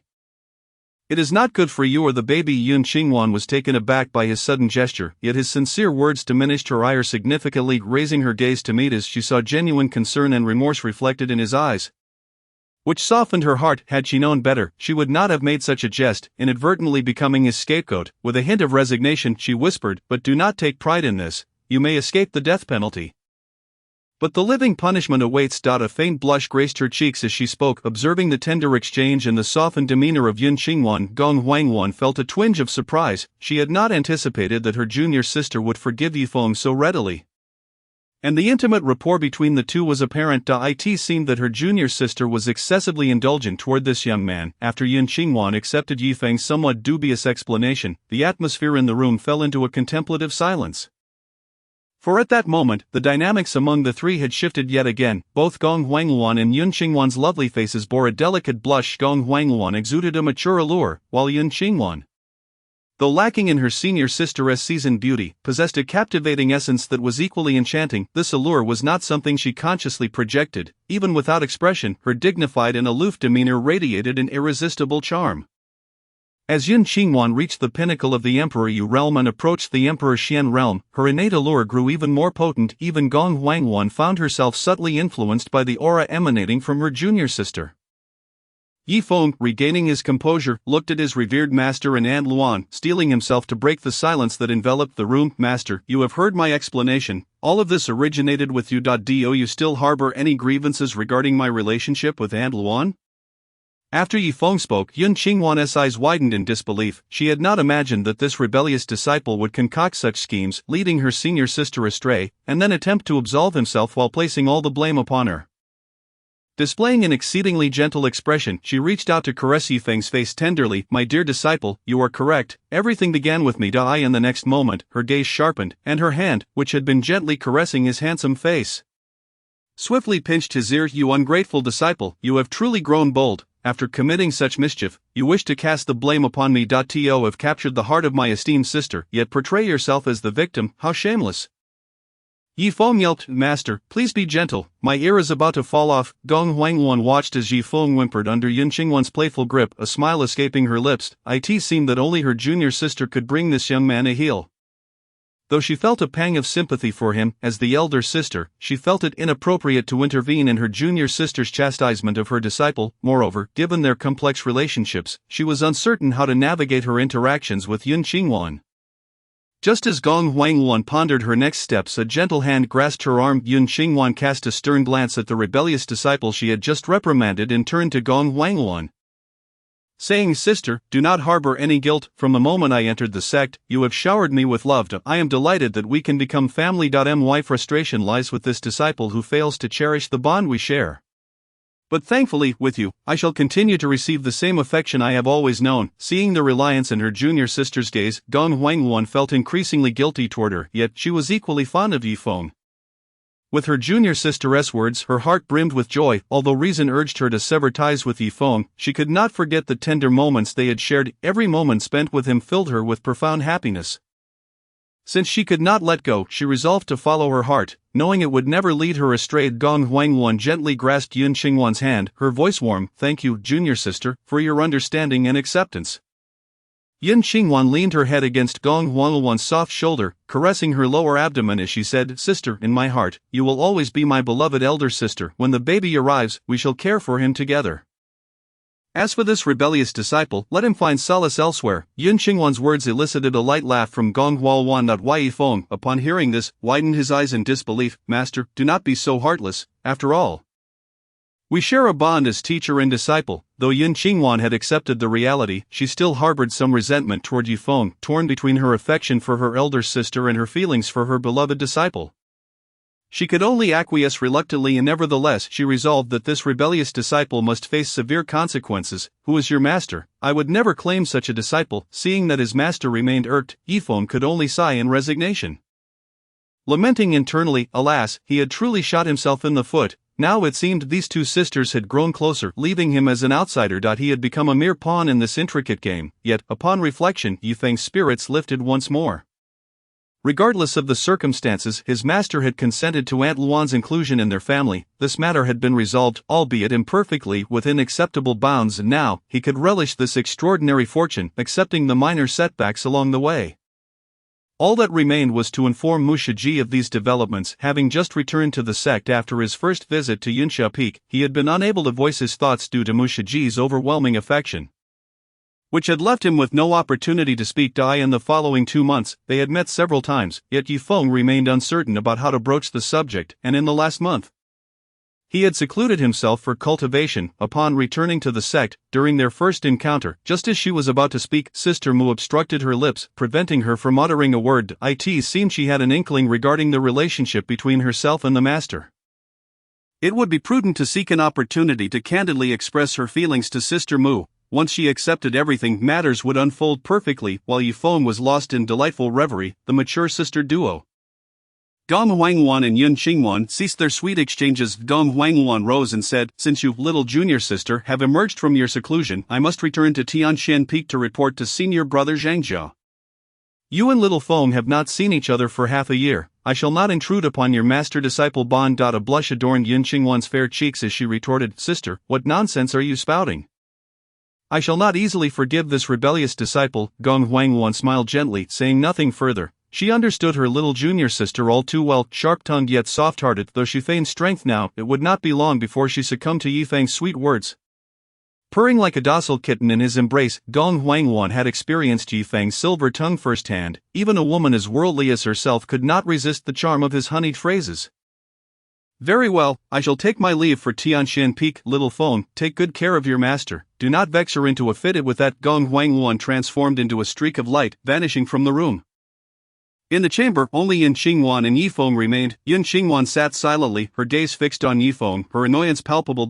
Yi Feng chuckled lightly, taking a seat opposite his master. Master, please do not be angry. It has been half a year since we last met, and I have missed you dearly. He extended his hand, grasping Yun Qingwan's fragrant shoulder, draping her gently into his embrace. Rebellious disciple, release me. do not expect me to forgive you. Yun Qingwan protested, her delicate frame struggling lightly against his hold. Noticing that she refrained from using her spiritual power while resisting, Yifeng smiled subtly. It appeared his master had already forgiven him. Merely reluctant to admit it aloud. At this moment, no amount of words would suffice. Only by stirring his master's emotions and rendering her momentarily incapable of rational thought could he elicit her concession. Realizing this, Yifeng no longer hesitated, tightening his embrace around Yun Qingwan's slender waist. In the next instant, he cast aside his pride and bowed his head, sealing her enchanting crimson lips with his own.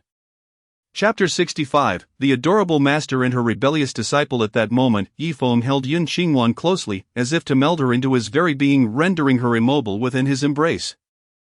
Despite her continuous struggles to escape, it was to no avail. Once their lips parted, Yun Qingwan, her voice laced with indignation, exclaimed, "I have yet to forgive you. How dare you force a kiss upon me?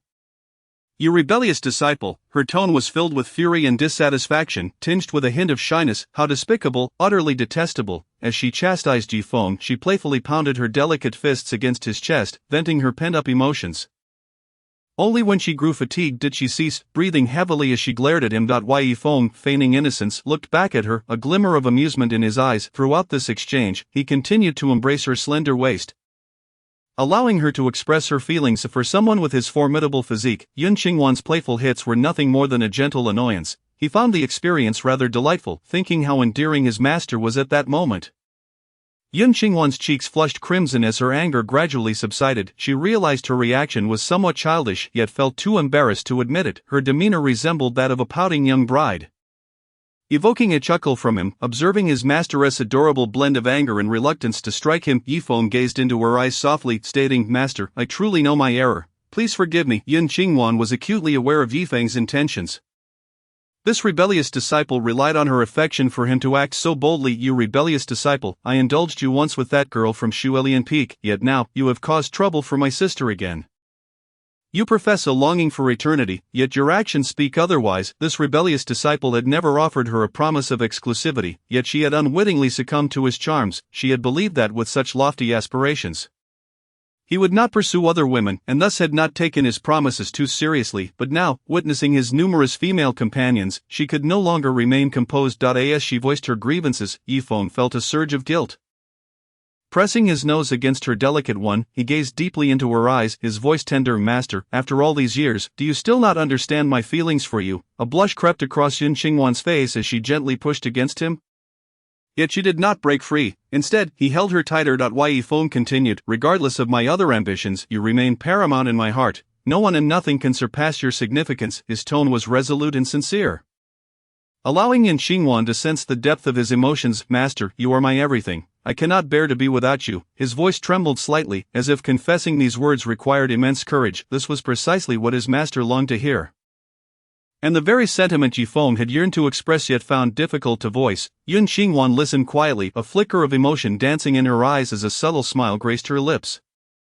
Observing her response, Yifeng felt a wave of relief wash over him. It seemed he had finally managed to appease the formidable lady. After a moment of contemplation, he leaned in and planted a kiss on Yun Qingwan's lips, exclaiming, "Master, we have been apart for half a year. I have missed you dearly." As he spoke, his hand ventured to her waist, intent on loosening her vibrant red dress. A deep crimson hue flooded Yun Qingwan's face, and she hastily pressed her hand against his, shyly protesting. "Rebellious disciple, not here." Yifeng, puzzled, replied, "Master, is this not a fine place?" Her cheeks flushed deeper as she playfully scolded, "You little rascal, you are deliberately trying to embarrass me.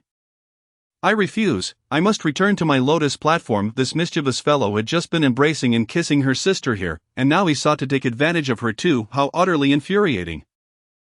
Seeing the determination in her eyes, Yifeng sighed, realizing he could not change her mind. Reluctantly, he conceded, "Very well, my dear master, I shall carry you there." With that, he gently lifted Yun Qingwan, standing slowly. At that moment, she lay against his chest, her body enveloped in his embrace. In midair, her arms and legs instinctively wrapped around his neck and waist, much like a compliant little kitten. The intimate position sent shockwaves of surprise and embarrassment through Yun Qingwan. Her face nearly aflame. "Rebellious disciple, put me down. This is too humiliating. I wish to walk on my own." Yifeng resolutely declined, saying, "No, master, you have been in seclusion for so long. I cannot allow you to tire yourself out by walking."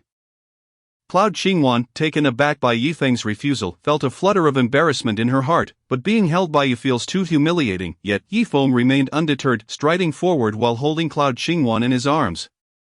Conversing as he walked, "What is there to be embarrassed about? I am your disciple, it is only right that I take care of you, moreover, master, you are so beautiful and treat me so well. I find great joy in holding you." Upon hearing Yifeng's words, Cloud Xingwan's cheeks flushed deeper, her heart brimming with sweetness, though it was indeed embarrassing. Being gently held by her little rebellious disciple felt incredibly blissful. Chapter 66, The Frustrated Yet Stunning Master. Master, you are so fragrant and soft. Upon reaching your Empress Peak's lotus platform, I will ensure you experience unparalleled happiness. Each sweet word from Yifeng crashed into Cloud Xingwan's heart like waves, leaving her trembling. A happiness of 20 points, exceeding perfection, was overwhelming enough to nearly consume her. Although she had felt this happiness from her little rebellious disciple's sweet nothings many times before, her heart still quivered uncontrollably. In this moment, Cloud Xingwan felt a tumult of emotions, unsure how to face her little disciple. Excitement mingled with unease, driving her to a state of frenzy. She tightly wrapped her delicate hands around Yifeng's neck, as if seeking a sliver of security. As Yifeng walked, her already trembling body quaked even more, seemingly unable to control her physiological reactions. Her breath brushed against Yifeng's face, her heartbeat quickening, a seductive blush gracing her features. Sensing Cloud Xingwan's tension and anxiety, Yifeng gently caressed her hair in a comforting gesture, while his other hand supported her slender waist, ensuring she was securely held. "Master, I will certainly honor you well." Hearing this, Cloud Xingwan felt an overwhelming rush of frustration, biting her lip and exclaiming, "Little rebellious disciple, I am going to fight you." Before her words faded, she clutched Yifeng's neck tightly, tilting her head slightly to expose her luscious lips, and without hesitation she bit down on his neck. Cloud Xingwan's teeth sank deeply into Yifeng's flesh, causing him a sharp pang of pain. However, moments later, he surprisingly began to adapt to the pain, even starting to relish this unique sensation. Thus, they continued on their way, with Yifeng carrying Cloud Xingwan, who remained latched onto his neck, until they finally reached the lotus platform in the Grand Hall. At that moment, Yifeng helplessly remarked, "Master, please release me. I might be bitten to death." Upon hearing this, Cloud Xingwan slowly loosened her grip, seemingly reluctant to part, when she noticed the neat rows of red bite marks and traces of blood on Yifeng's neck. A wave of heartache surged within her. Frowning lightly, she reproached him, "You foolish little disciple, do you not know how to plead for mercy? If you had just asked, perhaps I would not have bitten so hard. Maybe if I softened a little, I might have let you off." How could this rebellious disciple be so foolish, even failing to plead for mercy? Observing the heartache on his master's stunning face, Yifeng smiled gently, saying earnestly, "Master, the anger you feel towards me must be expressed, otherwise it would not be good for your health." Cloud Xingwan, with a haughty pout, retorted softly, "Do not think that saying this means I will not hold you accountable. Put me down." Yifeng, without hesitation, gently set Cloud Xingwan down on the lotus platform. However, as she left his embrace and reclined back onto her own peak's lotus platform, a surge of intense disappointment overwhelmed her. "I asked him to put me down, and he did. This little rebellious disciple is truly infuriating," she inwardly lamented. Blushing, Cloud Xingwan slowly sat up and then reached out to pull Yifeng down onto herself. "You foolish little disciple, when I tell you to let go, you comply. Why can't you be a little domineering with me?" Her voice was exceedingly soft, her eyes flashing with shyness and anticipation. Why Yifeng chuckled lightly. Having intended to release her all along, he wished to witness his master's bashful yet proactive demeanor, for such a master was not only more enchanting but also exuded an irresistible charm. At that moment, Cloud Xingwan's exquisite face gradually transformed into one of seduction, her pearly teeth nibbling her lips, her beautiful eyes glowering at Yifeng with a hint of resentment. The strands of hair cascading over her stunning face emitted an alluring fragrance, adding to her unique allure. This breathtaking scene left Yifeng utterly mesmerized. "Master, you are truly beautiful, increasingly captivating." Why Yifeng could not help but exclaim. Cloud Xingwan shot him a glance filled with flirtation, her gaze shifting to the rows of rosy bite marks on his neck. Surrounding those bite marks was a red lip imprint, clearly left from when she had bitten him. Gazing at the mark she had left on Yifeng's neck, Cloud Xingwan felt a rush of shyness and sweetness. They were a unique mark of their bond, evoking an indescribable sense of fulfillment within her. She gently caressed that spot, as if she could feel Yifeng's warmth and breath. Though somewhat embarrassed, she did not regret her actions, for this little fellow before her was her most beloved, and she was willing to give him everything. Cloud Xingwan raised her delicate hand to gently stroke the crimson mark on Yifeng's neck, Her tone soft and intoxicating. Does it hurt, darling? Yi Feng's lips curled into a smile as he replied softly, indeed, it does hurt a bit, master. Your bite was quite fierce, however, as long as it placates you. I find it all worthwhile. His voice was gentle yet firm, brimming with endless adoration for the stunning master before him. Upon hearing this, Cloud Xingwan's cheeks flushed with a bashful hue as she playfully scolded. Only now do you realize it hurts. Who provoked my anger? Her eyes reflected a hint of dissatisfaction, yet more so filled with concern and affection for Yi Feng. Embarrassed, Yi Feng chuckled, fully aware that this time he was indeed in the wrong. He did not wish to dwell on the matter too much to avoid unnecessary disputes. He began to shift the conversation, redirecting their focus elsewhere. Yi Feng carefully enveloped his master within his embrace. His tone exceedingly serious as he said, Master, this position may harm the baby. Before Cloud Xingwan could react, Yi Feng tightly wrapped his arms around her slender waist and gently rolled her aside. In the blink of an eye, Cloud Xingwan found herself resting on Yi Feng's chest, her exquisite visage mere inches away, stirring up feelings of longing within him. Yi Feng gazed quietly at the breathtakingly beautiful master before him. His eyes filled with happiness and contentment. He smiled softly, whispering, Now, there will be no problems, master. I truly missed you during your 6 months of seclusion. His voice was gentle, akin to a spring breeze stirring the tranquil waters of Cloud Xingwan's heart. Sending ripples of warmth throughout, Cloud Xingwan sat up, her face flushed with shyness, her eyes sparkling with affection. She softly replied, Darling, I missed you too, not just me, the baby missed you as well. Yi Feng extended his hand, tenderly resting it on Cloud Xingwan's abdomen, feeling the rhythm of life within. His touch was gentle and warm, as though cradling a precious treasure. He then gently pulled Cloud Xingwan closer to him. Enveloping her in a tight embrace, Cloud Xingwan felt Yi Feng's love wash over her, her body tingling with a delightful sensation, akin to electricity coursing through her, reaching deep into her heart. This feeling seemed etched into her very being, leaving an indelible mark. Darling, I feel so hot, possess me. Cloud Xingwan's voice was laced with yearning, her gaze revealing a deep affection for Yi Feng. Her body emanated warmth, exuding a captivating aura. Upon hearing this, Yi Feng's eyes sparkled with mischief and fervor as he gently explored the vibrant red dress adorning Cloud Xingwan. His hands seemed to possess a magical touch, effortlessly loosening the ribbons of her dress. Master, you will always be mine. Yi Feng's deep, magnetic voice resonated with an insatiable desire. Those words, like an incantation, made Cloud Xingwan's body quiver slightly, overwhelming her with an indescribable sense of satisfaction and joy. Without hesitation, Yi Feng leaned down, sealing Cloud Xingwan's crimson lips with his own. His lips, ablaze with passion, fervently devoured hers, igniting within her an unprecedented fervor and impulse. Cloud Xingwan murmured breathlessly, Darling, keep kissing me. This kiss seemed to envelop Cloud Xingwan entirely, her arms instinctively wrapping around Yi Feng's neck, reciprocating his fervent embrace, their breaths intertwined, their heartbeats synchronizing. In that moment, time appeared to stand still, leaving only the two of them in their passionate frenzy. Chapter 67, Yi Feng and Master, a promise to each other. Cloud Xingwan, resplendent in her vibrant red dress, nestled like a gentle kitten against Yi Feng's broad and warm chest, her eyes fluttered shut, her long eyelashes quivering like butterfly wings, her beautiful face radiating with sweetness and bliss, gazing upon the exquisite beauty of his enchanting master, whose charming demeanor at this moment was so obedient and docile. Yi Feng felt an overwhelming surge of pride within him. It was as if the entire world belonged solely to the two of them, leaving no room for anyone else to intrude. With a soft exhale, Jin Qingwan gently parted her lips, as alluring as ripened cherries, releasing a breath imbued with a subtle, sweet fragrance. This warm breath caressed Yi Feng's face, akin to the gentle touch of a spring breeze, causing him to lose himself in its intoxicating embrace. Feeling the warmth emanating from Jin Qingwan's lips, Yi Feng could no longer contain the impulse within him. He tightened his embrace, drawing the beautiful maiden closer.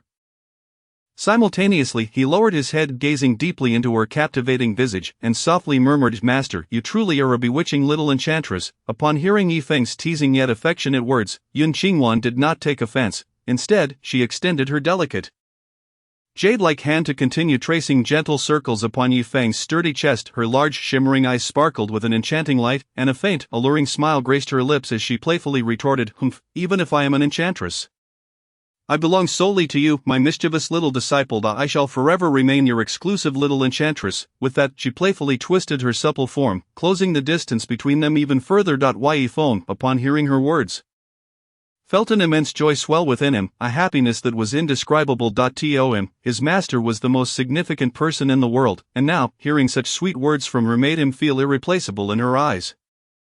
His large hand gently caressed Yun Qingwan's abdomen, determination shining in his eyes. "Master, once I become powerful, I will certainly protect you and this little one. I will strive to become an unparalleled powerhouse and shield you from all storms."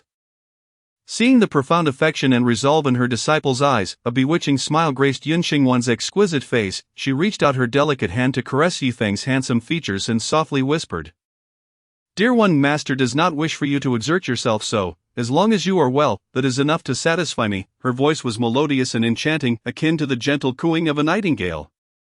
Captivating him, utterly moved by her words, Yifeng's resolve only strengthened. "Master, I must become a formidable being. I cannot remain under your protection forever. I will prove to the world that the man you have chosen is the strongest in existence." As he spoke, his hand, which had been wrapped around Yun Qingwan's waist, gently caressed her abdomen. Feeling the warmth of his hand upon her, where a fragile yet vibrant life awaited birth, an indescribable wave of sweetness surged within Yun Qingwan.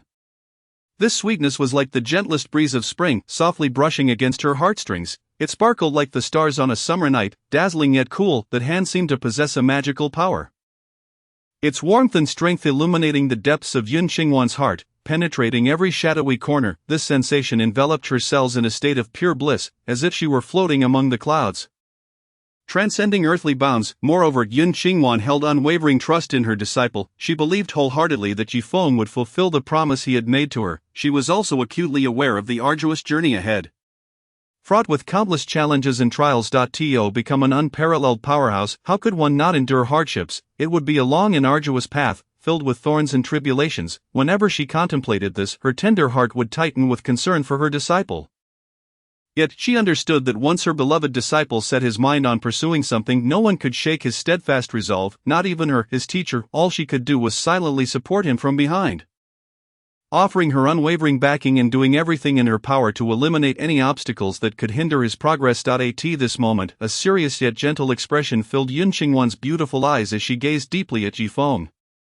She softly said, "Dear one, Master will always believe in you. I look forward to witnessing the day you ascend to greatness and become an unparalleled powerhouse. When that day comes, I shall don a red wedding gown for you." Her cheeks flushed slightly, her words laden with boundless hope and happiness. Upon hearing Yun Qingwan's words, Yifeng felt as if struck by a thunderbolt, his body trembling involuntarily, though he now walked hand in hand with his beloved master. Their true relationship had remained hidden from the world. The thought of one day witnessing her adorned in a fiery red gown as his beautiful bride filled him with endless anticipation and longing.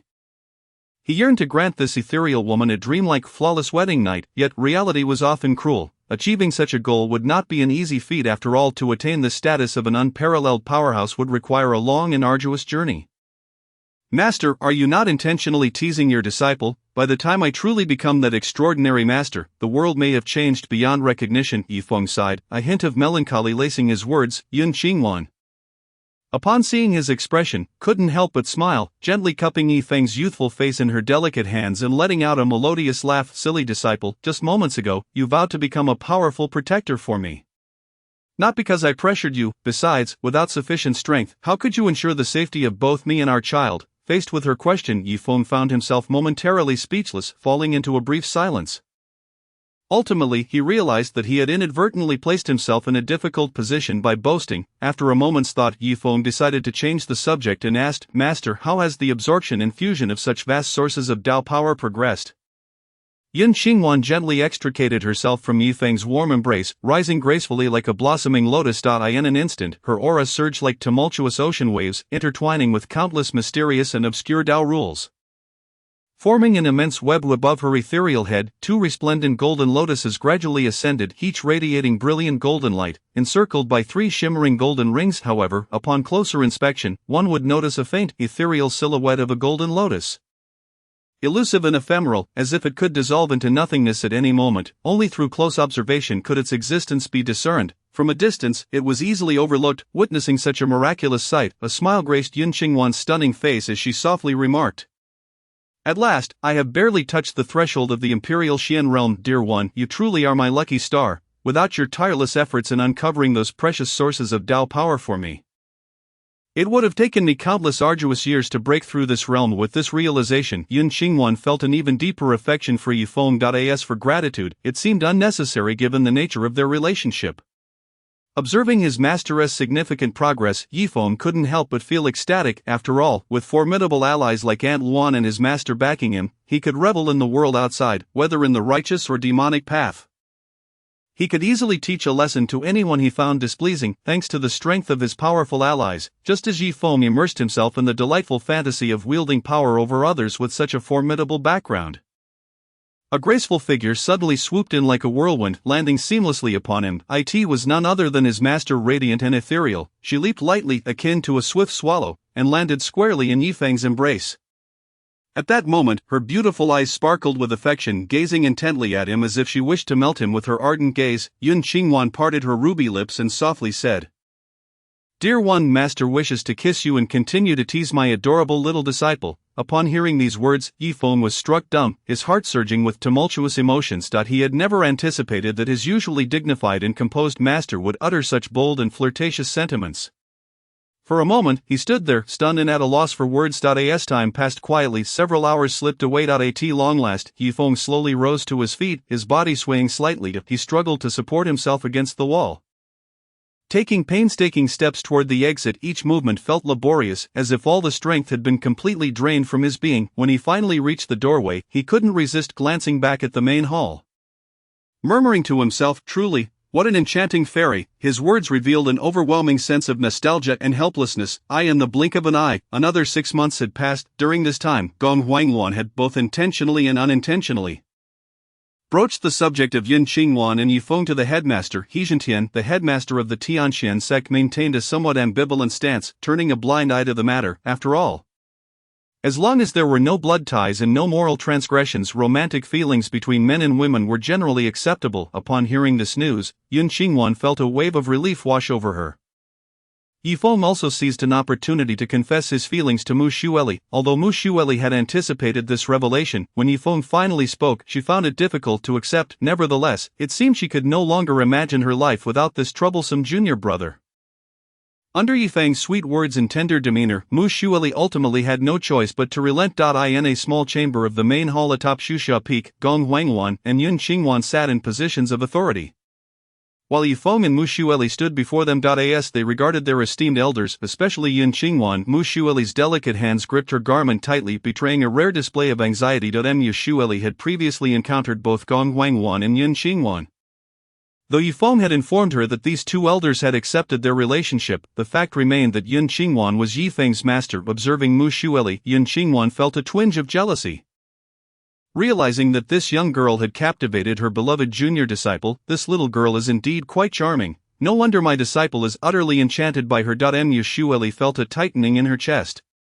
Sensing the palpable jealousy emanating from Yun Qingwan even from several meters away. In that moment, she was at a loss for words. Unlike Yun Qingwan, Gong Huangluan retained her characteristic gentle smile towards her juniors.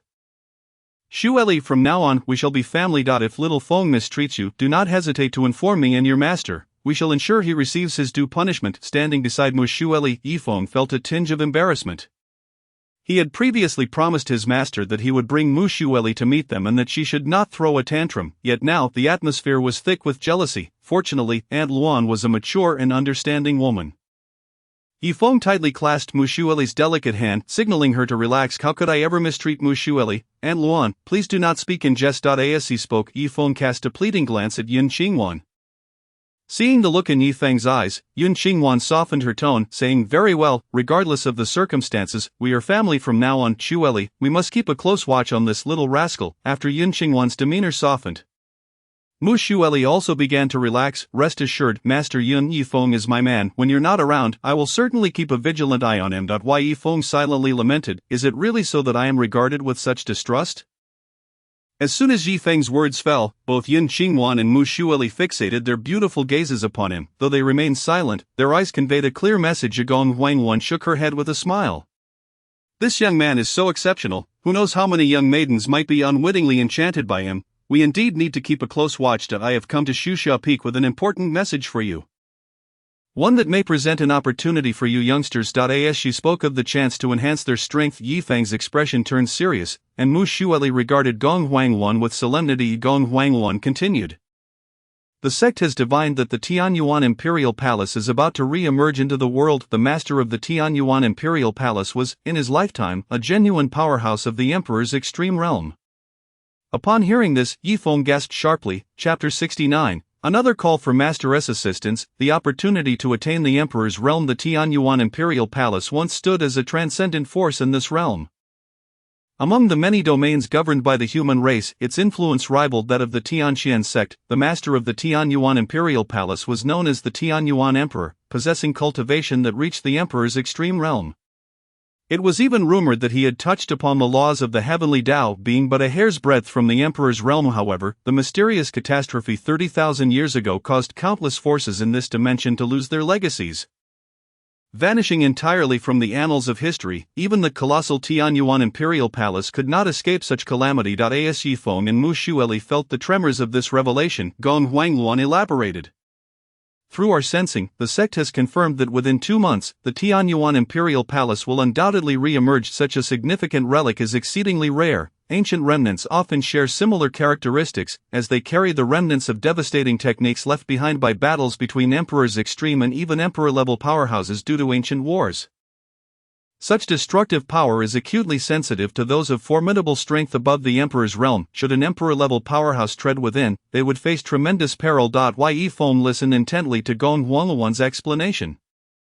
Quickly grasping the underlying significance, these remnants contained immense destructive power, akin to ferocious beasts lying dormant within the ruins. For those of formidable strength above the Emperor's realm, entering such a place would be akin to stepping into a perilous minefield, inevitably attracting grave danger. This danger was not ordinary. It could instantaneously trigger the latent destructive forces within those remnants, leading to catastrophic consequences for anyone who dared to enter. The opening of the Tianyuan Imperial Palace relic would spark a confrontation among those below the Emperor's realm. Yet, this confrontation would not be limited to the younger generation. Anyone beneath the Emperor's realm, regardless of age, would be eligible to participate in this fierce contest for opportunities. Yifeng pondered deeply, realizing that his own strength had already attained the 8th layer of the quasi-emperor realm. He had faced countless hardships along his journey, cutting through thorns on the path of cultivation, and through sheer effort and talent, he had arrived at this point, when facing those at the pinnacle of the quasi-emperor realm. He felt no fear, having gained extensive combat experience from past skirmishes. His strength and confidence led him to believe he could contend with those formidable opponents. However, he was acutely aware that should he encounter those ancient monsters who had brushed against the Emperor's realm, the situation could become quite troublesome. These ancient beings possessed richer experiences and deeper foundations. Their strength might have reached the pinnacle of the quasi-emperor realm, perhaps even brushing against the threshold of the Emperor's realm. Engaging them with his current strength would yield slim chances of victory. It appeared that he needed to enhance his power. For the time being, he would have to rely on his master. The heavenly fragrance holy body possessed exceptional qualities that would greatly aid in his cultivation, not inferior to his own chaotic body. Yun Qingwan gazed at Yifeng with a serious expression. Fully aware of what the emergence of the Tianyuan Imperial Palace meant for her precious disciple, this event is of utmost importance. It presents a once-in-a-lifetime opportunity. Should you obtain any fortune within the Tianyuan Imperial Palace, you might ascend to great heights. During this time, come visit me often. I will assist you in rapidly raising your cultivation. After speaking, a noticeable flush appeared on Yun Qingwan's charming face. Gong Huangluan and Mu Xueli, aware of the heavenly fragrance holy body, expressed no dissent. Though they wished for Yifeng to spend more time with them, it was clear that enhancing his strength was the priority. Only Yun Qingwan could facilitate his rapid advancement at this time. Gong Huangluan gracefully rose, a playful smile gracing her lips. Time is of the essence, little junior sister. We shall leave our little rascal in your capable hands. Yun Qingwan's face flushed as she responded. Sister, rest assured, I will diligently help little Feng improve his cultivation. Observing the rosy hue on her junior sister's cheeks, Gong Huangluan chuckled softly before turning her gaze to Mu Xueli. Xueli, now that you have reached the pinnacle of the 8th layer of the quasi-emperor realm, I will personally guide you for a while, striving for your breakthrough. I will speak to your master about this. Thank you, master. Due to their shared relationship with Yifeng, Mu Xueli felt a pang of embarrassment. However, receiving personal instruction from Gong Huangluan made the awkwardness bearable. After Gong Huangluan departed with Mu Xueli, Yifeng took Yun Qingwan's delicate hand, drawing her into his embrace. After a year and a half of waiting, 3 years had already passed halfway, and Yun Qingwan's abdomen had begun to show a slight bulge. Master, my strength is still insufficient. please help me improve. Yun Qingwan cradled her little junior disciple, her expression sultry as she whispered. Rest assured, Master will wholeheartedly assist you in enhancing your power. However, be cautious of our little one. With that, Yun Qingwan sealed Yifeng's lips with hers, engulfing him in passionate kisses. In this world, the Emperor's realm stood as a crucial dividing line. Only by stepping into the realm of the Emperors can one truly possess an identity within this vast expanse of existence, beneath the Emperor's domain, regardless of how formidable one's strength may be. In the eyes of those who have attained such heights, one appears as insignificant as an ant. Each emperor-level being constitutes the backbone and profound foundation of their respective sects, factions, and families. Their presence is akin to a formidable fortress. Safeguarding the powers they represent. However, even the most ordinary of these emperor-level beings can merely qualify as pawns in the grand chess game of this world. Behind the scenes, there exists a more elevated force orchestrating everything. Only those who ascend to the realm of the Supreme Emperors, and are deemed worthy of the title of Celestial Emperor, are the true players of this game. They stand on a higher plane. Surveying all that transpires below, manipulating the dynamics of the universe, the legacy of the Supreme Emperors is an exceptionally rare treasure, beyond the imagination of ordinary individuals. Yi Feng is acutely aware of this.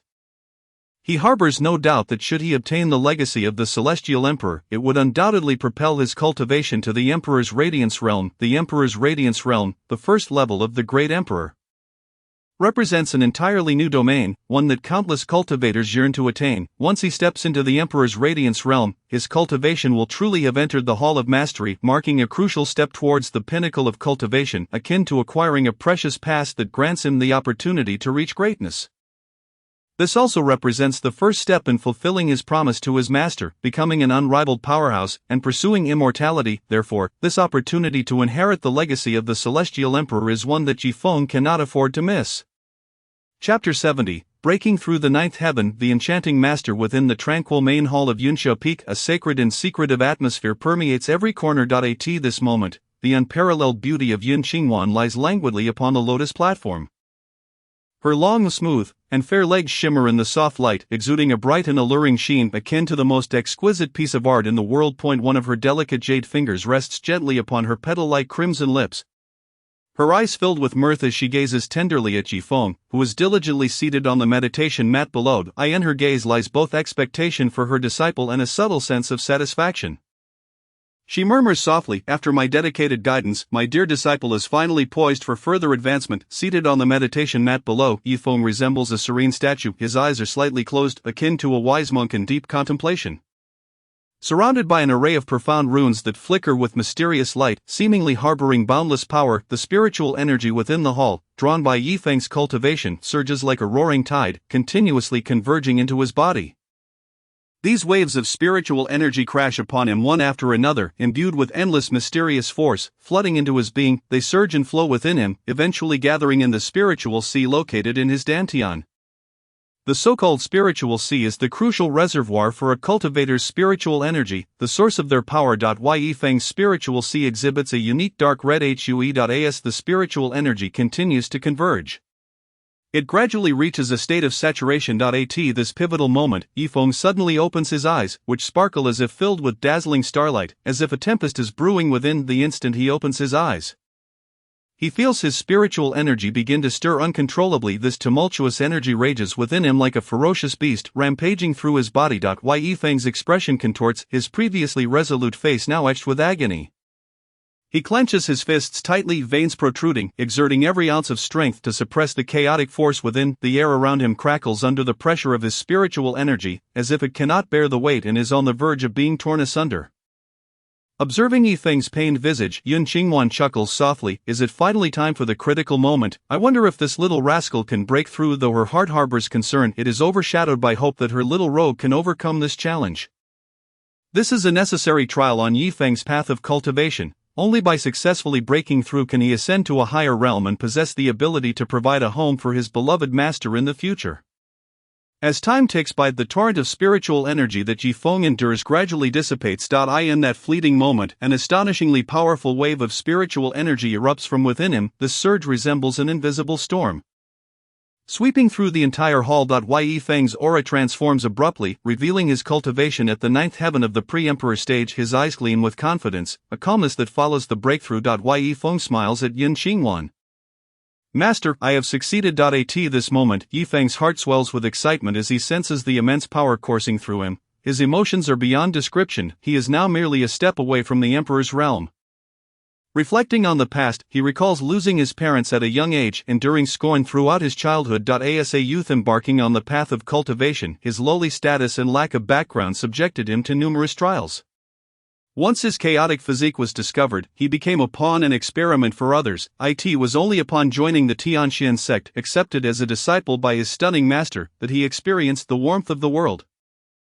It is precisely because of these past hardships that he has solidified his resolve to reach the pinnacle. One day, he will transform from a pawn into a master player. As waves of overwhelming thoughts surge within him. Yi Feng slowly rises from the mat. Each of his movements embodies the steadiness and restraint of one who has just broken through, as if at this moment, he has gained newfound control over his powers. With deliberate steps, he approaches the sacred lotus platform and gently sits down. Yun Qingwan gazes at her disciple as he comes beside her, her eyes filled with affection and tenderness. Her hand, resembling exquisite white jade, reaches out to gently caress Yi Feng's tousled hair, her touch soft and delicate, as if handling the most precious treasure in the world. From his hair to his cheek, her hand glides over him. Each caress imbued with deep concern. She softly murmurs, "My dear, you must be tired." Feeling the warmth of his master's gentle touch, a wave of warmth surges within Yi Feng. He cannot help but reach out to grasp her delicate hand. A radiant smile blooming on his face. Indeed, he feels a bit weary, yet the sight of his masteress' resplendent beauty banishes all fatigue from his heart. The sudden display of affection causes Yun Qingwan's already beautiful face to flush with a rosy hue, akin to peach blossoms blooming on a snowy mountain. Vibrant and enticing. "Little rascal, always with your playful tongue," she chides lightly, though her voice carries a hint of playful reproach. "However, since you have worked so hard in your cultivation, let me give you a kiss to refresh you." Yun Qingwan's bold and straightforward words imbue the entire hall with a flirtatious atmosphere. Her stunning face radiates a unique charm, and after speaking, she eagerly pouts her luscious red lips, resembling a ripe cherry, glistening with allure. Her eyes are slightly closed, long lashes fluttering as she gazes at Yi Feng with eager anticipation for a kiss. Yi Feng, captivated by his master's charming and beguiling demeanor, feels a rush of excitement. He slowly leans in, wrapping his arms around her slender waist, the proximity allowing him to inhale her enchanting fragrance. Reminiscent of orchids and musk. "Master, why are you so eager to kiss your disciple?" he teases with a mischievous grin. Yun Qingwan, flustered yet playful, retorts, "I am not eager at all, you little rascal, purposely making me embarrassed in front of you. Don't think you can kiss me again in the future." Before she can finish her sentence, Yi Feng gently presses his lips against Yun Qingwan's pouted red lips, greedily and passionately kissing every inch of her soft mouth. This kiss seems to transcend the boundaries of master and disciple, causing Yun Qingwan to tremble slightly, her previously rosy cheeks now glowing even more vibrantly. After what feels like an eternity, they part, gazing at her stunningly beautiful face. Yi Feng playfully pinches her cheek and chuckles. "Master, I have triumphed again. P.S. Gratitude to all the readers who support with love and gifts. May everyone in your family enjoy good health and live long lives. To all those who contribute gifts." The author bows in appreciation. Chapter 71. The unconditional indulgence of the stunning master. Gazing upon his breathtaking master, whose beauty rivaled the exquisite allure of a blooming peach blossom, one could not help but be utterly captivated. The dulcet tones of her playful voice, reminiscent of a golden oriole emerging from its nest, danced like celestial melodies around his ears, lingering in his heart long after. The delicate fragrance emanating from her, subtle yet sweet, was akin to the intoxicating aroma of flowers blossoming in spring, refreshing and delightful. At that moment, Yi Feng felt as if his head were ignited, burning with an unbearable heat, as if fierce flames were raging within his mind. He instinctively drew his hands around his master's slender waist, unconsciously tightening his grip, causing their already close bodies to meld even more seamlessly. Her delicate waist, as fragile as a willow, seemed almost to invite fragility, as if a mere whisper of pressure could easily break it. Yet, Yi Feng meticulously moderated his strength, fearing to cause her discomfort. With a gentle pressure of his arms, he successfully enveloped his master's delicate form tightly in his embrace. Yun Qingwan struggled momentarily, but her efforts were but a whisper compared to the strength of Yi Feng's embrace, rendering her resistance futile. Ultimately, she surrendered, resting her head upon the broad and firm shoulder of her beloved disciple. Yi Feng savored the warmth and softness of his masteress body, his heart overflowing with infinite sweetness and satisfaction. This exquisite sensation entranced him, rendering him unable to extricate himself, as if the world had condensed into the singular image of their intertwined figures. Leaning slightly forward, he pressed his lips to her pearlescent earlobe, whispering in a voice as soft as a caress, "Master, your playful and adorable demeanor is simply celestial, enchanting beyond compare, especially when you act like a wronged little bride. Pouting at me, it is a feeling beyond exquisite." Yi Feng's voice was deep and magnetic, akin to a vintage wine, rich and fragrant, with each word flowing like a drop of fine liquor into Yun Qingwan's heart, causing her already restless emotions to surge even more fiercely. At that moment, Yun Qingwan felt as though a blazing fire ignited within her soul, flushing her cheeks with a deep crimson hue. A delicate blush blossomed on her snow-white cheeks, reminiscent of springtime's radiant peach blossoms. Breathtakingly beautiful, she shyly extended a hand, as smooth and delicate as jade, forming a soft fist that playfully yet weakly tapped against her disciple's solid chest. This gesture, far from intimidating, only added to her charm and allure, as if she were playfully teasing her lover. Meanwhile, her other hand, adorned with vibrant peach-pink nail polish, gently caressed Yi Feng's handsome and resolute face. Relishing the warmth of his skin beneath her fingertips, her enchanting eyes sparkled with boundless affection and seductive allure, possessing a captivating magic that ensnared anyone who dared to fall into their depths. "Who could resist my most cherished disciple? Moreover, you are my only student. If I do not shower you with affection, upon whom else shall I bestow it?" Yun Qingwan's voice was soft and melodious, her bright, water-like gaze brimming with unrestrained adoration. Yi Feng was instantly enveloped by a torrent of warmth, unable to resist the urge to gently grasp a strand of her lustrous black hair, which felt as silky and smooth as fine silk. He tenderly caressed the strand, a faint smile gracing his lips, as if to say, "Before you, I shall always be that eternally youthful child," with a hint of playful indulgence. He continued, "Master, you are simply too beautiful. I wish to receive even more love from you." Each word he uttered dripped with an indescribable dependence. Yun Qingwan gazed at her insatiable disciple, her beautiful eyes reflecting his figure. Her gaze sultry and enchanting, the slight upward curve of her eyes, adorned with a teasing allure, resembled twinkling stars in the night sky, captivating and radiant. Her eyes, filled with endless warmth and mirth, resembled the vibrant peach blossoms of spring. Lush and breathtaking, her slightly parted cherry lips, akin to ripe fruit, seemed to whisper silent invitations. Together, they emanated an irresistible and intoxicating allure, rendering one utterly spellbound. "You little rascal, I cherish you, adore you, protect you, and would even bear your children, giving you my very life. Is that not enough for you?" As soon as the words left her lips, Yun Qingwan, like a startled fawn, buried her head deep within her disciple's broad, warm chest, no longer daring to meet his gaze. In that moment, her heart raced wildly, her shyness palpable. Meanwhile, the breath of Yun Qingwan, the esteemed master, had lost its usual steadiness, becoming rapid and erratic. She was fully attuned to the scorching warmth radiating from Yi Feng's hands as they gently caressed her delicate waist. Each touch sent electric currents coursing through her, causing even the usually dignified master to tremble with delight. Lost in an unprecedented bliss, however, while Yi Feng reveled in his masteress' ardent embrace, his heart yearned to witness her coy demeanor when playfully seeking affection, especially when her cheeks flushed with shyness. Leaning down, he whispered against her blushing ear, lightly brushing his lips against her smooth, pearly earlobe, softly murmuring, "Master, I wish for you to devote all your love solely to me, to give me everything you possess." Upon hearing her disciple's possessive confession, Yun Qingwan's heart quivered. In an instant, her previously rosy cheeks ignited with a fiery blush, her beautiful eyes shimmering with a hint of obsession. "Greedy little rascal, I have given you my life. Is that not enough? Master has bestowed everything upon you. Is this what brings you joy?" After saying this, Yun Qingwan could no longer contain her emotions, leaping upon her mortified disciple, sealing his lips with fervent kisses, fervently claiming what she desired. Chapter 72, The Warmth of Master and Disciple, the Happiness of Yun Qingwan. Much later, Yun Qingwan lay in Yi Feng's embrace, her face slightly flushed, her hair, silky and smooth, fell delicately across Yi Feng's arm, her rosy cheeks reminiscent of blooming peach blossoms in spring, exquisite and alluring. "You little rascal, you have filled my heart to the brim. I can hardly bear to be apart from you." Yun Qingwan's voice flowed like the gentle trill of a lark, laced with playful reproach and boundless tenderness. Yi Feng chuckled heartily, his laughter bright and refreshing. He gently lifted her delicate chin, compelling her to meet his gaze. His warm hand seemed to transmit heat through her skin, reaching deep into her heart. At that moment, Yun Qingwan, already overwhelmed with shyness, found herself unable to meet her disciple's eyes as her long lashes fluttered like butterfly wings, yet this little rascal insisted on holding her delicate chin. Forcing her to gaze into his eyes, her large eyes sparkled with a gem-like brilliance, shimmering with water-like luminosity, filled with a mixture of resentment and allure, as if conveying her helplessness and shyness.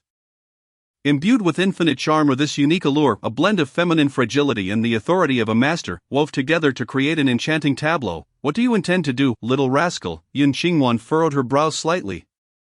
Her playful demeanor inciting a desire to embrace and cherish her. Yi Feng, enthralled by this captivating sight, felt his gaze intensify, akin to two burning flames fixated upon Yun Qingwan, as if he sought to engrave her image deep within his soul. He could not help but swallow hard, his expression akin to that of a greedy child gazing at their most cherished confection. This expression stirred Yun Qingwan's shyness, prompting her to playfully twist her body. Attempting to escape Yi Feng's penetrating gaze. At this moment, the ever-sensitive Yun Qingwan, the stunning master, was not accustomed to being treated so casually by her disciple. Memories of their past together flooded her mind. Although they often shared tender moments, she had never before been subjected to such ardent scrutiny. She found herself unable to endure it. The intensity of Yi Feng's gaze, as if he were about to devour her whole, made it difficult for her to maintain her composure. Please, don't look at me like that. Your gaze is melting me. Yun Qingwan's voice softened, tinged with a plea. Upon hearing this, Yi Feng was filled with a sense of fulfillment at conquering the heart of this beautiful master. His thoughts drifted back to the first time he encountered Yun Qingwan. At that time, he was but an innocent youth, irresistibly drawn to her beauty and grace. She appeared as a celestial being, lofty and unattainable, inspiring only admiration from afar, and now this ethereal master lies in his embrace, swayed by his gaze. Master, you are truly the epitome of a goddess, and I feel immensely fortunate that you are my mentor. Yet it seems almost a dream for me, your disciple, to possess you. Yi Feng's voice brimmed with deep affection, each word flowing forth as if from the depths of his heart. Master darling, thank you for your kindness towards me. Yi Feng gazed tenderly at his master, her blushing countenance appearing irresistibly charming. His hand gently caressed Yun Qingwan's silken hair, relishing the exquisite texture. Yi Feng felt that there was no moment more splendid in the world than this. It was as if he had obtained all that life could offer. However, upon hearing her wayward disciple's words, Master Yun Qingwan playfully chided, I truly regret having taken you, this little rebellious disciple, under my wing. Not only did I impart the principles of life and cultivation to you, but in the end, I find myself ensnared by you. Though her tone carried a hint of complaint, it was suffused with a sweet helplessness. Yet, I cannot help but desire to cherish you, to please you, to bear your child. At times, I scarcely recognize myself. Her gaze grew somewhat dazed. The antics of this little rebellious disciple left her utterly flustered. As Master Yun Qingwan looked at Yi Feng, she was both bashful and vexed. In contrast, Yi Feng unabashedly chuckled, unable to resist the urge to lightly caress her exquisite, pale face. Dear master, it is precisely because you are my most revered mentor that your status in my heart and the feelings you evoke in me are unparalleled.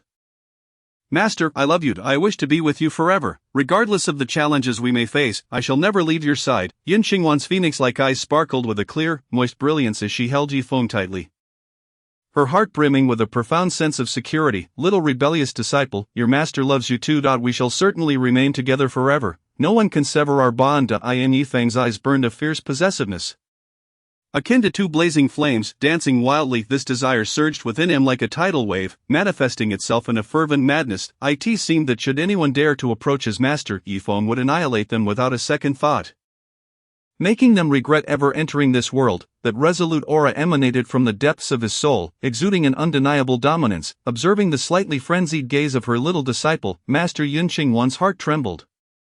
Within her autumn-like eyes flickered boundless emotion. To her surprise, she held such an important place in her disciple's heart, significant enough to ignite such fervent flames in his gaze. At that moment, she truly grasped the depth of her obedient disciple's affection for her. Being together with him filled her with unutterable happiness. Just as Yun Qingwan was lost in this bliss, Yi Feng abruptly captured her rosy lips in a kiss, filled with deep passion and fervor. As if all his love were poured forth in that instant, the heat radiating from their lips spread throughout her body like a current, stimulating every cell within her. Her delicate form, already enveloped in Yi Feng's embrace, began to tremble, not from fear, but from the stirring emotions deep within her heart. Soon, she reciprocated with eagerness, her arms gently encircling Yi Feng's neck, pressing her body closer to him. The sweetness of kissing her little rebellious disciple left her both bashful and elated. Her cheeks bloomed like a luscious peach flower, her shy demeanor starkly contrasting with her usual authoritative presence as a master. In that moment, she was no longer a lofty mentor, but simply an ordinary woman immersed in love. After they parted, Yun Qingwan's complexion flushed as she playfully admonished, "All right, dear, you have spent ample time with your master, hurry and spend some time with Sister Gong instead. In a few days, you will be heading to the Tianyuan Imperial Palace to compete for opportunities. And she must be longing for you." She was well aware of Sister Gong's deep feelings for her little rebellious disciple. Upon hearing his master's words, Yifeng's mind conjured images of Aunt Luan. Her gentle and mature beauty, Aunt Luan held a unique place in his heart, her warmth as a nurturing elder constantly warming his soul. As for Sister Mu, they would naturally go to the Tianyuan Imperial Palace together. And he would have plenty of opportunities to accompany this cold yet enchanting sister. Yifeng planted a gentle kiss on Yun Qingwan's forehead, filled with love and affection for his master. His hand softly caressed her slightly rounded abdomen, soothing the child within. That was the fruit of their love, the continuation of their lives. His gaze brimmed with tenderness and anticipation, as if he could already envision the adorable visage of their child after birth. Subsequently, Yifeng transformed into a streak of light, darting towards the Tianxian Peak. Atop Tianxian Peak, Gong Huanluan sat quietly in her palace chamber, her gaze directed outside the window, her figure resembling an orchid blooming on a precipice, elegant yet solitary. It had been a long while since she had last been with that little fellow Yifeng, and she wondered if he missed his Aunt Luan. Perhaps he had already become ensnared in the gentle embrace of the little junior sister. Thinking of Yifeng, a subtle smile crept onto Gong Huanluan's mature and lovely face. She could not fathom what kind of magic that little fellow possessed, capable of captivating her so thoroughly.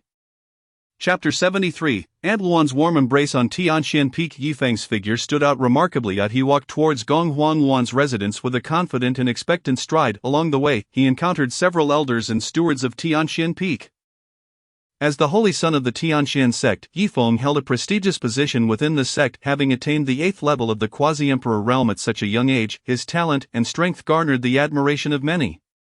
Recently, whispers had circulated within the sect regarding his intimate relationship with the right-hand master, Gong Huanluan. It was well known that during the 6 months Gong Huanluan acted as the acting head of Yunxia Peak, she had come to deeply appreciate Yifeng's extraordinary talent. This awakened within her a desire to nurture this young man, leading to a naturally growing closeness between them. The elders and stewards cast envious glances at their burgeoning relationship.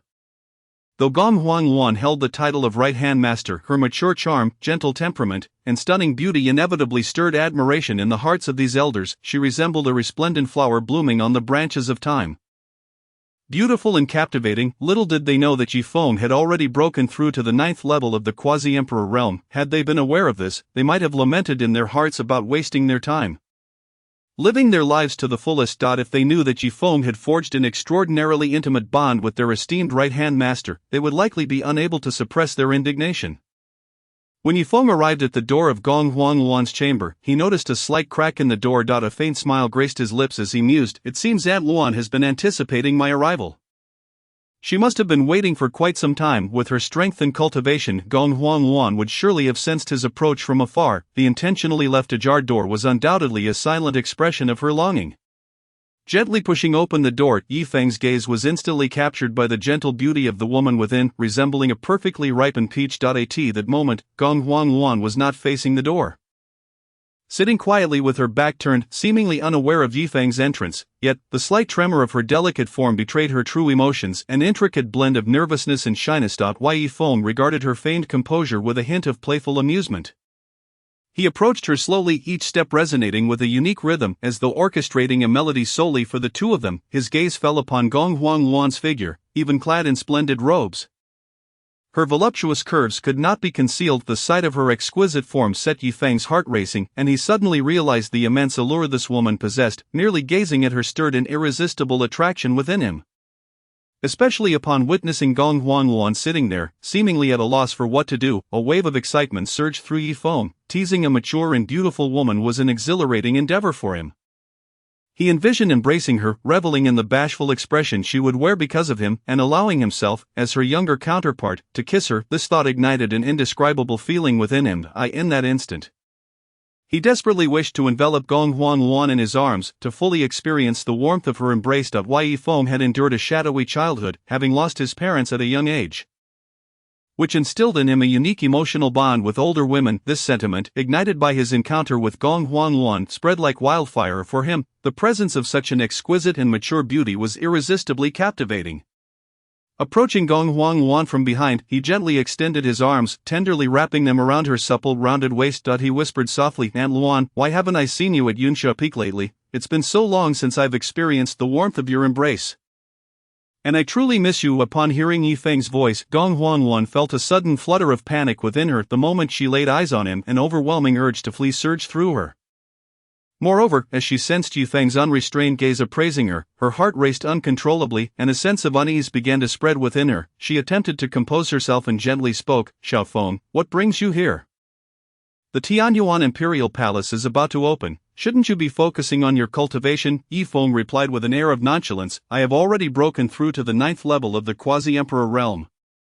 Even when facing those ancient beings who are on the brink of the Emperor realm, I possess the strength to contend with them. It's just that I haven't had the chance to come and chat with you for quite some time due to my rigorous training." As he spoke, his arm, which had encircled Gong Huang's waist, naturally grasped her delicate hand, gently caressing her palm with the warmth emanating from her hand, coupled with the heat radiating from Yi Feng's embrace, sent tremors through Gong Huang's heart, causing her body to involuntarily shiver. The sight was utterly enchanting, reminiscent of a flower quivering delicately in the wind. What made her feel most bashful was the unprecedented thrill she experienced in Yi Feng's embrace. She pondered inwardly, how could this be? Why does this little fellow's gaze feel so intense? His unwavering attention brings me such joy. Her heart was filled with conflict and struggle, although she was already his. This sensation truly embarrassed her. Gong Huang collected her thoughts and softly said, "Xiao Feng, if you wish to kiss me, then go ahead, just don't look at Aunt Luan like that. Your gaze makes me so bashful that I hardly know how to react."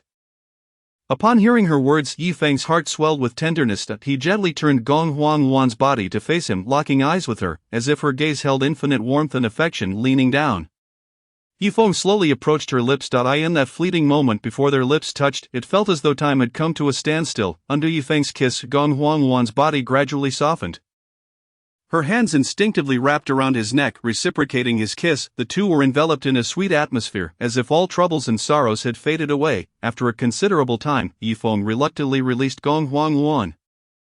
He gazed at her flushed face, his heart brimming with affection. He gently declared, "Aunt Luan, I truly adore you." Gong Huang's beautiful eyes sparkled brightly, reflecting Yi Feng's image, as she replied, "Darling, I like you too." Yi Feng adjusted her position to sit in his embrace, extending his arm playfully. "Aunt Luan, your embrace remains so warm, and your bashful demeanor is irresistibly captivating. Let me behold you properly." Chapter 74, Gong Huang, Shy. "Gentle and loving Xiao Feng, I am already yours, so please refrain from looking at me, your elder, in such a manner, alright?" Gong Huang's voice carried a hint of helplessness and shyness. Countless quiet nights had been spent tossing and turning as she imagined such a scene.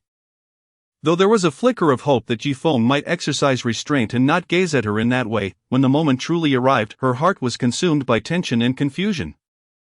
She felt like a butterfly ensnared in a web, unable to escape the clutches of fate. Her flushed cheeks resembled peach blossoms in full bloom on a spring day, exuding an alluring vibrancy. The tremors within her heart felt like ripples spreading across a tranquil lake, stirred by a stone cast into its depths, indescribable in words. Gong Huang gently swayed her neck, akin to exquisite white jade. Attempting to evade Yi Feng's fervent gaze, her eyes were filled with a flurry of anxiety, and she yearned to tightly shut them, wishing to block out everything before her. However, deep within her heart, an unexpected joy quietly blossomed. Being so admired by this little fellow awakened long-suppressed desires within her. Yi Feng's gaze pierced through her defenses like a sharp sword, striking deep into her heart. His intense scrutiny made her eyes glisten with unshed tears. It was a complex emotion, mingled with shyness, reproach, and unspoken affection, especially for someone as stunning as Gong Huang. Her glistening gaze became irresistibly enchanting, possessing the power to captivate souls. Yi Feng was exhilarated, feeling his heart race violently within his chest, as if it might leap out of his throat. His hands trembled as they slowly reached out to caress Aunt Luan's smooth, soft face. The sensation felt akin to touching the most precious treasure in the world, filling his heart with tenderness. "Aunt Luan, you are truly the epitome of beauty in this world, gentle, kind, and utterly wonderful." Yi Feng's voice resonated with deep affection and adoration. His eyes roamed across Gong Huang's face, as if he sought to engrave every contour and detail into his memory. "What brings me the greatest joy is that you belong solely to me now. In the past, and in the future, only I can experience your maturity and beauty." Yi Feng's words acted like sweet poison, gradually eroding Gong Huang's rationality. "Aunt Luan, please don't hide, allow me to truly appreciate how beautiful you are." Yi Feng gazed excitedly at Aunt Luan's face, which was now tinged with delightful embarrassment. The rosy hues that adorned her cheeks enhanced her beauty, making her even more alluring. Gong Huang Luan, this gentle and graceful woman, involuntarily shivered with excitement. She felt as if she were engulfed in an inferno, surrounded by overwhelming passion. Darling, your words are far too embarrassing. Please stop. Gong Huang Luan's voice was almost a whisper, barely audible. Look at me however you wish. After all, I am already yours. As long as you desire, Aunt Luan will never refuse you. Her words brimmed with acquiescence and indulgence, as if at that moment she had surrendered everything to Yi Feng. As soon as Gong Huang Luan's words fell, Yi Feng tightened his embrace, drawing their cheeks closer together. At that moment, there was scarcely an inch between them, almost touching. They could distinctly feel each other's breaths intertwining, creating an atmosphere thick with intimacy. While Yi Feng's gaze remained fixed on Aunt Luan's fair and exquisite face, his large hand encircled her soft and curvaceous waist. The overwhelming softness sent waves of excitement through his heart. Unable to resist, he grasped firmly, twisting slightly. A sudden surge of intense sensation coursed through his waist, as Aunt Luan felt the stimulation of this little fellow fondling her voluptuous figure. Her heart was a tempest of emotions.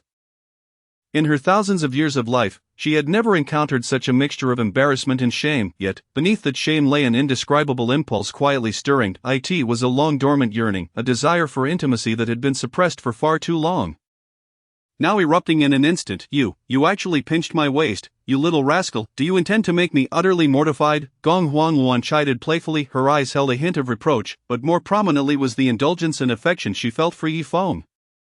Observing Aunt Luan's bashful demeanor only deepened Yi Feng's affection. He gently comforted her, allowing her head to rest against his chest. Aunt Luan, I love you. This love transcended worldly judgment and the boundaries of age. I know our feelings may not be accepted by society, but I do not care. My only concern is you and the connection we share. Furthermore, doesn't my master wish for you to care for her like an elder sister forever? Gong Huang Luan nestled quietly in Yi Feng's embrace, absorbing his heartfelt confession. Her heart brimmed with emotion, for she knew she too loved this little fellow deeply, though their love might not be understood by others. She was willing to sacrifice everything for it. Xiao Feng, from the moment you bestowed such a precious gift upon the little junior sister, I began to take a liking to you, this affectionate little rascal. Gradually, my heart became wholly yours. I once tried to resist these feelings, but I realized it was impossible. The two held each other tightly, exchanging declarations of love. After sharing such sweet sentiments, Gong Huang Luan felt an overwhelming shyness wash over her. Her bright phoenix eyes glistening with unshed tears, perhaps out of sheer embarrassment, she extended her delicate hand to caress Yi Feng's face, attempting to change the subject. You little rascal, you have unknowingly reached the quasi-emperor 9th level. In every aspect, you were so formidable, truly a little monster. At your age, I was nowhere near your level. As for the upcoming expedition to the Tianyuan Imperial Palace, be cautious. When vying for opportunities, act within your means and avoid putting yourself in danger. Even if you cannot seize the opportunity, Aunt Luan will ensure you become a powerful being through the finest resources. Moreover, both I and your master are eagerly awaiting your safe return. After hearing Aunt Luan's words, Yi Feng felt an overwhelming sense of satisfaction. Having connections and a solid background was truly delightful. Even in the face of failure, his elders would find ways to bridge the gap with others. Yi Feng was utterly convinced of Aunt Luan's capabilities. The authority wielded by the right palm master of Tianxian sect was such that even 10 of him could be nurtured into formidable emperor-level warriors. However, what delighted him most was the affection and indulgence bestowed upon him by the mature and graceful Aunt Luan, which filled him with immense satisfaction. Aunt Luan truly dotes on me. She embodies the essence of a gentle and loving elder. Chapter 75, Aunt Luan's enthusiasm. Yi Feng embraced Aunt Luan, striving to rein in his somewhat wandering thoughts. His arms encircled the soft and curvaceous waist of Gong Huang Luan, and the delicate sensation felt akin to an electric current, stirring ripples in his heart. His gaze brimmed with deep affection and earnestness as he spoke. Aunt Luan, you are exceedingly kind to me. Once I grow stronger, I will ensure to care for you and honor you adequately. In this treacherous world of cultivation, such emotions appeared uniquely profound and fervent. Yi Feng understood that Aunt Luan's kindness was unreserved, a special love transcending ordinary feelings, even surpassing everything else. He silently vowed to obtain the legacy of the Tianyuan emperor to facilitate his rapid growth, to become powerful enough to safeguard this precious affection, just as he would for his master. Since you, Aunt Luan, have become my woman, I will not allow you to regret it. I will bring you happiness. Gong Huang Luan's beautiful eyes gradually became misty, for in her view, she was the happiest woman in the world at that moment. She gazed quietly at Yi Feng, who was infatuated and holding her close. A complex array of emotions stirring within her heart. It was a blend of gratitude, sweetness, and a tinge of uncertainty mixed with anticipation for the future. This feeling was akin to a soul breaking free from earthly shackles. Floating gently to the clouds above, enveloping her in an unparalleled sense of fulfillment, she softly spoke, her voice as gentle as a spring breeze. Darling, being with you and receiving your love makes me feel like the happiest woman alive. Listening to Gong Huangwan's tender murmurs, Yifeng slowly leaned closer, their faces and noses touching intimately. In that moment, they were isolated from the world, feeling only the softness of each other's skin and the warmth radiating from their bodies.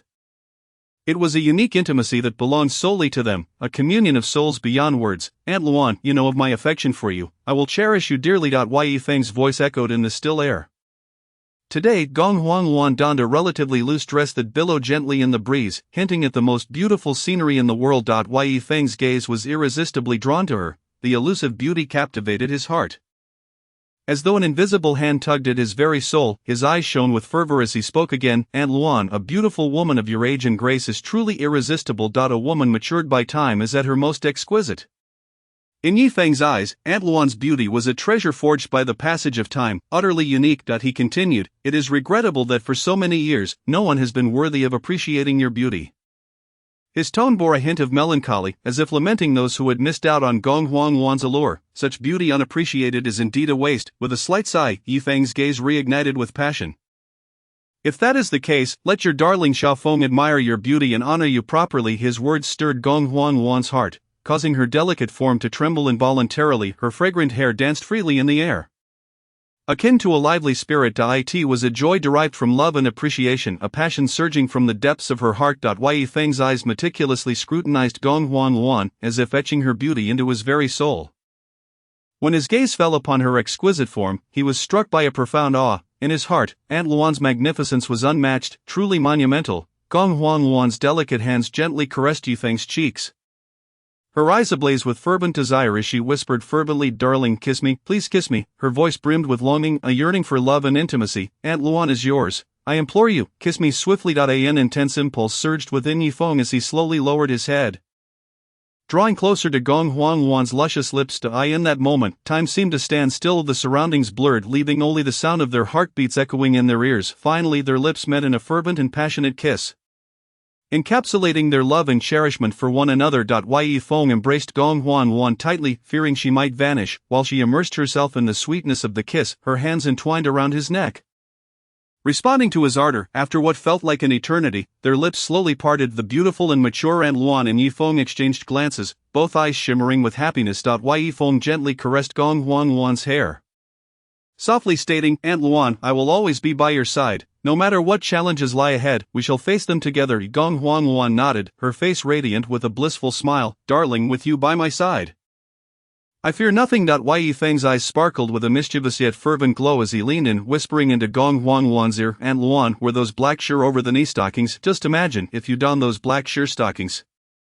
How enchanting you would appear. You would surely take one's breath away. Upon hearing his words, Gong Huangwan's fair face instantly flushed with a hint of crimson. Biting her lip, she playfully glared at Yifeng, her voice soft and tinged with shyness. You naughty darling, always making me appear foolish in front of you. Despite her words, she could not resist the hopeful glimmer in Yifeng's eyes. With a resigned yet affectionate sigh, she decided to indulge him. Although she had warned them once before, she still felt a wave of shyness wash over her. Turning away, she summoned her spiritual energy to conjure a pair of black sheer over-the-knee stockings.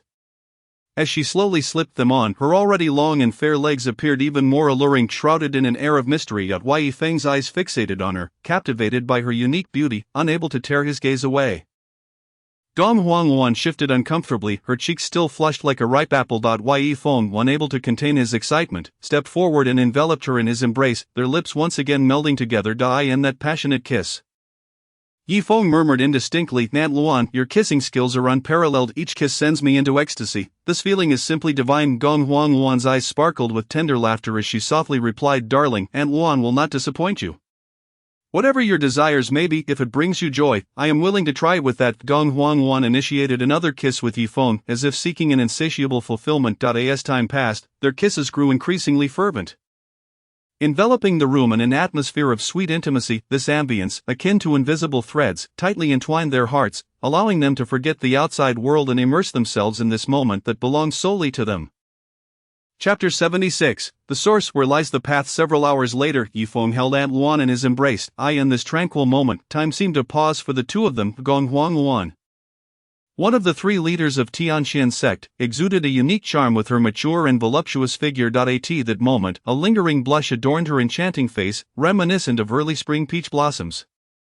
Captivatingly beautiful. Yifeng's large hand gently caressed Gong Huang Luan's exquisite face. The soft, silky sensation seemed as if a mere pinch could draw forth water. His eyes radiated warmth and affection as he spoke in a deep, magnetic voice. Aunt Luan, you are so mature yet your complexion remains so dewy. You are truly a stunning gem. As soon as Yifeng's words fell, the blush on Gong Huang Luan's face spread like ripples across water, extending from her cheeks to her ears, adding a touch of youthful shyness. Gazing at the rosy hue on Aunt Luan's elegant face, Yifeng's gaze grew even more fervent. His eyes were locked onto her charming visage, as if seeking to imprint her beauty deep within his heart. After scrutinizing her face for a while, he slowly began to caress it, each touch imbued with endless tenderness. Gong Huang Luan savored Yifeng's words, feeling the warmth of his hand on her beautiful face, and could not help but playfully chide, "You little rascal, stop teasing Aunt Luan. In just a couple of days, you must depart for the Tianyuan Imperial Palace. Although our Tianqian sect is renowned as the foremost power among the human realms, other forces should not be underestimated." Gong Huang Luan furrowed her brow slightly, a hint of gravity reflected in her gaze. "Especially those forces of the demonic path, known for their ruthless and merciless nature, are quick to take lives at the slightest provocation. I harbor no concerns regarding those younger generations posing a threat to you. Rather, you must exercise caution around the old-timers who linger on the edge of the imperial realm." As the conversation unfolded, Gong Huangwan's delicate hands had already traced countless patterns upon Yifeng's chest. The warmth emanating from her slender fingers brought a radiant joy to Yifeng's heart, as if a gentle current of warmth flowed within him. Yifeng playfully brushed his fingers against Gong Huangwan's nose and confidently proclaimed, "Rest assured, Aunt Luan, I am now a peak 9th level quasi-emperor, wielding several formidable imperial techniques, coupled with the enhancements to my physical constitution and various means at my disposal. I harbor no fear even towards those old-timers who are close to the imperial realm." Gong Huangluan nodded slightly, well aware of Yifeng's combat prowess. As long as he does not encounter adversaries nearing the imperial threshold, no one can harm her little one. Upon entering the Tianyuan Imperial Palace, you must remain vigilant against the people of the sacred Nether Palace. The position of the foremost force in the demonic path is not one that just any faction can assume. Speaking of the sacred Nether Palace, a flicker of complexity crossed Gong Huangluan's beautiful eyes. You are likely somewhat acquainted with this demonic force. The master who established the sacred Nether Palace hails from my Tianqian sect.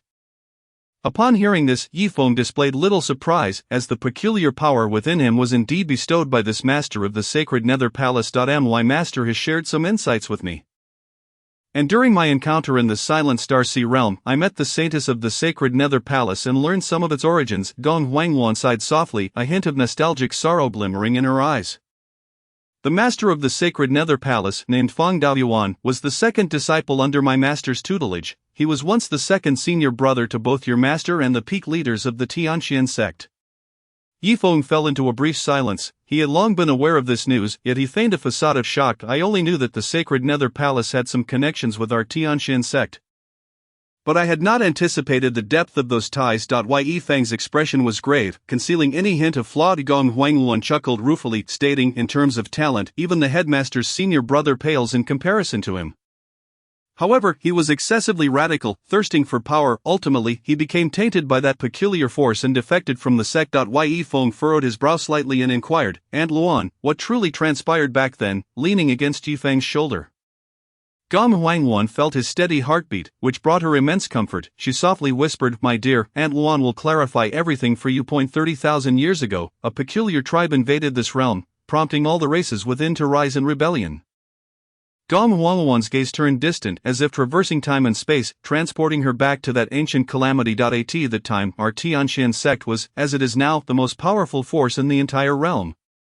All thanks to my master, the Tianqian ancestor, who was a celestial-level powerhouse nearing immortality. Her tone was filled with reverence for the Tianqian ancestor. The headmaster's senior brother and Feng were the two most outstanding disciples under her tutelage, from whom the next sect master would emerge. A complex glint flickered in Gong Huangluan's eyes. The headmaster's senior brother bore a sense of responsibility towards the sect, desiring to inherit the master's legacy and become the revered leader of the Tianqian sect. Whereas Fong showed little interest in such matters, his sole pursuit being the attainment of unparalleled power, aspiring to achieve a celestial status that even the master could not fathom. In the struggle against the peculiar tribe, he willingly succumbed to that malevolent force, attempting to merge spiritual energy with the eerie power to forge a mightier strength. Upon hearing Aunt Luan's explanation, Yifeng was rendered speechless, his mind swirling with the image of Feng Daoyuan, the master of the sacred Nether Palace, a truly formidable figure. That peculiar power incessantly erodes one's consciousness. Had he not been a chaotic body imbued with the primordial essence of chaos, he would have long succumbed to the erosion of his mind, becoming a mere shell of his former self. According to Gong Huangluan, Fong had already been tainted by the peculiar force 30,000 years ago, even before the Tianxian ancestors' fall and the sealing of the master of the peculiar. Yet, when Yifeng encountered him over 30 years ago, he still possessed his complete consciousness. However, unlike Yifeng, he lacked the chaotic body, leaving Yifeng at a loss as to how he managed to retain his mind.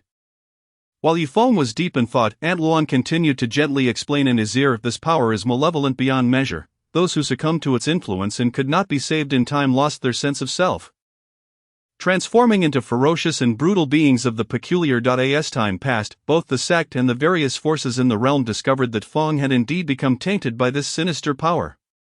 Each faction, standing on the moral high ground, implored the master to eliminate Fong for the sake of the people, should Feng Daoyuan become a creature of the peculiar due to the erosion of his consciousness. His innate talent would inevitably bring great calamity to this realm, although he fought valiantly against the invasion of the peculiar at that time and did not commit any heinous acts.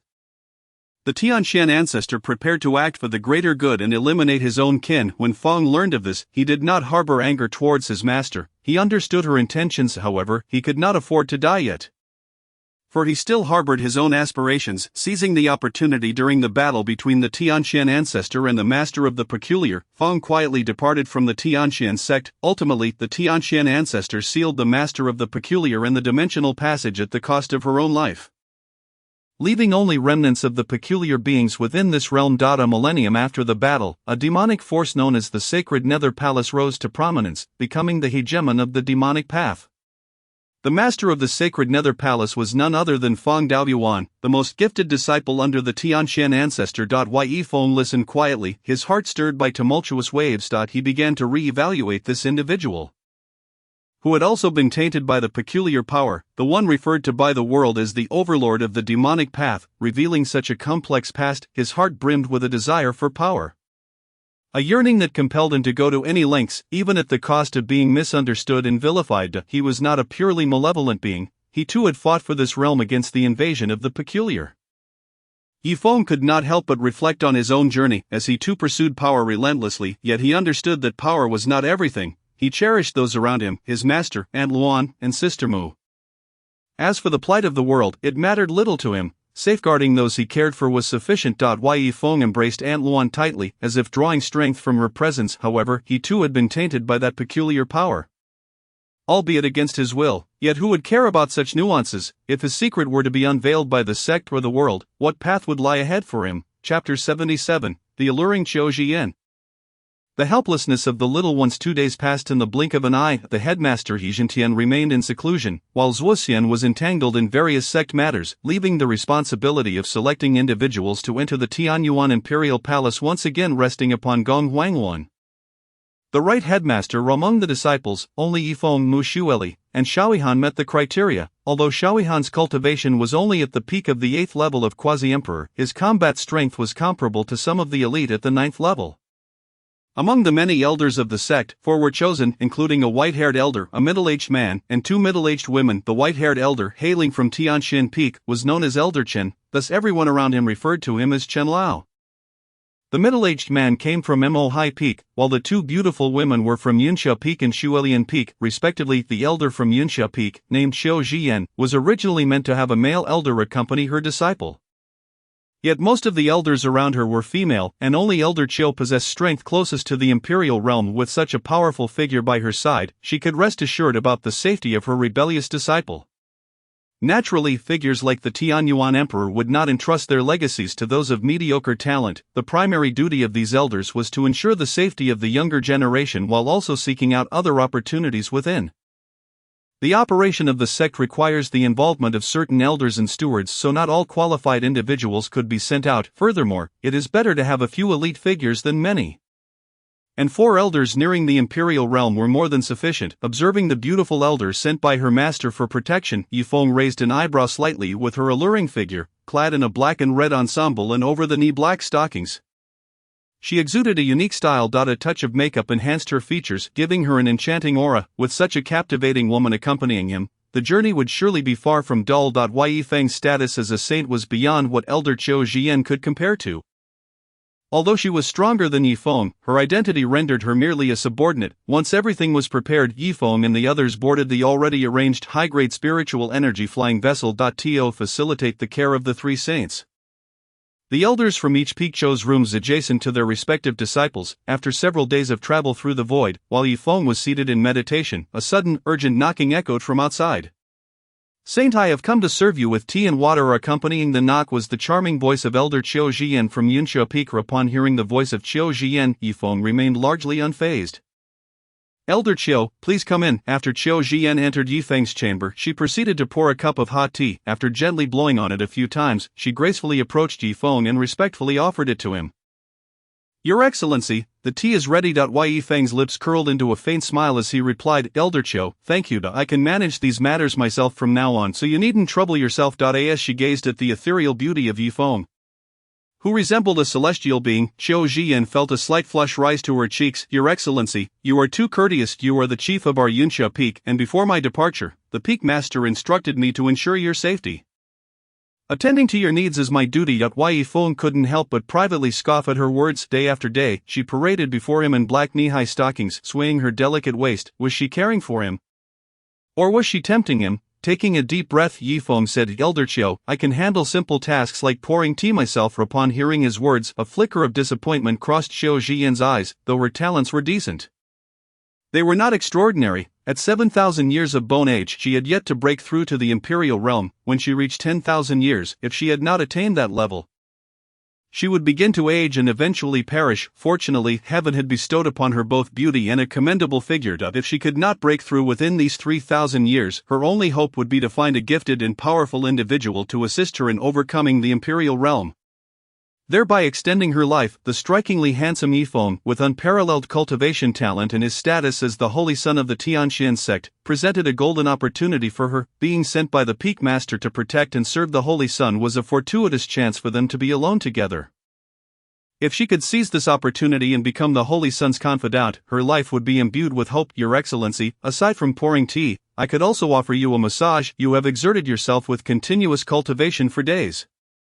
Allow me to help you relax." After speaking, Qiu Jian's enchanting eyes sparkled with anticipation as she looked at Yifeng, hoping he would accept her proposal. Noticing the alluring gaze of Qiu Jian, Yifeng smirked slightly. Were it not for the training he had received from his master, Aunt Luan, and senior sister Mu, he might have found it difficult to resist this charming yet pitiable look. Though he prided himself on being virtuous, he decided to indulge her wish, as he too felt somewhat fatigued. Resolutely, Yifeng smiled and gestured to Elder Qiu, "Please come closer." Qiu Jian hesitated slightly. After all, there was a distinction between men and women, and their statuses differed. However, recalling her purpose, she steeled herself and took a step forward. A bit closer, Yifeng urged again. They were now less than a meter apart, and the thought of getting even closer made Qiu Jian's cheeks flush crimson. Yet, in pursuit of gaining favor with Yifeng, she shyly advanced 2 more steps. In the midst of Qiu Jian's astonished gaze, Yifeng reached out, pinching her delicate chin with 2 fingers, a playful smile gracing his lips. "Elder Qiu, is your massage technique professional?" As her chin was caught, Qiu Jian felt a wave of embarrassment wash over her. "Your Excellency, please do not do this. If the Peak Master finds out, she will expel me from Yunxia Peak." Yifeng chuckled lightly. "Rest assured, I won't let my master know. Besides, isn't my demeanor precisely what you desire?" With her thoughts laid bare by Yifeng, Qiu Jian's eyes grew even more alluring. "Your Excellency, I assure you, I will meet your expectations." With that, Qiu Jian lowered her head and unexpectedly kissed Yifeng's thumb, which was still pinching her chin. Yifeng was momentarily taken aback by her boldness, but he quickly regained his composure. Observing Qiu Jian's captivating visage, he sighed inwardly, understanding her desperation to break through the imperial realm and extend her life, compelling her to lower herself to please him. Perhaps this was the helplessness of the little people. Chapter 78, Qiu Jian's Oath to the Heavenly Tao. devoting everything to serve the Holy Sun within the ancient, elegantly decorated confines of the spirit vessel. Xiao Zhiyan, adorned in a striking black and red ensemble, resembled a resplendent flower blooming in the night. She knelt gracefully upon the bed, her figure alluring, while Yifeng reclined comfortably in her warm embrace. His eyes gently closed, seemingly lost in a moment of tranquility and tenderness. Elder Qiu, your embrace is quite fragrant, and your figure is splendid. Have you ever taken a partner? Yifeng's languid voice echoed in the room. The abruptness of this question made Xiao Zhiyan's heart tremble, and her delicate hands, which had been massaging his temples, froze momentarily. Countless thoughts flashed through her mind, leaving her unsure of how to respond to this seemingly simple yet layered question. In her heart, two inner voices clashed. One shouted, "You must speak the truth. Deceiving the Holy Sun could lead to dire consequences." The other pleaded desperately, "Do not reveal the truth. If the Holy Sun finds out about your past, this precious connection will be severed. You cannot afford to miss such a rare opportunity." After biting her lip and wrestling with her thoughts, Xiao Zhiyan finally spoke softly in response to Your Excellency. I once had a partner, but I have long since severed ties with him. From now on, I shall wholeheartedly follow and serve you. Her voice was gentle, tinged with a barely perceptible tension. I in this harsh world, power and status are everything. Xiao Zhiyan understood clearly that with Yifeng's extraordinary talents and esteemed identity, it was highly likely he would become the sect leader of Tianxian in the future. If she could pledge her loyalty now and become his trusted confidant, her status within the sect would surely rise alongside his, granting her the glory and power she had always yearned for. Yifeng slowly opened his eyes, which seemed to harbor unfathomable secrets. He grasped Xiao Zhiyan's delicate hand, which had been massaging his temple. The touch was gentle yet firm, causing her heart to race.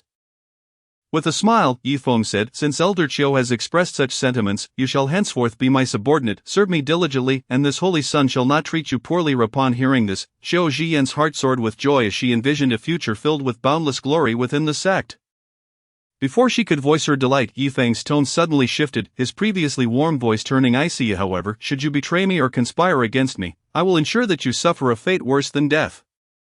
Yifeng had his own calculations. He was not concerned that Xiao Zhiyan would attempt to harm him. She lacked both the courage and the strength for such an act. However, the misfortunes he had endured in life taught him to remain vigilant. Even towards someone as seemingly delicate as Elder Qiu. Feeling the coldness in Yifeng's words, Xiao Zhiyan was engulfed by a chill. She never expected that the usually gentle Holy Sun harbored such a ruthless and decisive heart beneath his amiable exterior. Yet his sudden display of coldness and resolve only made her more grateful for her choice. In this unforgiving world, only those with a cold yet powerful heart could achieve greatness. Xiao Zhiyan slowly leaned closer to Yifeng. Her beautiful eyes shimmering, she moved her hand, which had been massaging his temple, to caress his cheek. The delicate touch stirred something within Yifeng. With a soft, plaintive expression, Xiao Zhiyan said, "Your Excellency, why do you find it so hard to trust my character?" Her voice was melodious, akin to a yellow oriole singing sweetly. A hint of hesitation crossed Xiao Zhiyan's face as if she were grappling with a difficult choice. Ultimately she steeled herself, her eyes gleaming with determination. "I vow to devote everything to serve you, Your Excellency. Should I break this oath, may the heavenly Tao obliterate me, and may I never be reborn." The oath to the heavenly Tao was one of the most severe vows in this realm. Once broken, one would suffer the endless torment of karmic retribution. Yifeng was not surprised by Xiao Zhiyan's harsh vow. From their interactions, he sensed her overwhelming desire to break through the imperial realm, extend her life, and rise above the masses, exactly as he had anticipated. In his eyes, those with desires were easier to control. Now, he lacked a trustworthy aide to assist him, and Xiao Zhiyan was undoubtedly a fitting candidate. Moreover, her vow to the heavenly Tao only increased Yifeng's confidence in her loyalty. "Elder Qiu, since you are willing to serve me wholeheartedly, I shall not treat my own people unfairly." With that, Yifeng gently removed Xiao Zhiyan's hand from his cheek and slowly sat up. Seated nearby, Xiao Zhiyan was suddenly engulfed by a wave of despondency. The Saint Sun was so remarkable, possessing both exceptional talent and striking beauty. She yearned to caress his face a little longer. Just as Xiao Zhiyan lingered in her melancholy, Yifeng unexpectedly extended his hand towards her, commanding, "Elder Qiu, come here." His tone carried an undeniable authority. Instantly, Xiao Zhiyan's cheeks flushed a vibrant hue, her bashful demeanor akin to a blooming peach blossom. She gently shifted her position and settled beside Yifeng. Observing her shy and hesitant posture, Yifeng felt an inexplicable joy and exhilaration swell within him. He wrapped his arm around her, pulling her into his embrace. As she basked in the warmth of the Saint Sun's hold, Xiao Zhiyan's delicate cheeks blushed with a rosy glow, and she softly murmured, Saint Sun, please don't do this. If the Peak Master finds out, she will surely punish me. Within the heavenly Shin sect, the Peak Master of their Yunsha Peak was revered as a goddess in the hearts of all men. The Peak Master seldom interacted with any man, yet her belly was noticeably growing day by day. The Peak Master doted excessively on her sole disciple, which led Xiao Zhiyan to harbor certain suspicions. She merely wished to curry favor with Yifeng to secure a protector, but she did not wish to offend the Peak Master. Unmoved, Yifeng comforted her elder Qiu. Rest assured, I will not inform the Master. Did you not say you would dedicate yourself to serving me? This is also a form of service. Henceforth, you shall be mine. Chapter 79. The flustered Xiao Zhiyan lacked the unparalleled beauty of her master, whose captivating allure seemed to be the result of divine craftsmanship, capable of rendering the heavens and earth dim with a mere smile. She did not possess the mature grace of Aunt Luan, whose every gesture exuded a refined elegance born from the passage of time, nor did she have the ethereal charm of junior sister Mu, who resembled a snow lotus at the pinnacle of a frigid mountain.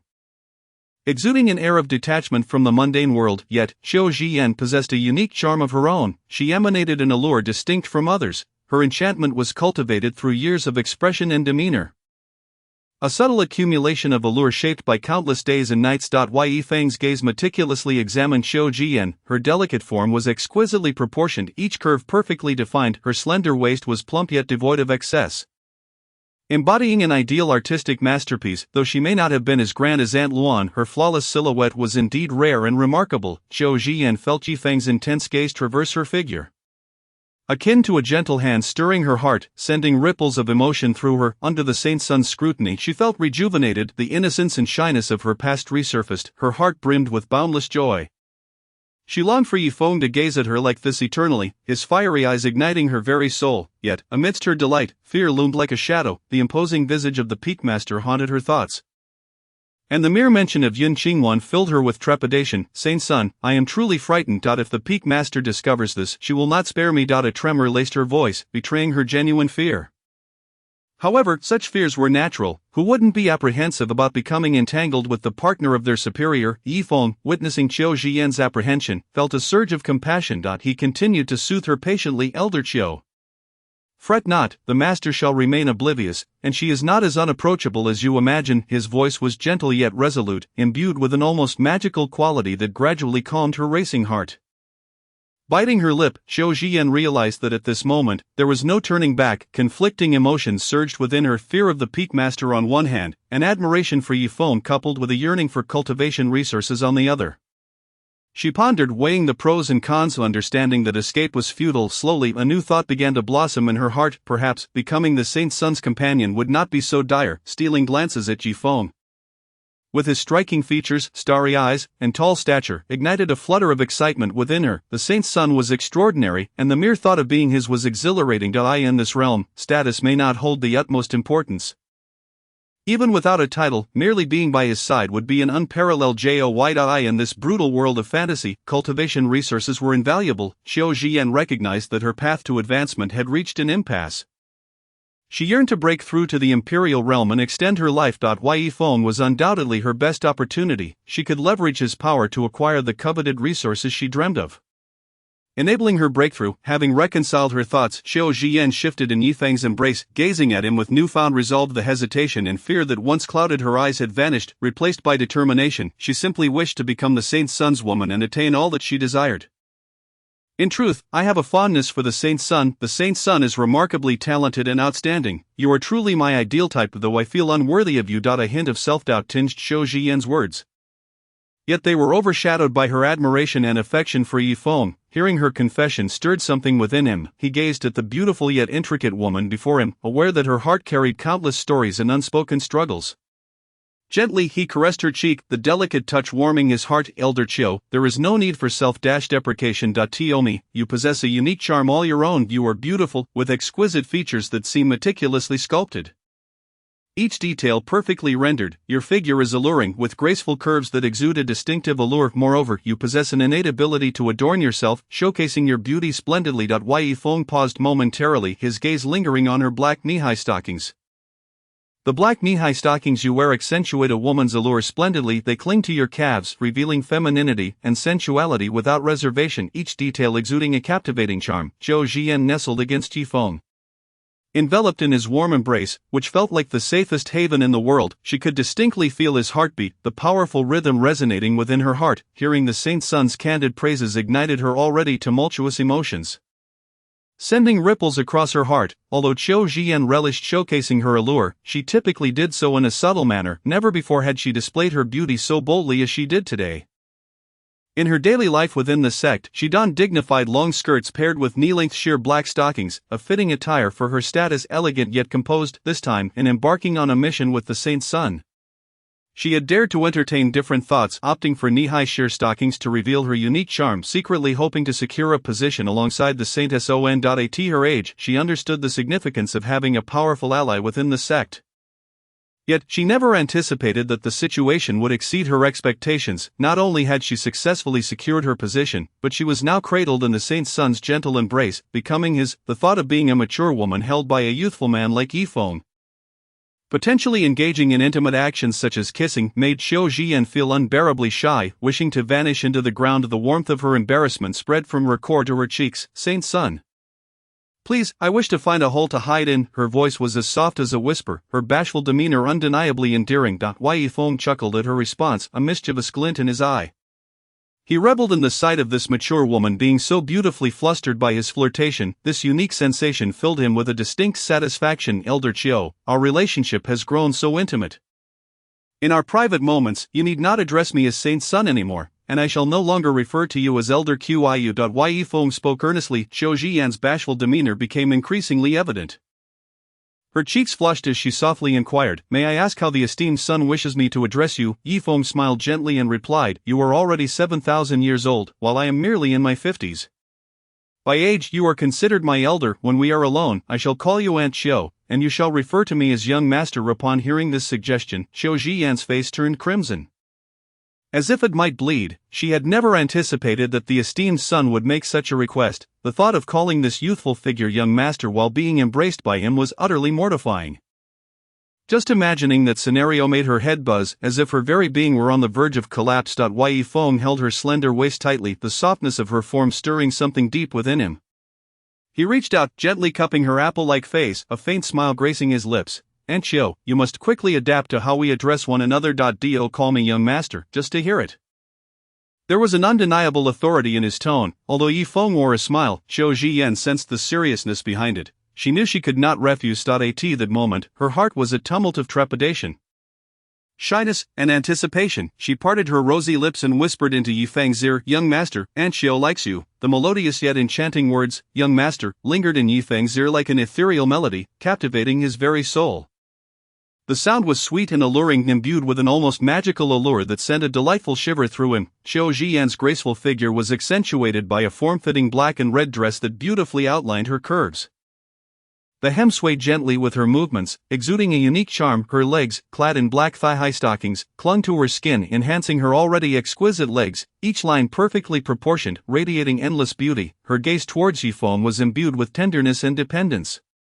Yifeng slightly lifted his head, calming his emotions as he regarded Qiu Jian. "Aunt Qiu, should any elder in the sect intentionally obstruct you, merely inform them that you are acting on behalf of this Sun." The Tianxian sect was a vast organization rife with factions and intricate relationships. Although Qiu Jian held the position of elder at Yunsha Peak, her strength barely reached the imperial realm, rendering her far from formidable within the sect's ranks. Furthermore, she lacked any substantial backing, making her vulnerable to various challenges within the sect. As one of the 8 great peaks of the Tianxian sect, Yunsha Peak possessed its own unique status and heritage. Apart from Yun Changwan, the imperial peak leader, there were other imperial elders who often looked down upon Qiu Jian due to their superior experience and strength.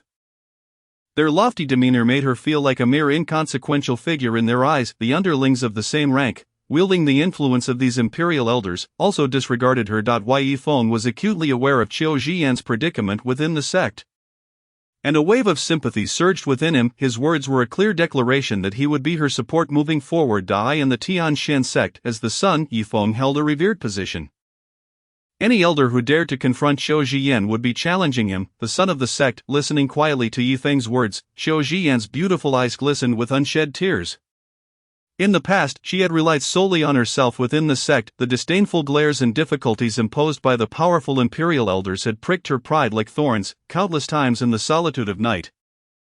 She had felt an overwhelming sense of loneliness and helplessness, the sting of neglect causing her profound pain, yet now Yifeng's words were like a warm ray of sunlight piercing through her icy heart. She felt as though she had discovered a guiding light in the darkness, a sanctuary to rely upon. To serve the esteemed son felt like an immense stroke of fortune. Her heart swelled with emotion. A joy rooted in being cared for and valued. She lifted her gaze to Yifeng's handsome visage, her gratitude spilling forth uncontrollably. She brushed her lips lightly against his cheek, her face blooming with the color of a blossoming peach flower. Shyly she lowered her head and spoke softly, "Esteemed son, I truly do not know how to express my gratitude. I shall devote myself entirely to serving you." There was a tremor in her voice, as if she felt reborn through Yifeng's kindness. "If you require a massage or relaxation, I will attend to you with utmost diligence," she continued, eager to repay the favor bestowed upon her by the esteemed son. Yifeng gently embraced Qiu Zhiyan, savoring the feel of her legs encased in black stockings. Pretending to be displeased, he remarked, "Aunt Qiu, I have already said that when we are alone, you need not address me as the esteemed son."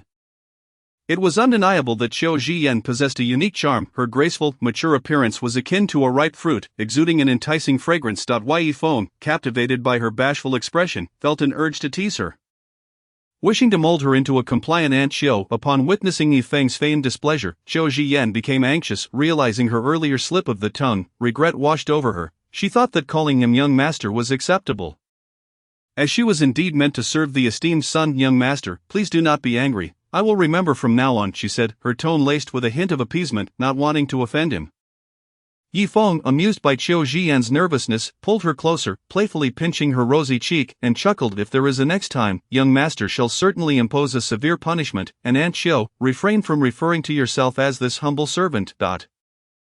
As she was held in his embrace, Qiu Zhiyan felt a delightful blend of happiness and shyness, tinged with disbelief. It felt as though she were in a dream, the situation so surreal. Previously she had interacted with a few partners, some volatile and others cold-hearted, yet none had ever made her feel as flustered as the esteemed son did now. She thought to herself, perhaps only the esteemed son could tame this little wildcat into a docile kitten. The mere thought deepened her blush. She felt like a little girl in front of Yifeng, intoxicated by the sensation of being cherished. With sincerity, Qiu Zhiyan declared, "Young master, I assure you I will be mindful and there shall not be a next time." Yifeng held Qiu Zhiyan and rose, his gaze sweeping over her form. He admired her form-fitting black and red dress and thigh-high stockings, genuinely complimenting her. "Aunt Qiu, this outfit truly showcases your charm. Have any of your previous partners seen you in this attire?" Qiu Zhiyan, blushing, shook her head. "This is Aunt Qiu's first time wearing such an alluring outfit. Aside from you, young master, no one else has seen it." A sense of delight bubbled within her. She had donned this elegant and captivating attire specifically for Yifeng, hoping to earn his approval. Upon hearing her words, Yifeng's fondness for this seductive woman only deepened.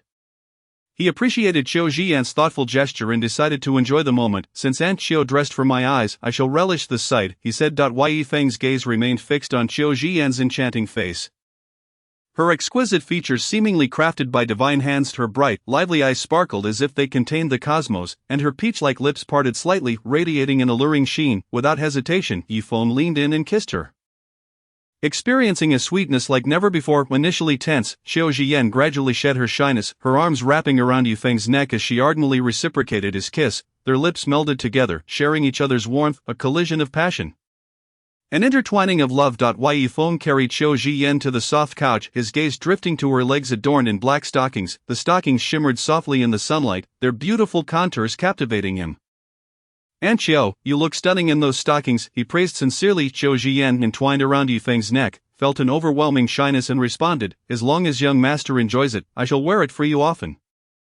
The heart of Qiu Zhiyan brimmed with an overwhelming sweetness, ready to burst. She was willing to do anything for Yifeng, as long as it brought joy to the esteemed son. Everything was for the sake of the son. Yifeng gently wrapped his arms around Qiu Zhiyan's waist, his gaze once again drawn to her cherry-red lips. He leaned in and captured that luscious hue, kissing her once more. Chapter 81, Elder Qiu's garment is torn. The city of landing time seemed to stretch indefinitely as Qiu Zhiyan, clad in her tight-fitting black and red dress, shyly curled up in Yifeng's embrace. She felt her heart racing like a torrential downpour of raindrops. Being in the arms of the son truly enveloped her in a sense of security. At that moment, the spirit vessel glided smoothly through the mist, yet the atmosphere within the confined space felt subtly charged. For they were not alone. 2 other disciples and 3 elders from different peaks were also present. In such a setting, the thought of having shared intimate moments with the sun in his quarters made her cheeks flush with heat. This mission, aimed at securing benefits for the sect, was indeed a remarkably unique outing. Typically, tasks assigned by the sect were monotonous, but now, with Yifeng's presence in her life, everything was imbued with a vibrant hue. Young master, once we arrive at the ruins of the Tiangong Imperial Palace, if danger arises, I will surely risk everything to protect you. Qiu Jian's gaze was resolute, her tone devoid of hesitation. In her heart, Yifeng's safety had eclipsed her own life. Upon hearing her words, a light smile graced Yifeng's face as he tenderly stroked Qiu Jian's silken hair, his touch gentle and filled with affection. "Aunt Qiu, you need not worry. My strength is not as simple as you perceive. As long as our opponents do not truly reach the level of the Imperial Path, they cannot pose a threat to me."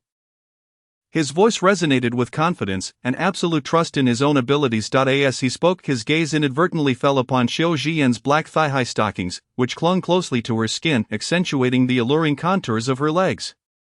Yet, he frowned slightly and remarked, "Aunt Qiu, you must choose garments of better quality in the future. This attire, which tears after a single wear, should not be purchased again. When we step out, remember to change into something new. We cannot have others taking advantage of your beautiful legs." Flushed with embarrassment, Qiu Jian nodded obediently, her voice soft as she replied, "I understand, young master." Internally she felt at a loss for words. After all, it was the young master who had damaged her dress. Yet he insisted on blaming the merchant instead. Yifeng's hand gently caressed her porcelain-like cheek, and leaning down, he planted a fervent kiss on her fiery red lips. The passionate kiss stirred a nameless flutter within Qiu Jian's heart. Just as she became immersed in that sweet shyness, Yifeng softly declared, "Aunt Qiu, from now on, you shall be the one aiding me. You must learn to protect yourself aside from me. Do not let others take advantage of you." His domineering words ignited a fire deep within Qiu Jian's heart. Her cheeks flushed a deep crimson, her beauty so vibrant it seemed it could drip with dew. This mature elder, both in body and spirit, found herself particularly enamored by Yifeng's possessive declarations. Shyly turning her head away, she appeared utterly adorable. "Young master, I shall remember your words and hold them dear." In that small chamber, the affection between them continued to blossom and deepen. Meanwhile, the outside world remained rife with uncertainty and peril. The spirit vessel wove through the clouds, drawing ever closer to the ruins of the Tiangong Imperial Palace. Mu Shueli, Xiaoyihan, and the other 3 elders were busy preparing in their respective quarters. Oblivious to the tender and extraordinary scene unfolding in the small corner, Qiu Jian straightened up in Yifeng's embrace, adjusting her slightly disheveled dress, her eyes glimmering with a complex light. This mission was crucial. Not only for the sect's interests but also for her own and the sun's. She was determined to perform admirably, not to betray the trust and care bestowed upon her by the sun.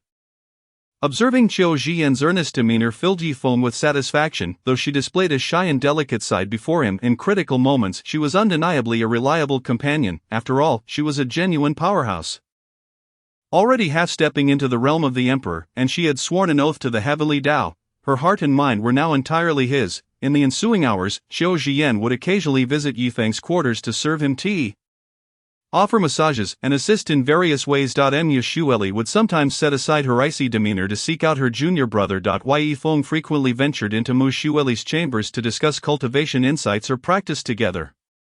Each time they were together, Mu Shueli would blush as Yifeng playfully teased her. Before long, the spirit vessel arrived at a city near the ruins of the Tiangong Imperial Palace. The group stepped out, gazing at the ancient relics that emanated a mysterious yet commanding aura, as if recounting tales of past grandeur and tribulations. At that moment, Qiu Jian donned a flowing gown, still in the style favored by Yifeng, showcasing her mature allure while retaining an air of dignity. The sight of such an elegant beauty serving as his personal attendant filled Yifeng with a sense of comfort and pride.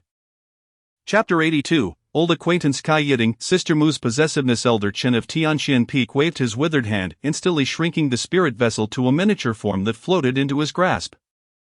Among the 7, his strength was the most formidable, making it prudent for him to oversee the vessel. With a gentle smile directed at Yifeng and the others, Elder Chen suggested, "Esteemed sons, let us proceed to the landing site ahead to gather information."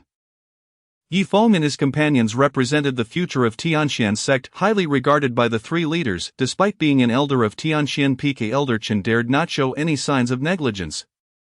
Among them, Yifeng held the highest status as the foremost son, perhaps destined to be the sect's future leader. Thus, while appearing to seek the opinions of all three, Elder Chen's gaze lingered primarily on Yifeng. Noticing Elder Chen's gaze upon him, Yifeng replied with a gentle smile, "Elder Chen has considered this matter thoroughly. As we are new here and lack familiarity with the situation, it is indeed wise to first gather information in the city."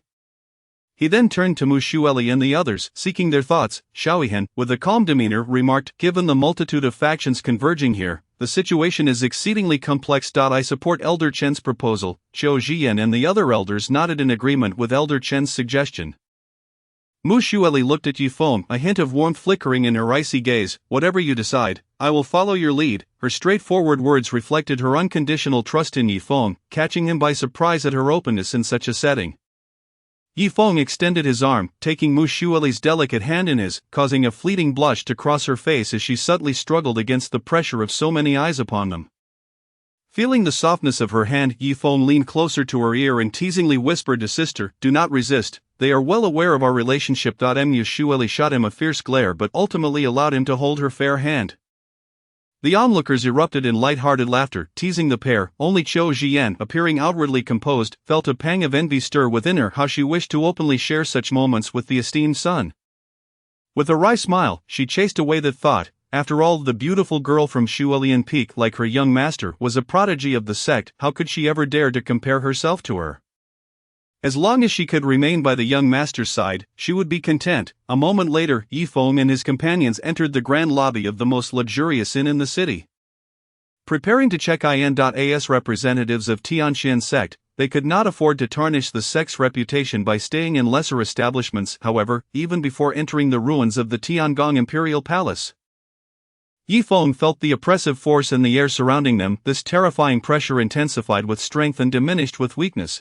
For those below the Emperor realm, it posed little threat, yet, for a strong emperor, the pressure could multiply exponentially, potentially inflicting severe harm. Only those at the pinnacle of the Emperor realm, like the Tiangong Emperor, could remain unaffected by such pressures. The situation mirrored the intelligence he had received, bringing a sense of relief to Yifeng. This meant he need not worry about encountering formidable adversaries here, once he found the opportunity to break through to the peak of the quasi-emperor realm.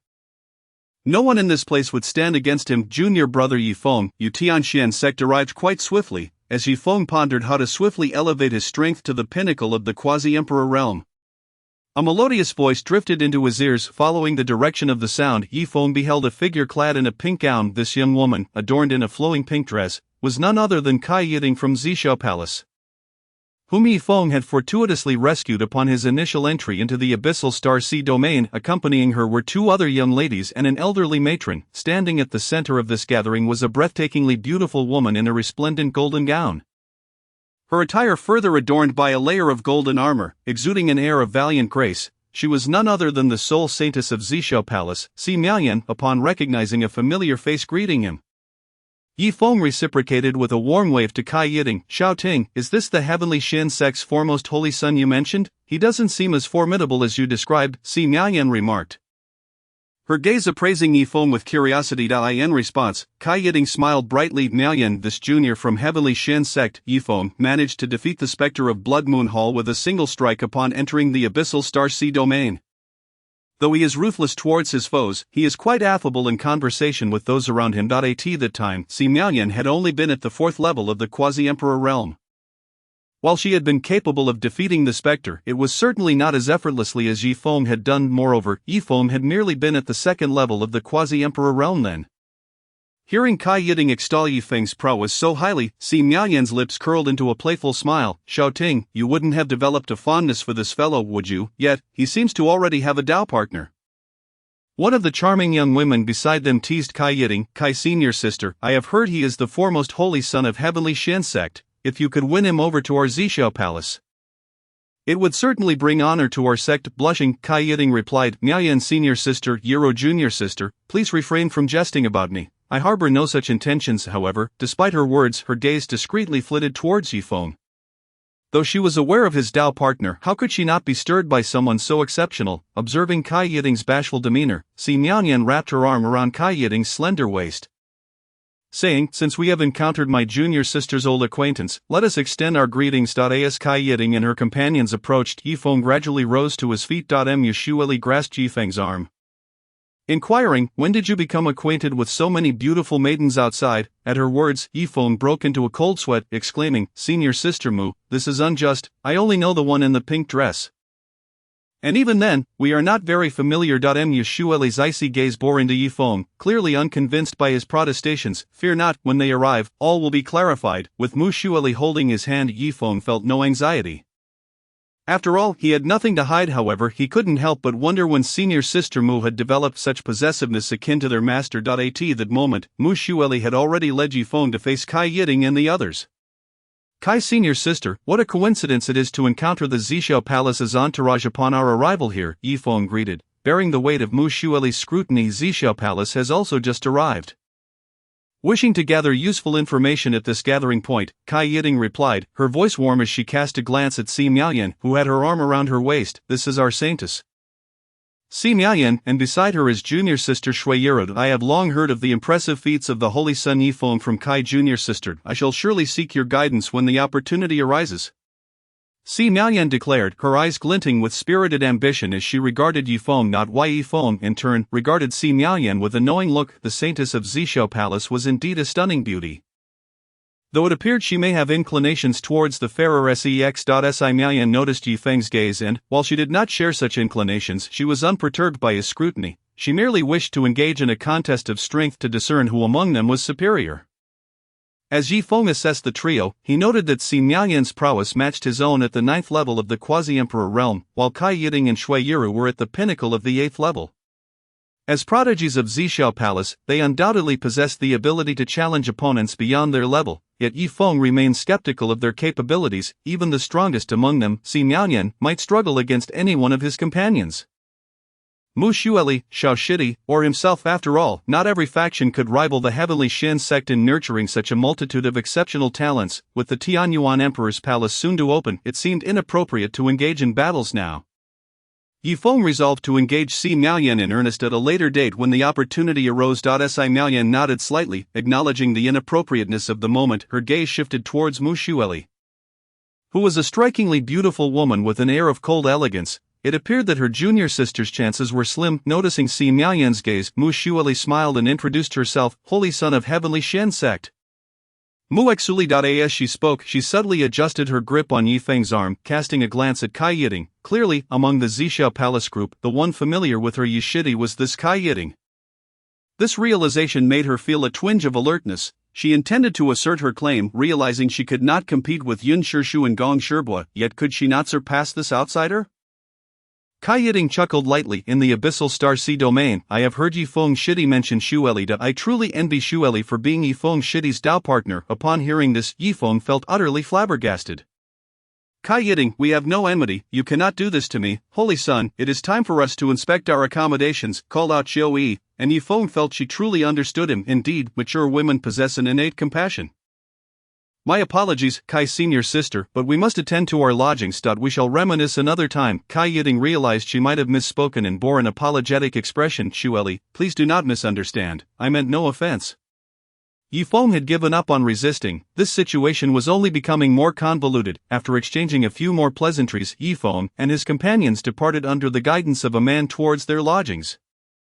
"Kai junior sister, that girl is quite remarkable. I sense your hopes may be dim," remarked one of them. Kai Yiting's cheeks flushed. "Miaoyan senior sister, please spare me from more teasing. I merely admire Yifeng Shidi."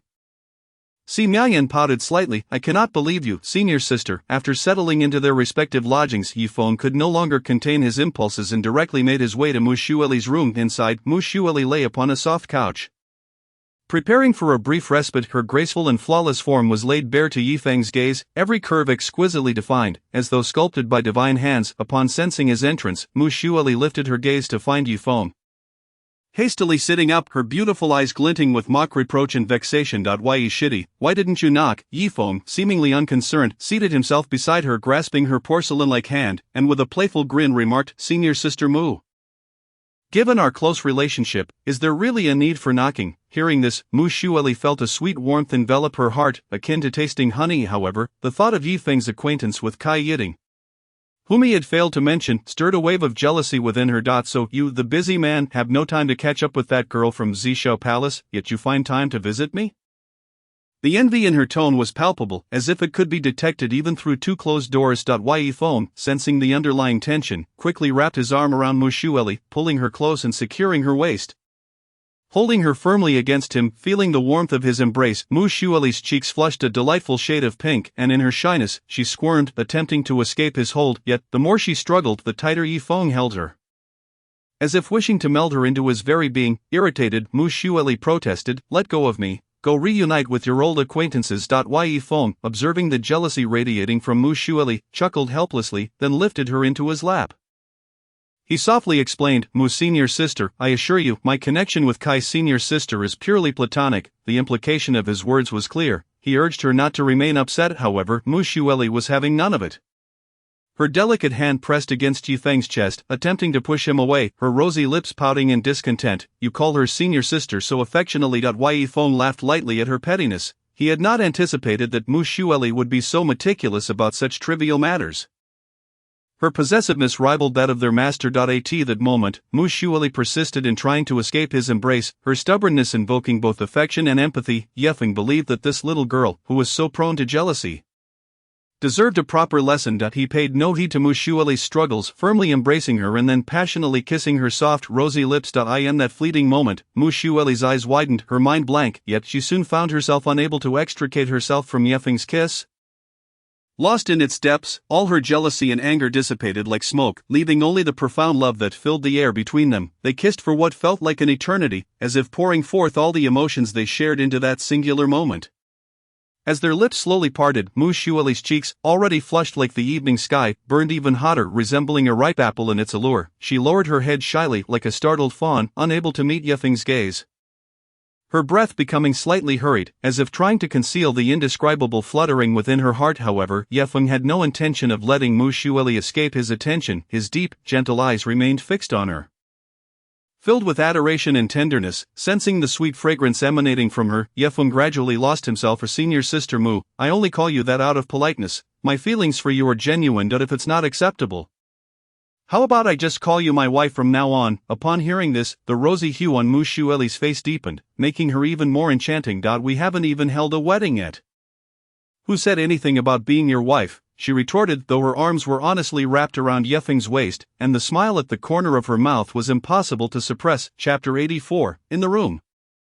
Mu Xueli felt happiness again. A smile crept onto Ye Feng's lips, his laughter imbued with endless warmth and affection as he said, "Senior Sister, isn't that just a matter of time?" He locked his gaze onto Mu Xueli, whose breathtaking beauty was now adorned with a lovely blush that resembled the most splendid sunset spreading from her fair cheeks to her ears. She hesitated before speaking. "Perhaps you should just call me by my name."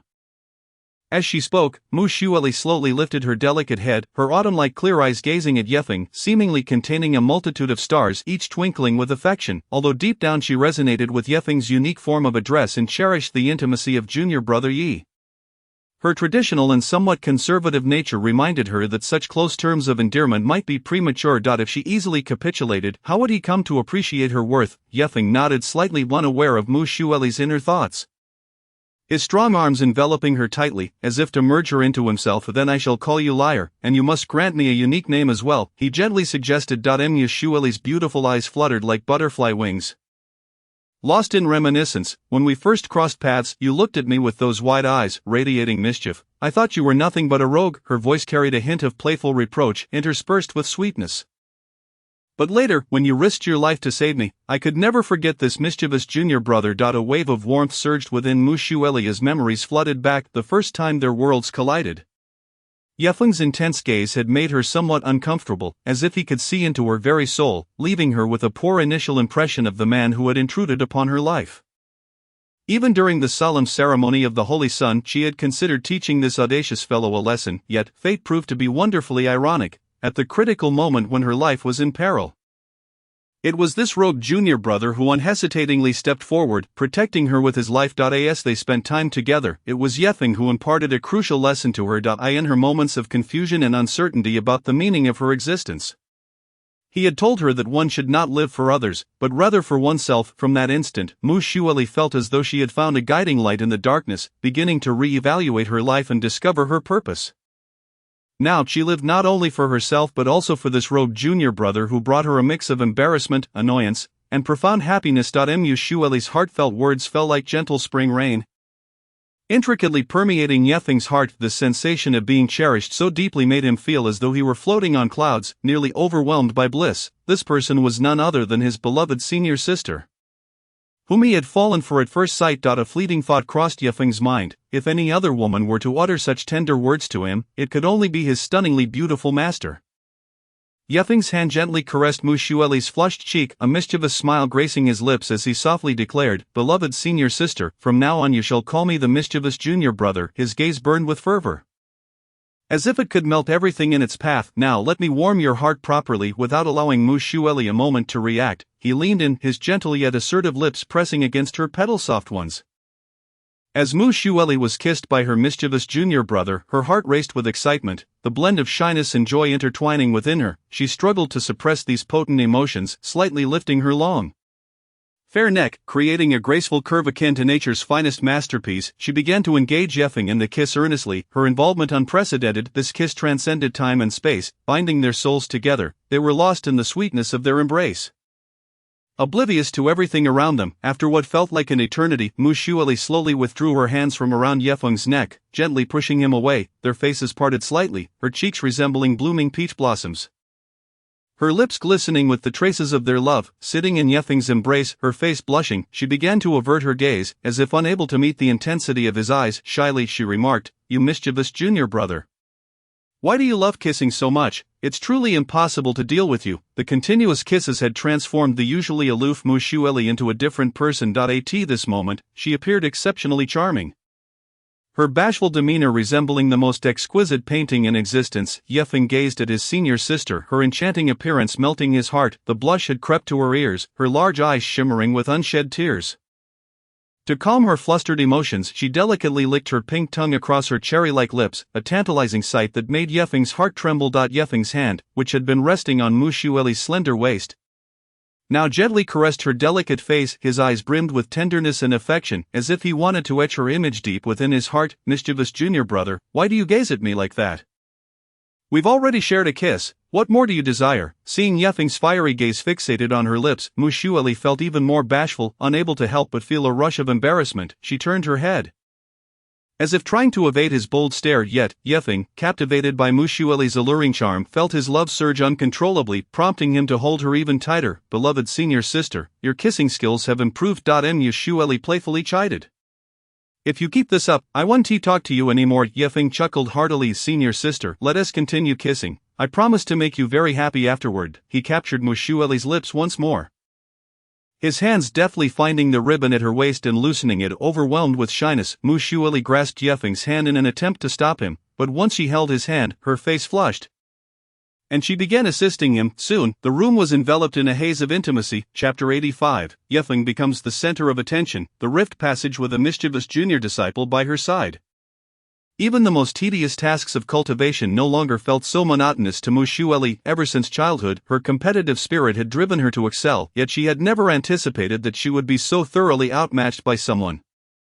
During the sacred ceremony for the Son of Heaven, she was unable to compete for the position of the foremost disciple of the Tianqian sect, finding herself outmaneuvered in both wit and prowess. It seemed that in every regard, she was no match for him. Now, even their cultivation levels had reached the same pinnacle of the quasi-emperor's ninth realm. Alone in her chamber, lounging on a soft couch, Mu Xueli blushed as she whispered to herself, "My mischievous junior is truly an exceptional man. At this age, he must be the only quasi-emperor at the ninth level. He is indeed remarkable." The thought of her beloved being so outstanding, so powerful, and so astonishingly talented enveloped her heart in a wave of bliss. The following day, Yifeng and his companions from the Tianqian sect gathered early. Observing the assembly before him, Yifeng spoke calmly. "Yesterday, we inquired and found that there is no definitive entrance to the Tianyuan Imperial Palace. The grand formation set by a being of such immense power is beyond our capacity to breach. However, after millennia of erosion, some fissures have appeared in the formation. While we cannot shatter these seals, we can enter the Tianyuan Imperial Palace through these cracks." The crowd nodded in agreement, acknowledging his words. Yi Feng, may I request to accompany you from the Zhixiao Palace? As Yi Feng and his group prepared to depart, Si Miaoyan arrived with several members of the Zhixiao Palace before him. Yi Feng hesitated. It was evident that various factions had already infiltrated the space of the Tianyuan Imperial Palace, and as more people poured in, the situation would undoubtedly become chaotic, although the members of the Tianqian sect were formidable. Even the mightiest tiger cannot contend with a pack of wolves. If they could travel with Si Miaoyan and her companions, they could share the burden of any risks encountered. Si Miaoyan's proposal clearly reflected this consideration. Yi Feng turned his gaze towards Mu Xueli and the others, seeking their opinions. What do you think? Elder Chen stroked his beard and replied, I believe it is feasible. The Zhixiao Palace is also a righteous sect, and traveling together could mitigate some dangers. Mu Xueli nodded in agreement, although she harbored some reservations towards Kai Yiting and others due to her feelings for Yi Feng. Journeying alongside the Zhixiao Palace's members would ultimately yield more benefits than drawbacks. With consensus reached, Yi Feng turned to Si Miaoyan and responded, with your addition, our venture into the Tianyuan Imperial Palace will surely proceed more smoothly. Si Miaoyan smiled, no need for formalities, let us hasten to find a fissure to enter this realm.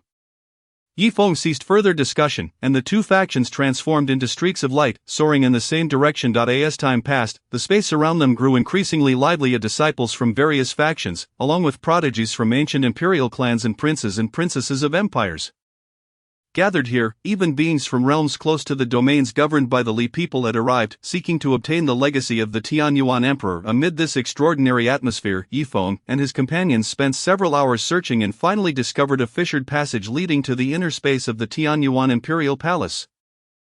However, the scarcity of such passages meant that this particular one had become a bustling hub, teeming with numerous factions. Upon seeing Yi Feng's group at the fissure, many were instantly captivated. So many beautiful ladies. Each one is a gem. In this vast world, a woman of striking beauty radiates an innate glow, drawing the attention of all, becoming an undeniable focal point. Remarkably, within Yi Feng's entourage, there were not just one but 4 such enchanting ladies: Mu Xueli, Si Miaoyan, Kai Yiting, and Shui Yiru, each like a brilliant star, exuding their unique charm and allure. They were either refreshingly ethereal, alluringly enchanting, gracefully gentle, or elegantly noble, each a rare beauty in the world. Particularly, Mu Xueli possessed a visage that would incite envy among countless women. A mere glance was enough to ensnare one's heart. Additionally, Qiu Zhiyan, adorned in sheer black stockings, resembled a blooming rose, exuding an aura of mature sensuality. This captivating woman also drew the attention of the youthful elites from various factions. At this moment, Yi Feng stood quietly beside Mu Xueli, while the elegantly dressed Qiu Zhiyan stood respectfully behind him, akin to a loyal servant. Observing this scene, the assembled young talents revealed their envy. They thought to themselves, what kind of fortuitous luck has this lad encountered to be flanked by such dazzling beauties? A lavishly dressed young man, glancing at his own 2 underwhelming companions, felt a surge of anger. With my noble lineage, have only managed to acquire these 2 decent-looking women, yet this lad beside him boasts 2 who are simply incomparable. Upon hearing his outburst, the 2 women who had been flattering him instantly wore displeased expressions. This man, named Xiang Yan, was at the pinnacle of the quasi-emperor's 8th realm and was the scion of the Xiang imperial clan. Although the Xiang clan was powerful, it did not rank among the 5 supreme imperial clans. Rather, it was affiliated with one of them. The Chu clan's Xiang Yan's sister, Xiang Xueping, was the fiancée of Chu Fifan, the scion of the Chu clan. An elder at the pinnacle of the quasi-emperor realm stepped forward, cautioning, young master, these individuals possess formidable auras. Their identities are surely not simple. Do not let a woman distract you from important matters. Xiang Yan frowned slightly. What is there to fear? My brother-in-law is the scion of the Chu clan, and I am also the scion of the Xiang clan. Rest assured, I have never failed to attain what I desire. With that, Xiang Yan rose, accompanied by the protective elder and a group of followers. Striding towards Yi Feng and his companions. As they approached, the gaze of the crowd shifted towards them, curious about Xiang Yan's intentions. What does he seek? It was evident, he was undoubtedly eyeing the beautiful women. Xiang Yan was notorious for his arrogance, and with so many stunning beauties present, it was indeed a pity. The vast starry sky was too expansive, and among those present, few knew of Yi Feng and his companions. Among the few who did, they chose to remain silent, preferring to observe the unfolding drama rather than involve themselves and invite trouble. As Xiang Yan and his entourage came to stand before them, Yi Feng raised an eyebrow, feeling as if he were being regarded as an easy target. May I inquire what brings you here? With such exquisite beauties at his side, Xiang Yan naturally viewed Yi Feng as the spokesperson of the group. I am Xiang Yan, the scion of the Xiang imperial clan from the eastern wilderness. May I ask which faction my friend hails from? As he spoke, Xiang Yan's gaze persistently roamed over Mu Xueli and Qiu Jian. His lecherous intent unabashedly evident, particularly, he could not help but fantasize about the sensations of holding and caressing the alluring woman clad in sheer black stockings. Observing this gaze, a flicker of disdain crossed Mu Xueli's cool eyes. Though she remained silent, she was well aware of her mischievous junior's possessive nature, and this insufferable man would soon find himself in a predicament. Qiu Jian also refrained from speaking, her eyes reflecting a similar disdain.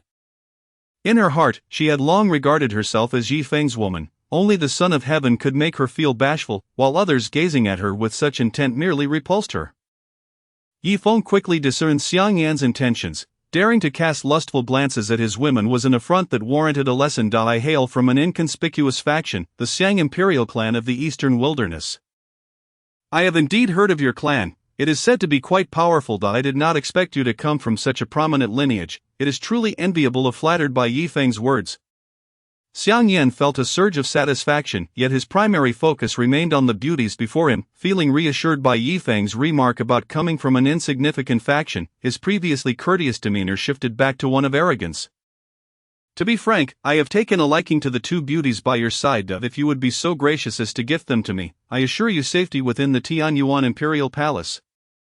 Furthermore, you may accompany our group. Should any opportunities arise, we can extend our favor to you. As Xiang Yan's words fell, the atmosphere around them plunged into a brief silence, quickly followed by hushed whispers among the various factions. The uninformed individuals, upon hearing from those acquainted with Yi Feng and others about his origins from the Tianxian sect, exhibited expressions of bewilderment. How unfortunate for Xiang Yan indeed! Such an arrogant and overbearing character certainly deserves a thorough reprimand. Yi Feng gazed at Xiang Yan, first letting out a soft chuckle, only for his expression to suddenly turn icy. What manner of being are you to presume to covet the woman of this holy son? Witnessing Yi Feng's abrupt change in demeanor, the onlookers realized that an exciting spectacle was about to unfold. Meanwhile, Xiang Yan momentarily found himself at a loss for words, after a brief lapse in cognition. His mind began to function normally again. Having been publicly humiliated, he could hardly recall a time since becoming the heir of the Xiang family when he had suffered such disgrace. Overcome by fury, he retorted, "What insignificant sect do you belong to that you dare insult this heir? Today, not only will I take your woman, but I shall also claim your life." Elder Liang, take action. The elderly figure with white hair standing behind him hesitated slightly. Since their entrance, this group had maintained an aura of calm, devoid of any hint of panic, suggesting their formidable background. However, with his master having issued a command, he feared the consequences of inaction upon returning to the Xiang clan. Noticing the elder's hesitation, Xiang Yan shot him a dark look, saying, "Elder Liang, are you not aware that you are in possession of our Xiang family's offerings? Do you intend to breach the rules?" Just as Xiang Yan bellowed, a formidable aura emanated from Yi Feng, revealing his cultivation at the 9th layer of the semi-emperor realm. The Xiang clan truly was impressive. Today, Yi Feng intended to see what abilities this so-called heir possessed. While Yi Feng outwardly displayed the cultivation of a 9th layer semi-emperor, the fluctuations of his spiritual energy were even more powerful than some peak semi-emperors, indicating the robustness of his foundation. The cultivation levels of Elder Chen, Qiu Jian, and others were also laid bare before the crowd upon hearing Yi Feng utter his name and witnessing the imposing presence of Yi Feng and Qiu Jian. Xiang Yan's face drained of color to Yi Feng, the first holy son of the Tianxian sect. At that moment, Xiang Yan realized that Yi Feng was merely toying with him, treating him as a mere clown. As he perceived the murderous intent in Yi Feng's eyes, panic began to engulf him. "Brother Yi, I was merely jesting. I implore you to be magnanimous and spare this younger brother this once." Yi Feng remained unmoved, forming a hand seal as a palm of spiritual energy surged towards Xiang Yan. The latter understood that this strike was beyond his capacity to withstand. "Elder Liang, save me." The white-haired elder, upon hearing Xiang Yan's plea, hastily mobilized his spiritual energy, yet, as he attempted to intervene, he discovered that the space around him had been sealed by Qiu Jian, despite being at the peak of the semi-emperor realm. This enchanting woman had evidently already stepped halfway into the emperor realm, making it impossible for him to act under her watchful gaze. Qiu Jian, with her long legs clad in black stockings, took a couple of steps forward, smiling seductively. "If you wish to rescue someone from my holy son's grasp, you must first pass through me." Elder Liang's heart sank. He found himself utterly powerless in the current situation. Though the Xiang family had treated him well, it was unnecessary for him to sacrifice his life for the sake of a younger member of their clan, while elder Liang was restrained by Qiu Zhiyan. Yi Feng's attack had already landed on Xiang Yan. Moments later, Xiang Yan was covered in blood, having lost an arm, his aura diminished to the brink of collapse. The onlookers, witnessing Yi Feng's effortless strike that rendered Xiang Yan completely incapacitated, displayed expressions of shock and horror. Gazing at his injuries, Xiang Yan was gripped by an overwhelming fear. He knelt on the ground, pleading, "Holy Son, I beg you spare my life." At this moment Xiang Yan was filled with resentment. Yet he chose to plead for mercy in order to survive. For the majority, the concept of dignity pales in comparison to the instinct to live, and this is indeed the harsh truth. Yi Feng's gaze remained indifferent, unyielding. Whether one is virtuous or villainous, remember to be wise in your next life. Yi Feng conjured another luminous seal, directing it towards Xiang Yan. The latter's eyes brimmed with profound regret. "My friend, even if my inept brother is at fault, your actions are rather excessive, are they not?" A woman's voice echoed among the crowd, and soon after, they beheld a graceful figure clad in a deep green dress descending from the sky. This individual was none other than Xiang Yan's sister, Xiang Xueping. Chapter 87. Yi Feng unveils a shocking revelation, planting seeds of hatred in Xiang Xueping. Xiang Xueping, accompanied by a retinue of followers, gracefully descended from the air upon witnessing her brother's bloodied state and the loss of his arm. A flicker of anger crossed her eyes, although her bond with her inept brother was not particularly strong. They were still siblings born of the same mother. As Xiang Xueping entered this space, a wave of whispers ensued, and these murmurs reached Yi Feng and his companion's ears. Xiang Xueping has arrived. Now the real drama begins. It was heard that Xiang Xueping's fiancé was none other than Chu Fifan, the heir of the Chu family, one of the 5 super clans. The Chu family's strength and foundation are comparable to that of the Tianxin sect.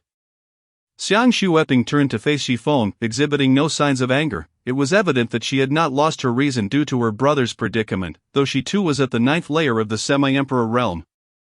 She was well aware of Yi Feng's formidable reputation. The strength of this holy son from the Tianxin sect was beyond her capacity to confront. Yi Feng replied calmly, "Would you still engage in civil discourse if someone were to covet your woman?" Upon hearing this, Xiang Xueping found herself at a loss for words. Were it not for their parents' connection, she would prefer to ignore her brother entirely. With Xiang Yan having lost an arm, Yi Feng had indeed vented his frustrations. "I hope that in light of my Xiang family and my fiancé's Chu family, you can let this matter pass." Understanding the might of the Tianxin sect, Xiang Xueping invoked the names of the 2 great clans in hopes that Yi Feng would exercise restraint. Upon hearing that Chu Fifan was her fiancé, a peculiar expression flickered in Yi Feng's eyes. "Miss Xiang, although your younger brother has caused me some displeasure, we harbor no deep-seated enmity. However, there is a matter I am uncertain whether to bring up." Xiang Xueping inquired, "What matter?" Yi Feng took a deep breath and slowly articulated, "Just yesterday, while I was at the inn in the city where we were staying, I inadvertently overheard several individuals discussing a rather scandalous affair. They mentioned having seen Chu Fifan and his cousin Chu Jiaojiao embracing one another." As soon as Yi Feng's words left his lips, the previously calm atmosphere erupted like a bombshell, causing an instant uproar. Heavens, if what Yi Feng claims is true, then Xiang Xueping has been unjustly branded with a green hat by Chu Fifan. This was indeed sensational news. "I've heard about this too. It can't be far from the truth." "Ha, what of your hearsay? Let me tell you, I witnessed it myself. That group from the Chu family and I were at the same inn, and they openly embraced in front of everyone." Initially, Xiang Xueping thought that Yi Feng's comments were merely intended to embarrass her.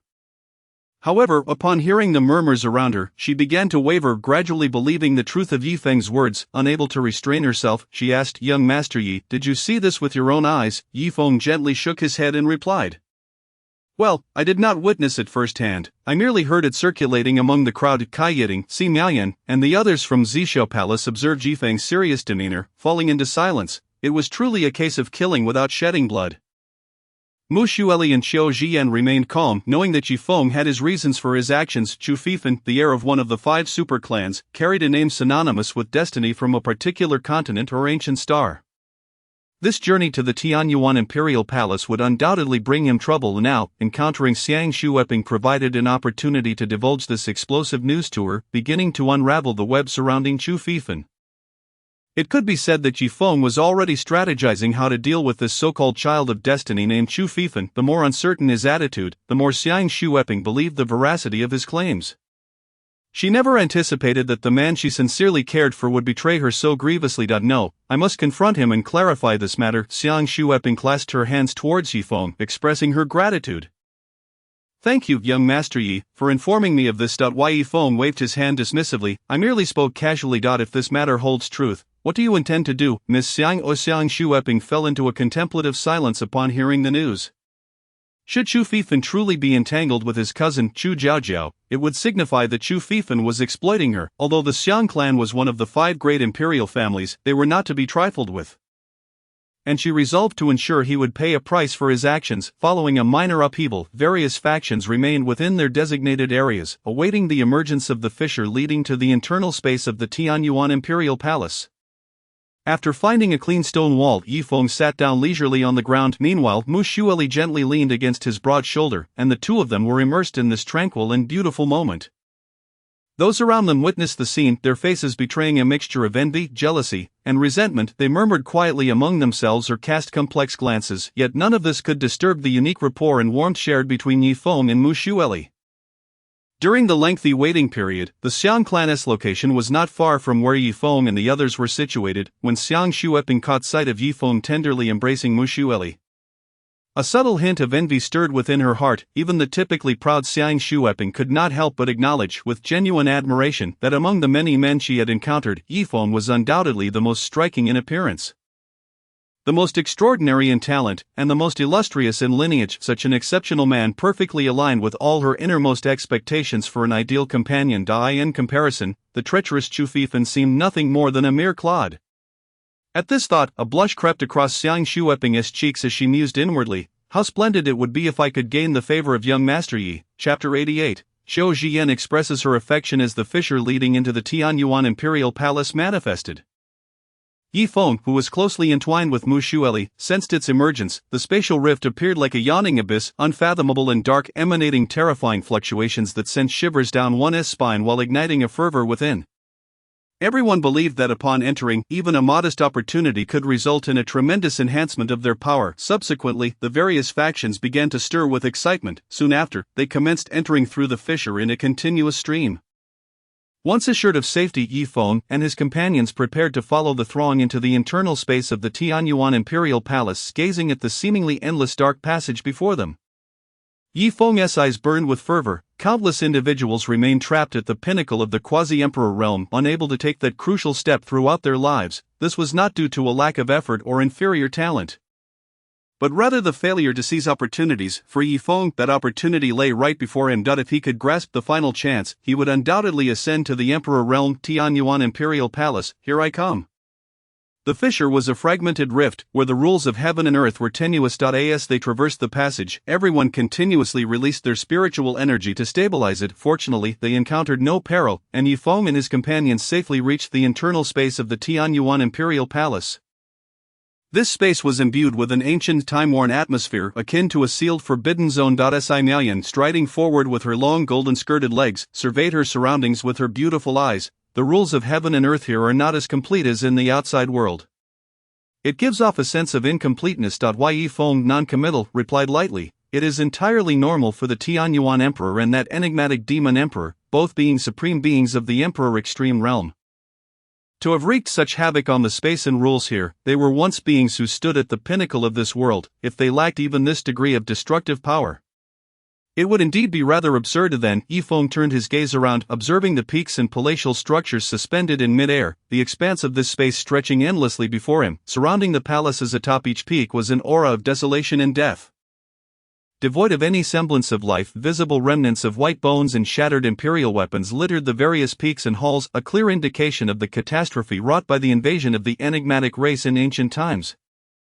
This place is terrifying, Shui Yiru from the Zishao Palace exclaimed, her face turning pale as she leaned closer to Kai Yiting. After spending most of the day together, Yifeng had gained some understanding of the personalities of Si Miaoyan and Shui Yiru. Si Miaoyan was rather assertive, possessing a strong competitive spirit and an air of a leader. Dressed in a delicate white gown, Shui Yiru mirrored her attire and demeanor, obediently following Si Miaoyan's lead in the face of challenges. As for Kai Yiting, Yifeng had already formed a certain understanding of her character during their time in the Oblivion Star Sea domain. She was more composed and independent, exhibiting a strong sense of opinion in various situations. However, despite their differing personalities, all three women were exceptionally beautiful, yet, with Mu Xueli and Qiu Jian accompanying him, Yifeng felt no immediate interest in the others. Let us explore the surrounding structures. These palaces clearly belong to the significant figures of the ancient Tianyuan imperial palace. Who knows what treasures might lie within? Upon hearing this, the group voiced no objections. Soon, they arrived at a palace atop a mountain peak. Inside, various rare spiritual herbs and grasses thrived, each capable of fetching a handsome price if traded outside. Regrettably, some had been nearly destroyed, which was quite unfortunate. However, this area still belonged to the periphery of the Tianyuan imperial palace. The value of precious spiritual herbs within the core circle was beyond imagination. With this in mind, Yifeng and Si Miayan summoned their sect's spiritual energy vessels and set forth toward the core circle. The vessels resembled small aerial fortresses, gliding steadily through the space of the Tianyuan imperial palace. The decks of the vessels glimmered with mysterious runes, and the interiors were exquisitely adorned. Yifeng reclined languidly on the soft couch of his room, playing with the flowing hair of Qiu Jian. His gaze was deep and tinged with languor, as if he held dominion over all existence. Beside him, the enchanting and graceful Qiu Jian sat obediently, clad in a light black gauze dress that swayed gently with her movements. Resembling a blooming black lotus, her long raven hair cascaded down to her slender waist like a waterfall, and her delicate hands gently pressed on Yifeng's shoulder, easing his fatigue with a tender touch. Saint, during these days, Miss Mu from the Xuelian Peak has been clinging to you, leaving me little opportunity to spend time with you. Qiu Jian pouted slightly, her cherry-like lips displaying a hint of grievance. Her large, watery eyes seemingly brimming with endless longing. Aunt Qiu, I have truly wished to converse with you, and today, I finally have the chance. I am truly overjoyed. Yifeng observed the earnest expression on Qiu Jian's face as she spoke of her longing. Feeling quite surprised, he had initially thought that her willingness to assist him was solely due to the substantial rewards he had promised and his unique status as the Saint Dai in this world. Sufficient benefits often served as the primary motivation for cultivators' choices, yet, in this moment, the longing and dependence reflected in her autumn-like clear gaze did not appear to be feigned, rather her emotions were genuine and pure. Resembling a natural outpouring of affection, Yifeng gently embraced Qiu Jian, his warm embrace enveloping her in a sense of security. He playfully pinched her delicate cheek, speaking softly, Aunt Qiu, I will make it a point to spend more time with you in the future. As my woman, I will ensure your happiness. His words flowed like a warm current, instantly filling Qiu Jian's heart with immense warmth. Her eyes glistened with unshed tears, the moisture swirling in her gaze. Initially she had thought Yifeng merely sought to utilize her for his own ends, that their intimacy was merely a means to ensure her loyalty to I. In this complex world, even the so-called righteous path was fraught with calculations and exploitation. Yet now she realized that the saint genuinely cared for her. In her heart, Yifeng's image grew even more formidable. Who could resist loving a saint who treated his woman with such tenderness and consideration? Chapter 89. Qiu Jian's sweet and shy kiss. Yifeng took in the sight of Qiu Jian's tearful eyes, his gaze filled with warmth and affection. He understood that her emotional response stemmed from being deeply moved. This was a prime opportunity to deepen their bond. What he needed to do was to forge ahead, providing the most thoughtful care for Qiu Jian, allowing their relationship to intertwine like vines. Ensuring that she would remain steadfastly devoted to him, slowly he reached out, his hand imbued with a unique warmth, gently brushing away the moisture from the corner of her eye. His voice was as soft as the gentlest spring breeze. Soothingly asking, Aunt Qiu, why are you crying? His concerned tone seemed capable of melting even the hardest ice in the world. Rest assured, Aunt Qiu, I am here with you. Whatever troubles you face, just share them with me. In Yifeng's eyes sparkled glimmers of light, resembling the most resplendent stars in the night sky, each twinkle imbued with boundless tenderness. Qiu Jian gently composed her emotions, her small hand resting upon Yifeng's chest. Feeling the powerful rhythm of his heartbeat, meanwhile, Yifeng continued to wipe away the crystalline tears that flowed from her eyes. At that moment, Qiu Jian's heart brimmed with an unprecedented sense of happiness. The feeling of being cared for by the holy sun she adored was akin to discovering a beacon of light in the darkness or finding a refreshing spring in the desert. Utterly enchanting her, however, the thought of the age gap between them ignited a flame of embarrassment upon her cheeks. Although Qiu Jian could not see her own reflection, the blush that surged from within told her that her face must be flushed. A quintessential mark of youthful shyness, her voluptuous and beautiful figure trembled slightly in Yifeng's embrace, reminiscent of a captivating serpent weaving through the grass, exuding a deadly allure. This delicate and fragile sensation caused Yifeng's heartbeat to quicken uncontrollably. An indescribable impulse blossoming within him, At that moment, he longed to pull this exquisite mature woman, Qiu Yi, into his very being, merging their souls. Yi Feng's arms tightened around Qiu Zhiyan's slender waist, transforming her already alluring demeanor into something even more seductive. Her eyes shimmering with allure and moisture. A faint flush adorned Qiu Zhiyan's exquisite features, akin to the splendid crimson clouds at dusk, enhancing her beauty with an added layer of charm. The heightened allure was nearly irresistible. Even for the most composed of men, at this moment, Yi Feng found himself entranced by her extraordinary beauty, as if all thoughts were consumed by this mesmerizing vision, unable to fully appreciate the beauty of this enchanting woman. As Qiu Zhiyan rested her head on Yi Feng's shoulder, her tender voice resonated like a celestial melody. "Holy Son, I have encountered no troubles." Her tone was laced with sweetness, a sweetness only a woman immersed in love could possess. "I am simply overwhelmed with emotion, never expecting that you, Holy Son, would care for me so deeply." Tears glimmered in her eyes, filled with profound affection. "I once believed that you only utilized me for your tasks. Yet even so, I cannot help but cherish you within my heart. I shall never forget you." Her voice trembled slightly, a reflection of the tumultuous emotions surging within her. "Hearing your words has truly brought me immense joy. These days, Miss Mu has monopolized your attention, and I find myself longing for your warm embrace." A hint of jealousy colored her words, for her love for Yi Feng had permeated her very being. Initially, Qiu Zhiyan intended to express that her emotions were merely a result of being touched, yet as her words flowed, the love within her surged forth like a flood, impossible to conceal. She bore a semblance of wanting to weep. For this love was too profound, too intense, rendering her incapable of controlling her emotions. She could not resist pressing herself closer to Yi Feng, her mature, curvaceous form enveloped tightly by the Holy Son, who was so much younger than her. This scenario filled Qiu Zhiyan's heart with both shyness and an indescribable happiness. Yi Feng, of course, noticed the fleeting shyness in her gaze as she spoke. He understood that this mature and graceful Qiu Yi, after experiencing his affection, had not only deeply fallen for him but had also grown increasingly reliant on his presence. He felt as though he could see through Qiu Zhiyan's heart. Recognizing that she desperately wished for him to embrace her tightly, and to audaciously compel her to kiss him, it was simply that her bashfulness held her back from voicing such desires. "Qiu Yi, I believe you are yearning for a kiss right now, aren't you?" Yi Feng's lips curled into a mischievous smile, infused with a playful demeanor. Upon hearing this, Qiu Zhiyan was engulfed by a wave of intense shyness. Having expressed her feelings so openly, she found it rather unfair for the Holy Son to tease her so, yet, she could not deny her own yearning for him to kiss her. She had become utterly unable to detach from him, for he had become the most significant presence in her life. "Holy Son, please, do not say any more. I wish for you to kiss me." After uttering these words, Qiu Zhiyan closed her eyes once more. Her long eyelashes fluttering like two butterflies in a delicate dance, she dared not open her eyes again, fearing the sight of Yi Feng's teasing gaze, and even more so, fearful that her own shyness would rob her of this sweetness. Yi Feng chuckled softly, a sound laced with a sense of conquest. Noticing Qiu Zhiyan's alluring legs adorned in black thigh-high stockings, he decisively captured her lips, sealing it with a passionate and fervent kiss. Qiu Zhiyan shyly closed her eyes, reciprocating Yi Feng's kiss. Her body stiffened momentarily, yet soon relaxed, lost in this blissful moment. Yi Feng's large hand encircled her delicate waist, caressing her gently, each stroke reminiscent of a beautiful melody being played. Their kiss deepened, as if the entire world had faded away, leaving only the two of them. Qiu Zhiyan's mind became a blank canvas, filled solely with the image of the Holy Son's handsome face and the warmth of his lips.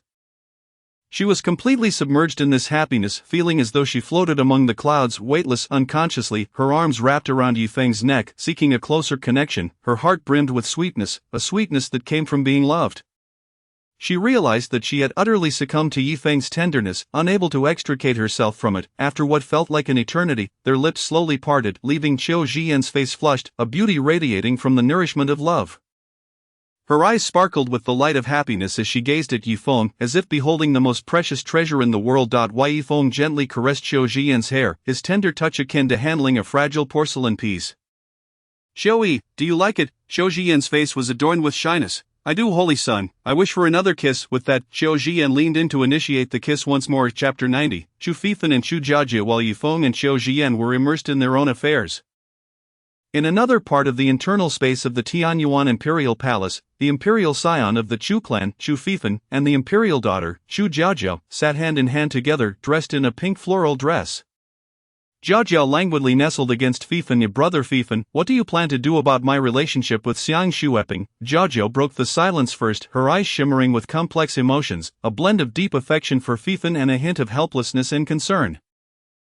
Fifen's brow furrowed, and he replied slowly, Zhao Zhao, my heart belongs only to you. I will give you an explanation regarding Xiang Shueping. However, you also know how intense the competition within the clan is. The position of the Imperial Scion is the most qualified candidate for the clan leader. I need to leverage the power of the Xiang clan to solidify my standing. The internal competition within the Chu clan was fierce, with various branches vying for the position of clan leader. The branch to which Fifen belonged was only moderately powerful within the Chu clan, making it a formidable task for him to stand out and become the heir, although the Xiang clan was not as formidable as the Chu clan.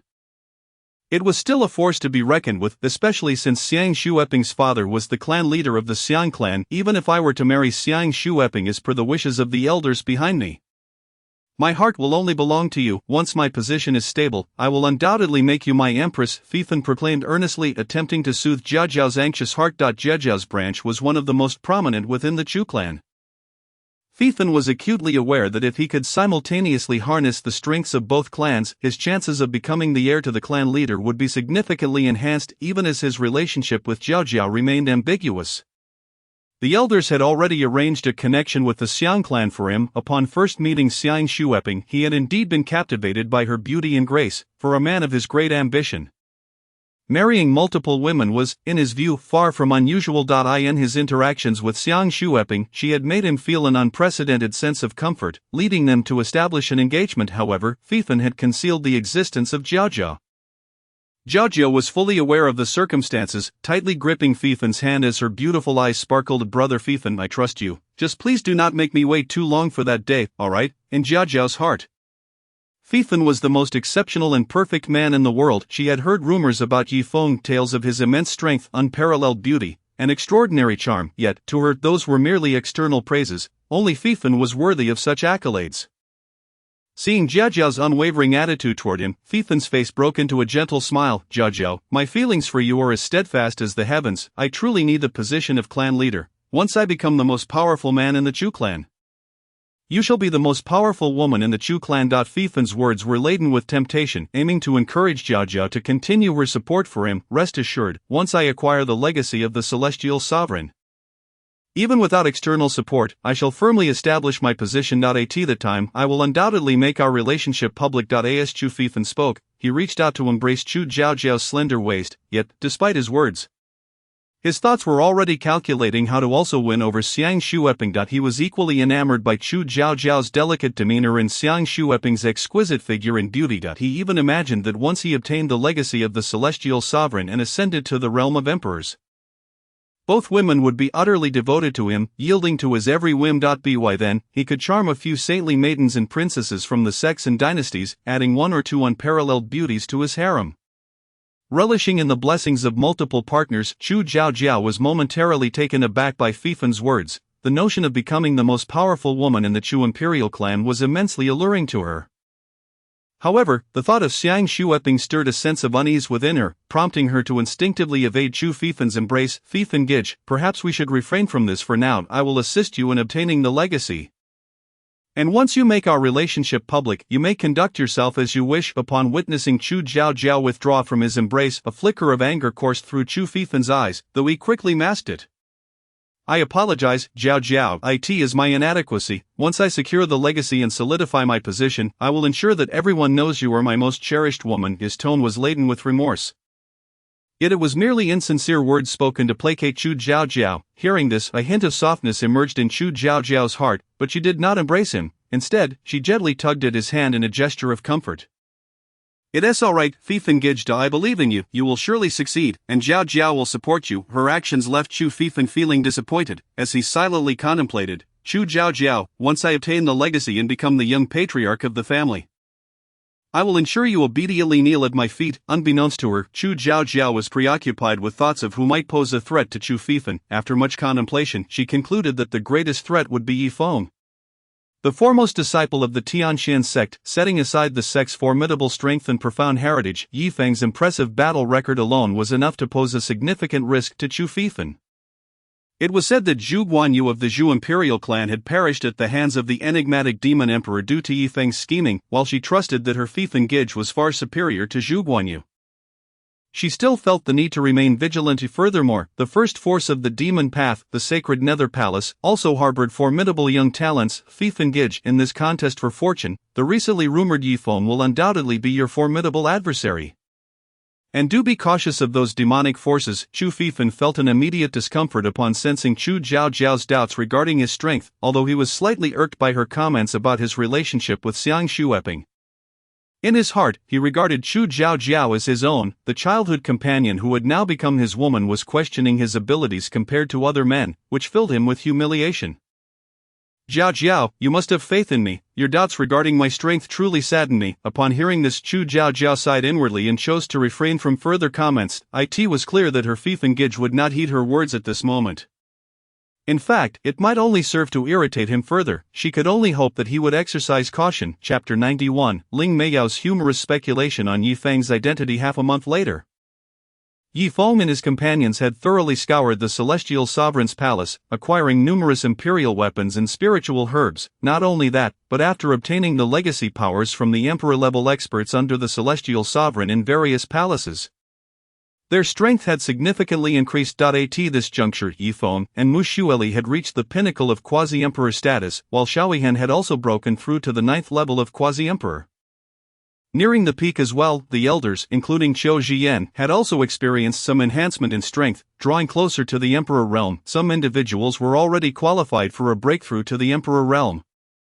But due to the unique restrictions imposed by the Celestial Sovereign's palace, they chose not to ascend. Should they break through to the Emperor realm, they would likely face immediate suppression by these rules, potentially leading to their annihilation. After Yifeng ascended to the pinnacle of quasi-emperor, he faced two powerful foes who had one foot in the emperor realm alone during the subsequent contest for fortunes. Ultimately, one perished while the other sustained severe injuries. In an instant, Yifeng's name resounded throughout this space once more. At this point, most resources within the inner and outer circles of the Celestial Sovereign's palace had been completely plundered by various factions, all of whom were hastening towards the core region of the palace. When Yifeng and his companions arrived at the largest floating mountain in the core area, numerous factions had already gathered there.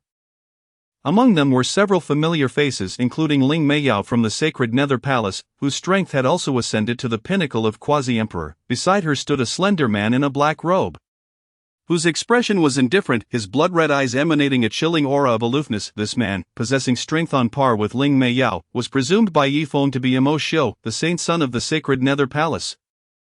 As Yifeng's gaze met Ling Meiyao's, her attention was also fixed upon him. Given his extraordinary connection with their sovereign, coupled with the fact that he had stolen her first kiss, Ling Meiyao undoubtedly regarded him with great interest.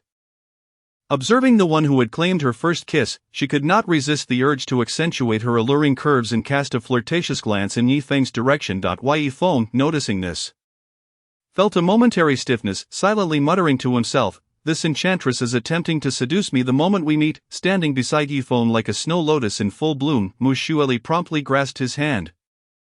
"Do you know people from the sacred Nether Palace?" Yifeng replied, slightly embarrassed. "We collaborated once due to certain interests." Mu Xueli nodded slightly, raising an eyebrow. "Working with such a captivating demoness must be quite pleasant. Judging by the way she looks at you, she seems rather fond of you." Hearing the hint of jealousy in Mu Xueli's tone, Yifeng hastily wrapped his arms around her delicate waist, chuckling, "Senior sister, your man possesses great charm. I cannot help it, however. Fear not, senior sister, I will not allow that little enchantress to succeed." Mu Xueli shot him a disapproving glance. At this moment, she was no longer concerned about any relationship between Yifeng and the demoness.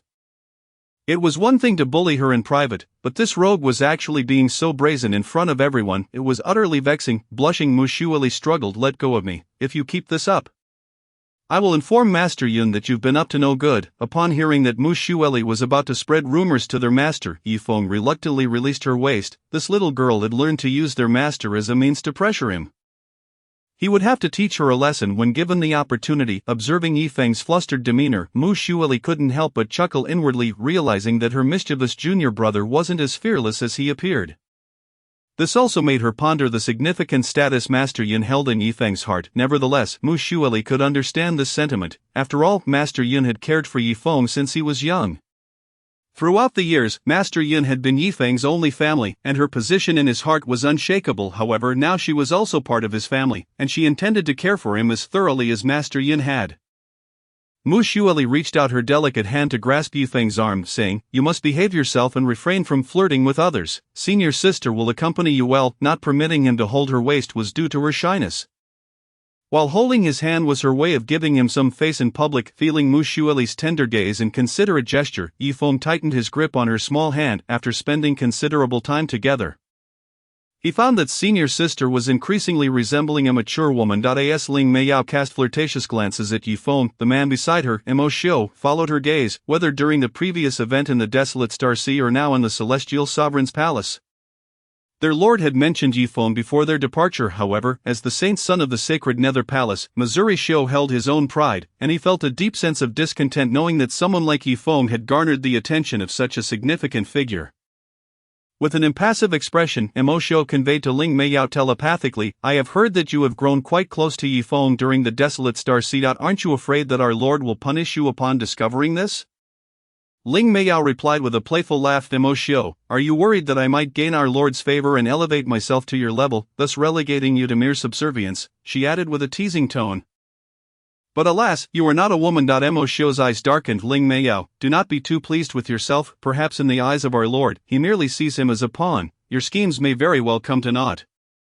Ling Meiyao let out a cold laugh, disregarding Mo Xiu's words. Their rivalry in the sacred Nether Palace for power had long since flared into an irreconcilable conflict. Both were acutely aware that only one of them would emerge victorious, while the other would forever remain beneath the other's heel. As for what's said about being a pawn of their holy master, found it utterly ludicrous. The holy decree was personally issued by their holy master, and there were no more than 3 individuals within the entire holy underworld temple who possessed such a decree. If someone like, who held the holy decree of their holy underworld temple, were a mere pawn, then what would that make them? Was convinced that must be a figure of considerable significance within the holy underworld temple. Furthermore, he possessed powers akin to those of the temple master. Perhaps he was even the holy master's illegitimate son. If we're to discover his current thoughts, he might very well spit out a mouthful of blood. Glanced at and licking her lips, the little girl from. "You cannot possibly hold on to such a man. Once he becomes a part of my holy underworld temple, dear sister will ensure he is well accompanied." Chapter 92, faces off against. As time progressed, most factions had arrived at this final opportunity. On the crowded, a corner stood out as particularly lively. Upon seeing the protagonists in that bustling corner, S eyes narrowed slightly, and an uncontrollable smile spread across his face. For the central figures there were a man and 2 women, and dressed in a vibrant green embroidered dress, glared with anger at, who was helplessly attempting to explain himself. "It's not as you think," he said, taking a few steps forward, attempting to grasp S delicate hand to clarify his intentions, recalling S words about and embracing, along with the testimonies of others who claimed to have witnessed the event. Initially harbored doubts about S assertions, however, upon arriving to confront, she had witnessed the overly intimate interaction between him and, despite her reluctance to believe it, the evidence lay starkly before her. Resolutely, she shook off S grasp. "I can't believe I trusted you so much, even contemplating a relationship. I must have been blind, since you were already with your cousin. Do you expect me to be a mere pawn for your family's elders to curry favor with my? Do you think I am so easily manipulated?" Was indifferent to how outsiders perceived her. With her status, those from lesser factions dared not speak ill of her. The powerful factions also tended to spare each other some courtesy. As for had never held much affection for him, merely experiencing fleeting butterflies in her stomach, yet, seeing, under the guise of her fiancé, being affectionate with another woman while recalling celestial beauty and charisma, made instantly less appealing to her. Looking troubled, explained, "And I have been childhood friends. She is like a sister to me. Please, do not misconstrue our relationship. Both you and are important to me. Let us not quarrel." Upon hearing's words, the onlookers widened their eyes in astonishment. This lad truly had a knack for mischief, seemed to wish to enjoy the benefits of both women. It appeared that he was still lost in a dream. A burly man nodded, remarking, "And are both exceptional women. I doubt is worthy of them, but then again, is quite fortunate. Look at in that pink dress, she exudes a sensual charm. If one could have her, the experience would be unparalleled." The surrounding chatter grew increasingly animated, and both and overheard the remarks, while felt elated by the compliments directed at. S face flushed with indignation. How could she be labeled a seductress when she was merely charming and adorable? S expression darkened. Despite the comments not being directed at him, the public humiliation was intolerable enough. "You wretches who slander the pride of thee, should you dare speak ill again, I shall ensure you remain here forever." as unleashed his formidable aura. Most were left silent, though some factions unafraid of the remained indifferent. However, the overall atmosphere had shifted considerably. Sensing his intimidation had taken effect, felt emboldened, with his powerful family backing him. Who would dare provoke him? Scoffed. What's the matter? You've done such things, and now you fear others' words. And as for that woman, you truly harbors the most despicable of characters. The woman spoke, trembled with fury. She seized arm and declared loudly, indeed, I intend to be's woman. We have been childhood sweethearts. You are merely an interloper. The engagement between and you was merely a means to leverage your father's position as head of your family to solidify his standing within the. You are nothing but a pitiful tool. This proclamation sent shockwaves throughout the mountain peak. To think the I admired could be such a person, it was utterly disappointing. I always said was hypocritical. And it seems my suspicions were justified. Maintained a calm demeanor as she observed and, coldly remarking, so this is the true face of your. Today, I have finally seen through your facade. Hearing the murmurs, felt as if he were about to explode. Are you trying to ruin me? Realizing her words had inadvertently painted as the villain, stammered, I'm sorry, I only wanted to provoke this woman. Struggled to suppress his fury, he knew was merely trying to deal with. He had always believed that would not betray him, though somewhat foolish. He could not fathom his childhood friend turning against him. As4, since the situation had escalated to this point, it was time for a confrontation. It seems we must part ways amicably. Let this be the end. My cousin, should you dare to slander her again, do not expect me to show any past affection. Upon hearing's words, the crowd displayed disdainful expressions, yet remained unfazed. As long as his strength was sufficient, no one could challenge him. Those with powerful backing would likely wish to avoid conflict with him. Having regained his lost arm, now stood beside, slapping him on the back. Seeing his sister bullied by had already ignited his fury, and with someone daring to provoke her, he would not hold back. Who dares to offend me? Do they wish to court death? Upon turning to see, he felt a chill run down his spine and, with a sycophantic grin, said, I meant to say, it was splendid. After that slap, I feel as though my meridians have been cleared. Smiled and nodded. Your sister is being bullied. Shouldn't you lend her a hand? Replied Riley, with my meager strength, I would only be a hindrance to my sister. Patted firmly on the back, speaking earnestly, if you dare to confront him, should lay a finger on you, I shall back you up. Those words felt a surge of excitement, but then he pondered why would assist him. Understanding dawned upon him, must have taken a liking to his sister and wished to become her brother-in-law. He forced himself to envision this scenario. If were to be his brother-in-law, it would be far more impressive than, despite being accompanied by an extraordinarily beautiful woman and a stunning matron. He still held confidence in his sister's allure. And, observing mischievous smile, knew he was about to stir up trouble again. Shrugged innocently, remarking, it appears someone is about to face misfortune. Meanwhile, wore a cold smile. The mere thought of having had an engagement with you makes my skin crawl.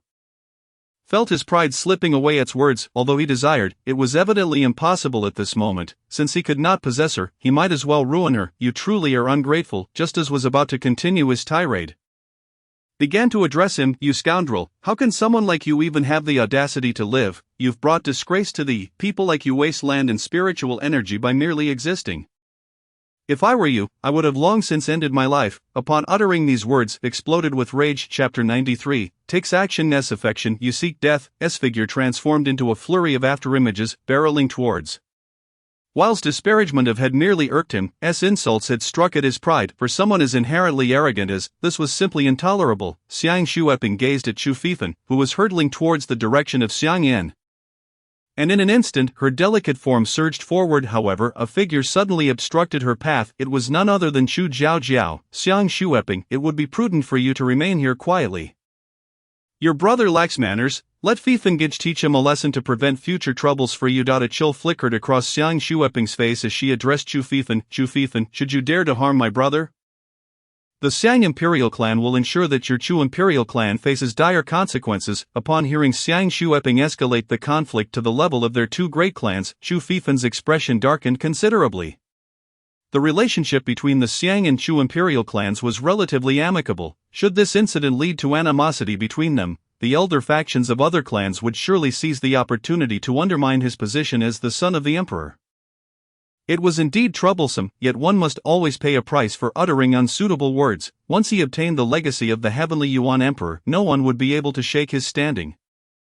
Even if he caused a rift between the two clans, the Chu Imperial clan would protect him, for a successor of an emperor-level powerhouse was far too significant. At present, even the strongest elder of the Chu Imperial clan had merely brushed the surface of this realm. Watching the afterimages left by Chu Fifan in midair, Xiang Yan felt an overwhelming sense of trepidation. He was uncertain whether Yi Feng would intervene. In the face of danger, Xiang Yan began to doubt his sister Xiang Xueping's allure. What if he had no interest in her and neglected his well-being? That would be disastrous. Before Xiang Yan could ponder further, Chu Fifan had already appeared before him. With a mighty punch, Chu Fifan struck out, and Xiang Yan hurriedly defended himself. Upon contact, he was sent flying back several dozen meters. His misfortune seemed boundless. Just half a month ago, he had endured a beating, and now he faced another. Chu Fifan's strength had reached the pinnacle of the quasi-emperor realm, while Xiang Yan had only just attained the 9th level of the quasi-emperor stage. The disparity was evident. After receiving Chu Fifan's punch, Xiang Yan's spiritual energy was completely depleted. Daring to slander this emperor's name, you shall learn a lesson today. Emperor's Path Divine Art Heaven-Shaking Seal. A formidable fist imprint materialized above Chu Fifan's head, which then barreled towards Xiang Yan with overwhelming force. Xiang Yan swallowed hard, cursing Yi Feng 100 times in his mind. Had it not been for Yi Feng's provocation of Chu Fifan, he would not have found himself in this predicament. Yi Xingzi, save me, he cried out just as Chu Fifan's divine art was about to strike Xiang Yan. A bolt of furious thunder crashed into Chu Fifan's attack. I detest those who abandon others after sowing discord. Today, I shall save the Xiang sisters. The crowd turned to the source of the voice, astonished. It was Yi Feng, the saint son of Tianxin sect. How could he possibly be involved in this matter? I don't know. I hadn't heard of any feud between him and Chu Fifan. Seeing Yi Feng finally take action, Xiang Yan breathed a sigh of relief. This rascal had finally intervened, but to think he had waited until his spiritual energy was exhausted before doing so, it felt like mockery. Gritting his teeth, Xiang Yan had initially believed Yi Feng's intentions were to win over Xiang Xueping's favor. Now it appeared he merely sought to incite conflict between him and Chu Fifan. But why would he choose to save him?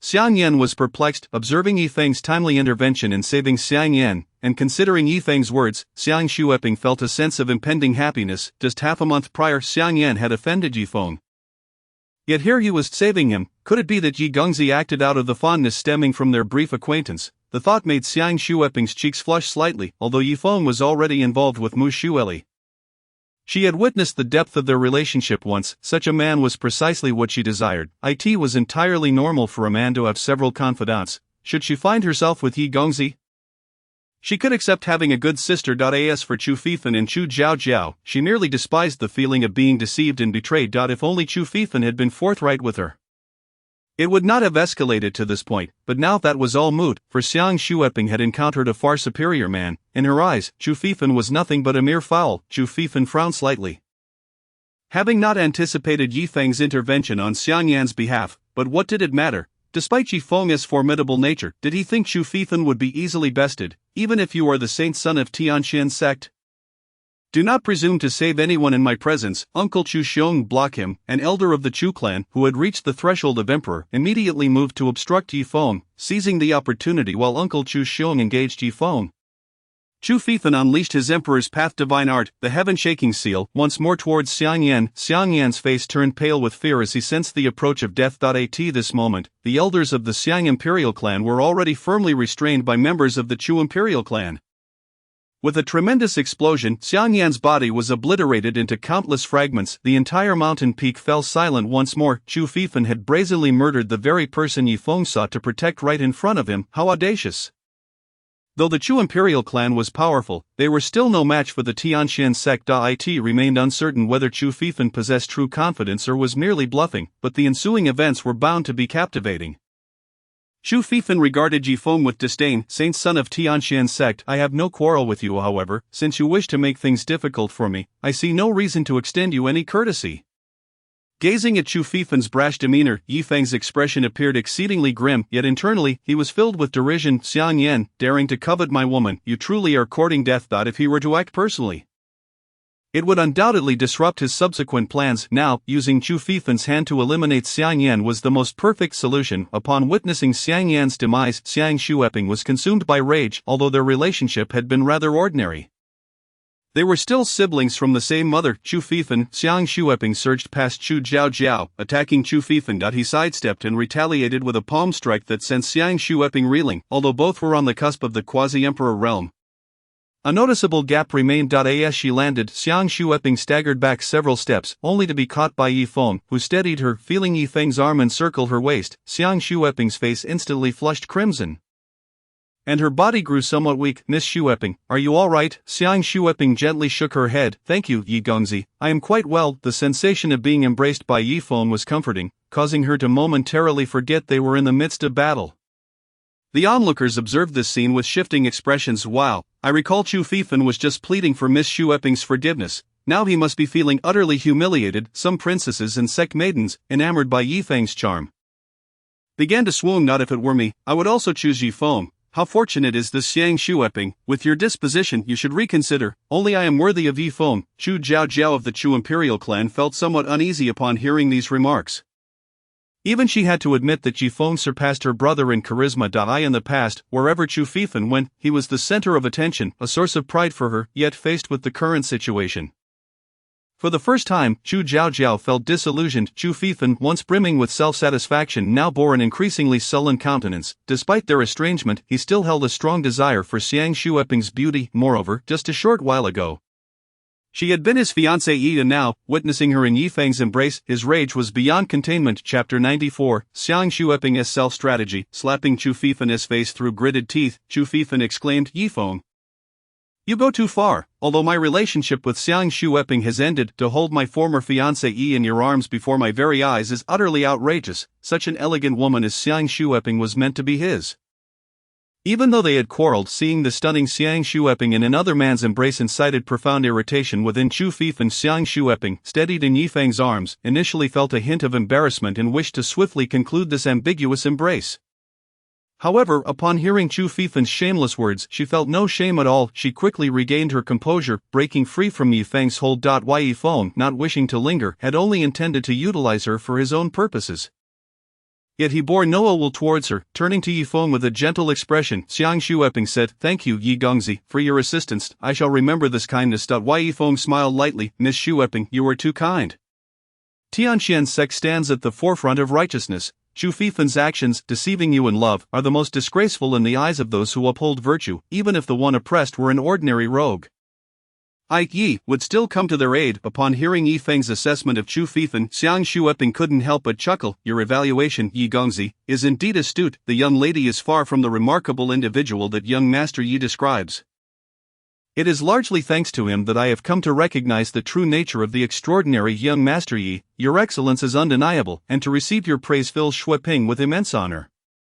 Upon hearing these words, Chu Feifan immediately understood that Shueping was aware of his relationship with his childhood companion, Chu Jiao, due to Yi Feng. Moreover, while Yi Feng had yet to address his own issues, he was engaging in a delightful conversation with Shueping. The affectionate exchange ignited a spark of fury within Chu Feifan. Without a moment's hesitation, he unleashed his formidable imperial powers, but this time his target was not Xian Yan, but Yi Feng. As Chu Feifan launched his attack, Yi Feng narrowed his eyes. Did Chu Feifan truly believe himself to be as ineffectual as Xian Yan?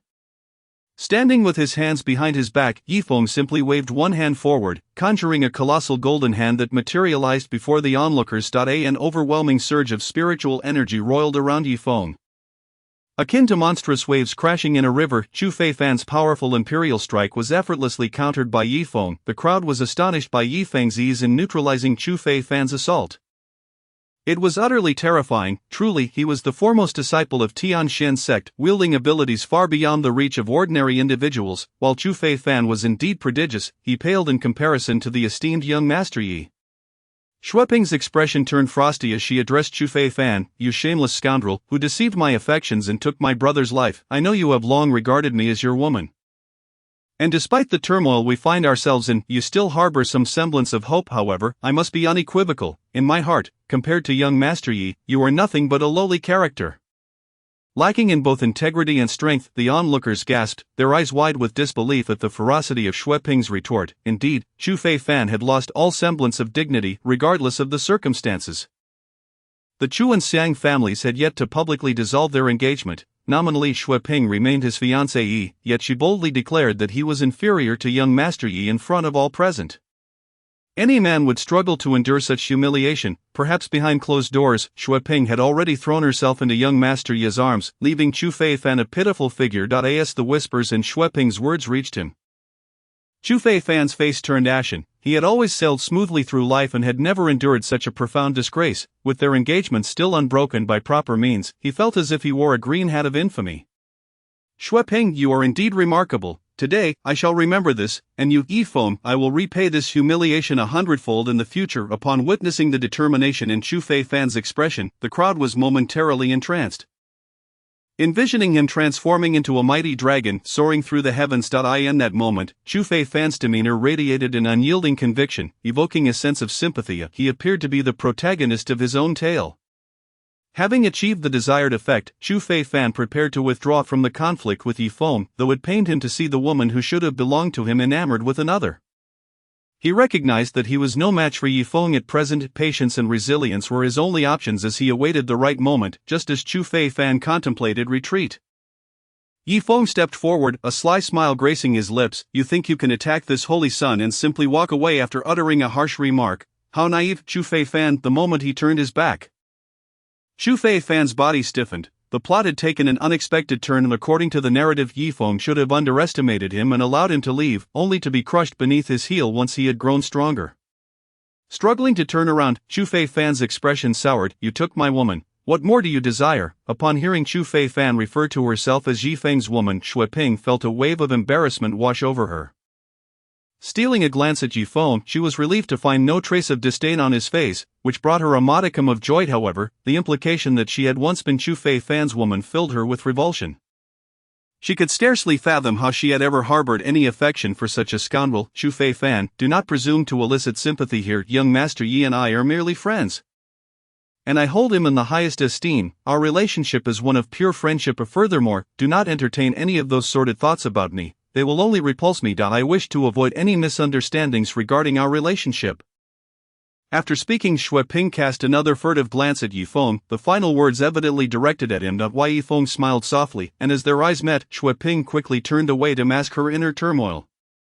Yifeng's calm demeanor conveyed his unwavering confidence in his charm, especially considering that he had been the one to help Xue Ping when she needed it most. Turning to Chu Fei Fan, a mocking smile danced on his lips. If you can withstand a single strike from this holy sun, I shall refrain from making things difficult for you today. With that, Yifeng began to weave his hand signs. His spiritual energy surged like a mighty dragon, while thunder and the energy he released converged from the heavens, forming an ancient seal. This technique was none other than the Thunder Nine Heaven Seal, a divine power inherited from the Thunder Emperor. The crowd gazed in awe at the tempestuous energy emanating from the thunderous seal, their hair standing on end. The pressure of this energy far surpassed that of Chu Fei Fan's earlier display. It was no wonder that rumors of a powerful figure at the imperial realm falling at Yifeng's hands had circulated. They were not mere fabrications. The disciples of Tianxian sect in Zishao Palace stared in astonishment at the imperial powers Yifeng exhibited. Previously, he had displayed 3 imperial techniques. Now, he revealed yet another. Attaining a single imperial technique at the quasi-imperial level was a formidable feat, and even Si Miaoyan had only mastered 2. Yet, here was Yifeng showcasing 4. How many hidden cards did this fellow possess? Given her understanding of Yifeng's character, Si Miaoyan knew he would not easily reveal his true strength. If he had yet another undisclosed imperial technique, that would make it 5 in total. Contemplating this possibility left Si Miaoyan feeling somewhat unsettled. No wonder her junior sister, Yiting, was taken by him. Such a man was indeed exceptional. Watching her secret crush Yifeng command the attention of the crowd, Kai Yiting felt a surge of excitement. Meanwhile, the innocent Shui Yiro gazed at him with starry eyes, turning to Mu Shueli and exclaiming, Sister Mu, brother Yifeng is so impressive. Mu Shueli smiled gently. Among the trio from Zishao Palace, Shui Yiro's character was the most innocent, and Mu Shueli held no animosity toward her. Hearing her man praised by so many filled Mu Shueli with a mix of joy and concern. If that troublesome junior dared to take Xue Ping as his own, she would certainly inform Uncle Yun and Elder Gong. As the crowd murmured among themselves, the golden seal descended upon Chu Fei Fan. Despite his desperate attempts to defend himself, the outcome was inevitable. Yifeng's strike sent him stumbling back several meters. Blood spilling from the corner of his mouth, his aura diminished to the brink of collapse. It was clear that Chu Fei Fan had lost all fighting spirit. Witnessing Chu Fei Fan's swift defeat at Yifeng's hands only solidified Xue Ping's conviction. Indeed, only a man like young Master Yi could be her true match. She found it hard to believe she had ever been attracted to Chu Fei Fan. A smile graced Yi Feng's lips as he looked at Chu Fei Fan. Speaking in a calm tone, to withstand this Holy Sun's technique wielded with nearly 30% of my strength is a feat worthy of pride. At these words, silence fell once more. Chapter 95, The Imperial Lord's Palace opens, the final opportunity to I must be mistaken, young Master Yi claims to have used only 30% of his strength. If that is indeed the case, then Chu Fei Fan is nothing short of a clown. Overhearing the whispers around him, Chu Fei Fan was consumed with rage, yet he lacked the strength to steady himself. However, what shocked him most was Yi Feng's declaration that Yi Feng had truly only used 30% of his power. The chasm between them was insurmountable. How could this be? Shock and disbelief filled Chu Fei Fan's eyes. He could not comprehend why, despite both being at the pinnacle of the quasi-imperial realm, their disparities were so vast. Noting the incredulous expressions of the crowd, Yi Feng offered no further explanation. Instead, he allowed his spiritual energy to swell once more at the magnitude of his power escalating to a new level. The onlookers gasped in astonishment.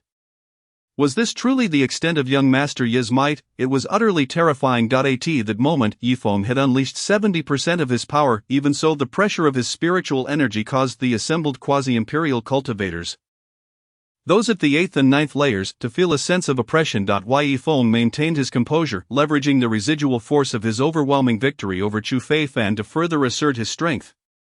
Intending to intimidate these lesser beings. In doing so, he aimed to cultivate a sense of caution among them as they prepared to vie for the inheritance, preventing them from swarming him like pests. Certainly, one's true strength must never be laid bare before them. Such prowess, I dare say, is likely unmatched among the younger generation, not necessarily, for although Saint Yi Feng is formidable, the exceptional talents from both the righteous and demonic paths are no mere pushovers. If one were to rank Chu Fei Fan among them, he would only be considered mediocre at best. Upon hearing these discussions, the elite from the righteous and demonic factions cast grave glances at Yi Feng. They did not overly concern themselves with Yi Feng's victory over Chu Fei Fan, yet his displayed strength once again redefined their perceptions. Luo Tianhao from Tianin Valley fixed his gaze intently upon Yi Feng. Struggling to comprehend how this individual had honed his abilities, this sentiment was shared by others. Even the three women from Zishao Palace and Xiang Shuiping were filled with disbelief. However, soon after, their expressions transformed into one of astonishment and admiration, particularly Xiang Shuiping, who stood closest to Yi Feng, her eyes entirely reflecting his shape. Young Master Yi Feng is truly remarkable, if he genuinely harbors affections for me. Should I acquiesce? Though he is already involved with Miss Mu, I have never felt such a stirring in my heart before. What a dilemma! A woman's first criterion for selecting a partner is beauty, followed by humor and charm, but most importantly, the ability to provide a sense of security. A man of unparalleled strength and beauty like Yi Feng leaves Xiang Shuiping, even as the cherished jewel of the Xiang clan, utterly defenseless. He epitomizes her ideal partner. As for Mu Shueli, her ethereal figure stood there, her eyes shimmering with brilliance. As Yi Feng's woman, witnessing her man's excellence, filled her heart with joy. Ling Mei Yao's eyes sparkled with pride as she glanced at the silent Imo beside her. Is this the so-called pawn of the Holy Lord you spoke of? If he is but a pawn, then what are you and I? Imo maintained a stoic demeanor, silent as always, confident in his own strength. He was inherently a self-assured individual, yet he could not deny that this fellow was indeed a formidable adversary. How delightful it would be to test whether I, the strongest saint of the demonic path, am more cunning than this so-called strongest saint of the righteous path. Ling Mei Yao shook her head gently. Deeming this fellow hopeless, however, this could work to her advantage. If the one who could make her willingly offer her first kiss were to assist her in eliminating Mo Xiu, she would gain greater favor in the holy underworld palace and acquire more resources for cultivation. Yi Feng nonchalantly approached Chu Fei Fan. Upon seeing Yi Feng stride towards him, Chu Fei Fan's expression darkened instantly. Why, Yi Feng, I have already withstood one of your strikes. Do you intend to go back on your word?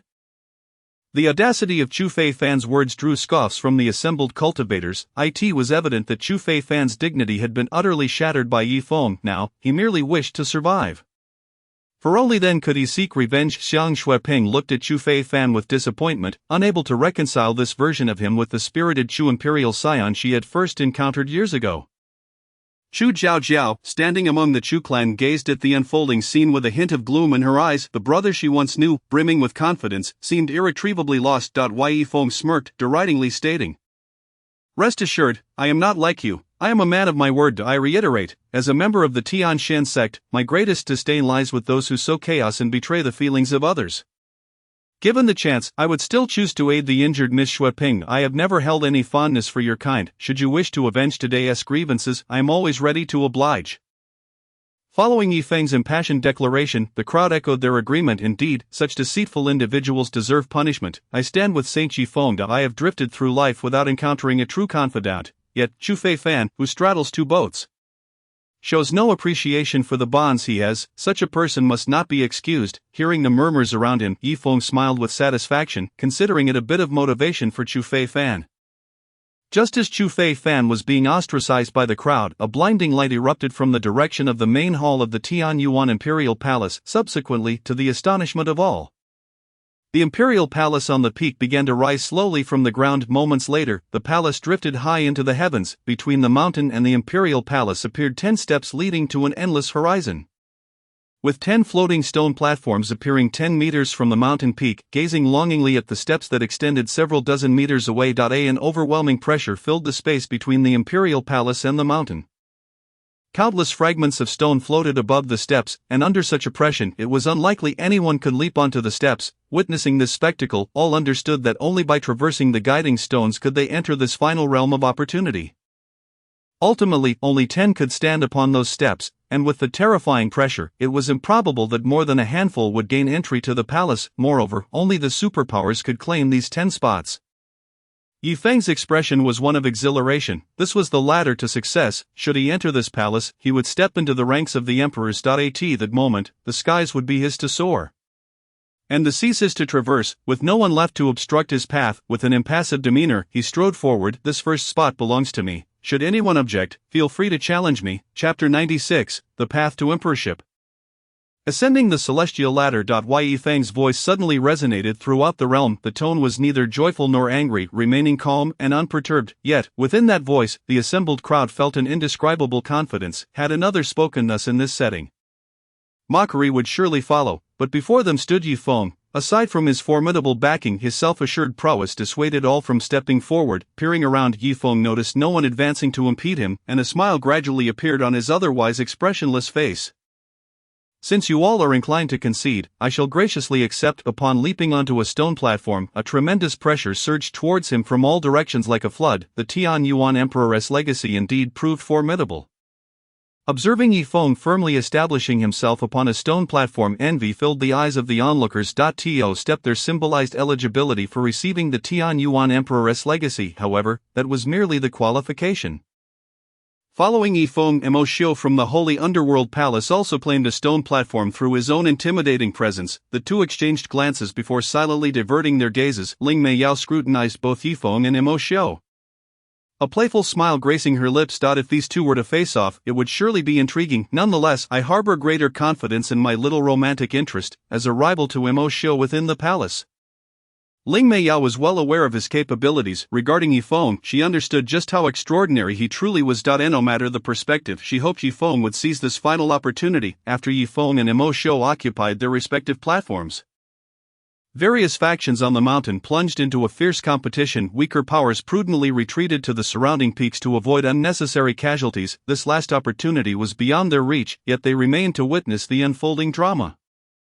Following a fierce contest, 6 of the remaining 8 spots were claimed by 2 righteous factions, 2 demonic factions, and 2 imperial clans. The final 2 spots were allotted to smaller factions, as they represented 80% of the gathered crowd. Were the righteous and demonic factions to monopolize the spots, it would undoubtedly incite rebellion. Xiao Jiyan turned to Mu Shueli and Xiao Yichen, speaking sincerely regarding the allocation of guiding stone platforms. Upon returning to our sect, I shall inform our Yunxia peak leader and ensure compensation for both of you, esteemed saints. Mu Shueli smiled gently. Elder Qiu, you flatter me. There is no distinction between me and Junior Yi.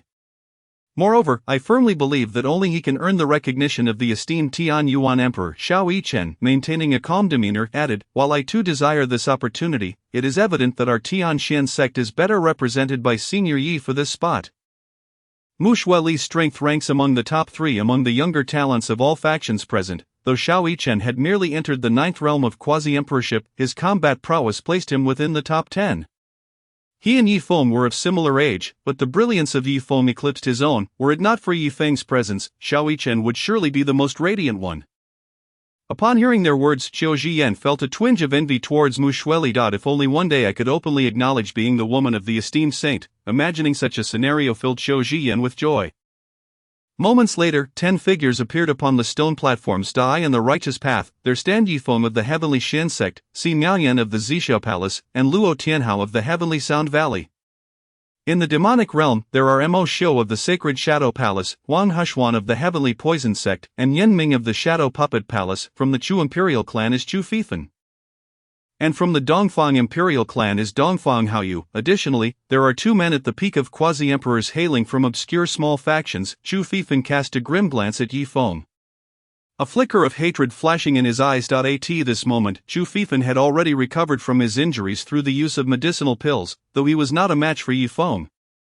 He was aware that he was not alone. There were 10 of them here, yet, the legacy of the heavenly Yuan Emperor could only be claimed by one. Yi Feng, I acknowledge your strength, but therein lies your weakness. I believe no one wishes to compete with you in the end. Moreover, this prince is not as simple as you might imagine. Chu Fifan silently sensed the primordial spirit within him, feeling the immense power it possessed in its previous life.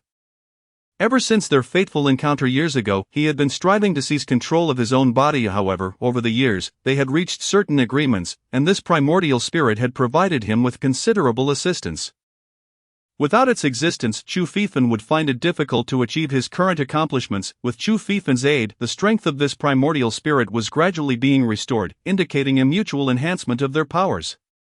Reflecting on the years since he encountered this primordial spirit, Chu Fifan recalled how he had once been brimming with vigor, unmatched by anyone. As he contemplated the humiliation inflicted upon him by Yi Feng, his expression began to warp in fury. Yi Feng, this time, I shall trample you beneath my feet, and not just you, but all shall be beneath me. As the 10 individuals harbored their own thoughts, the guiding stone platforms beneath them began to stir. The 10 platforms slowly moved towards the golden staircase, halting only upon connecting with the staircase formed of spiritual energy. At that moment, an ancient voice resonated from the heavens, echoing in the ears of all present, those who ascend this staircase shall inherit my legacy. As the voice faded, all felt an overwhelming pressure surge towards them, as if it sought to rend them asunder.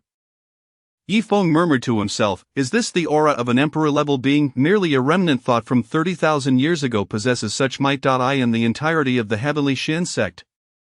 Yi Feng knew of only one emperor-level figure, the sect leader. He had only glimpsed Tijintian from afar during the Holy Sun ceremony, where he had not exuded any pressure of his realm, instead emanating an aura of simplicity and purity. Similarly, during his interactions with the Lord of the Sacred Shadow Palace, Wan Daoyuan, he had sensed a similar essence of simplicity. Now, confronted with the terrifying pressure radiating from an emperor-level being, Yi Feng finally comprehended the extent of his own insignificance. However, the more daunting the challenge, the more determined he became to seize the heavenly Yuan Emperor's legacy. Yi Feng exhaled a breath of turbid air and resolutely lifted his right foot.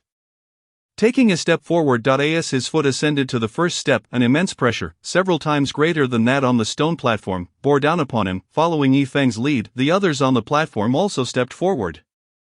Expressions of distortion began to manifest on their faces, and Wang Hushuan of the Heavenly Poison Sect could not suppress a curse. How can this damned spiritual pressure be so formidable? Si Miaoyan, encased in golden armor, struggled to advance, beads of sweat forming on her forehead, yet her determination remained unyielding. With a slight parting of her rosy lips, she spoke to herself, how could such a trivial spiritual pressure daunt this young lady?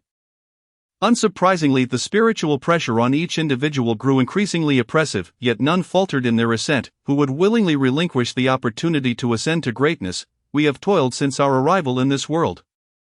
Is it not to continuously grow stronger and rise above others? The answer is unequivocal. Thus all persevered in their climb. The path of life is one forged by oneself, as Yi Feng and the other 9 ascended the staircase step by step. The ultimate contest for the Emperor's legacy was finally set into motion. Chapter 97, an unexpected turn in a desperate situation. Upon the golden staircase, Yi Feng, Si Miaoyan, and the others continued their ascent. At this point, they had already traversed nearly 500 steps. Having reached the midpoint, the pressure here was far more terrifying than at the outset. Si Miaoyan's countenance grew grave, her brows knitting together. Yi Feng nodded gently. We are now at the midsection of the heavenly staircase. Naturally, the pressure is significantly greater than below. At this moment, the climbers on the spiritual staircase had not distanced themselves significantly. The gap between the first and 10th was merely 7 or 8 steps. While some strode forward unperturbed, others were already gasping for breath. Observing Yifeng, who appeared unaffected at the forefront, instilled a sense of shock among the others. Among the 10 on the staircase, all except Yifeng felt the crushing pressure.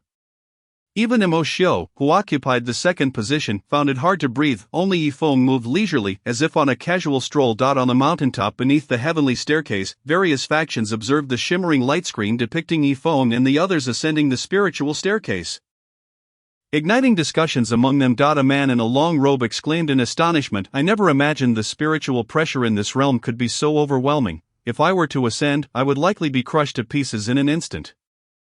"Brother, have a bit more confidence. Remove the perhaps from your statement. With your strength at the 8th heaven, you would undoubtedly be pulverized by this pressure," retorted another. The man in the long robe shot him a disdainful glance. "What, do you think I can't speak the truth without dying?" Nevertheless, it is likely that a significant portion of these individuals will not reach the end.mu. Shu Eli and Qiu Jian, watching Yifeng's figure on the light screen, wore expressions of anxiety.mu. Shu Eli clenched her delicate hands, her body trembling slightly, unable to calm her racing heart. "Bad junior brother, I believe you are the strongest. You will surely succeed." Qiu Jian shared the same sentiments, knowing that if Yifeng could ascend to the throne of emperor, as a trusted confidant of the Holy Sun, she too would rise with him. Moreover, she was not merely a follower but his capable assistant. The Holy Sun had filled her heart entirely. Whatever he required, she would provide without hesitation. Though Qiu Jian lacked an official title, her concern for Yifeng was no less than that of Mu Shu Eli. Watching Yifeng stride confidently before the immense pressure, gazing down upon both the righteous and demonic paths and all the prodigies, Qiu Jian found herself utterly captivated, her beautiful eyes glistening with emotion. "This is the man I, Qiu Jian, follow. The Holy Sun is destined to become an extraordinary existence in this realm. Even merely being by his side guarantees a future of boundless glory." Through recent encounters with various prodigies and formidable figures, Qiu Jian had been thoroughly won over by Yifeng's prowess. She believed that as long as she remained by his side, her future would be filled with excitement, with an air of mature elegance. Qiu Jian could not help but silently pray within her heart, "Holy Sun, do your utmost." As the group ascended over 100 more steps, the gap between the first and last places widened to over 10 steps, effectively splitting the staircase into 3 tiers. Yifeng and Mo Shou occupied the first tier, though despite being in the same tier, Mo Shou's vitality began to surge ominously, and Yifeng had pulled ahead by a full 3 steps. While Yifeng had also expended considerable spiritual energy, he maintained an appearance of ease, as though unperturbed. Mo Shou's face darkened. "This guy, no wonder the Holy Master holds him in such high regard."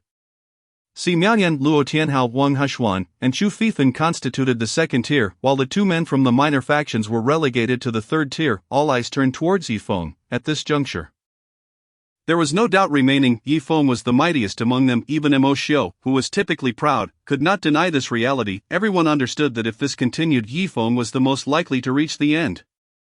As thoughts swirled among the crowd, Yifeng stepped onto the 600 step. At that very moment, the spiritual pressure enveloping him vanished without a trace. "How peculiar," Yifeng mused in surprise, when suddenly a voice emanated from the heavens once more. "Young one, congratulations on surpassing the 600th step. From here to the 700th step, you shall no longer encounter spiritual pressure. However, from 700 to the final 999 steps, the spiritual pressure shall double. Those who pass the final trial shall inherit my legacy." Upon hearing this proclamation, the others behind Yifeng hastened their pace, and in an instant, all had crossed the 600th step.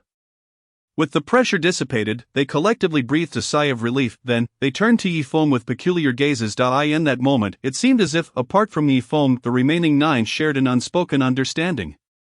Yifeng acutely sensed this strange phenomenon, causing his heart to sink. As the oppressive aura of spiritual power dissipated, everyone could move freely within the 600 to 700 steps, just as they would elsewhere. Meanwhile, I, effortlessly leading the way, would inevitably become the target of many. Prior to the 600 steps, due to the pressure, Yifeng naturally did not pay heed to this. After all, in such an environment, the ability to act freely was a luxury. However, the current situation had clearly slipped from Yifeng's control. The 9 individuals on the steps spread out in perfect unison, encircling Yifeng in the center, leaving only a narrow gap behind him to descend. Mo Shou, with a cold expression, stated, "Esteemed colleagues, I trust you have all witnessed Yifeng's prowess. Today presents a rare opportunity. Should we allow him to remain?" The inheritance of the Tianyuan Emperor will likely elude us. Chu Fei Fan was the first to step forward in agreement. Mo Shou speaks true, only with Yi Feng eliminated can we compete fairly. Wang Yixin sneered, since both of you share this sentiment I have no objections to. I would relish the chance to trample such a genius beneath my feet with the endorsement of these two. The previously hesitant crowd rallied in unison. You truly hold me in high regard, Yi Feng remarked with a faint smile, turning his gaze towards Si Miaoyan and Luoyang. So, are you, Miss Miaoyan and brother Luoyang, also joining forces against me, Yi Feng? Under Yi Feng's gaze, Si Miaoyan and Luo Tianhao appeared somewhat uneasy. The factions they represented were similarly renowned, and aligning with those of the demonic path against Yi Feng would surely invite ridicule. Particularly for Si Miaoyan, who had journeyed alongside Yi Feng into the Tianyuan Imperial Palace, yet, confronted with such an extraordinary opportunity, she felt compelled to fight for herself. Why Yi Feng was not only the greatest obstacle for others but also her most formidable hindrance. With a slight parting of her crimson lips, Si Miaoyan said, Yi Feng, I apologize, but I must do this for my own sake. Luo Tianhao remained silent, yet his gaze mirrored Si Miaoyan's resolve at this moment. Yi Feng had become his greatest impediment. The sudden turn of events on the luminous screen left the various factions below the steps in a state of astonishment. They had not anticipated such a development. It seemed that Yi Feng, the saint son of Tianshan sect, was in grave peril. Muxueli, observing the unfolding scene, clenched her delicate hands tightly. The people of Zishao Palace are truly full of surprises. They are nothing but ungrateful wretches. Kai Yiting and Shui Yiro, witnessing the scene on the screen, paled visibly. Faced with such circumstances, they found themselves at a loss for words, though they were not surprised by Si Miaoyan's choice. As the head sister of Zishao Palace, Si Miaoyan harbored her own pride. She would never relinquish such an opportunity for ascendance. Your senior sister Si Miaoyan has made a grave mistake. She shall soon pay the price for her choice. Mu Shueli scoffed, turning away in silence. She understood well the strength of her man. No matter how fierce these adversaries, they would ultimately submit before her formidable junior. Ling Mei Yao, adorned in a seductive black gauzy dress, observed the spectacle on the screen with keen interest. Her slender waist arched dramatically, and her cherry lips curled into a smirk as she murmured to herself, how increasingly intriguing. My little darling, I am quite curious to see how formidable my master has become. Chapter 98, 1 against 9. Astonishing the audience upon the spiritual staircase, Yi Feng stood alone, facing Mo Shou, Si Miaoyan, and the other 9. Yi Feng was not surprised by Si Miaoyan's choice. Although they had traveled together thus far, he had discerned her true nature. This saintess of Zishao Palace appeared both noble and beautiful. Yet her ambition rivaled that of any man. Confronted by the collective attack of the 9, any individual of equal standing would find themselves in dire straits. Yet for Yi Feng, this was merely another challenge to surmount in life. Though the opponents before him were formidable, the opportunity for ascendance lay within reach. Whether for his master or the unborn child she carried, or for the eternal path he yearned for, he had no reason to abandon this chance. Even if this truly was a dire situation, he would break through. With calm composure, Yi Feng gazed at the assembly, stating, show me what you are capable of. Let this saint's son witness the true measure of your so-called top talents from various sects. Chu Fei Fan, wearing a derisive expression, retorted, Yi Feng, what an audacious display. Even if you touch the imperial realm today, you will still be eliminated by us. I shall make sure that Xiang Shueping witnesses my triumph over you. As the saint son of Tianshan sect, they dared not resort to lethal measures against Yi Feng. Furthermore, defeating him in a manner that denied him this opportunity might dampen his spirit and diminish his potential. As the saying goes, a single misstep leads to a cascade of errors. Over time, they would surely surpass the so-called unparalleled genius. The pressure Yi Feng exerted upon them was immense, akin to a mountain pressing down upon their chests. Leaving them breathless. Yi Feng regarded Chu Fei Fan with indifference, perceiving him as a bothersome fly. You truly are a fool, Chu Fei Fan. Do you honestly believe that any woman would be drawn to someone so devoid of talent and wit? Even an old crone would shake her head in dismay at the sight of you. The barrage of insults and slurs struck Chu Fei Fan's psyche like a sledgehammer. His eyes widened in fury, as if he wished to tear Yi Feng apart. Mo Shou observed the anger and hostility radiating from Chu Fei Fan towards Yi Feng, a sinister smile creeping upon his lips. It appeared this fellow was not as exceptional as the master had claimed. Regrettably, the master's pawn was difficult to eliminate. Nonetheless, he would pay a price for obstructing my path. Mo Shou addressed the assembly, declaring loudly, time is of the essence, let us commence. As his voice faded, Mo Shou's figure vanished in an instant. The demonic body in mid-air, Mo Shou's form flickered in and out of existence, his corporeal body emanating a blinding black radiance. Yi Feng squinted at the imposing Mo Shou. His expression turning grave. Truly, he deserved his reputation as a titan among the younger generation of the demonic path. His physical prowess was astonishing, yet, as a chaotic body, Yifeng felt confident that in a contest of physical strength, Imo was woefully overestimating himself. In the blink of an eye, Imo materialized before Yifeng. Yifeng raised his arm, forming a fist, and struck out, meeting Imo's assault head-on, where their fists collided. Spatial rifts erupted around them. To think that the supposed pillar of the demonic path possessed such limited strength. This was a profound disappointment to Yifeng. Shaking his arm, a tremendous force surged from within him.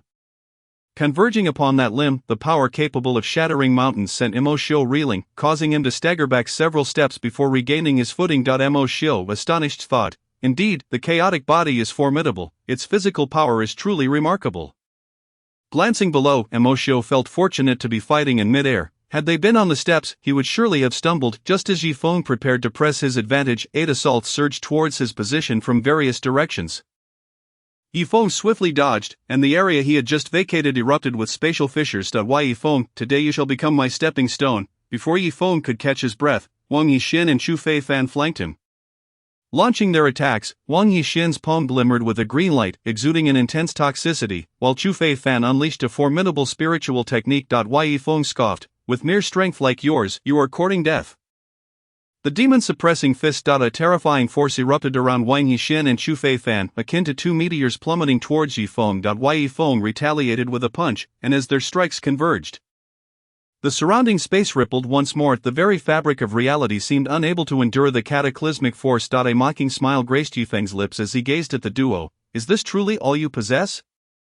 If this is your limit, you may as well leave. Wang Yixin and Chu Feifan felt Yifeng's arm unleash a horrific shockwave, sending them reeling back dozens of steps, their attacks failing to breach Yifeng's defenses.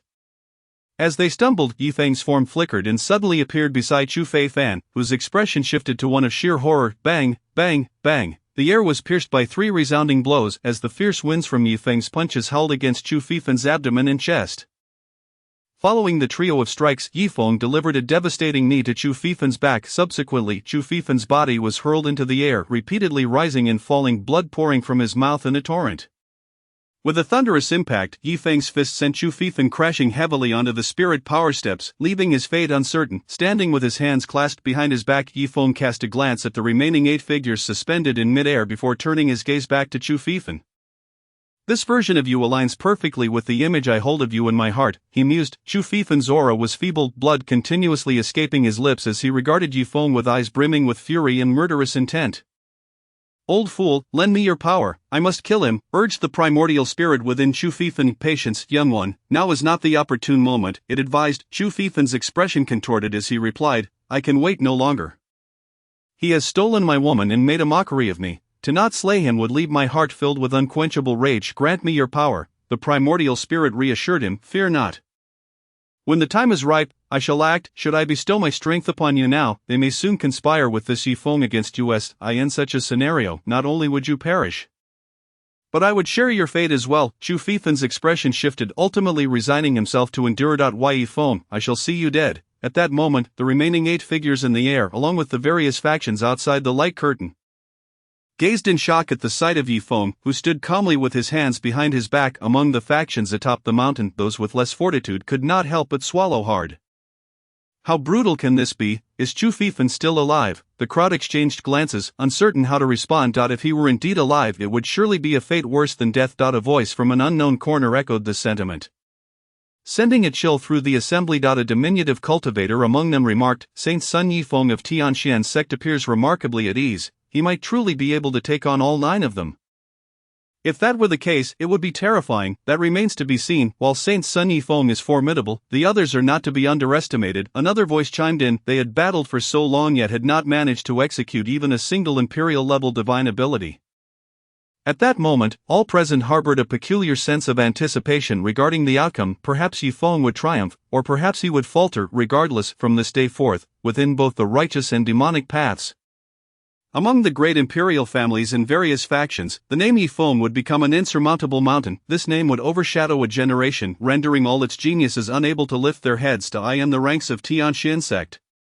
Xiaoyihan spoke softly. If I were in that arena, I could never achieve what brother Yifeng has. Zhou Jian watched Yifeng with a heart full of excitement. this was the man she yearned to follow.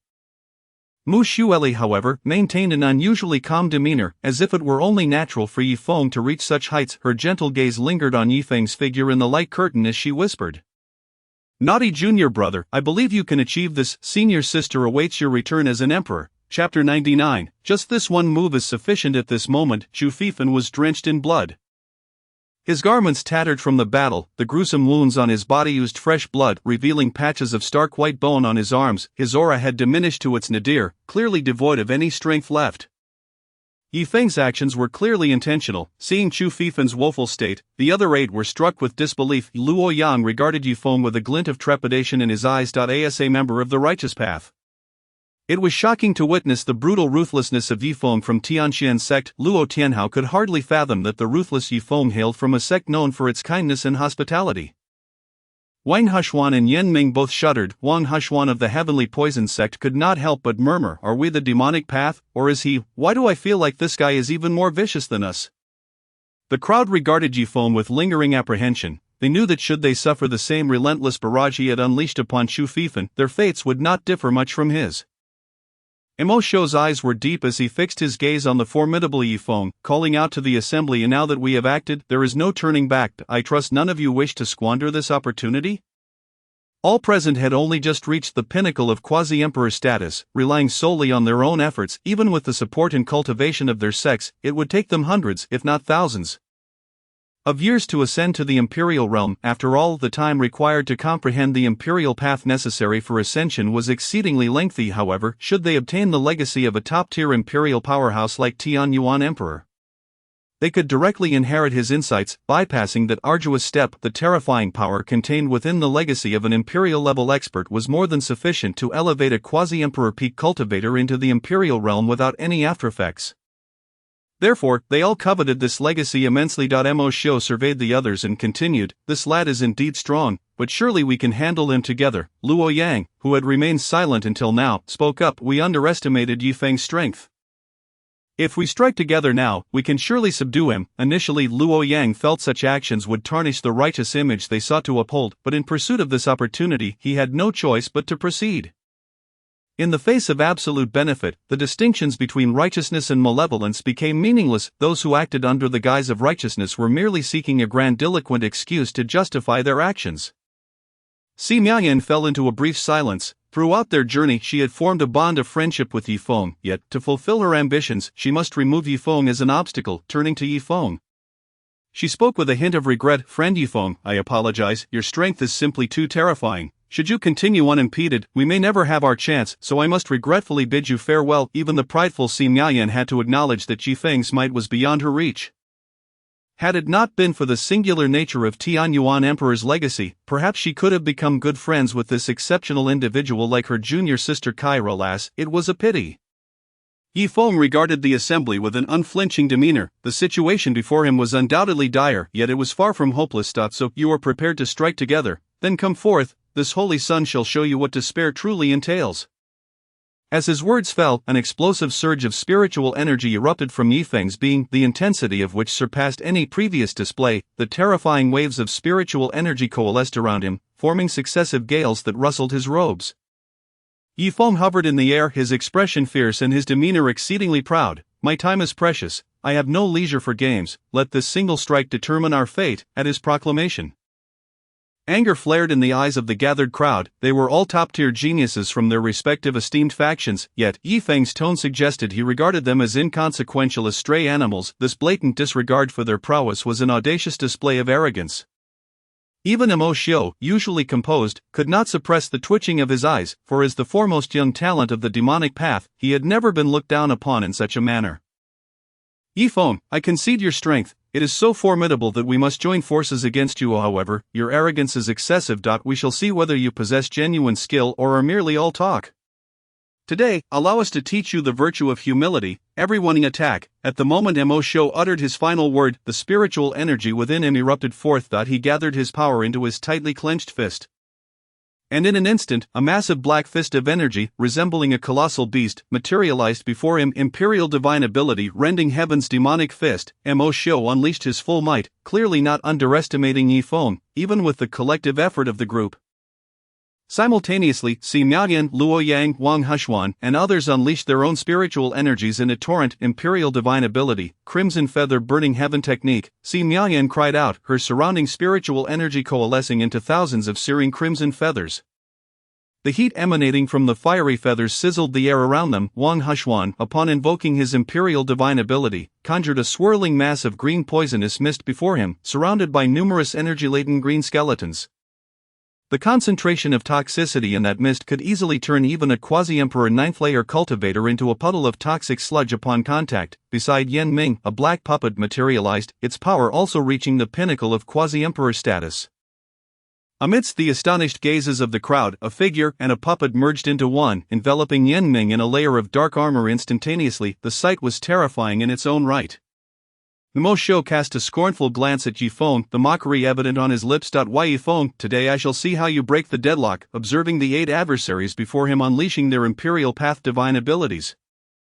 Yifeng's expression grew slightly grave, and nevertheless, the hand gestures he employed to cast his own divine abilities showed no signs of hesitation. A dark red dragon flame, reminiscent of a deity descending from the heavens, spiraled silently in mid-air. Surrounding him were countless threads of the Great Tao's rules and chains of order, as if binding the heavens and earth in a prison. This divine ability was none other than Yifeng's innate divine skill. The Chaos Demon Flame. As Yifeng unleashed this technique once more, its might had multiplied beyond comprehension. Before the spectators could fully express their astonishment, Yifeng's hand gestures shifted again, and a radiant blade imbued with thunder appeared before them.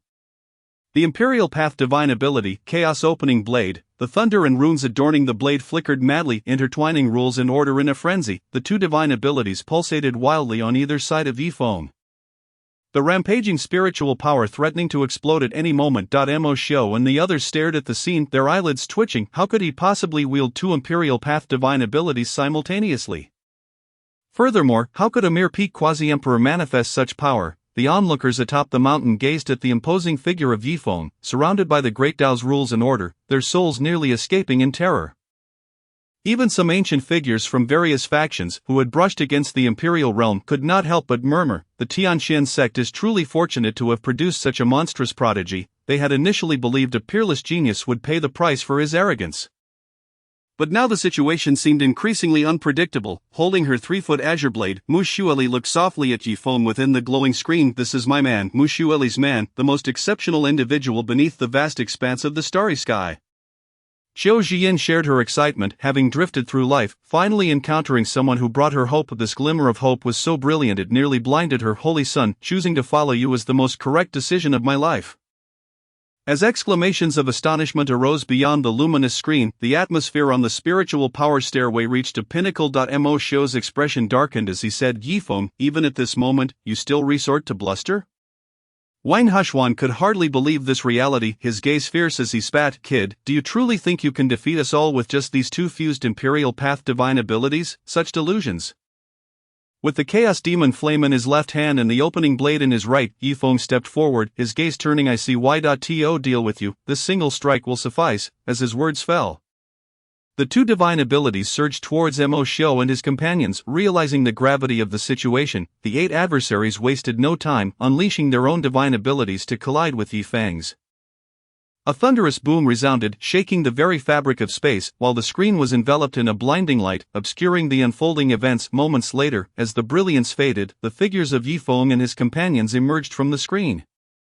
Upon witnessing the final outcome, everyone stared wide-eyed. The many peaks surrounding the luminous screen fell into a profound silence. Chapter 100, The Shockwaves of All Sides, Yifeng's Machinations. P.S. Gratitude to all the readers who power this story with love and various gifts. May your families enjoy good health and longevity. I bow to all who contribute gifts, under the convergence of countless gazes beyond the luminous screen. Mo Shou, Luo Tianhao, and the others coughed up fresh blood. Their garments torn asunder, their auras drastically diminished, clearly having sustained severe injuries. The golden armor on Si Miaoyan's delicate form bore numerous cracks, a trace of crimson adorning her lips. In contrast, although Yifeng had expended tremendous spiritual power, his aura remained robust, and not a single thread of his attire bore damage. After a brief period of stunned silence atop the various mountains, the factions finally reacted. Someone shouted in excitement, with one person's strength, Yi Feng of the Tianshan sect has truly battled against the masses. Others, their pupils vacant, murmured as if in a trance. He actually did it. The crowd buzzed with chatter, their eyes reflecting astonishment, admiration, and disbelief. Although they found it hard to accept, the truth lay starkly before them, an undeniable reality of immense impact. Each individual Yi Feng faced was a paragon of their respective factions, capable of contending against peak quasi-emperors. Xi Miaoyan, Luo Tianhao, Wang Hushuan, and others were renowned figures among the younger generation of both righteous and demonic paths, including the likes of Mo Xiu, a dominant force among the young in the demonic realm. Yet, even when united, they had been overwhelmingly defeated by Yi Feng in a single, forceful blow. Yi Feng's might had undoubtedly left them profoundly shaken. Among the ranks of the sacred Ming Hall, Ling Meiyao, clad in a darkly patterned gown, gazed in awe at the tall figure within the screen. Upon regaining her composure, an irresistible allure sparkled in her eyes. This guy is simply too formidable. My little darling. The stronger you become, the more I long to have you. Regardless of a woman's temperament, there exists an innate yearning for a partner who offers a sense of security. Ling Meiyao was no exception. Within the Tianshan sect, Elder Chen, his hair as white as snow, could no longer contain his laughter. Ha ha ha! Splendid, truly splendid. Our Tianshan sect's holy son is unparalleled. Observing Elder Chen's excitement surpassing her own, Mu Xueli was momentarily taken aback. Her beautiful eyes turned towards Yi Feng in the screen, her brows relaxing as a captivating smile graced her lips. Junior brother Yi is truly remarkable. Qiu Jian's already heightened emotions surged even further. Her gaze filled with Yi Feng's image. Holy son, regardless of the domain, you are always this formidable, so powerful it's hard to believe. It's simply extraordinary. To be able to follow such an exceptional person. She felt incredibly fortunate. On the spiritual power stairway, Xi Miaoyan regarded Yi Feng with a complex expression. She had never anticipated that such a multitude joining forces would prove insufficient against Yi Feng. Now she found herself at a loss, having betrayed her friendships for a fleeting opportunity. Not only had she failed to secure what she desired, but she might also lose Yi Feng's friendship, defeated by Yi Feng through sheer numbers.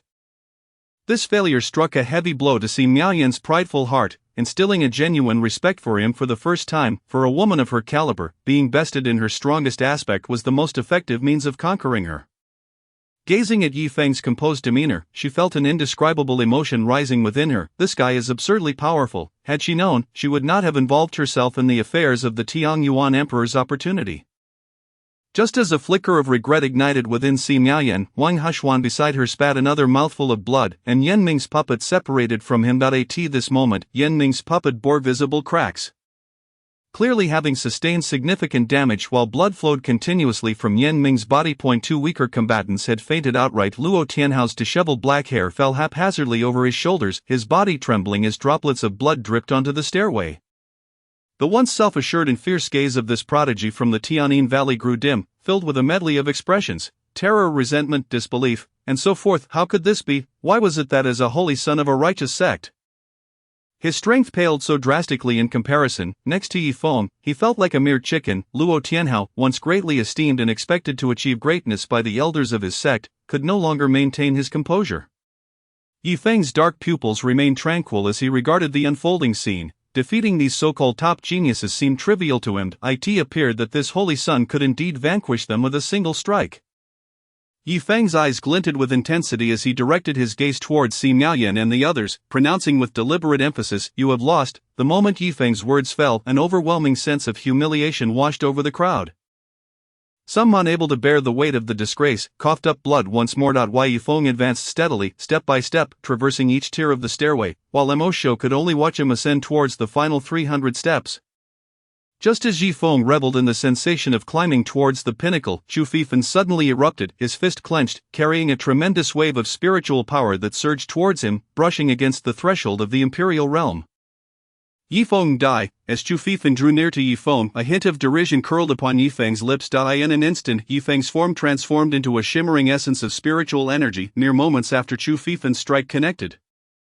A profound shock enveloped Chu Fifan's mind, his countenance paling with horror. An afterimage, observing the sudden resurgence of Chu Fifan, Xi Miaoyan, and the others were momentarily bewildered. Had not Yi Feng rendered him utterly incapacitated?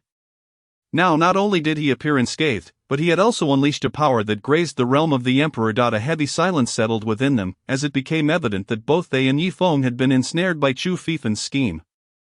Yet, it seemed Yifeng had seen through Chu Fifen's machinations, which offered them a quiet sigh of relief, while succumbing to Yifeng was a bitter pill to swallow, given such an extraordinary being exceeded their comprehension. The prospect of a lackluster individual like Chu Fifen emerging victorious would utterly tarnish their reputations, hence, they found themselves hoping for Yifeng, their formidable adversary, to seize the victory instead. Why Yifeng suddenly materialized in midair behind Chu Fifen. Unleashing the premeditated emperor-level divine technique, Thunderous Nine Heavens Seal, with unrelenting ferocity, Chu Fifen, he declared, in my eyes, you shall forever be a fool. By the time Chu Fifen registered the danger, it was far too late to evade. The collision between Yifeng's assault and Chu Fifen's defenses reverberated before sending him hurtling once more. Upon landing on the steps, Chu Fifen's aura dwindled once again. How could this be? How could he still possess such power to execute an emperor-level divine technique? Within him, the spirit of his urgently urged, you must flee, boy, my strength is waning, if we linger, we are doomed, once I restore my corporeal form. We shall exact our vengeance. Yifeng regarded Chu Fifen with a mocking expression, retorting, this power does not belong to you, does it? Summon forth the entity upon which you rely, you scheme against me. Yet I too have cunningly devised a plan against you. If you wish to escape, I fear the moment has passed. As Yifeng's words echoed, the very space surrounding Chu Fifen was sealed, leaving no semblance of an escape route.